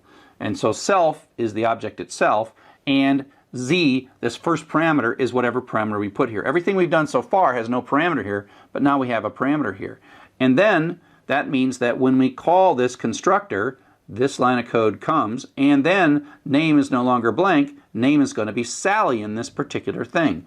And then I'll say, oh, self.name, which will be Sally, has been constructed. And so then we have this, and that object is now constructed, and then we put it in the variable s. And then we call the party method on that, and we construct a different one. And so this time it calls, and z is Jim, and we basically have another copy of this. And so this is how it's going to look, right? As it runs down here,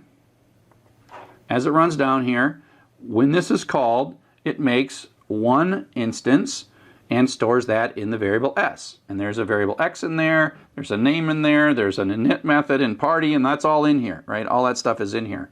And now we say, let's make, and that's going to have Sally in there. All right, Sally in there. And then we're going to do another constructor, and so it's going to make a whole new thing, and it's going to store that in J, and this one's going to have Jim in it. On S party, then this turns into a 1, and then we're going to call J party. That turns that into a 1, and then S party will cause this to be a 2.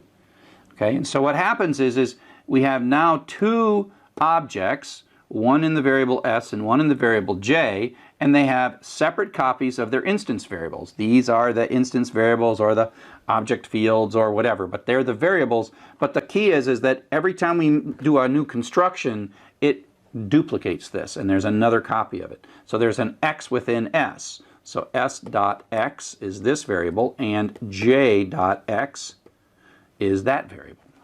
Okay? So the next thing we'll talk about is inheritance, and that's the idea of taking one class and extending it to make something new. So the last topic we'll talk about here in object orientation is the notion of inheritance. And this is a form of code reuse, and it's one of the more advanced aspects of object-oriented programming. So just kind of understand what it is at a high level, and then you know where to come back to when you need to learn a bit more about inheritance.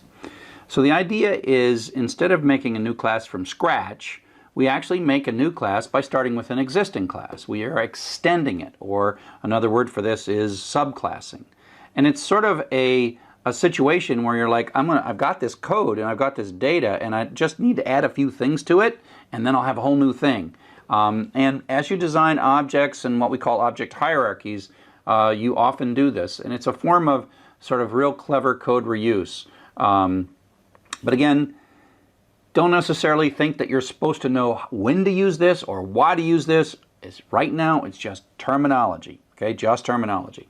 We have what call these as parent-child relationships. The original class is called a parent, and the new class is called the child class. So subclasses are another word for this. You have a class and then you subclass it. I think extending, inheriting, and parent-child are probably better ways of expressing it than subclassing. So here's a bit of code. Let's take a look at this. This code's unchanged. It's the party animal code that we've been saying all along. It's the one that we construct and put a name in. And now what we're going to do is extend it. And so you'll notice that this code down here is the part that's doing the extending. So we're making a new class, football fan, and by putting in parentheses before the colon, party animal, that says football fan inherits everything that is party animal, meaning the X, the name, the init, the party, all those methods and data are sitting there. And now we're going to add a new variable. So football fan has, in addition to all those other variables, it has points and it has a touchdown method.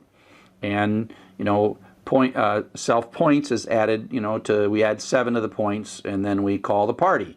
And that does that. So this is calling this method because football fan includes X, name, and party, and init, and everything, and all this stuff, this constructor. So this football fan is really an amalgamation of all these things together.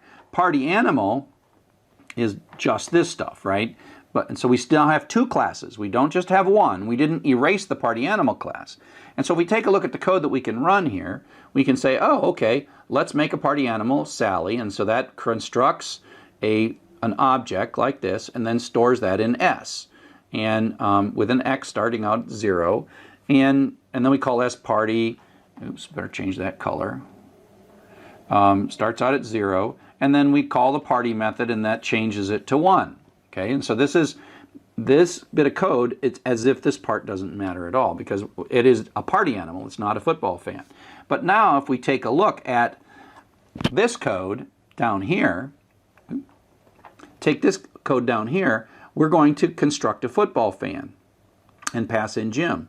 But football fan has no underscore init, so that actually uses the underscore init from party animal because we extended party animal to make football fan. So we inherited all of the good that was in there. So there it's going to make a name, a variable X, which is going to start at 0, a variable name that's going to have Jim in it, and a variable points that's going to have a 0 in it. So this J variable has more things in it than the S variable has. And so we can call the J party, and if we call J party, that goes here and adds 1 to X, right? So that adds 1 to X, and then we call J touchdown. Well, that comes down in here and adds 7 to the points, right? And then calls party within us. And so self.party is the current object, i.e. self and J are the same thing, right? Self.party, and then it goes up here and passes self in, and it adds 1 to the X, in this case of this J variable. So this becomes 2. And that's where it prints out, 7 and 2, and away you go. And so it's a way for you to kind of take all this stuff and stuff it into a class by making a new class and just add the extending bits, the bits that are in addition to the other stuff. So like I said, inheritance is a powerful and wonderful concept. It's a form of excellent form of reuse, but basically the whole purpose of this lecture was so that I could in the future just use these words and you would understand them as compared to, I just want to say method. And I've been saying method all along, and it's high time that I defined it. So let's just review one last time. Class is a template. It is not actually a thing, it is a shape of a thing. And we define it and say when we make one of these things, it's going to have these variables in it, it's going to have these methods in it. Attributes, variables within a class. Method is a function that's inside of a class. Object is once we construct a class, we get back an object. And so object here is the snowman cookies. Class is the snowman cookie cutter. And a constructor is a bit of code that sets up our object, our instance, when it first is created. An inheritance is this ability to create a new class, but take all and import and affect all the capabilities of an existing class. So, object-oriented is awesome. For the rest of this class, we're not going to write any object code. We're not going to use class at all, but we are going to use objects. And literally, you've been using objects from the beginning of this course. As soon as you said print, whoops, as soon as you said, you know, x equals high, that's an object. And as soon as you said x dot upper, you were calling a method, right? You've been calling a method all along. When you're doing something like fh equals open, this thing you're getting back, that's an object. And then you do fh.read or whatever. You're calling a method in the dot operator. So you've been using objects all along. I now am just finally explaining to you when I say call the read method or call the upper method or what's this little dot and why is that there? So again, it's time for us to understand that, but it will take you a long time before you encounter a problem that's large enough where as part of your solution, you're going to make a new object. But when you do, it's really a powerful thing. I mean, it's a really bad idea for me as a teacher to say, oh, write a bunch of objects. It's like, it's premature for that. It's later is when you will actually learn how to use objects and you'll be like, oh, thank heaven that these objects are here. Okay? So, that's all for now. Thanks for listening. See you on the net.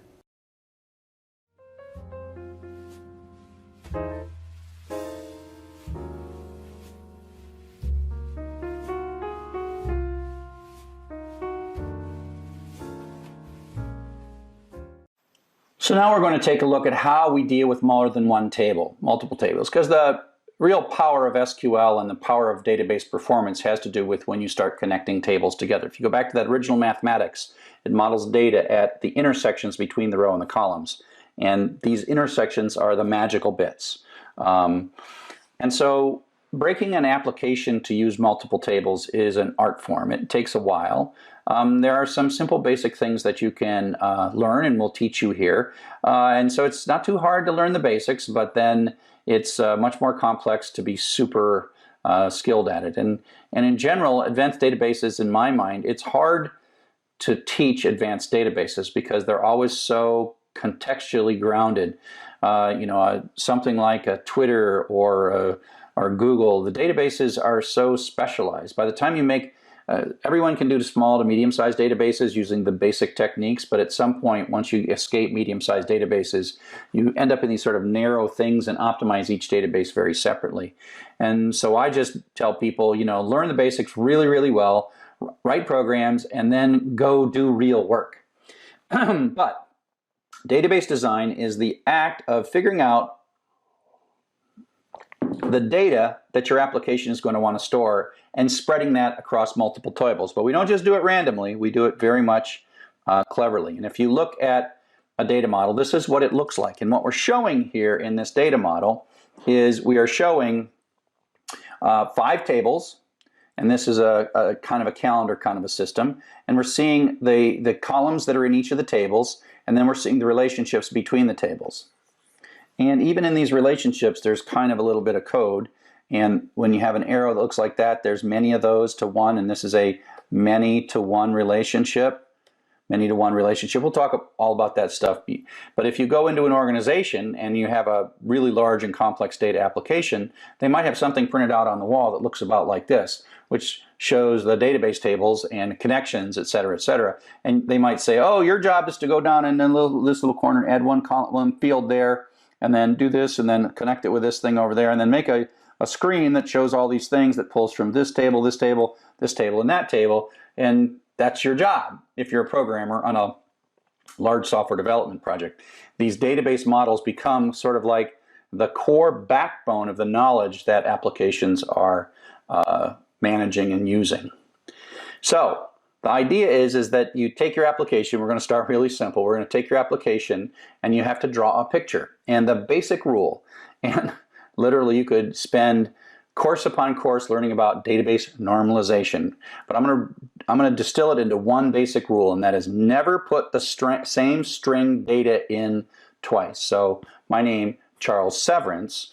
If I build a database well, you should go into that database and you'd say, okay, the words Charles Severance, which is the name of a person, me, in that database, only shows up once. And what we do instead is we connect things together and model my name as a connection to the record that has my actual name in it, rather than putting my name all these other places. And so the idea is to pull duplicate data out and make only one copy of it. So there is the users, and in there is the user's name, and the username shows up only here, and everything else points to the particular user entry. So that's the idea. And so here is our first application. We are working as a startup. We just quit all of our jobs, and we are going to build a music management application. I mean, what a great idea. Don't you think that'll be quite successful? And so we have mocked up and we have figured out that this is what our music management application. We want to track people's tracks, know something about what artists and albums and genre they are, and we want to have ratings and how many times we played them and how long they are. Well, that's the data that our application needs to represent. And we've done testing on this and wireframes, and everyone loves this. A great user interface. And so this is how it's got to look. But we're going to have billions and billions of tracks in these things, and so we want to come up with an efficient database to handle this. And so we're going to take a look at this and look at each of the columns, and we're going to ask ourselves, is this column part of one of our existing objects, our existing tables, or is this object have to create a new table? And then once we've defined those different objects, we connect the tables together and model the connections. Now, a little trick to kind of make it a little easier on ourselves is we can look in these columns and look in the columns that have duplicate information vertically, that's string information. So a rating is just a number like 0 through 5. So we don't worry too much about integers and numbers and that kind of stuff or whatever, but we do look for strings. And the problem here is we got like these strings occur many times. And so these are the problems. And so we have to put these things where there is replication of string data kind of in the vertical dimension. We have to put those in different tables. And so we'll start out. Now the first question that you have to ask yourself when you're going to draw this picture of how this data is in multiple tables and connected together is, what is the first one that you're going to write down? And this is an interesting debate, and often people are sitting in a conference room, and people who have experience kind of know what to do. Usually if it's a multi-user system, like a learning management system, the users might be the central concept. Perhaps the courses might be the central concept. This is a single user system, and so you can think, well, what is really this application about? It's not about people, it's one person, but it is about tracks. And so we can say, okay, here we'll take the track is probably the sort of most foundational notion of this application. And then we can take and say, okay, now that we've decided that tracks are the foundational notion, which of these columns are simply an attribute of the track? Not really, and the cheating way and the easy way in this particular one is like these numbers, all these numbers, like this number and these numbers, not that one. They just go along with track. And so we'll put that in. We got the track title, rating, length, and count, and we put that in. And then the question is, we've got the remaining things are, we've got the artist, we've got the album, and we've got the genre. And so we can say, okay, well, we've got some vertical duplication, so we're going to say, okay, this track probably belongs to an album. So let's pull out the album into its own table. Oops. Pull the album out into its own table. And so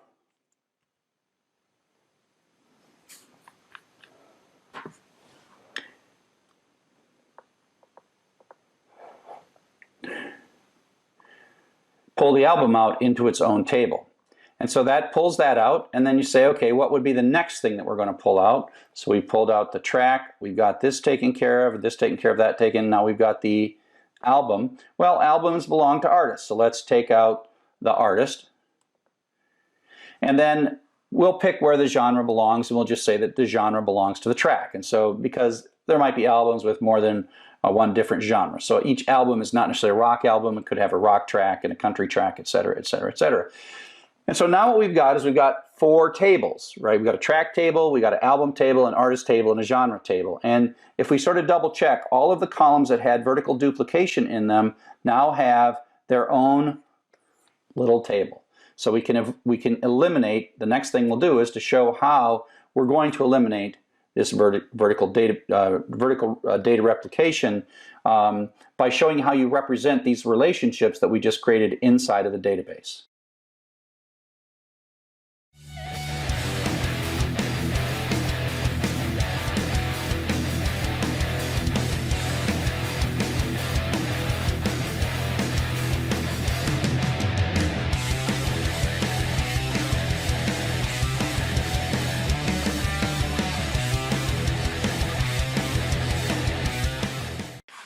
So now we're going to make a database. We're going to use SQLite browser. Hopefully you've downloaded it so you can follow along. And I've got this handout, this basic database handout that saves you from having to type all these things. So bring that up in your web browser. And so that gives you all of the commands that I'm going to type now. And so you could pull them out of the either the web page or you can pull them out of the slides, or you can pull them out of that. So I'm going to bring up the database browser here. Database browser. Now the thing that's going to happen, you'll see this happen on my desktop. I'm going to make a new database, and you have to store it somewhere. And so I'm going to put it on my desktop, and I'm going to call it py4e fun. And so we should see a new file on my database right there, py4e fun. Now that's a file that you don't want to edit with a text editor or anything like that. This is a database that this is a file that's to be read by SQLite browser and nothing else. Okay, so we're going to create a table, and I'm going to make a table called users with a column called name that's a text and a column called email. So it's already asking me to make a table. I'm going to call this users, and I'm going to add a field that is called name, and I'm going to add a text, and I'm going to add another field called email, and I'm going to make that be text. Now the key thing here is we are in effect making columns and rendering an opinion as to exactly what that column is supposed to be used for, and we're not allowed to violate that. It's not like, oh, we'll do whatever you want, because the database is optimizing its storage based on a contract that we're effectively making a contract ourselves. We could make these columns anything we wanted, but we're just going to we're going to contract with ourselves. And you can see it's kind of small here. You can see there's a create table, and that's on the slide, and that's the SQL way of doing that. This user interface is just helping us write SQL. So now I'm going to just say OK, and if you take a look, you can see that I now have a table users, and I can look at my database structure, the table users, and away we go. And so now that is creating it, and like I said, here in the slides is the create statement, or on the web page there's the create statement that could have done it. Now we can insert some data. Let's add a new record to this database users, and we'll call this guy name Charles csev at umich.edu. So now we have a record. So it's kind of like a database, a spreadsheet. Now that's not the SQL way to do it. There's SQL sort of going on in the background, but if we really want to do this using SQL, we're going to use the insert statement. And the insert statement looks like this. The SQL syntax sometimes has extra words. Insert into is actually two SQL keywords. The name of a table, the columns, and then the word values, and then one-to-one correspondence between the values and in parentheses. So it looks kind of like a tuple in Python, but we're nowhere near Python right now. Okay, and so that's what we're going to do. And so I'm going to grab this Kristen, and I'm going to go over here to my SQLite browser, and say execute SQL. So now I can say paste that in and then hit this little run button. And that's going to submit the SQL to SQLite and then update that file. And it says query executed successfully, and away we go. So if I go back now and I look at the data, I see that there's two things in here. And now I can actually insert all the rest of these. Let's go back to my little bit of stuff here. Let's put all these other rows in.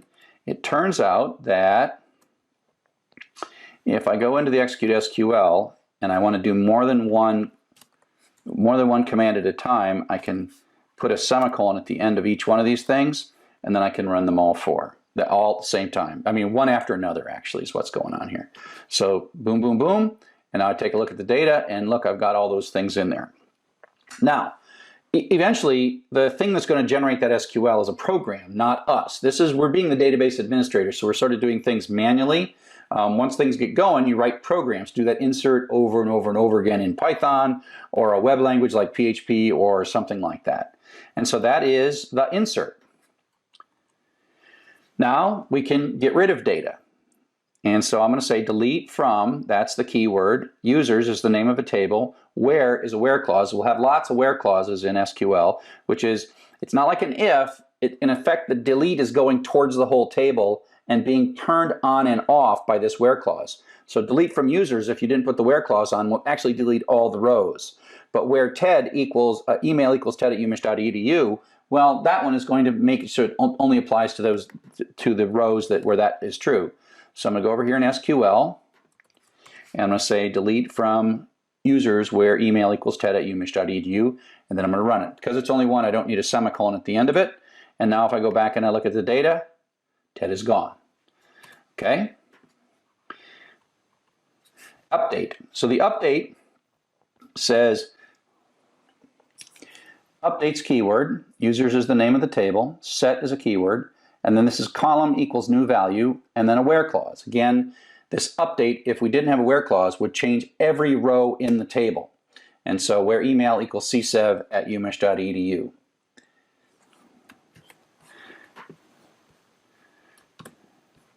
Oh, I got to change that because I already got the name to be Charles. So you see the name is already Charles. So I'll just execute here.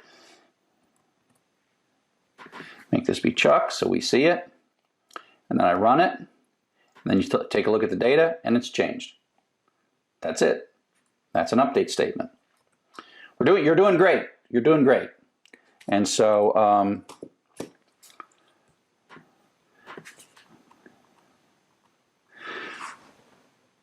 the next thing we're going to do is we're going to take a look at how we retrieve data. Now this is the select statement, select star. You have a list of columns, and star means all columns. From is a keyword, and then the name of a table. So this select star from users is the kind of thing you type all the time. As a matter of fact, it's what SQLite browser is doing internally to cause this to happen, but we can do it by hand by saying select star from users and then run it. And so then we get a little record set that is those 4 records that are sitting there. We can also throw a where clause on the end of it. So we say select star from users where email equals csev@umich.edu, and that, again, the select star from users goes at the whole table, and the where clause goes at the whole table and then filters out all of the things except one record. So the where clause is send it to the table, but then filter based on whatever, and so it only shows us that. Okay, we're cruising right along here. You can also put an order by clause on there. So we can say select star from users, order by email, so that's a column. Select star from users, order by email. And so that orders by email. Or we can change it to name, and we can say descending.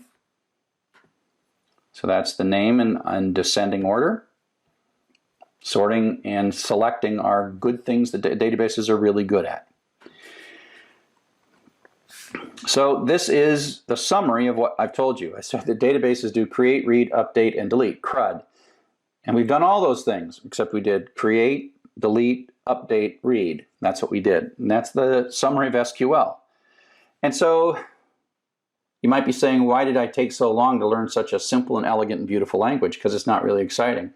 It's a extremely simple language that's very predictable, And you're like, well, that's pretty easy. And it turns out that some of you may have been using SQL in situations, maybe with Microsoft Access or something, where you're actually typing this stuff and you just kind of typed it and you never realized that you were learning a programming language. That's why I like SQL, and that's a very declarative language and it's very straightforward. It's much harder to learn. It's much easier to learn SQL than it is to learn Python, because in Python you have to figure out how loops work and how iteration variables work, and you'll notice there's none of that. And so but the key is we've only started to understand the power. That's the simple ability to move around and update data and read data randomly using these simple sets of commands. But up next, we're going to look at how you do this with data models and relationships and really multiple tables.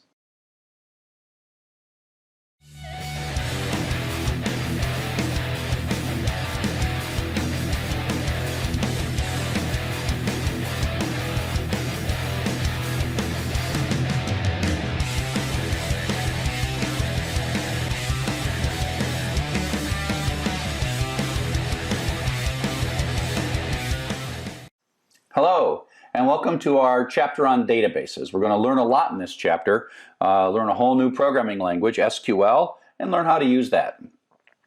So you're going to need a new piece of software to run all of the exercises that I'm going to do called SQLite Browser. We're using a database called SQLite.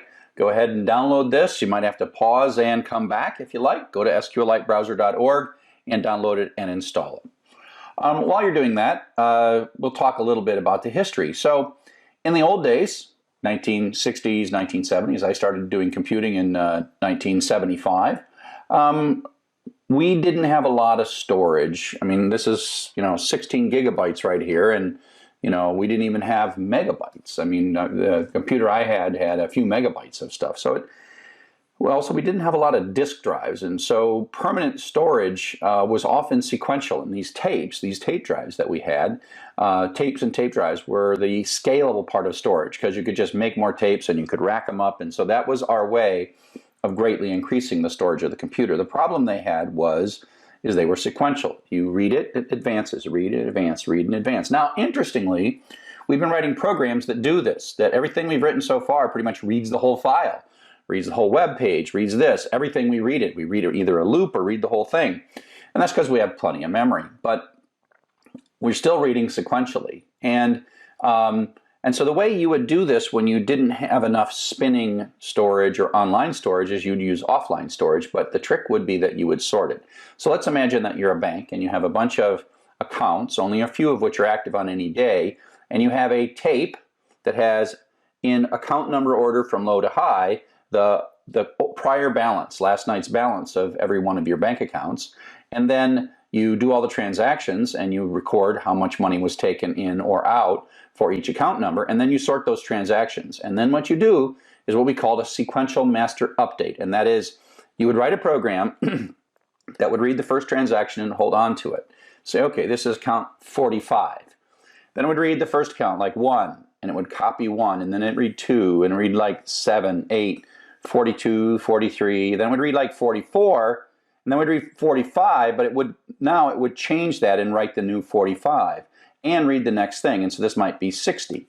And then it would read a bunch of stuff and copy a bunch of stuff, and then it would finally get to 60, and it would merge the add or subtract, and so the old balance ended up here, and the new balance did here, and you had to only make one pass through the data, so it was super efficient. So we had all these mechanisms to sort. We used to do punch cards and have sorters and all these things, and then those things would run for hours. And if you watch old TV shows, these tapes are spinning and these things are running back and forth. These are simply reading and writing tapes, and that's how we did a lot of data processing, because we could store far more on a tape drive than we could on a disk, and with racks of tape drives we could scale the storage that our computers had. And so that's the way we did data processing, but it meant that the only way you knew what the old balance was it was the balance as of this morning before your bank started. You don't know what the balance was for the day, and that led to things like you can never you can never withdraw more than $100 a day or something like that, because you don't know what the old balance was, or you might go withdraw $100 at a couple of different branches, and so they weren't able to look your stuff up right away. Now, It didn't take long until the disk drives got better and better and better, and you could store the entire accounts, all the accounts and their current balances on computers. And then the problem becomes is what happens if sort of in the middle of the afternoon you want to update a balance? Well, do you want to read all your data and then write a brand new one? And say that takes like 10 minutes. That means for that 10 minutes, only one person can be updating their bank balance. And so because we could randomly access this data, we didn't have to read it all sequentially. The trick is how do you spread the data out? And then how do you make it so you can change a balance? This is, of course, second nature today, but how do you make it so you change the balance here without changing the balance there? And you can have multiple people going simultaneously to these things, and make sure that you can't say to withdraw money at 2 different locations simultaneously and somehow have your bank balance get corrupted by that. So there's a lot of debate on how to do that. And in early days, we just did sequential master update. But increasingly, we wanted to make better use of the random nature of our computers and our storage. And so that's what led to databases. Databases are the science of how you make use of rotating random access data, permanent data, in a way that allows you to read, modify, and update that simultaneously from many different locations and yet keep the data completely consistent. And so this led to a study of a thing called relational databases. And relational databases are not the only databases that happened. We had many other kinds of databases, and there was a debate. And I remember in the 70s and the 80s, there was folks that says, oh, no, there you could do index sequential. That's the way to do it. And relational databases weren't all that popular the first time that I saw them. I didn't like relational databases. But relational databases had an inherent advantage because they were based on some really powerful mathematics. And the interesting thing is early on, the relational databases were slower, but eventually they figured out how to sort of bring all the cleverness to bear to make relational databases fast. And so relational databases are a pretty advanced technology, and there are companies like Oracle that are very, very wealthy, and their primary product for many, many years was nothing more than a clever database product, a clever piece of software that was really good at solving this problem. And that's how important this problem was to computing. If you read about databases, you're going to see 2 sets of terminology. One set of terminology comes from the mathematical background and has to do with the underlying math. Things like relations, tuples, and attributes. That's kind of like the fancy math version of it. And programmers kind of think of them as rows and columns inside of a table. And so if you look at sort of fancy theory, you'll see words that look like this, and they're just full of this and the connection. Now, all this is important and true, and if you really want to get good, you sort of begin to understand the nature that we model data at connections rather than at sort of intersection points, rather than just modeling data as a flat file the way we do. But for now, we're going to, as programmers, think of this as just like, oh, it's like a super fast spreadsheet. The super fast part is the math. For us, the rows, columns, and tables are spreadsheets. So think in a spreadsheet of sheets, sheet, and that's like a table, a named thing like tracks or albums, artists or genres. And then there is rows, and each row has a different kind of data. And then there's columns, and we sort of specialize the first column in many spreadsheets to say what's in there. This is not really the data. This is like metadata. It's like the title's in this first column. That's not really the data, and the data starts here. And we have different kinds of data like strings and numbers, et cetera, for each of the rows. And literally, you can get away with this as sort of about 80% of databases is just a really super cool spreadsheet. But under the covers, it is far more powerful than that. So one of the early arguments that happened was, again, what the programming model for this was. And a lot of folks wanted a programming model that reflected how the data was actually stored. The notion of structured query language came about in a way to express what you wanted to happen and allow that to be sort of a very abstract expression. Select all records that meet this criteria, not read. And so structured query language is not a procedural language. It is a imperative language where you're simply saying what you want, and then somebody writes the loop. The database actually does the loop, but it's a way for you to avoid actually writing the loop. Now that turns out to be the power of databases, because the cleverness in how to write the loop is a way that you would probably never figure out how to be most supremely optimal when it comes to writing the loop, as you'll see toward the end of joining many tables together and selecting and throwing array and getting down a count or whatever. Someone has figured out how to do that really, really well.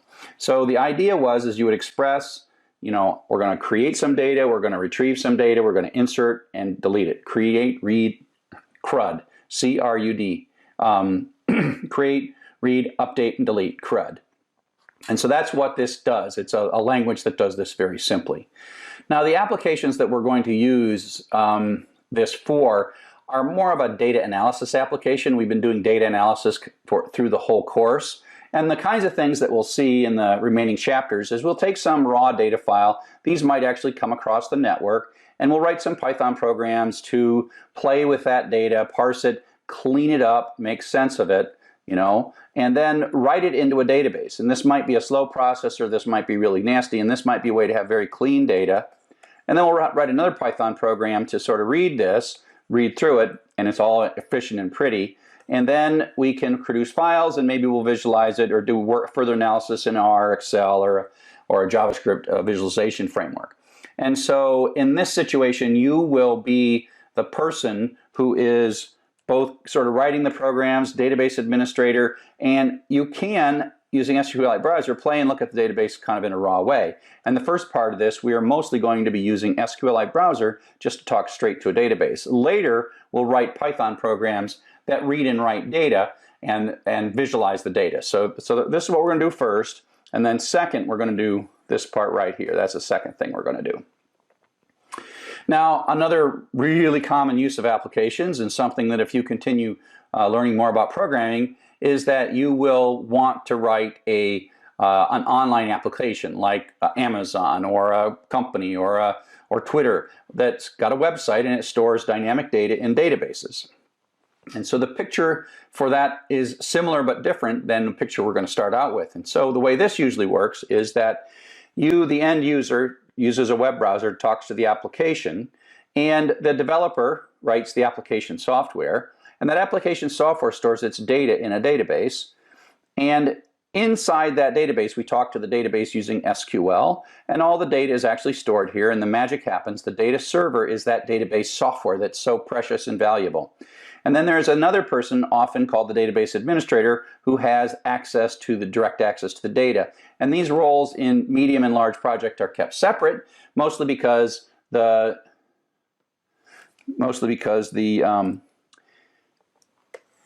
production, while it's running and live, the developer leaves the data alone and works on, say, the next version of the software. And then the developer has a test version of the application that they run on their computer where they're doing all that stuff. And so this database administrator is a role in a large project where we have to run production and keep production careful, keep production in good shape.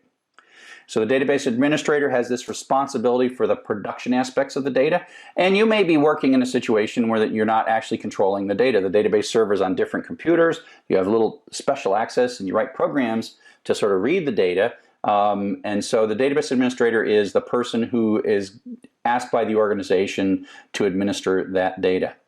The data that we develop, and we'll do this in the second part of these lectures, conforms to a data model. That's the metadata. Is this an integer? Is this a string? You know, how many columns is this? And the data model turns out to be very, very important. And there's a lot of science to building an effective data model that leads to really good performance. And it's a collaborative activity between the application developers and the database administrator to make it so it's efficient, runs in production, etc., etc., etc. There's a lot of products out there that you may encounter.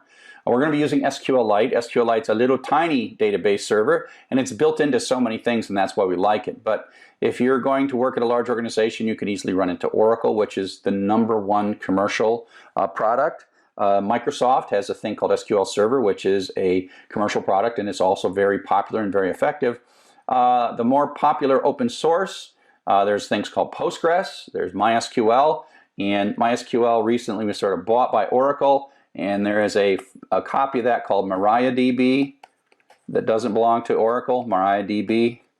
And so most of the SQL that we're going to learn is common across these database systems because SQL is a standard, but then there are parts that weren't part of the original standard where each database vendor has done things a little bit different. But there is a core common subset that does the basic create, read, update, and delete operations. So SQLite is a very popular. You probably have it in your cell phone 10, 12 times. Your web browser has a database engine in it. Your car has a few databases in it. And so SQLite is what's called an embedded database system. Python comes built in with it. You just import SQLite 3 and away you go. And so it's a very, very popular because it's free, it's open source, and it's such a tiny little piece of software that you just include it in other pieces of software and use it to solve the data management problems of those pieces of software. Like your browser might use SQLite to store your bookmarks. Now you think, oh, there's only how many bookmarks can you have? But what if you need it to be fast? And what if there's like people that have 10,000 bookmarks? There probably are. Do you still want it fast? Do you want to be able to search? And so you get all that by using a database like SQLite. And so again, we're going to encourage you to download the SQLite browser so you can follow along with what we're going to do coming up next. And so here is the SQLite browser. Here's what it looks like. And it's just a desktop application. And coming up next, we'll start playing with this desktop application and see how it works.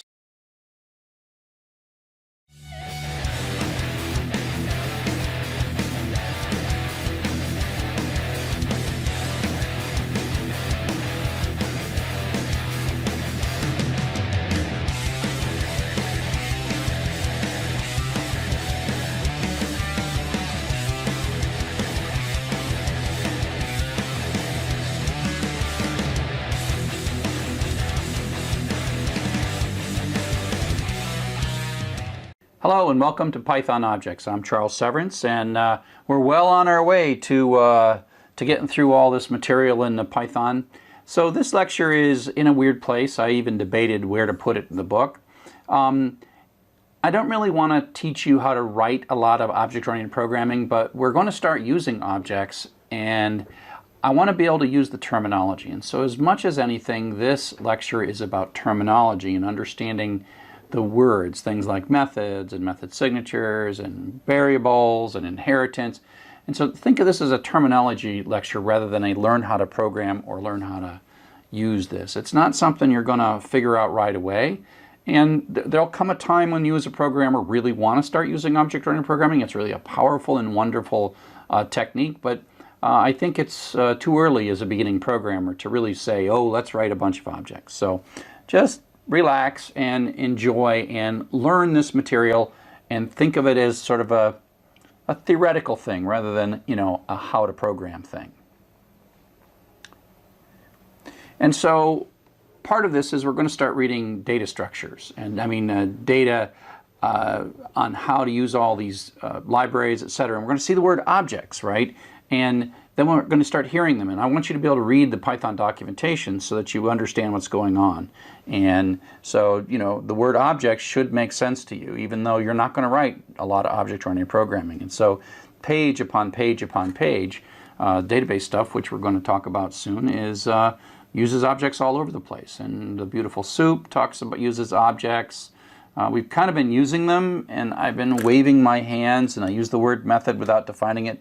But now it's really time to define it and go to it. So I want to review from the very beginning what we think of as a program.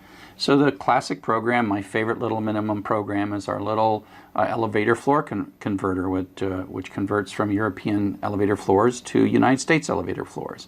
And the key to this is that it's input, processing, and output. And this is a good way to model any program. And in that process, we've got variables, and we've got logic, we've got algorithms, we've got loops that we write, we've got all kinds of things. And we construct a series of steps to achieve some goal. In object-oriented, and frankly, you've been using object-oriented all along, the program has lots of objects, and we're sort of putting stuff into these objects, taking stuff out of one object and putting it into another object. And you've actually been doing this all along. As soon as you're looking at dictionaries and lists, you're doing objects. And so an object is quite a little thing. It's sort of its own little space inside of a program that contains code and data. And so we're working together. All these objects are now working together. It's a bit of self-contained code and data, and it is one way to take a very complex problem and make it easier by breaking it into separate things that can be engineered and developed separately. And so you've been using string objects, or maybe you'd use Beautiful Soup or something. These are powerful capabilities, and if you had to look at all of them, it's just, hey, here's a thing, use this object, it'll do these things for you, and there's lots of details inside of it. Just don't look at it, don't worry about it. And so there's boundaries, the things that you can use, things that you can look at, and things that really you don't bother looking at. You go read the documentation and use it, and away it goes. But then someone had to write that, and so they built an object. So what we're going to do is look a little bit under the covers of what it takes to build some of these objects. And so if we think of this program that originally just sort of did processing, we can think of it as having some kind of an input, right, coming into our program. And we have a string object, a dictionary object, maybe eventually some objects like a database object or an object that we eventually define. And you can think of us, we're receiving data, it comes in an object, which is a string object, where we start putting the strings in dictionaries and do whatever, we pull out a list of them. And so you can think of data as moving between these objects. And like I say, even strings, in the first week, first lecture, first week, first everything, we were using objects, and we've been using them all along. And so you can think of every string and every dictionary as a little program all by itself that has a bit of code and a bit of data. And so a string has the data, which includes all the characters that make up the string, but then there is a method called upper that does uppercase, or rstrip that strips off the white space from the right. And so it's like they're almost little programs that have inputs and outputs themselves, and we can make lots of them. And there's lots of cooperating objects that make up an application. And one of the nice things about the object-oriented pattern is that they form boundaries. And within the boundary, if you're inside the object, you can say, look, I'm going to build you a string object or a database object or a Beautiful Soup object, and I'm going to build this capability, and I'm going to give it to you in the form of an interface. And I'm not really going to care how you use it. And so we have this sort of visibility wall where I'm going to make an object and I'm going to let you use it, and the maker of the object doesn't necessarily have to know every single thing about the use of that object. But so just like inside the object, they don't have to worry about what you're doing with the object outside of it. When you're outside the object, you don't have to worry about what's going on inside of it. We, as the user of the object, we talk to its interface and we get things from it and give things to it and use functionality within that object, but we don't have to look inside of this. We can just say, oh, it's a nice little magical thing. We read the documentation, we read a web page, and it told us to do this, this, and this, and away you go. And so it is sort of this isolation boundary that works both for the programmer who's writing the object and the programmer who's using the object. And so it's a very nice pattern, and so you'll see how we're going to build code and we're going to group it together, and then we're going to be using it sort of as a big blob of stuff. So some definitions in this space, words that I want you to understand. When we're going to create one of these things, one of these objects, instances, that has some data. Okay, so now that we've gotten through the definitions, let's work into some sample code. But hey, look at this. We've got ourselves a cookie cutter and some cookies. So remember that a class is a template. It's not the actual thing. An object is an instance of a class. So you have to take the class and do something to make the object.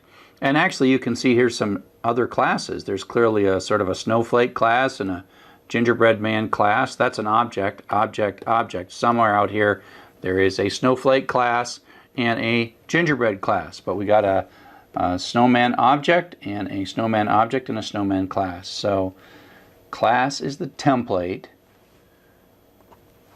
object is the instance. So here's a bit of Python code. So let's take a look at what we got here. Class is a new reserved word, kind of like def. We have the name of the class. That is a name that we choose. That's the name by which we'll refer to this class for the rest of this program. And it has a colon at the end of it, and which means it starts an indented block, which ends when we de-indent. Inside the class, there are generally two things. There is some data, and this just looks like an assignment statement. Now we're going to talk a little bit about object lifecycle. And what we mean by object lifecycle is the act of creating and destroying these objects. And I've been using this term constructor already. And so when we declare a variable, whether it's a string or a dictionary or a party animal, there we create them and then they're discarded, and there's all this dynamic memory that comes and goes. And we, as the writers of objects, have the ability to insert ourselves at the moment of object creation and at the moment of object destruction. And we make special functions that we call the constructor, the object constructor, or the class constructor, and the destructor. And we don't actually explicitly call them, they're called automatically by Python on our behalf. And so the constructor is much more commonly used. It's used to set up any initial values of variables if necessary, et cetera, et cetera. Destructors are, we'll cover them, but they're used very rarely. So here's a bit of code that we've got. It's our party animal, and a lot of it is the same as what we've been doing so far. So we have this variable x, and the constructor has a special name, underscore, underscore, init, underscore. Again, we pass in the instance of the object, self. And in this one, all we're going to do is print out that you're constructed. And here's this code that we've had before. And now we have underscore, underscore, del, and then we pass in self. And we'll just print out that we're being destructed and what the current value of x is for that particular instance. So let's go ahead and run this. And so again, this doesn't really do any code up to here. That just defines party animal, but this is the constructing of it. And basically that says, oh, and it really kind of creates these variables, and then it also runs the constructor. And so in this case, this line right here is causing the I am constructed message to come out. Then we do and party, and that says, 1 and 2. And here's an interesting thing. We're actually going to destroy this variable by throwing away an no longer points at that object. An is going to point to 42. So we're going to sort of overwrite an and put 42 in it. And at that point, Python's like, oh, this whole little object that I just created, somewhere it's out here, it's vaporizing it and throwing it away. And so before this line completes, it actually calls our destructor on our behalf. And so that message comes out. So we are allowed, as the builder of these objects, to add these little chunks of code that says, I want to be involved at the moment this object is created, and I want to be involved at the moment that this object is destroyed. Now, in this last line, an is no longer a party animal. An is now an integer. It's got a 42 in it. It's gone. It's been created, it was used, and then it was destroyed. Okay? So you got to be careful. If you overwrite something, you can sort of throw the object away. So the constructor is a special block of code that's called when the object is created to set the object up. So we can create lots of instances. Everything we've done so far is we make a class and then we create one instance, one object. And each of these objects ends up being stored in its own variable. We have a variable an and we've been using it. But the more interesting thing begins to happen when we have multiple instances of the same class sitting in different variables. And it has its own copy of the instance variables. So let's take a look at this. So this code here, I've taken out the destructor, and it shows a little bit more information. So now we're going to put two variables in here. We're going to have a current score or whatever, and a name. And we're going to start it out as blank. And this time we're going to add a parameter onto the constructor. And so the self comes in sort of automatically as the object is being constructed. But if we put a parameter on the constructor call, which is this party animal call, then this comes in as the z variable. And so self is the object itself, and z, this first parameter, is whatever parameter we put here. Everything we've done so far has no parameter here, but now we have a parameter here. And then that means that when we call this constructor, this line of code comes, and then name is no longer blank, name is going to be Sally in this particular thing. And then I'll say, oh, self.name, which will be Sally, has been constructed. And so then we have this, and that object is now constructed, and then we put it in the variable s. And then we call the party method on that, and we construct a different one. And so this time it calls, and z is Jim, and we basically have a, another copy of this. And so this is how it's going to look, right? As it runs down here, when this is called, it makes one instance and stores that in the variable s. And there's a variable x in there, there's a name in there, there's an init method and party, and that's all in here, right? All that stuff is in here. And now we say, let's make, and that's going to have Sally in there. All right, Sally in there. And then we're going to do another constructor, and so it's going to make a whole new thing, and it's going to store that in J, and this one's going to have Jim in it. S party, then this turns into a 1, and then we're going to call J party. That turns that into a 1, and then S party will cause this to be a 2. Okay, and so what happens is we have now two objects, one in the variable S and one in the variable J, and they have separate copies of their instance variables. These are the instance variables or the object fields or whatever, but they're the variables. But the key is that every time we do a new construction, it duplicates this, and there's another copy of it. So there's an X within S. So S dot X is this variable, and J dot X is that variable. Okay? So the next thing we'll talk about is inheritance, and that's the idea of taking one class and extending it to make something new. So the last topic we'll talk about here in object orientation is the notion of inheritance. And this is a form of code reuse, and it's one of the more advanced aspects of object-oriented programming. So just kind of understand what it is at a high level, and then you know where to come back to when you need to learn a bit more about inheritance. So the idea is, instead of making a new class from scratch, we actually make a new class by starting with an existing class. We are extending it, or another word for this is subclassing. And it's sort of a situation where you're like, I've got this code and I've got this data, and I just need to add a few things to it, and then I'll have a whole new thing. And as you design objects and what we call object hierarchies, you often do this, and it's a form of sort of real clever code reuse. But again, don't necessarily think that you're supposed to know when to use this or why to use this.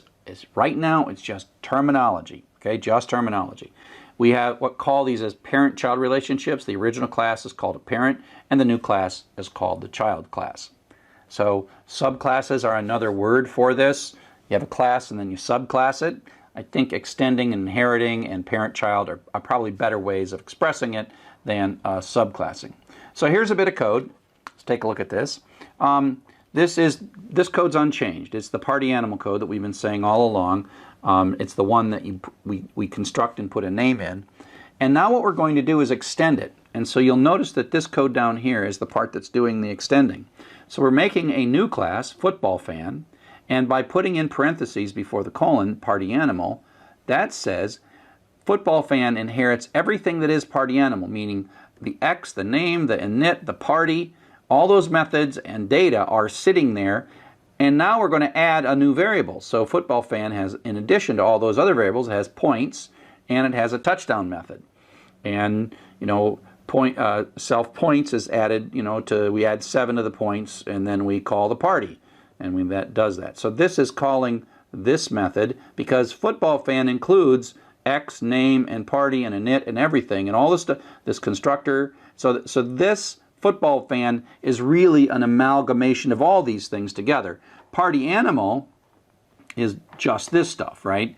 And so we still have two classes. We don't just have one. We didn't erase the party animal class.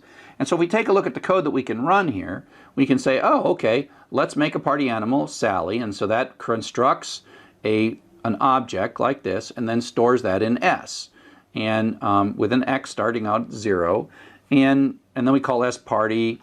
Oops, better change that color.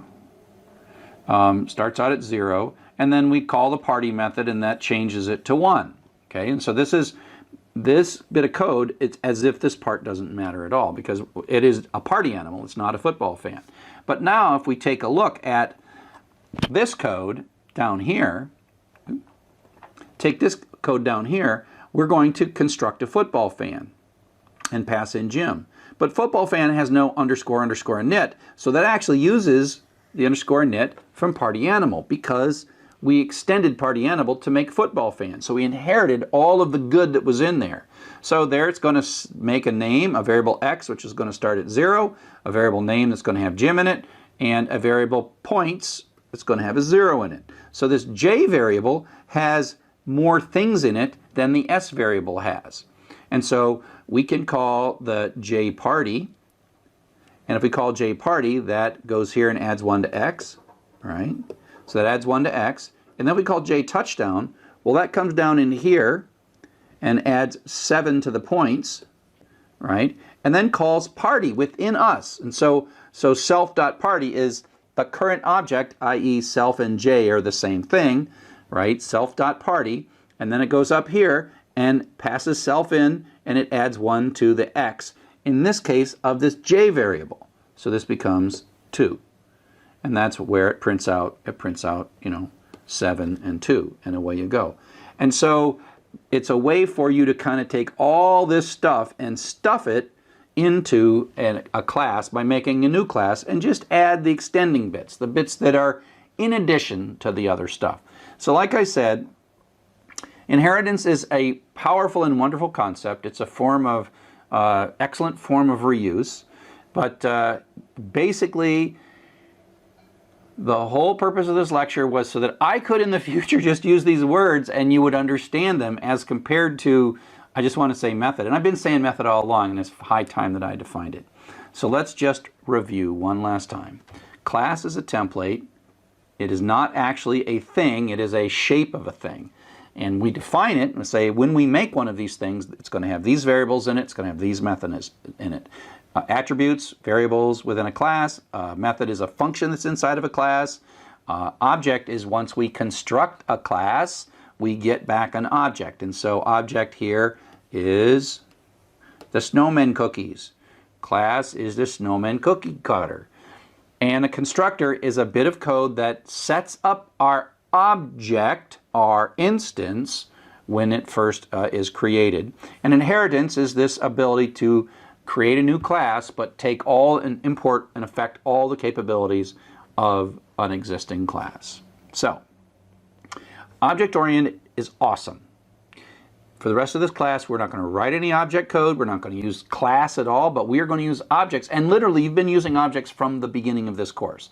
As soon as you said print, whoops, as soon as you said, you know, x equals high, that's an object. And as soon as you said x.upper, you were calling a method, right? You've been calling a method all along. When you're doing something like fh equals open, this thing you're getting back, that's an object. And then you do fh.read or whatever.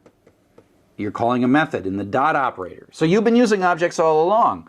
I now am just finally explaining to you when I say call the read method or call the upper method, or what's this little dot and why is that there? So again, it's time for us to understand that, but it will take you a long time before you encounter a problem that's large enough where as part of your solution, you're going to make a new object. But when you do, it's really a powerful thing. I mean, it's a really bad idea for me as a teacher to say, oh, write a bunch of objects. It's like, it's premature for that. It's later is when you will actually learn how to use objects and you'll be like, oh, thank heaven that these objects are here. Okay? So, that's all for now. Thanks for listening. See you on the net.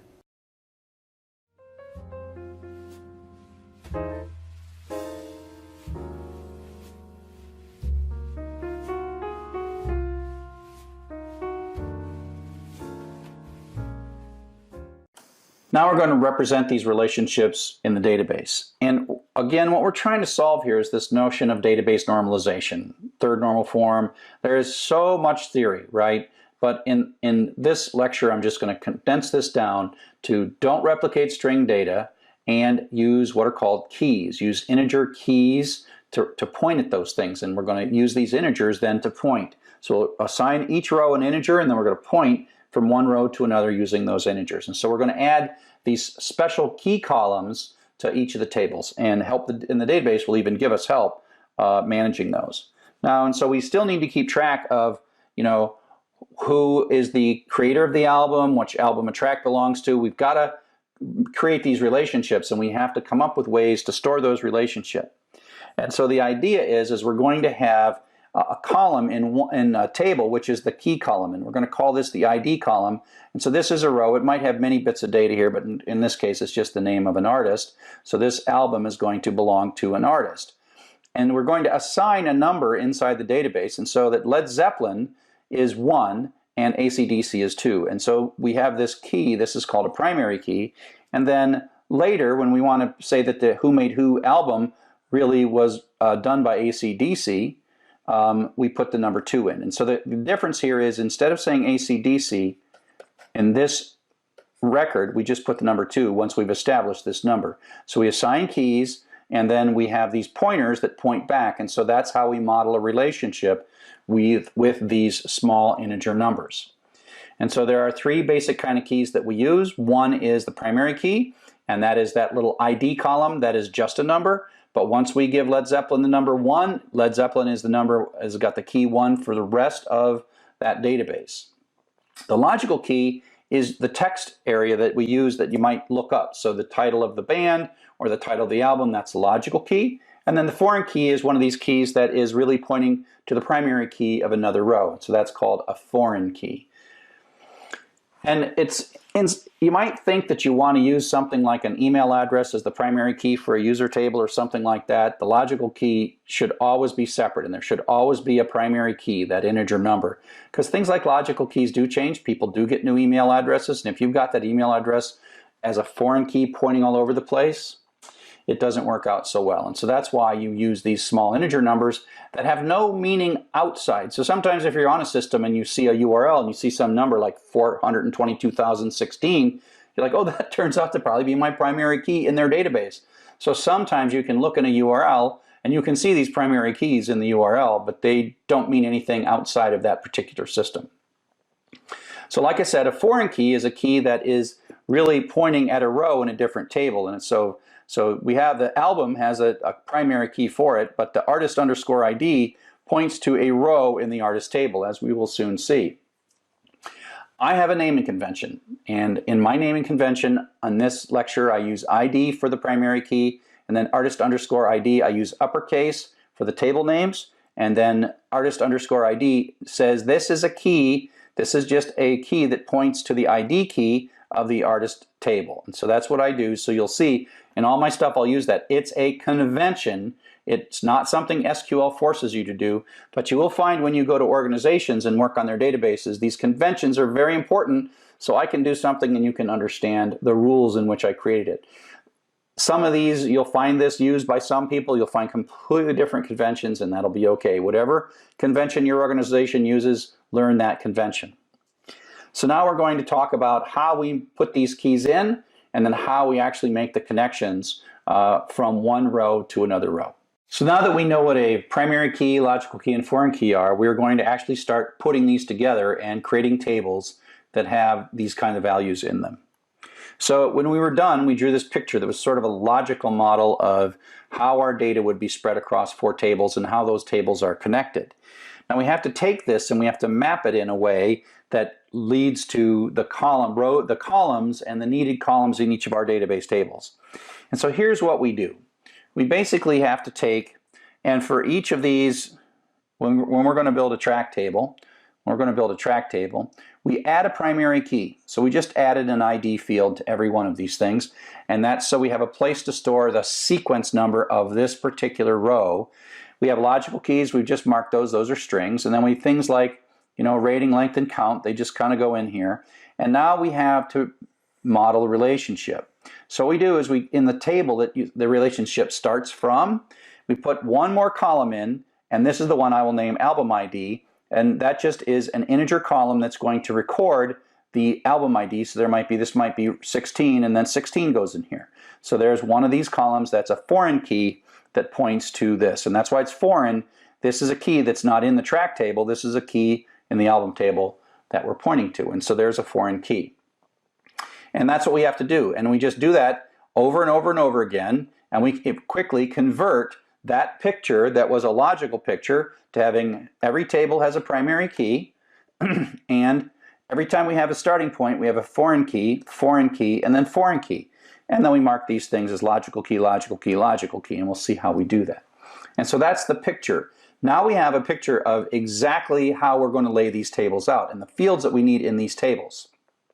So we're going to do a create table statement.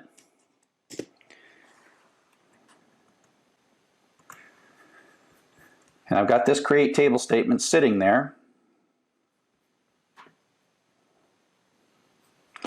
And so this one's going to be a little bit different. We're going to say create table artist, and the ID field is integer, and we're going to add all of this stuff. This is adding to the column to tell it additional stuff. It's a primary key, which means we're going to use it to look up a lot. It's automatically incremented, which means the database is actually going to provide this number for us as we insert records. It's not allowed to be null, it's not allowed to be empty, and it's supposed to be unique. And then it's going to have, the artist is going to have a name column, a name column that's just text. So let's do that. We already have our users, and this is, now we're going to do a create table in this SQL, and you can do that. That's okay, that's totally fine. And we have to get this right, and we say away we go. And so now if I take a look at database structure, I've got a users table as well as that users table we were playing with before, and this artist table. Let me go ahead and delete this users table just to say goodbye. Okay, so now we have the artist table, and we take a look, and it's got an ID, and it knows all about this stuff. Okay, so that created the table. We're going to keep doing this. The next thing that we're going to show here is we're going to show the foreign key, right? So artist ID is just an integer. In some database languages like MySQL and Oracle, you would put more stuff here to say this is a foreign key, blah, blah, blah. But in SQLite, we keep it simple and just say that is an integer column, that's a foreign key. The album table has a primary key and a foreign key, and then the title.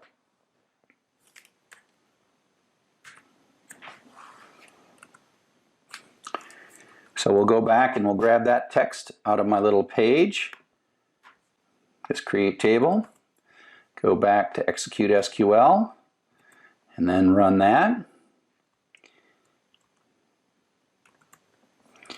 And we'll continue. The genre table has an ID on it, and primary key order. You'll just copy and paste these. That whole thing, you do that over and over and over again. So we'll go in here and run that one. And so the last one we're going to do is the track table. And the only thing that's kind of weird about the track table is it's got two foreign keys, right? It's got an album ID and a genre ID. Once you draw the picture, you just sort of literally translate these things. It's got two foreign keys and a primary key that's pretty much just like all those other primary keys. And, you know, integer counts an integer and length's an integer, all that stuff. And now we've got it. So if we take a look at our database structure, we're going to see that our album, genre, and track are all set up. And these are no columns that we just made with those create statements. Okay?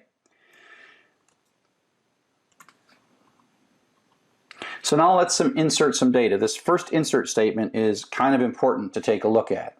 So insert into, by the way, the keywords can be upper or lowercase, table name, columns. Now, this table has two columns. It has ID and name, but we told the database that ID was auto increment, so it's going to actually give us the number. It's going to assign the number rather than make us assign. We could make it be 1, 2, 3, but we say, hey, database, you're good at this. Why don't you make it 1, 2, 3? And so there is going to be a record that it adds Led Zeppelin. So let's take a look at that. So we'll insert Led Zeppelin. Oops. Go over to SQL, insert Led Zeppelin, and run it. So now if I look at database structure, and I look at let's look at browse data, and look at the artist database, you will see that I put Led Zeppelin in, but this ID field here was auto-incremented. And so it was put there by the database. And now when we do the next insert, which is AC/DC,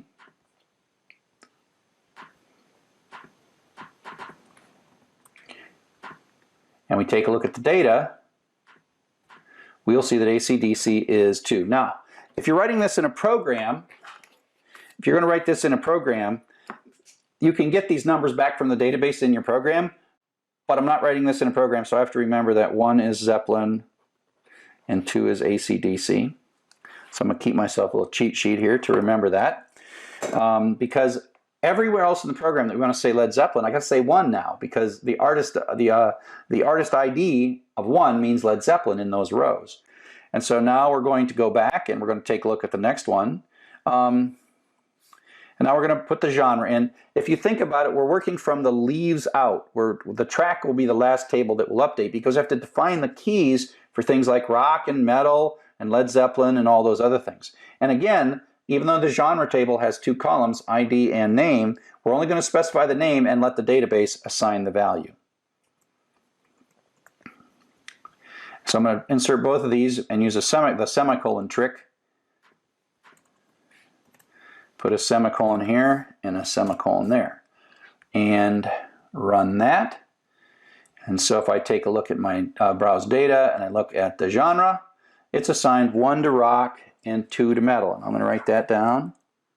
1 rock, 2 metal. I should have done something like rock and country, because I can't even tell the difference between rock and metal, but whatever. That's my musical skill is not what's at issue in this class. So now we're going to put an album in. The album is the first thing that has a foreign key. So if you remember the thing, the album points to artist. And so that means it has a foreign key of artist ID. And so we have to explicitly say this, because the system doesn't know which artist Who Made Who is, but we know that Who Made Who is AC/DC, and that's 2. And so we know to put artist ID in, so we'll say insert into album, title, artist ID, and so we have to know what this 2 number is. And of course, because we have our handy little cheat sheet, we can go over to execute and run that. And I'll put a semicolon there and a semicolon there and run it. And so now we have in the album field, we now have this. And so this was assigned, and so Who Made Who, I still have to write down that Who Made Who is album 1, and album 2 is Led Zeppelin 4. That makes it even more complex, because the name of the album is a Roman numeral 4. I'm sure I can figure that out. Okay, so the next thing that we're going to do is we're going to insert the track record. Now, if you think about the track record, the track has 2 foreign keys, and it's got a lot of stuff. It's got the title, it's got the rating, length, count, but then we got the 2 foreign keys. And so we have to know these numbers. So this 2-1, this 2-1, this 1-2 is the genre. We're specifying the genre and the album that this track is from by those numbers. Now, again, we have to use this cheat sheet, but if this was a program, the program would know that 1 was Zeppelin and or 1 was Who Made Who and 2 was Led Zeppelin 4. And so that the programs, this kind of stuff is easier for the program to understand than for us to keep track of and understand. But just so we can get through these few records, and that's why I rely so heavily on my cheat sheet. So here we are with all these numbers. The foreign keys are the tricky part here. Everything else is really quite straightforward. So now I'm going to insert 4 records into my track table.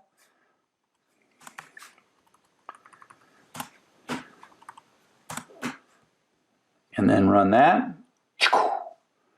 Okay, so if I browse data and I look at my track table, this column here, this ID, that's the primary key of the track table, and then here are the 2 foreign keys. Now the interesting thing is now there is replication in these columns, but the numbers are what's being replicated, and that's okay. We went a long time just not to put Led Zeppelin 4 in twice. We could have made this a string, but by making this an integer, it saves tons of storage and makes it super fast. That turns out to be one of the key things that makes databases super fast, is using these integers.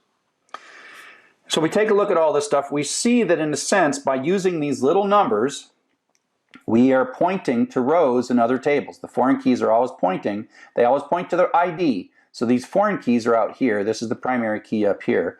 And they always point to So now that we've carefully constructed our relationships in the tables, we need to reconstruct the data to show our users. And you can kind of see how you would go pull this stuff together, but there's a wonderful capability in relational databases called join that brings this all back together.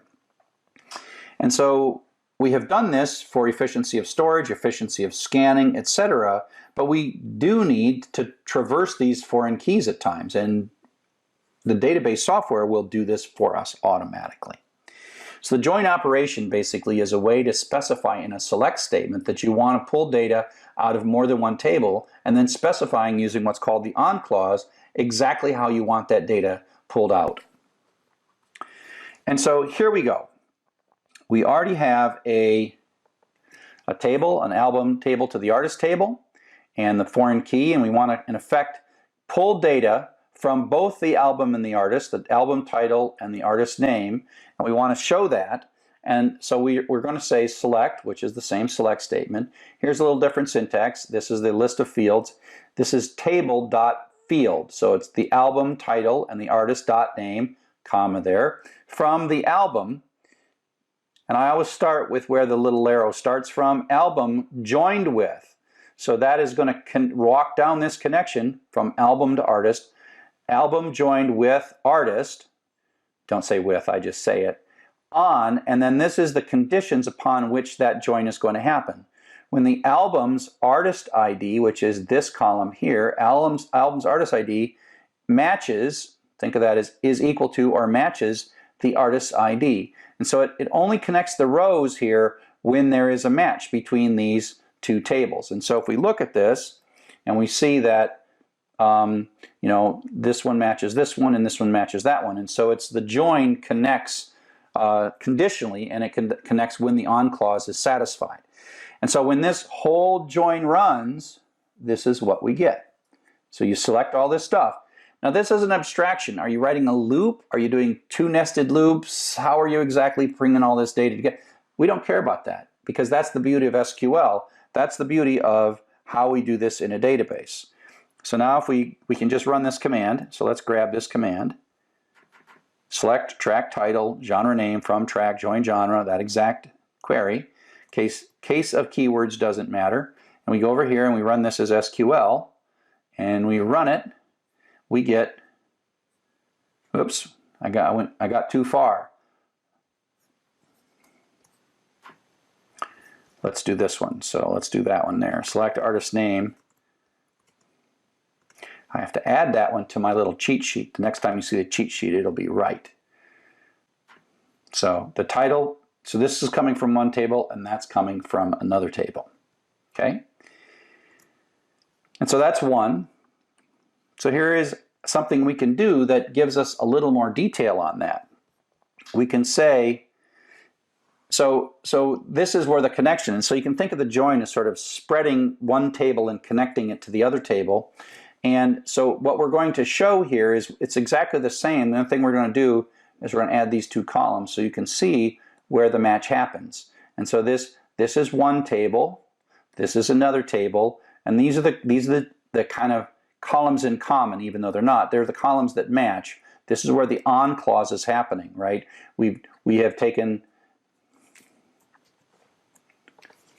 this table joined with this table on these two things connecting with each other. So you can almost, in some language, some variants of SQL, this would even be a where clause. So you connect these two rows, but only connect them when those two numbers match.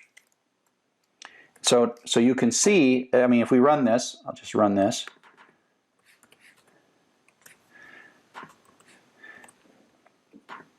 And again, you just see this is where it connects, okay? Now,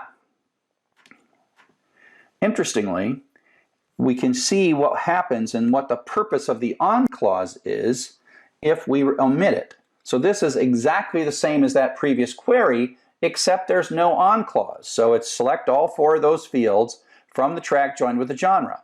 And so it's basically taken the track table and the genre with a join, but no on clause. So it's not filtering for matches.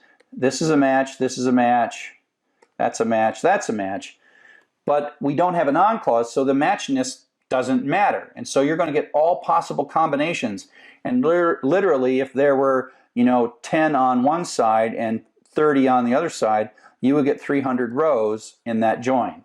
So it'd be all combinations, except the on clause reduces the combinations. And you might think, whoa, this is really inefficient. And I will say that's what my first reaction was when I first saw this, but it's not inefficient.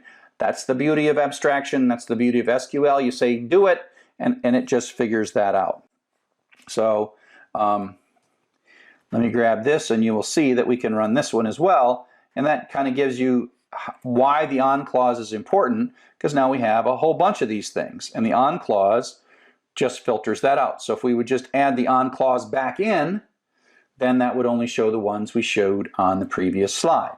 So that's why the on clause is important. The join is like all possible combinations of all pairs of rows between these two tables. On is, oh, but only where these two things match. Now you might think that it's inefficient, but the on clause turns out to be the way it becomes efficient.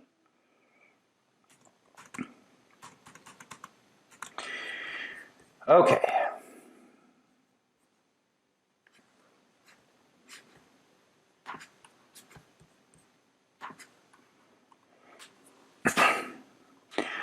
So now we're going to do the same thing where we're just going to take the track title and the genre and going to connect that together. So we select this. We need to join from one table, join to the genre table with an on clause. And so we're going to make those connections. And the only thing we're going to look at is the title and the genre name.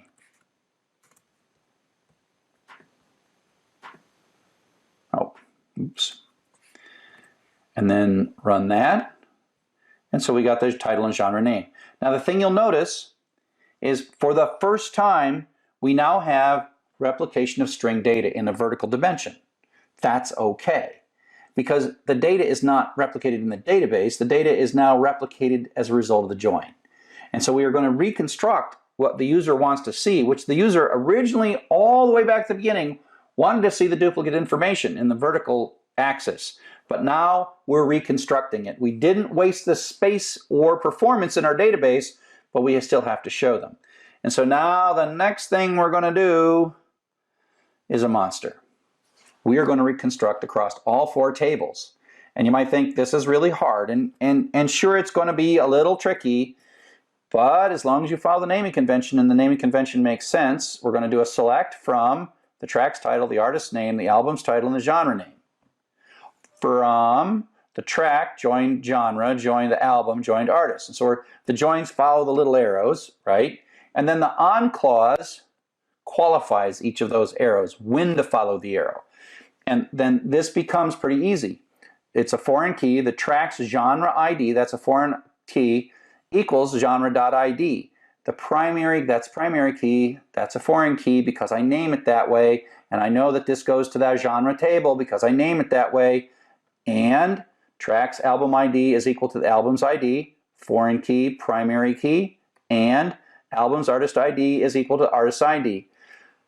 After a while, you can type these pretty fast as long as you follow a naming convention and you know the naming convention. So this looks like it's really hard to do, but after a while, it's really just a pattern. So let's go ahead and run that one. And it will, assuming we've done everything right, replicate all the data. So there's all kinds of vertical data now being replicated. Every column has vertical data. Again, it's not in the database. The select and the join are reconstructing vertical data as it needs to be shown to the user. And so, if you've been following along, probably a couple hours later now, we started with a picture that was our mock-up of what we wanted our user interface to look like. And it had vertical stuff. And we're like, oh, we can't put that in a database model. And then we carefully built a database model that didn't have the data. And then we're like, we got to reconstruct it. So we used join to reconstruct it. And so after all that, we went here with a clean little model with 4 tables all beautifully connected together. And then we had to join it all back together. So join reconstructs it. And again, the key is the storage is efficient, the scanning is efficient, and we still use the join to produce the output that we ultimately want with all the sort of vertical vertical replication that our users really want to see. So there's one more kind of relationship that was called a one-to-many relationship. That was actually 3 one-to-many relationships, and the other major relationship is what's called a many-to-many relationship.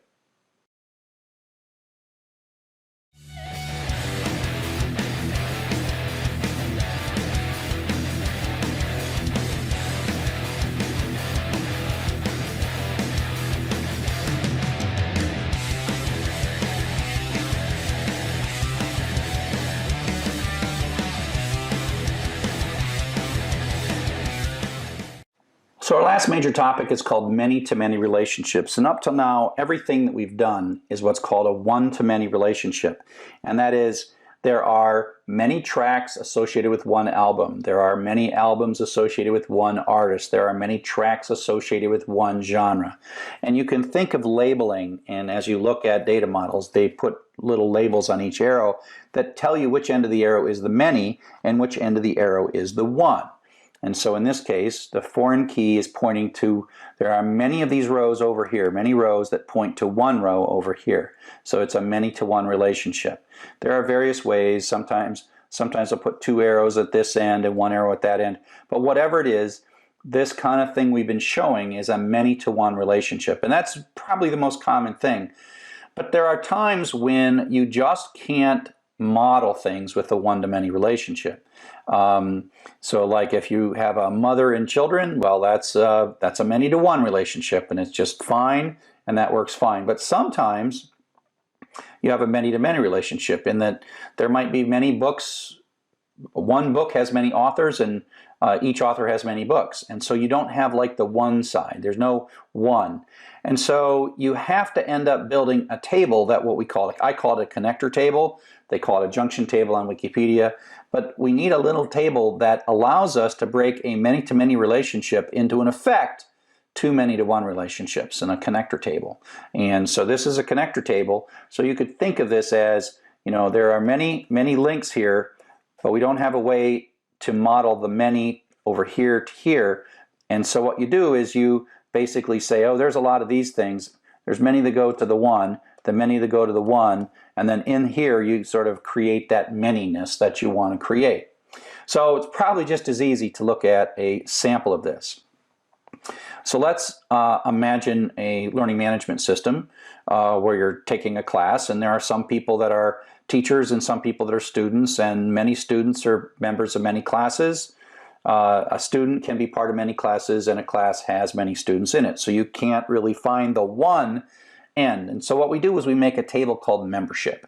And in that table of membership, we actually often don't put a primary key in at all. We simply put in 2 foreign keys. And if we're going to put a uniqueness constraint, we put a combination of the 2 foreign keys as the uniqueness constraint. So we say there could be duplicate user IDs and duplicate course IDs, but there can only be, you know, user ID, course ID combinations. That has to be unique. So you can make unique be more than one column. And so if you imagine a course table and a user table, there's a user ID, the name and email, and the course has a title and an ID. And then we have this little table that just is the connector table that shows the points out. And so we can expand this membership. So let's take a look at how that works.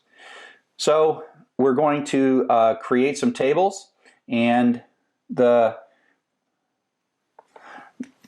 these are very classic tables because these are the one end of it. So these are the one end of it. So it has a primary key, a title, a logical key, email. There's a primary key for course, and then there's text. So we add this unique to kind of indicate that it's a logical key. We're not going to allow ourselves to put any duplicates in here. Now the connector database here is a table member, and it has 2 foreign keys, user ID and artist course ID, and you can even model some data here. So I'm going to model role, which is going to be 0 equals student and 1 equals instructor. And then I'm going to indicate that the primary key or uniqueness constraint is the combination of the user ID and a course ID. Now when we say the primary key, it both limits our ability to insert duplicates, but it also allows the database to optimize its scanning because it knows that that combination is always unique, and so it can organize its disk structure and storage structure to understand how to look things up more efficiently, knowing that Once it's found a user ID, course ID combination, it doesn't have to look any farther because they're unique. And so all of these contracts that we add speed things up, save storage, and makes things more efficient, but in ways we don't always know exactly how they happened. And so let's go ahead and make these. Let's go ahead and make these guys. I think I will start with a new database.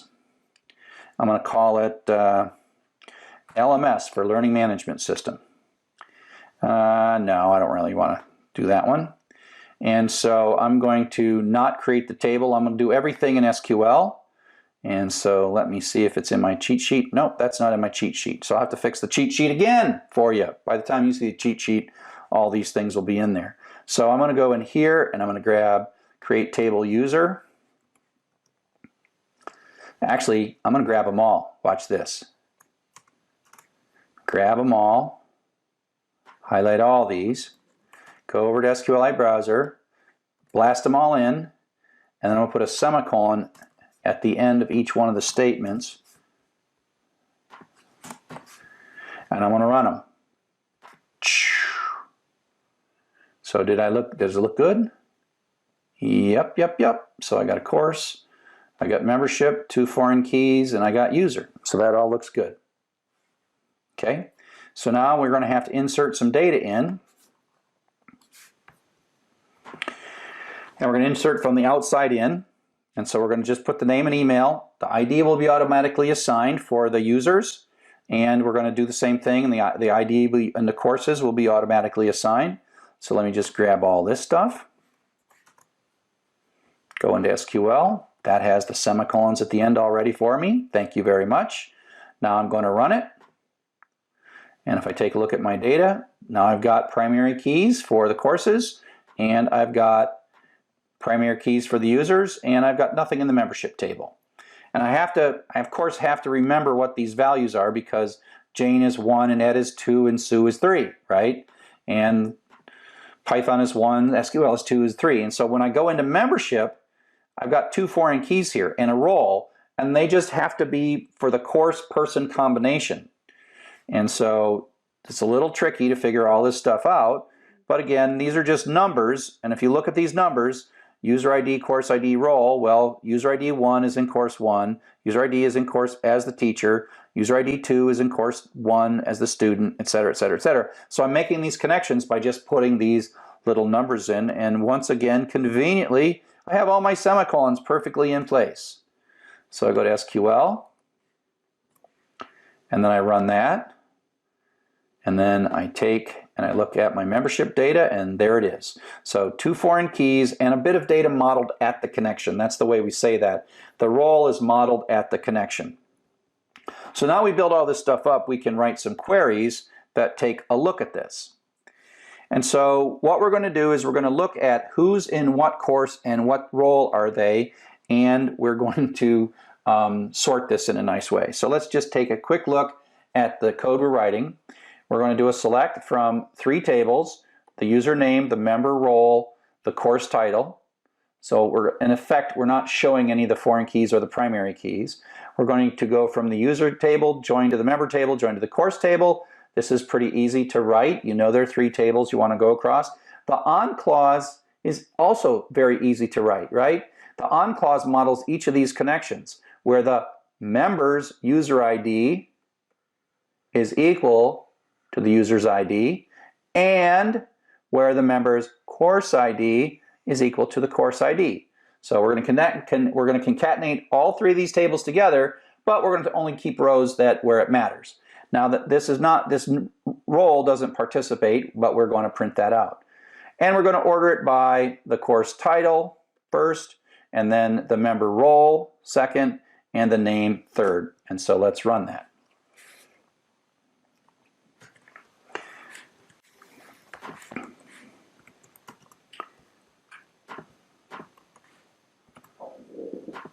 So we've reconnected it. So Ed's the teacher of the PHP class. Sue is the student in the PHP class.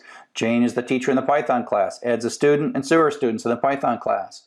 Ed's the teacher in the SQL class, and Jane is the student in the SQL class. And so we have many people there are many students in many classes there, and so we have modeled that, but we model that with this sort of table.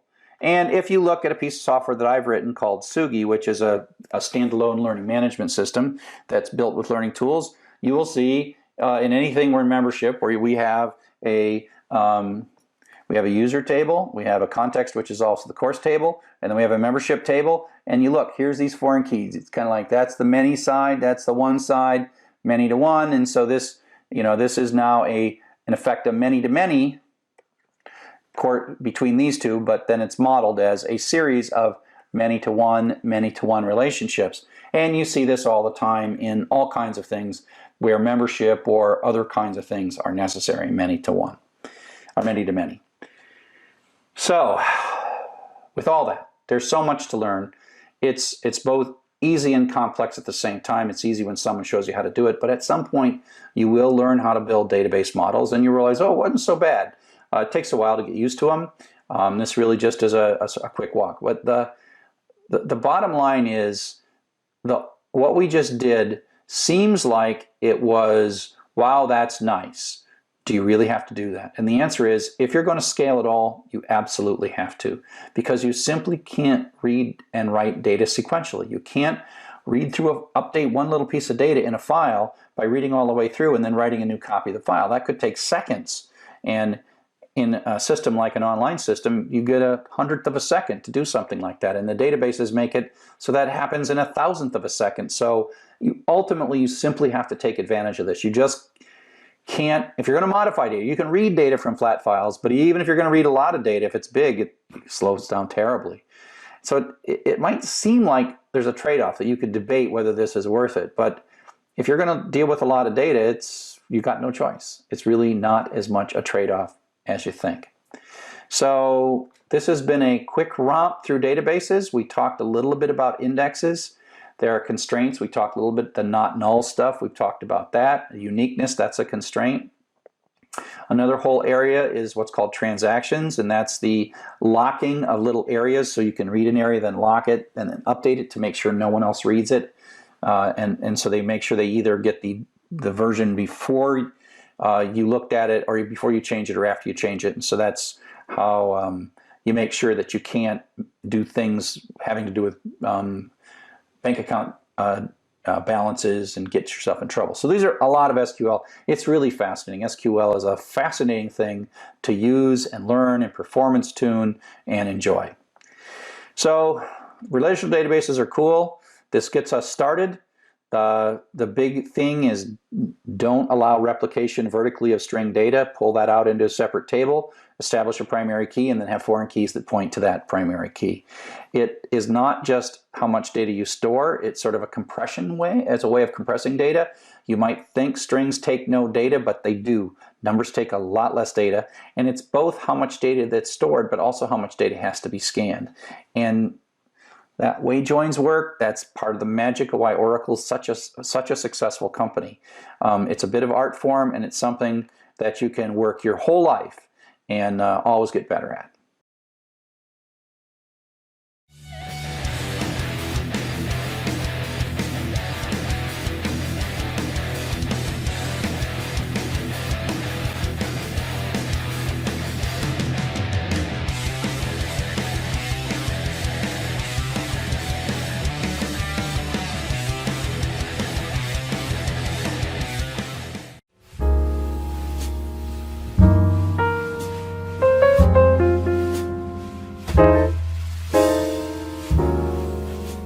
Hello everybody, welcome to Python for Everybody. We are doing some code walkthroughs. If you want to follow along with the code, you can download the source code from Python for Everybody, the Python for Everybody website, okay? So the code we're playing with today is twfriends.py, and this is a step beyond the simple TW spider. It is a restartable spider, but we're going to data model things a little bit differently. We're going to have two tables, and we're going to have a many-to-many relationship, except that it's sort of a many-to-many relationship between the same table, which is okay. Friends is Twitter friends are a directional relationship, and so we start out here in twfriends.py. Remember that the file hidden.py, I'll show it to you, but I'm not going to open it because I've got my keys and secrets in it. So this hidden.py file you got to edit that, and you got to go to apps.twitter.com and get your keys and put them in there. Otherwise, these things won't work. But if you have Twitter and you set your API keys up and you put them in hidden.py, then all these things will work. It's kind of fun, actually, and impressive. Not hard to do, actually. So the Twitter URL, that's my library that reads hidden.py and augments the URL and does all the OAuth stuff. JSON and SSL because because Python doesn't accept any certificates, even if they're good certificates, so we kind of crush that. Here's our friends list that we're going to hit. We're going to make a database, friends.sqlite. Now here we're doing create table if not exists. So what this really is saying is I want this to be a restartable process, and I don't want to lose the data. We're starting out, we do not have SQLite, any SQLite files, and so this is going to create the database and create these tables, but the second time we run it, we're not going to recreate the tables. We're going to be able to restart this because we're going to run out of rate limit before we finish this, but so we just have to wait however long the rate limit takes to reset, and we'll watch the rate limit go down. And so we're going to have a people table, and we're going to have a primary key and the name. The name is going to be unique, and whether or not we've retrieved it. And that's kind of from a previous one. But then there's the who follows who, the from ID to to ID. And so this is a direction, and we're going to put a uniqueness constraint in, just like we do in many-to-manys, that basically says the combination of from ID and to ID has got to be unique. We don't allow ourselves to put duplicates of the combination. So from ID can be 1 in many records, and to ID can be 1 in many records, but 1 is only allowed once. And this is the crud we have to do to convince Python to accept the Twitter certificate. And so this is similar to some of the other stuff that we've done. We're going to enter a Twitter account or quit. And if we hit enter by itself, then we will actually go and retrieve a record that was not yet retrieved. And now we're actually pulling out two values, ID and name. And so we will grab fetch1 is going to give us a two tuple basically, and we're going to store that in ID and account. Of course, that's like this is coming back with a two tuple, first of which is the ID from the database. Limit 1 means we're only going to get one of these or 0 of these. If there are 0 of these, that means there are no unretrieved Twitter accounts. Retrieved equals 0. Well, you'll see in a second that all the new accounts we put in are the ones for which we haven't retrieved. And again, given that our rate limit, we want to know which ones we've retrieved. Okay, and so what we're going to do next is we're going to check to see if the person that we just checked, which means the length of the account is greater that we just were entered. We're going to check to see if they're already there. Okay, and we're going to select ID from people where name equals, so that's the one we just entered. And we're going to fetch 1 and grab the first thing because we only got one thing in the select statement here. And if this person that we just asked to see is not in the table, that means this is going to fail. We're going to do an insert or ignore. This or ignore is kind of redundant because we just checked to see if it was there, but we'll put that in just to be safe. And we're going to put the name in as the new account that we're looking at, and we're indicating that retrieved is 0, so that we will know that we haven't retrieved it yet. You'll see that we'll update that in a second. We commit it so that later selects will see this. So you got to do the commit. This later select wouldn't see the one we just inserted, and we're going to ask how many rows were affected, and if it's not equal to 1. Then we're going to complain about we inserted it, and we are going to do this thing. We're going to ask, hey, remember there was an ID up there? Right here, ID integer primary key, and we did not insert this here, but we want to know what that ID is. And every time I was showing you that in lectures, I was saying it's really easy in Python to do this, and that's what we're saying. Is this cursor did the insert, but one of the things happens is after the insert, we're going to grab the last row ID, which is the primary key that was assigned by SQL. Okay, and so that means that one way or another, coming through this code here in line 45, one way or another, we're either going to know the ID of the user that was there before, or we just inserted one, and so we're going to know the primary key of the current user, and you'll see why we need that. So ID is the primary key of the current user that we entered right here. Okay? And now what we're going to do is do the Twitter URL augment with the OAuth and all the keys and the secrets and hidden.py. Instead, we're going to go through, let's count 1,000. Let's go count, what the heck, let's go 200, up to 200 friends. Save. No, let's do 100. We'll keep it that way. And then we're going to retrieve it, and we're retrieving the account. We're not going to print the nasty URL out. We could. Then we're going to open the URL with a connection, and then we're going to read that, and we're going to get the UTF-8 data from this, and then we're going to decode that, and we're going to have the Unicode data. So the data string is a internal Python string with all that data representing all the wonderful characters. And of course, we're going to ask URL open to give us back the headers as a dictionary using this call, and we can see what how many we have left for the remaining, right? What's the remaining rate limit that we have, okay? And so then what we're going to do is parse the data with JSON load S. If, oh wait, I need a continue in here. Continue, okay, save. If we are going to parse this data, we'll print it out, right? So that means that this died, which means it's not syntactically correct JSON, basically. And who knows if we're ever going to see that, but at least when it blows up, it'll print this data out. We'll have to catch it, and then it'll continue. Actually, I'll make this a break, because if that's blowing up that bad, we should quit. Now, I don't yet know what happens when this rate limit says you can't have it. And so, but I do know that I expect when it's successful that there will be a key of users in this outer dictionary that we're going to get. And if this outer dictionary that if users is not in the parsed dictionary, then I'm going to dump out this data so that at least I can debug what happens when I've got some broken JSON. So the difference between this code is going to fail when the JSON is syntactically bad, meaning a curly brace isn't right or whatever. This code will trigger when I get good JSON, but I don't have a user's key in it. Okay?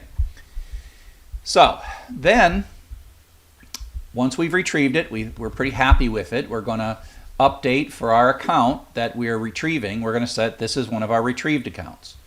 Okay?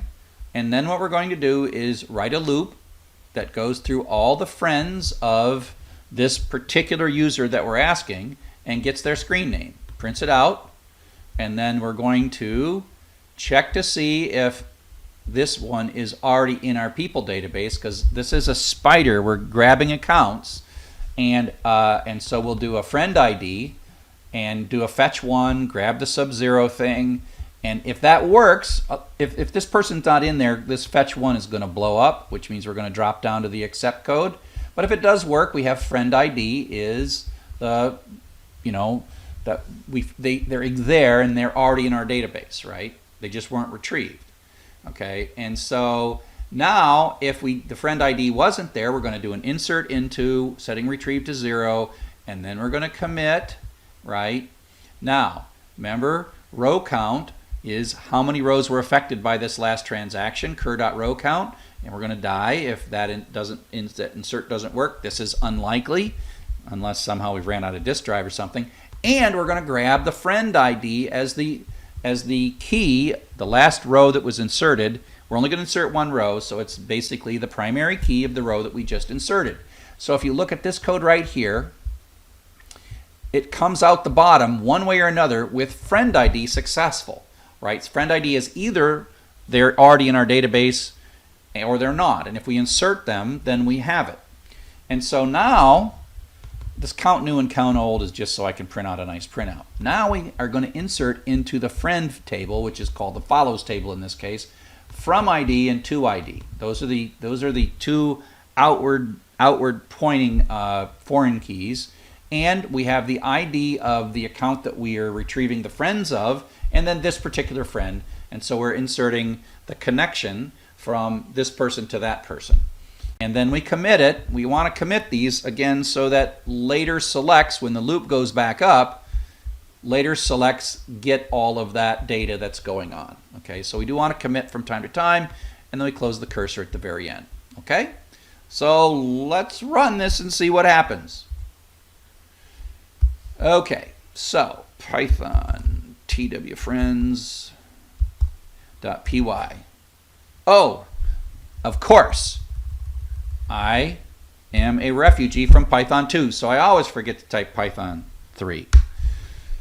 Okay, so we're going to start. If we take a look right now, I'm going to start another tab over here, and ls-l star SQLite. Now that SQLite file is there, right? And it's actually made the tables. If you go up here, it ran all this stuff. Create the tables, yada yada, and we're sitting right here at this line. As a matter of fact, I think without causing too much trouble, I can open that database and get into this database right here, and there is no data in the follows table, and there is no data in the people table. It's completely empty. Okay? So we're waiting for the first one, and I'll go with mine, Dr. Chuck. So it's retrieving the 100 friends, and they all were brand new. They're all inserted, right? And so now if I hit refresh, we will see that Dr. Chuck is retrieved.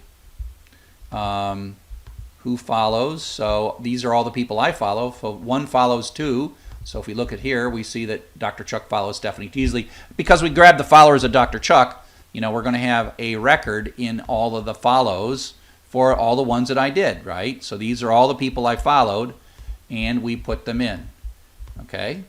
So we can go back, and we can, let's see, grab somebody. Let's go grab Stephanie Teasley.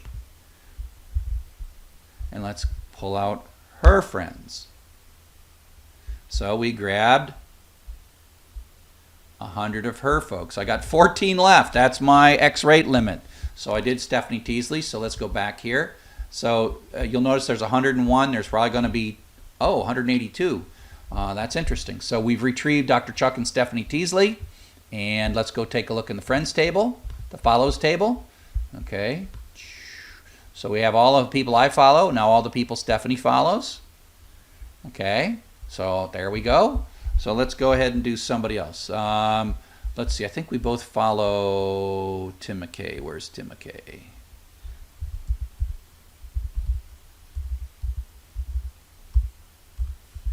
Yeah, let's follow Tim McKay. Let's see who Tim follows. See if we can get like an overlap.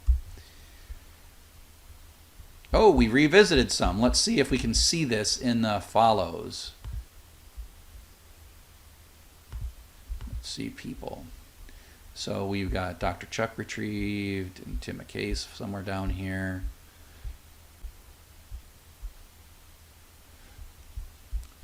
Yeah, it might take us a while before we get any really good overlaps. Let's see. Let's do a database call. Let's do a database SQL.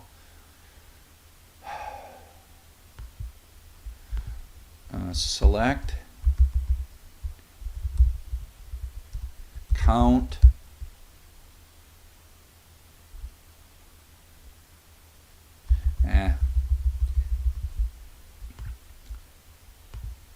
Okay, so let's just run this some more. It's clearly working. Now, one thing I can do here is I can hit enter, and it will just pick one randomly.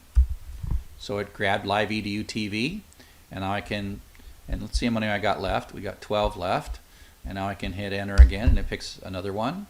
That was the next one. I was kind of picking them in order. Is it picking them in order? Let's go to people. Yeah, it's picking these. So it's going to, we can see that it's going to just do the first unretrieved person, who's Nancy. Let's let it retrieve Nancy. So it grabbed Nancy, new. So we're finding some. And this table's getting really big. And so if we look at the people table, we now have 455 people. And we have 467 following records. And so there we go. Oops. Hit enter, it does another one. And away we go. So you get the idea. I can type quit to finish. And just to give you a little interesting bit of code to show you how to do selects, I'm going to do this TW join. Now you'll notice that we're not talking. Oh, let's show you one thing. ls-l friends Star SQLite. So this database has it, so I can restart this process and run it again, and the database is still there. And so we just grab swear trek, and so we can keep doing this, and so this data, it keeps extending, and so this is a restartable process. I can run it and then tell it to grab the next unretrieved one, and so away we go, right? And so that's part of it. So I can, if I run out of my, I've got 8 left. Oh, how many do I have left really? Let's keep going. How many do I got left? I got 5 left. Okay, wait. Oh, I guess we'll just run it out. So I got 4 left. You know what I should do is I can't change the code. Yes, I can't change the code. I can stop the code and I can quit the code. So what I'm going to do is I'm going to change this code a little bit really quick. And I'm going to print the headers of rate limiting at the beginning and at the end.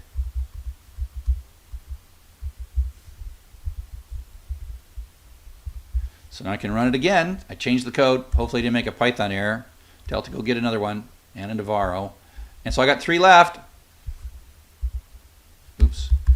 We'll see what happens when I run out of rate limit.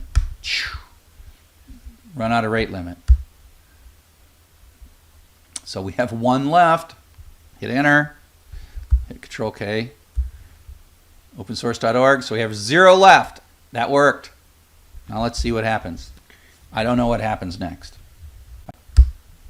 Oh, we blew up. Too many requests. Oh, we got an HTTP error 429.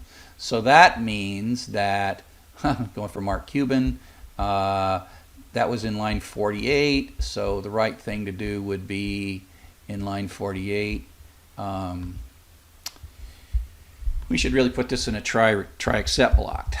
Try except block, because it gives us an error.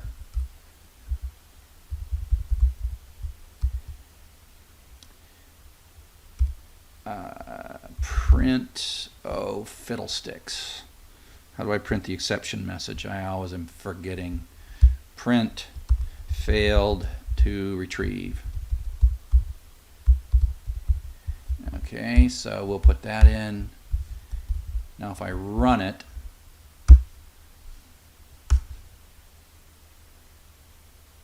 oh, and then I have to put a break here because that's not good. Break.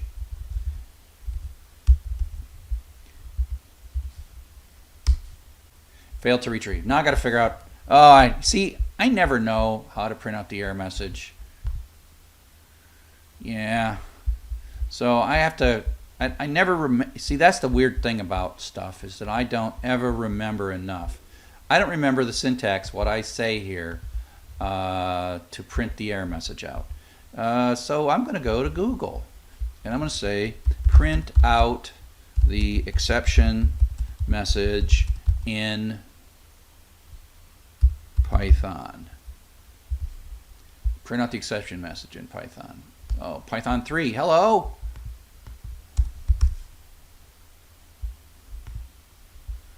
Okay, so let's go find it here in the documentation.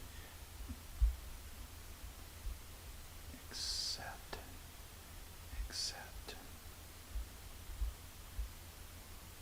Is this it? Is this what I say?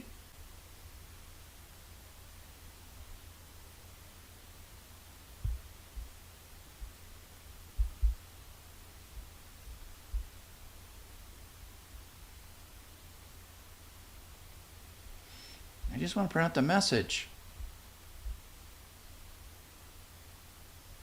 Ah, that's it.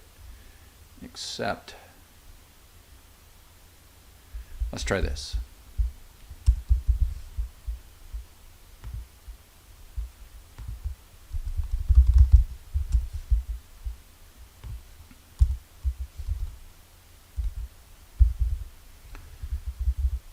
So this is part of Python programming, is like, for me at least, because I'm just not like a genius expert at this stuff.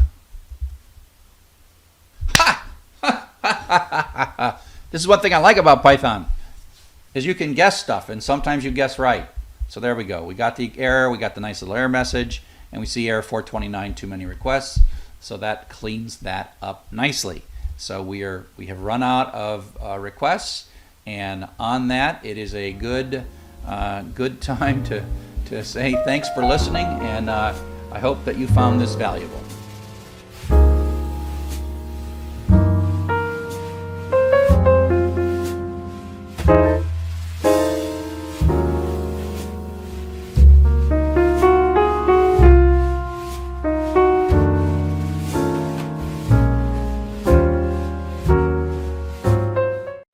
Hello, and welcome to our final chapter, Retrieving and Visualizing Data. In this chapter, we are going to basically bring this all together. Databases, web services, code, loops, logic, and we're going to solve a problem that is a multi-step data analysis. We're going to find some data on the internet, might be HTML, might be an API or whatever, and we're going to write a relatively slow process that's going to pull data slowly, because these are all rate limited. This is a slow and restartable process. So you can start this, and what we're going to do is we're going to have a database that's going to hold the data that we're pulling.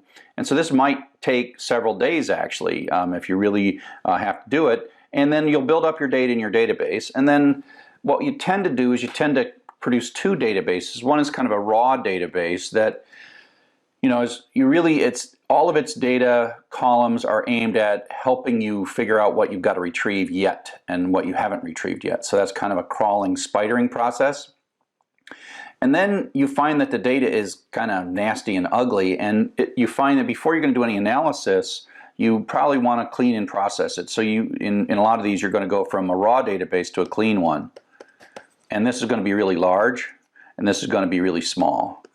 And you're going to do this sort of once, but slowly, and you'll do this as many times as you need, changing this program, cleaning the data up over and over and over again.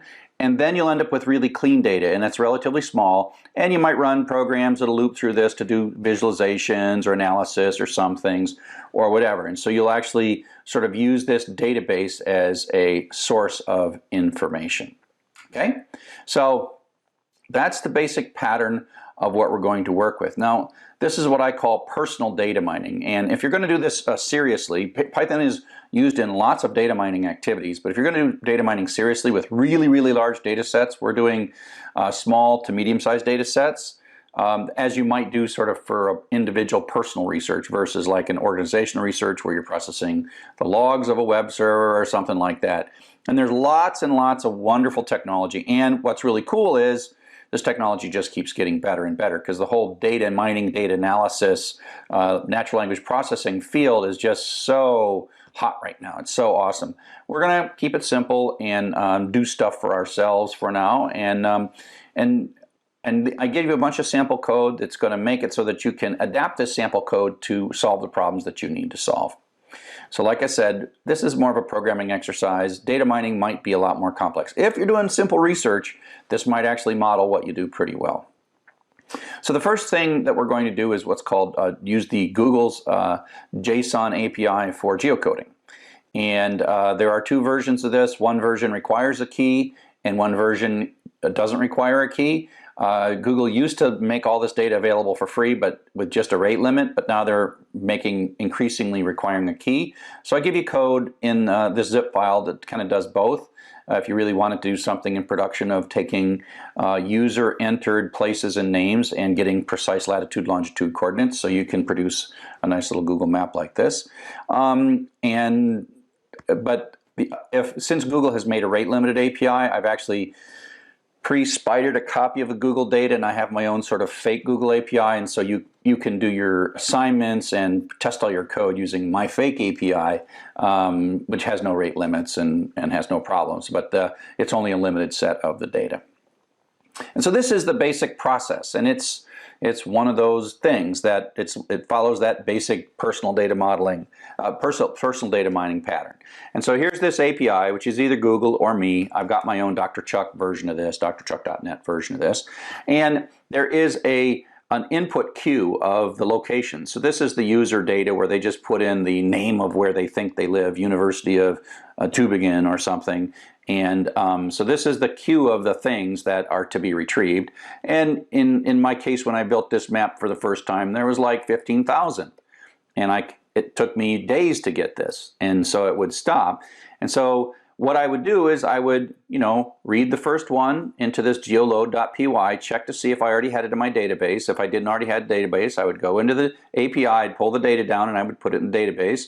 And then I would go to the next one, the next one, the next one. And so, I might get 1,000 in my database, and then it blows up, or I'm told I can't go any further. So I wait 24 hours, I start it up, and it reads the first 1,000 and says, oh, they're all in the database already. And then it starts at 1,001. And then it adds that, and adds that, and then until it stops. And so it took me several days of processing to get this data right. Now, I didn't have a separate cleaning process because this data is pretty simple. I was pulling out the JSON, the latitude and longitude, etc. And so I didn't have to do two separate processes to clean this data up. It was clean enough right as I pulled it. Because I was talking to an API. If you're talking to the HTML, sometimes it gets nasty and ugly. And so then I wrote this program that just reads through it. It just does a select and reads through the stuff, and it prints out some summary information and tells you what to do. It also prints out, and you'll see this pattern, because I'm visualizing using browsers, HTML, and this happens to be using the Google Maps API. And putting all the data in a little JavaScript file. So these end up being assignment statements in JavaScript. You can take a look at that file. And all the data shows up as assignment statements in the JavaScript. And then when this HTML loads, it reads this file and puts up all those pins, as long as you have access to the in-browser JavaScript API. So the next thing we're going to talk about is PageRank, which is spidering now HTML. We talked a lot about this. Spider HTML, get some links. And so up next, we're going to actually build a real database, full-featured search engine using PageRank.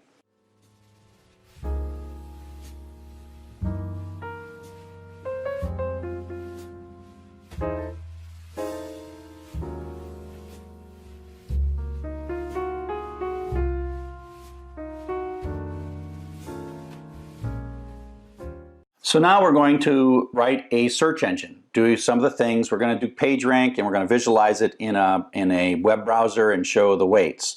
We're really only going to do PageRank on one page because you want to have links that more than one page that points to a page, so that you can figure out which pages are more or less important. And then we'll visualize it. And we'll run the PageRank algorithm, and we'll separately do all this.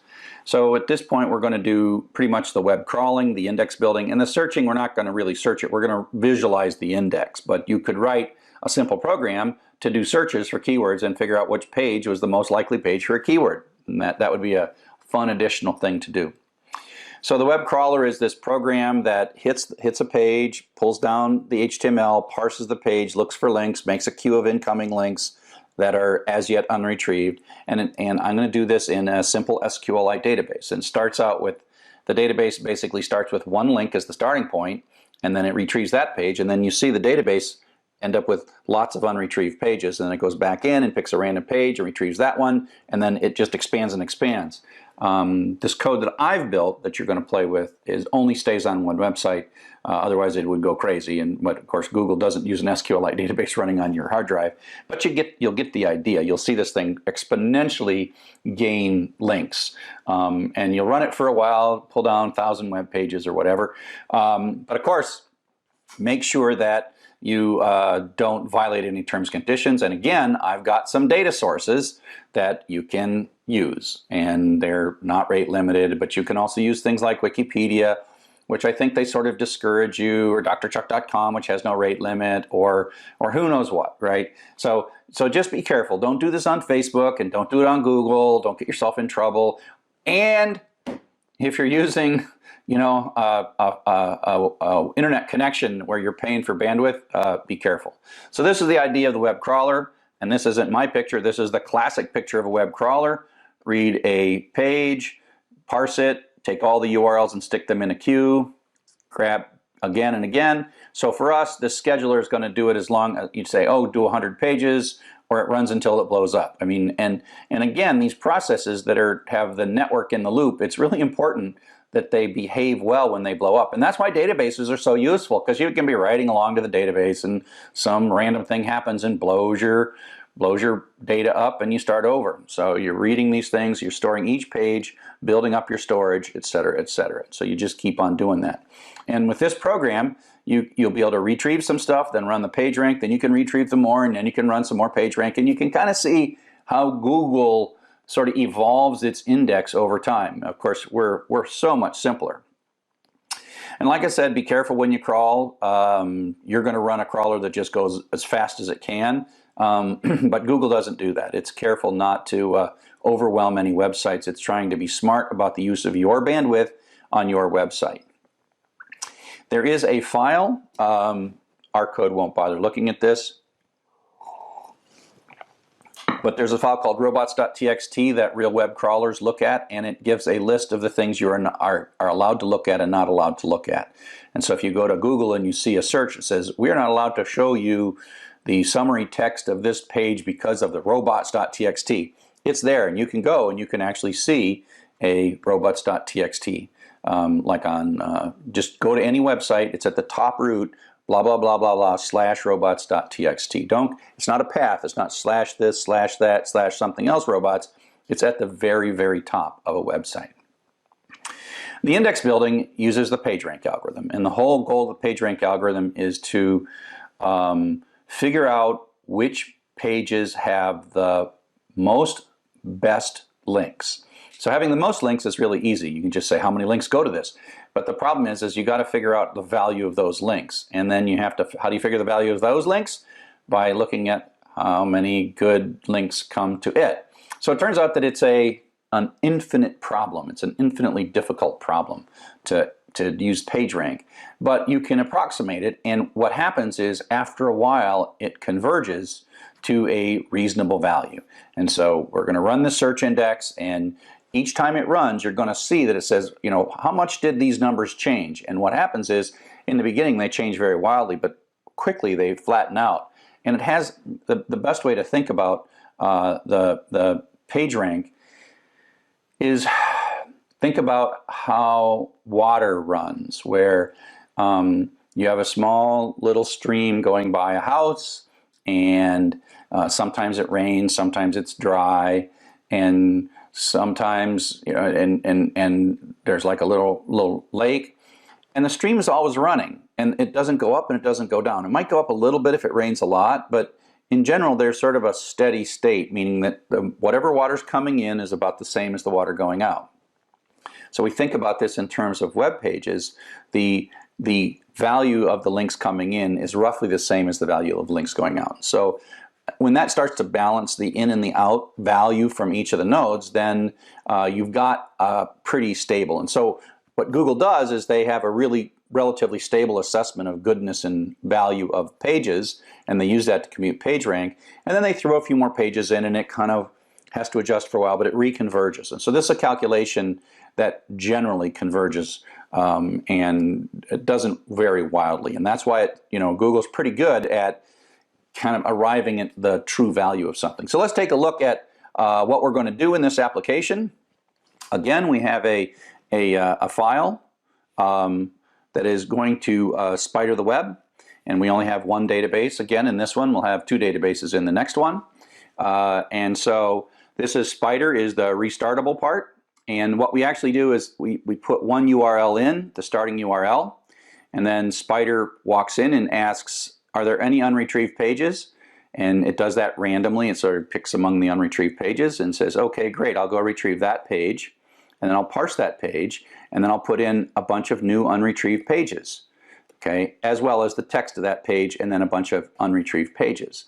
And then it'll go back up and it'll say, oh, give me one of the randomly non-retrieved pages, and it'll grab a next page and pull that page down and then add to it. And so this is like, there's a page and then a to-do list. And then this one becomes a page and then adds a few more things to the to-do list. And so the to-do list, or the unretrieved URLs, grows very rapidly. And the retrieved ones grow sort of as you retrieve them one at a time. But you've always got this long list. If you have a really short site that only has like 2 links, if you start at drchuck.com page1.htm, it'll go to page 2 and then go back to page 1 and it'll be out of things. It'll have retrieved all of the pages. And so if you have a website that has no external links or has very few pages and they point to each other, this will run out of things to do. But if you go to a page like my blog or the code that the sample stuff that I have up for you to spider for testing on drchuck.net, it'll run for a very long time and you'll have far more pages to retrieve than pages that you retrieve. But that's okay. At some point you can stop this. Maybe it stops because you ran out of bandwidth, or maybe your computer went down, or who knows what, right? But it's okay. This is a restartable process because it always has some pages that are retrieved and some unretrieved pages. You start it back up, it picks randomly from the unretrieved pages. Your database is the sort of persistent state of your spider rather than a bunch of dictionaries or lists inside the Python, which go away when the program dies. And so at some point you have, let's just say, a few hundred pages in here and a few thousand unretrieved pages. You can run the PageRank algorithm. And what the PageRank algorithm does is it loops through all the pages and figure out which pages are linked to which pages, and then reads the numbers and then updates the numbers, and then does that some number of times. And so this is where the numbers, all the pages sort of start out with goodness of 1. I think this printout is showing that goodness of 1, and then it changes, and then the goodness goes to some of the goodness goes up to 2, some of the goes to 7, and whatever. But then it does this over and over, and then it uses these numbers, and then they change again. And so there's a number of time steps that this PageRank runs, and you will see as the PageRank runs, when I show you the code, you'll see the average sort of change in these numbers across all these things, and you'll see that the average goes down very rapidly as you get through. And so usually with a few hundred or even thousand pages, like 100 plus times running this algorithm, and these numbers have converged. And that's when you sort of can begin to trust the numbers. Now there's this one program called SP Reset, which sets all the pages back to 1, so you can start this over. So if you were to spider for a while, run SP Rank for a while, play around, and then you wanted to spider some more and start it over, you could say, oh, let's start the PageRank completely over. Or you could simply take the new pages and watch it adapt. Either way, this is just a way to reset all the pages to have sort of their initial value of a goodness of 1.0. So at some point you run this. This runs really, this part here runs really slow. This part runs super fast, like in the blink of an eye. This one is pretty fast. And then at some point you've got these pages that have, numbers on them. They have values on the pages, and there's a couple of programs that allow us to visualize that. One is the dump, which just reads it and checks to see. It shows the new page rank, the old page rank, and various other things, and shows just a way to dump it. And then there's this thing that reads the whole thing. You say, I'd like to do 25 of the top, the best. It sorts it by page rank, and then produces a JavaScript file that has just the numbers in it. And then there is some HTML and a visualization library called d3.js, which you can read about, that when the HTML starts, it reads this and has this nice force-directed layout of the PageRank. And you can hover over things and you can see what PageRank you've got. And so that is the PageRank algorithm that we're going to do. And up next, we'll do the largest and most complex of these things, and that is the email. We're going to spider some email, which is about 1 gigabyte of data. Okay?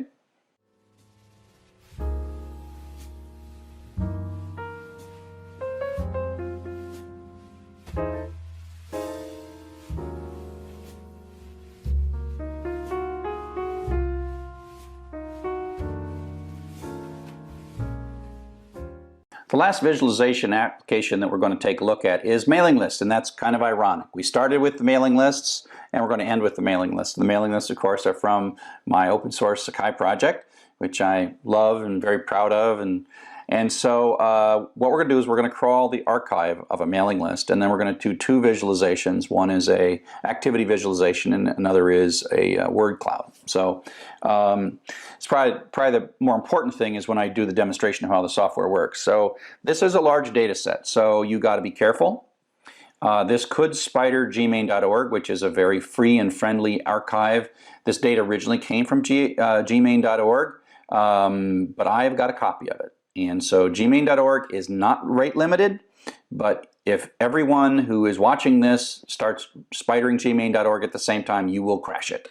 It just doesn't have the horsepower to give you this data as fast. And so I've got something that can give you the data super fast and has no rate limit on a really good server, and it's cached all around the world using a technology called Cloudflare. So please, please, please don't point this at gmain.org. Point this at the URL here, mboxdrchuck.net, etc., and then you can run this as fast as you like. Now, another thing to worry about is if you have a metered connection. So don't do this on a cell phone connection because you'll pay thousands of dollars perhaps. Make sure you run a no-cost connection before you start running this, because this is going to pull a lot of data down. If you just start this from scratch and you let it run, it on a super fast connection, downloading the whole thing is probably about 4 hours. On my home connection, when I had like about a 10 megabit connection, it took several days. And so just understand that in this one, it's both fun to deal with a ton of data and it's scary to deal with a ton of data. So this one is big. This one is, you'll see the process in action because it'll run for a while. The things will take a long time. So here's basically the flow of the data in this particular one. You are going to have the restartable spider that talks to the API, mboxdrchuck.net, which has a scalable copy of all this information. And again, it's going to do kind of a raw database, not a very clean database. It's sort of a mess. It's just enough columns to keep track of whether or not we've got this page or not. And so this has, the ones we've retrieved so far. And so what Gmain does is it sort of scans down to see where to retrieve next, gets that, and then starts scanning and then adding things here. So it just adds it, and then it blows up, and then it comes in again and says, okay, I'll start here, and then it starts retrieving stuff and fills this in, fills this in, fills this in. And sometimes you put like a delay in this so you don't overwhelm networks or don't overwhelm servers. But basically this is pretty much a raw retrieval of the email messages.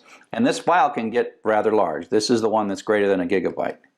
Now this data is actually really nasty. It's email data. The date format's changed. This is data that lasted from 2004 to like 2012 or 13. And so this data has got a lot of things wrong with it. It even has things where people's email addresses changed. And so it has this mapping file. This comes along with it. This mapping file that says, here's this one person, and here are the 6 email addresses that they used throughout the life of the project. And so there is a relatively complex, and so this part here is super slow, very slow. This part here is slow, but it'll take, like, depending on how fast your computer is, somewhere between 2 minutes and 10 minutes. This first part will take days, perhaps, depending on the speed of your network connection. And so what Gmodel does is it reads through this, it actually recreates, it wipes this out and recreates index.sqlite every time it runs, so that you can change any number of things, you can respider things, you can do whatever. And often the cleanup, this is one of those cleanup processes, and you have to tweak the cleanup process. You like look at your data like, oh, the cleanup missed something, so I got to run it again. So this produces index.sqlite every time it runs. So this is like 2 to 10 minutes. Gmodel is 2 to 10 minutes. And it like maps names, and when it's all said and done, this is a very small, highly normalized, it's a nice data model. This one here had the Content SQLite has an ugly data model. Index.SQLite has a pretty data model. It's got foreign keys, it's got all this stuff, and all those things we talked about in the database where it's efficient. And so in your mind, keep track of how fast it is to scan all the data in a database with a bad model, and then watch when you run like gbasic, which is a scanner, or gline, which produces line data, or gword, and watch how fast they run. They run in like a couple of seconds at the most, and this runs in 2 to 10 minutes. And the difference is that's because the data is efficiently modeled in index.SQLite. So you can take a look at that using SQLite browser and take a look at the data model, and you'll see it looks just like the stuff we talked about in the database chapter. It's got foreign keys and all those things. And so that runs, and you got this, and then we do our visualizations and our analysis from this clean version of all the data. And so gbasic just loops through and prints some stuff out. It's a great way to test things. It's a pretty easy to understand program, and you could take a look at it. Gline does some bucketing and makes some histograms to produce a line graph. And then GWord does a different histogram. It does a histogram of word frequency and then produces that as the word frequency ends up in gword.js. And then we have two HTML files that use the d3.js visualization to produce a line and a word chart. And so, I'll in another video I will show you how this code works, which is probably more useful than this picture. But this is a whole bunch of good stuff in this particular application, and if you really understand everything in here, you can build a pretty sophisticated data retrieval and analysis pipeline. And so that's it. I thank you for watching all these lectures, and look forward to seeing you on the net.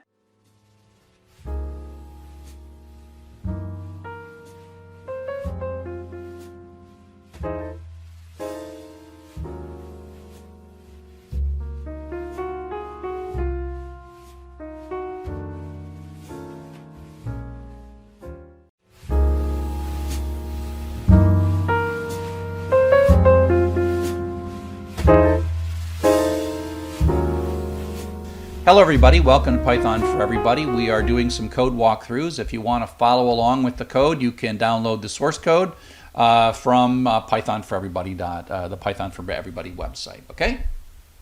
So the code we're playing with today is twfriends.py, and this is a step beyond the simple TW spider. It is a restartable spider, but we're going to data model things a little bit differently. We're going to have two tables, and we're going to have a many-to-many relationship, except that it's sort of a many-to-many relationship between the same table, which is okay. Friends is Twitter friends are a directional relationship, and so we start out here in twfriends.py. Remember that the file hidden.py, I'll show it to you, but I'm not going to open it because I've got my keys and secrets in it. So this hidden.py file, you got to edit that, and you got to go to apps.twitter.com and get your keys and put them in there. Otherwise, these things won't work. But if you have Twitter and you set your API keys up and you put them in hidden.py, then all these things will work. It's kind of fun, actually, and impressive. Not hard to do, actually. So the Twitter URL, that's my library that reads hidden.py and augments the URL and does all the OAuth stuff. JSON and SSL because because Python doesn't accept any certificates, even if they're good certificates, so we kind of crush that. Here's our friends list that we're going to hit. We're going to make a database, friends.sqlite. Now here we're doing create table if not exists. So what this really is saying is I want this to be a restartable process, and I don't want to lose the data. We're starting out, we do not have SQLite. Any SQLite files, and so this is going to create the database and create these tables, but the second time we run it, we're not going to recreate the tables. We're going to be able to restart this because we're going to run out of rate limit before we finish this, but so we just have to wait however long the rate limit takes to reset, and we'll watch the rate limit go down. And so we're going to have a people table, and we're going to have a primary key and the name. The name is going to be unique, and whether or not we've retrieved it. And that's kind of from a previous one. But then there's the who follows who, the from ID to to ID. And so this is a direction, and we're going to put a uniqueness constraint in, just like we do in many-to-manys, that basically says the combination of from ID and to ID has got to be unique. We don't allow ourselves to put duplicates of the combination. So from ID can be 1 in many records, and to ID can be 1 in many records, but 1 is only allowed once. And this is the crud we have to do to convince Python to accept the Twitter certificate. And so this is similar to some of the other stuff that we've done. We're going to enter a Twitter account or quit. And if we hit enter by itself, then we will actually go and retrieve a record that was not yet retrieved. And now we're actually pulling out two values, ID and name. And so we will grab fetch1 is going to give us a two tuple basically. And we're going to store that in ID and account. Of course, that's like this is coming back with a two tuple, first of which is the ID from the database. Limit 1 means we're only going to get one of these, or 0 of these. If there are 0 of these, that means there are no unretrieved Twitter accounts. Retrieved equals 0. Well, you'll see in a second that all the new accounts we put in are the ones for which we haven't retrieved. And again, given that our rate limit, we want to know which ones we've retrieved. Okay? And so what we're going to do next is we're going to check to see if the person that we just checked, which means the length of the account is greater, that we just were entered, we're going to check to see if they're already there. Okay? And we're going to select ID from people where name equals, so that's the one we just entered. And we're going to fetch one and grab the first thing, because we only got one thing in the select statement here. And if this person that we just asked to see is not in the table, that means this is going to fail. We're going to do an insert or ignore. This or ignore is kind of redundant because we just checked to see if it was there, but we'll put that in just to be safe.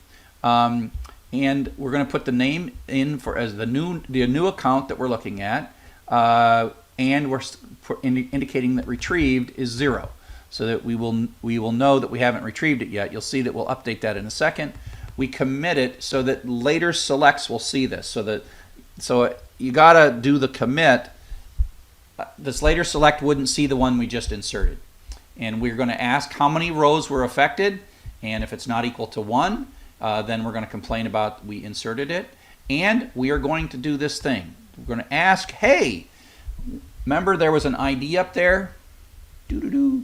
Right here, ID integer primary key, and we did not insert this here, but we want to know what that ID is. And every time I was showing you that in lectures, I was saying it's really easy in Python to do this. And that's what we're saying is this cursor did the insert, but one of the things happens is after the insert, we're going to grab the last row ID, which is the primary key that was assigned by SQL.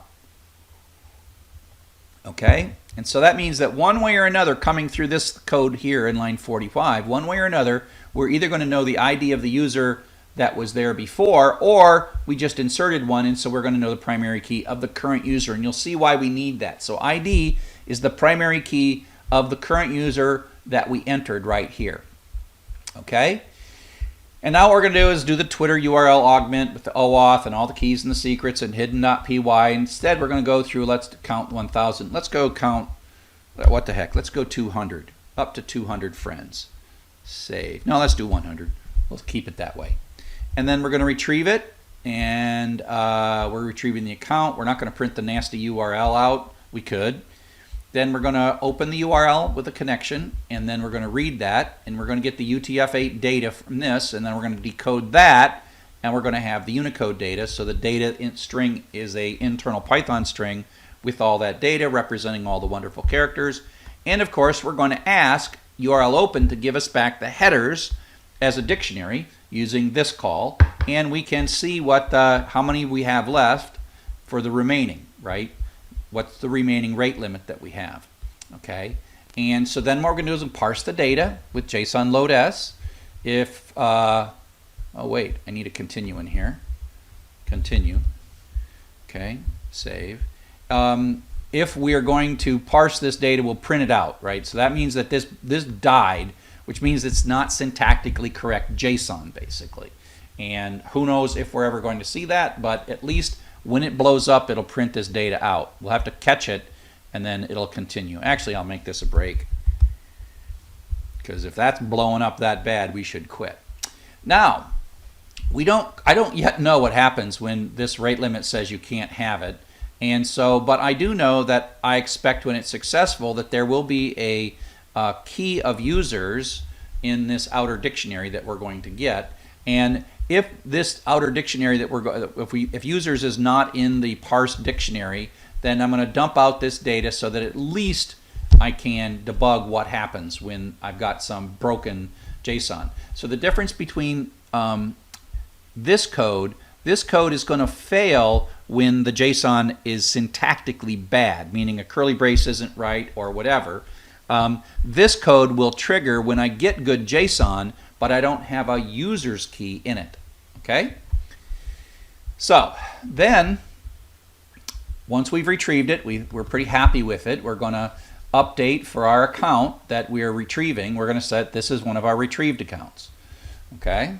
And then what we're going to do is write a loop that goes through all the friends of this particular user that we're asking and gets their screen name, prints it out, and then we're going to check to see if this one is already in our people database, because this is a spider. We're grabbing accounts, and so we'll do a friend ID and do a fetch one, grab the sub-zero thing, and if that works, if this person's not in there, this fetch one is going to blow up, which means we're going to drop down to the accept code.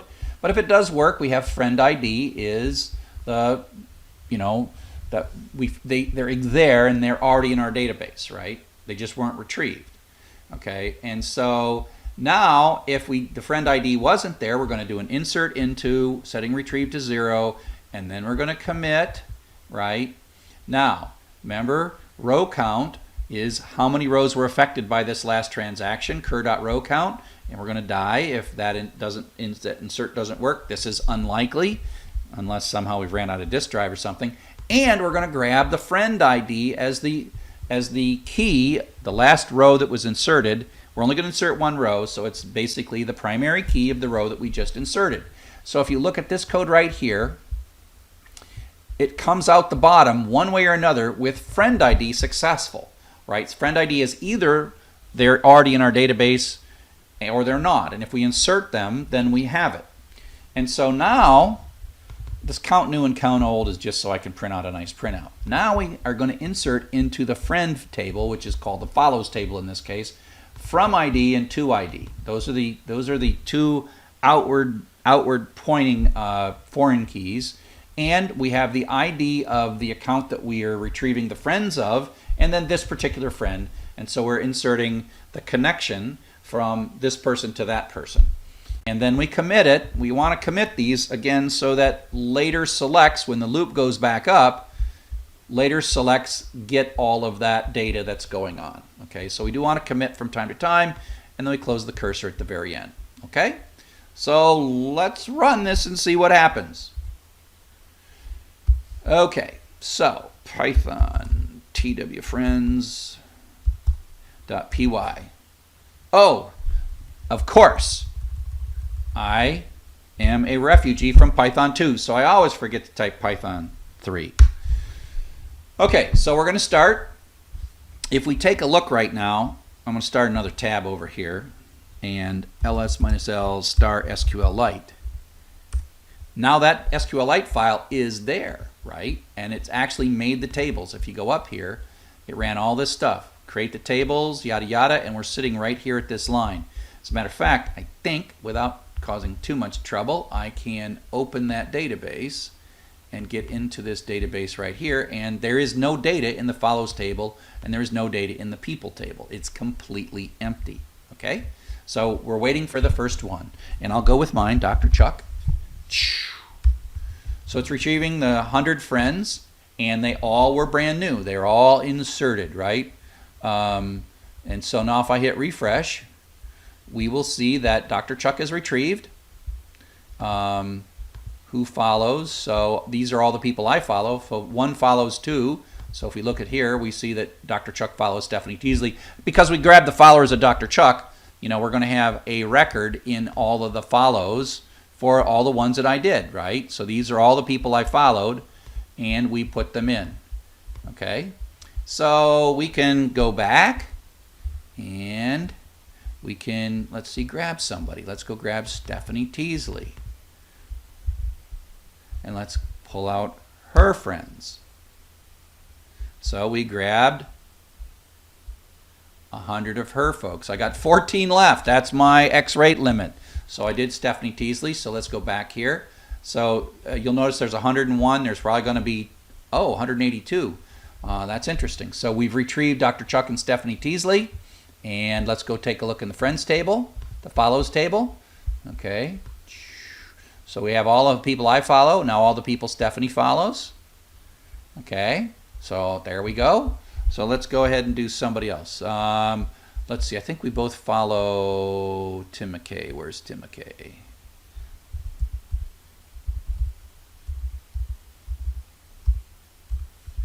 Yeah, let's follow Tim McKay. Let's see who Tim follows. See if we can get like an overlap.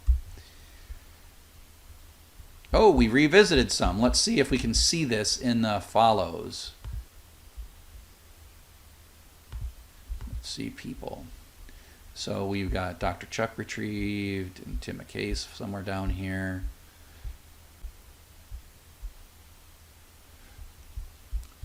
Yeah, it might take us a while before we get any really good overlaps. Let's see. Let's do a database call. Let's do a database SQL.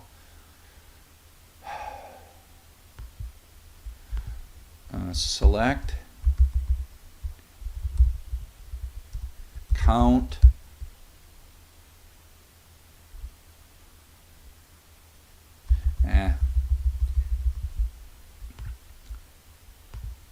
Okay, so let's just run this some more. It's clearly working. Now, one thing I can do here is I can hit enter and it will just pick one randomly.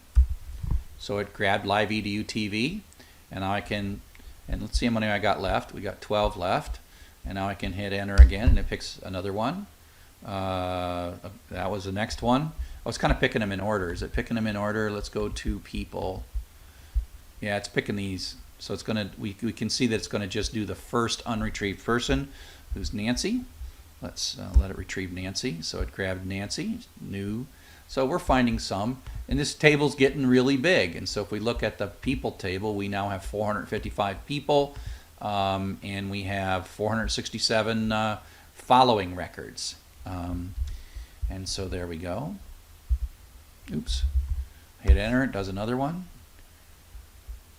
And away we go. So you get the idea. I can type quit to finish. And just to give you a little interesting bit of code to show you how to do selects, I'm going to do this TW join. Now you'll notice that we're not talking. Oh, let's show you one thing. ls-l friends star SQLite.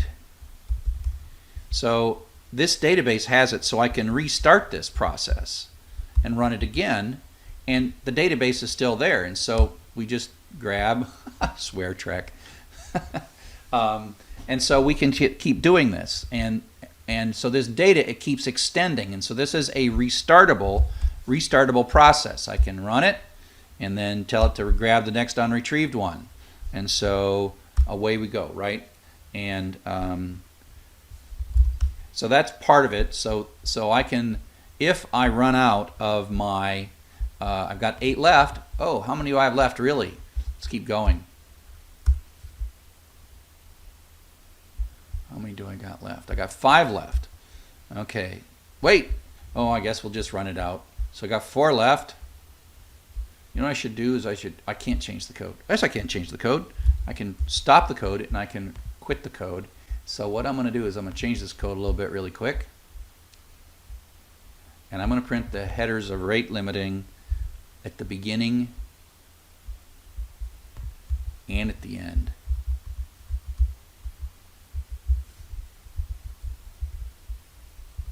So now I can run it again. I changed the code. Hopefully I didn't make a Python error. Tell it to go get another one and a Navarro. And so I got 3 left. Oops. We'll see what happens when I run out of rate limit. Run out of rate limit. So we have 1 left. Hit enter. Hit Control K. Opensource.org. So we have 0 left. That worked. Now let's see what happens. I don't know what happens next.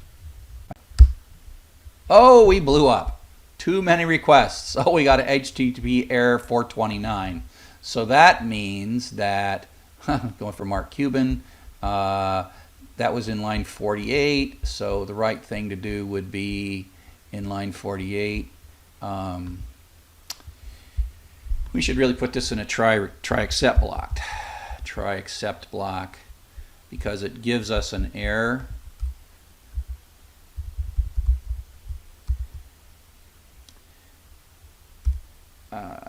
Print, oh fiddlesticks. How do I print the exception message? I always am forgetting. Print failed to retrieve.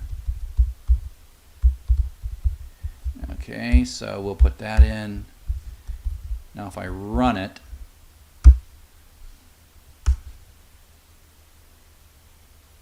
Oh, and then I have to put a break here because that's not good. Break.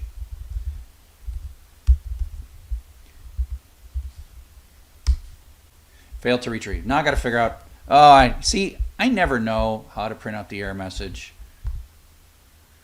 Yeah. So I have to. I never remember. See, that's the weird thing about stuff is that I don't ever remember enough.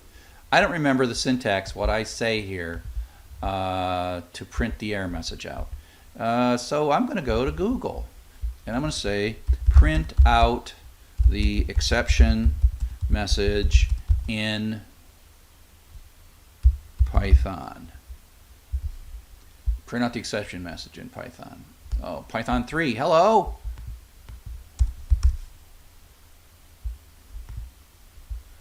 Okay, so let's go find it here in the documentation. Accept.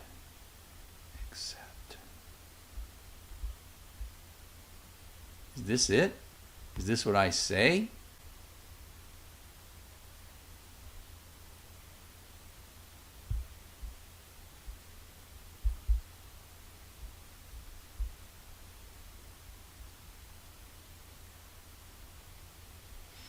I just want to print out the message.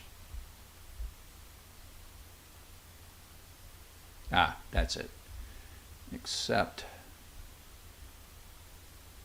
Let's try this.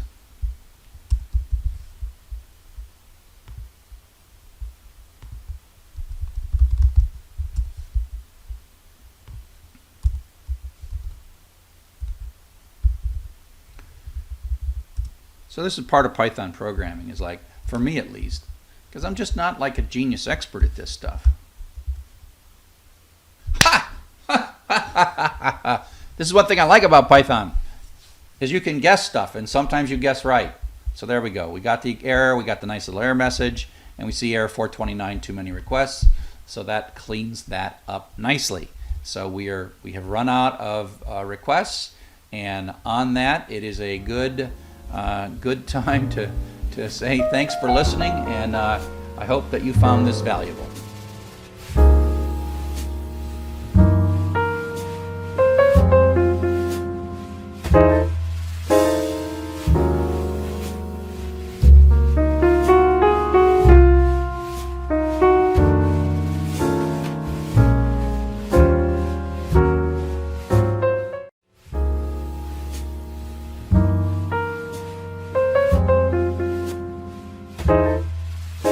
Hello everybody, welcome to Python for Everybody. This is another worked code example.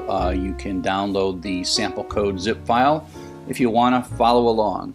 And the code that we're working on today is what I call the geodata code, and that is code that is going to pull some locations from this file. We're simulating or using the Google Places API to look places up, and so we can visualize them on a map. And so this is the basic picture.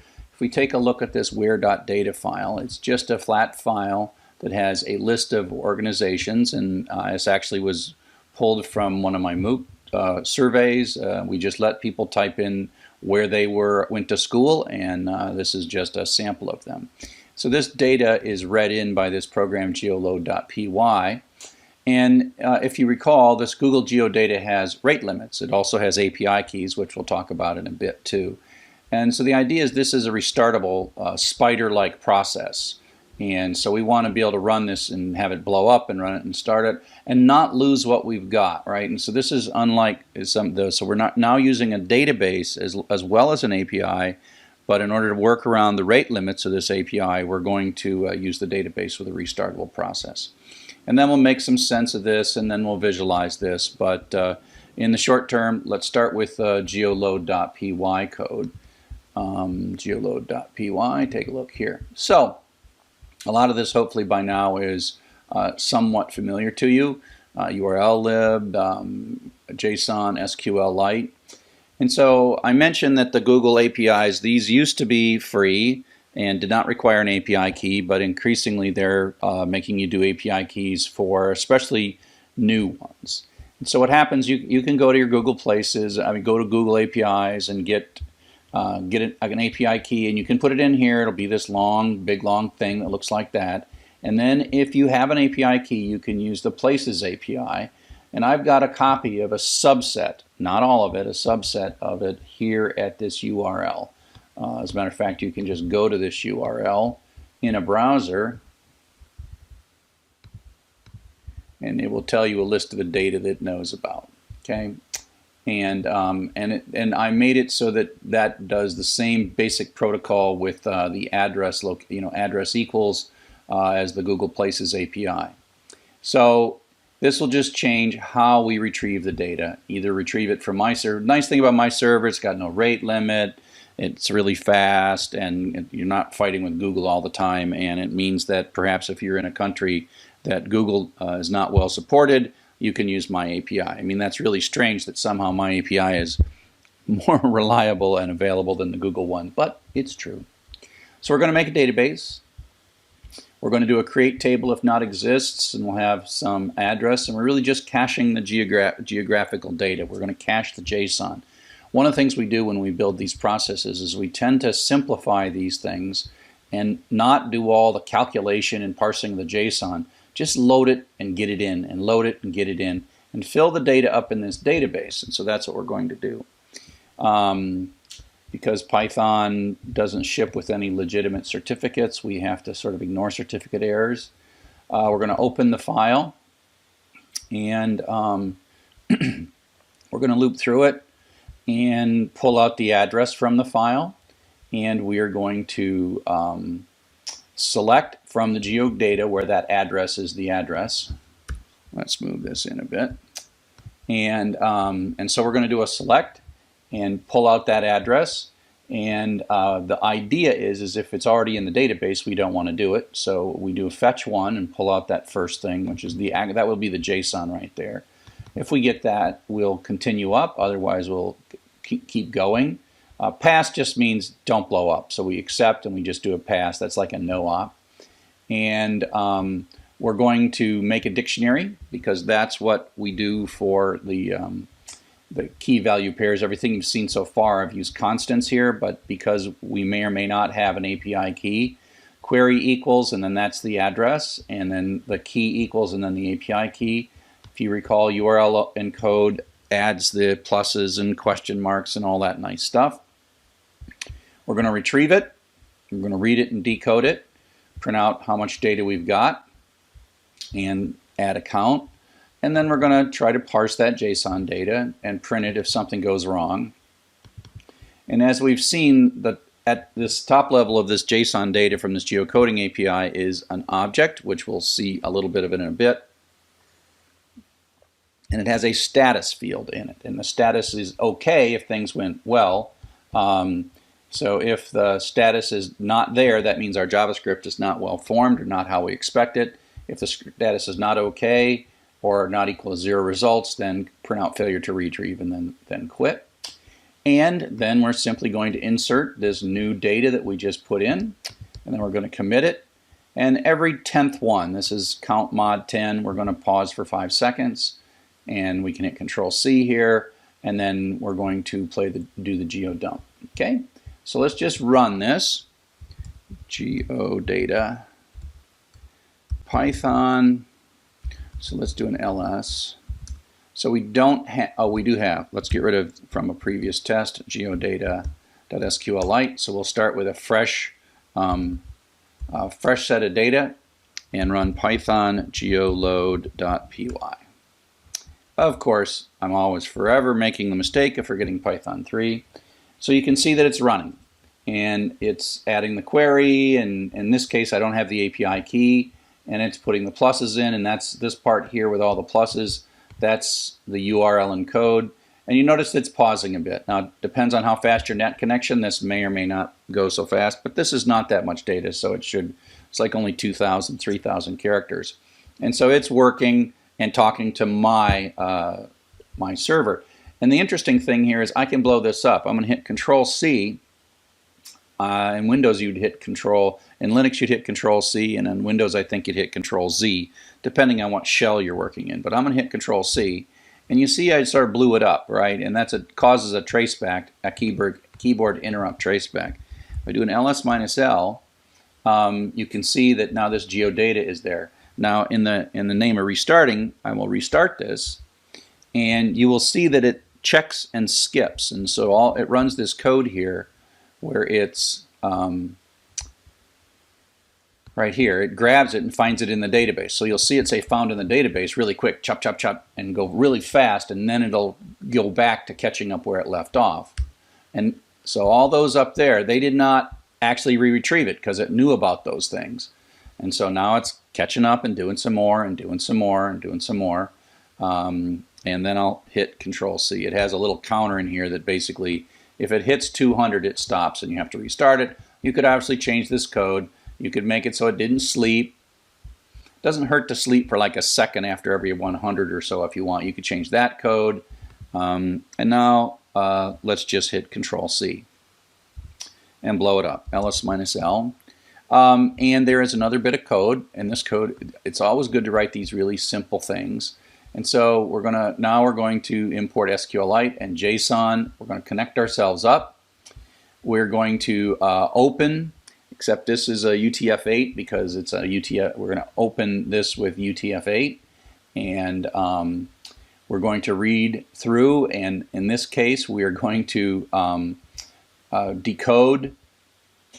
We did select star from locations, and if you recall, locations has a location and a geodata.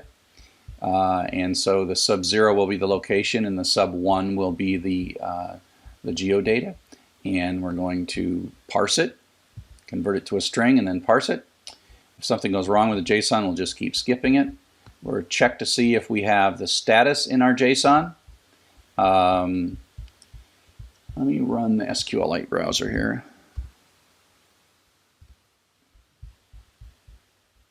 File open database. Let's take a look at what's in this database. Oh, where are we? Code 3, geodata SQLite. So this is the data we've got. So if you make this a little bigger, if I can I make that bigger? Yeah, it's not going to show us much. So you can see that these are the addresses in the geodata. That's just the JSON. So that's the JSON that we got, and it retrieves it. And so this is a really simple database. That's just a sort of spidering process, run, run, run. But now we're going to run the geodump code, which is going to read this and dump this stuff out and print where.js. So it's going to actually parse this stuff. And that's code we've seen before. And so we're actually reading it. And this line goes into the results. Results is an array. So if we go into results, results is an array. We're going to go grab the 0th item in that array. And then we're going to go find geometry, and then location, and then lat and long for the latitude and longitude. And then we're also going to take the actual address out of the formatted address right here. So in this bit of code, we're actually parsing the JSON, and we're going to clean things up, get rid of some single quotes. This kind of data cleaning is just stuff after you play with it for a while, you realize, oh, my data is ugly or does this. I'm going to print it out, and then I'm going to write this out, and I'm going to write it into a JavaScript file. And so the JavaScript file is this where.js, and this, I'll show you what it looks like. It's going to be overwritten. This is the one that came out of the zip file.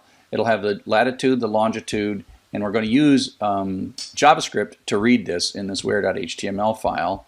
It's going to actually read this right there and pull that data in, and that's how we're going to visualize. I'm not going to go into great detail on how the visualization happens, but that's what's happening, and so we're going to write that. So we're going to actually write this to a file. So let's go ahead and run this code and say Python 3 geodump. Okay, so it wrote 120 records to where.js. So if we look at where.js, this is now the new data that I just downloaded moments ago. And it says open where.html in a browser.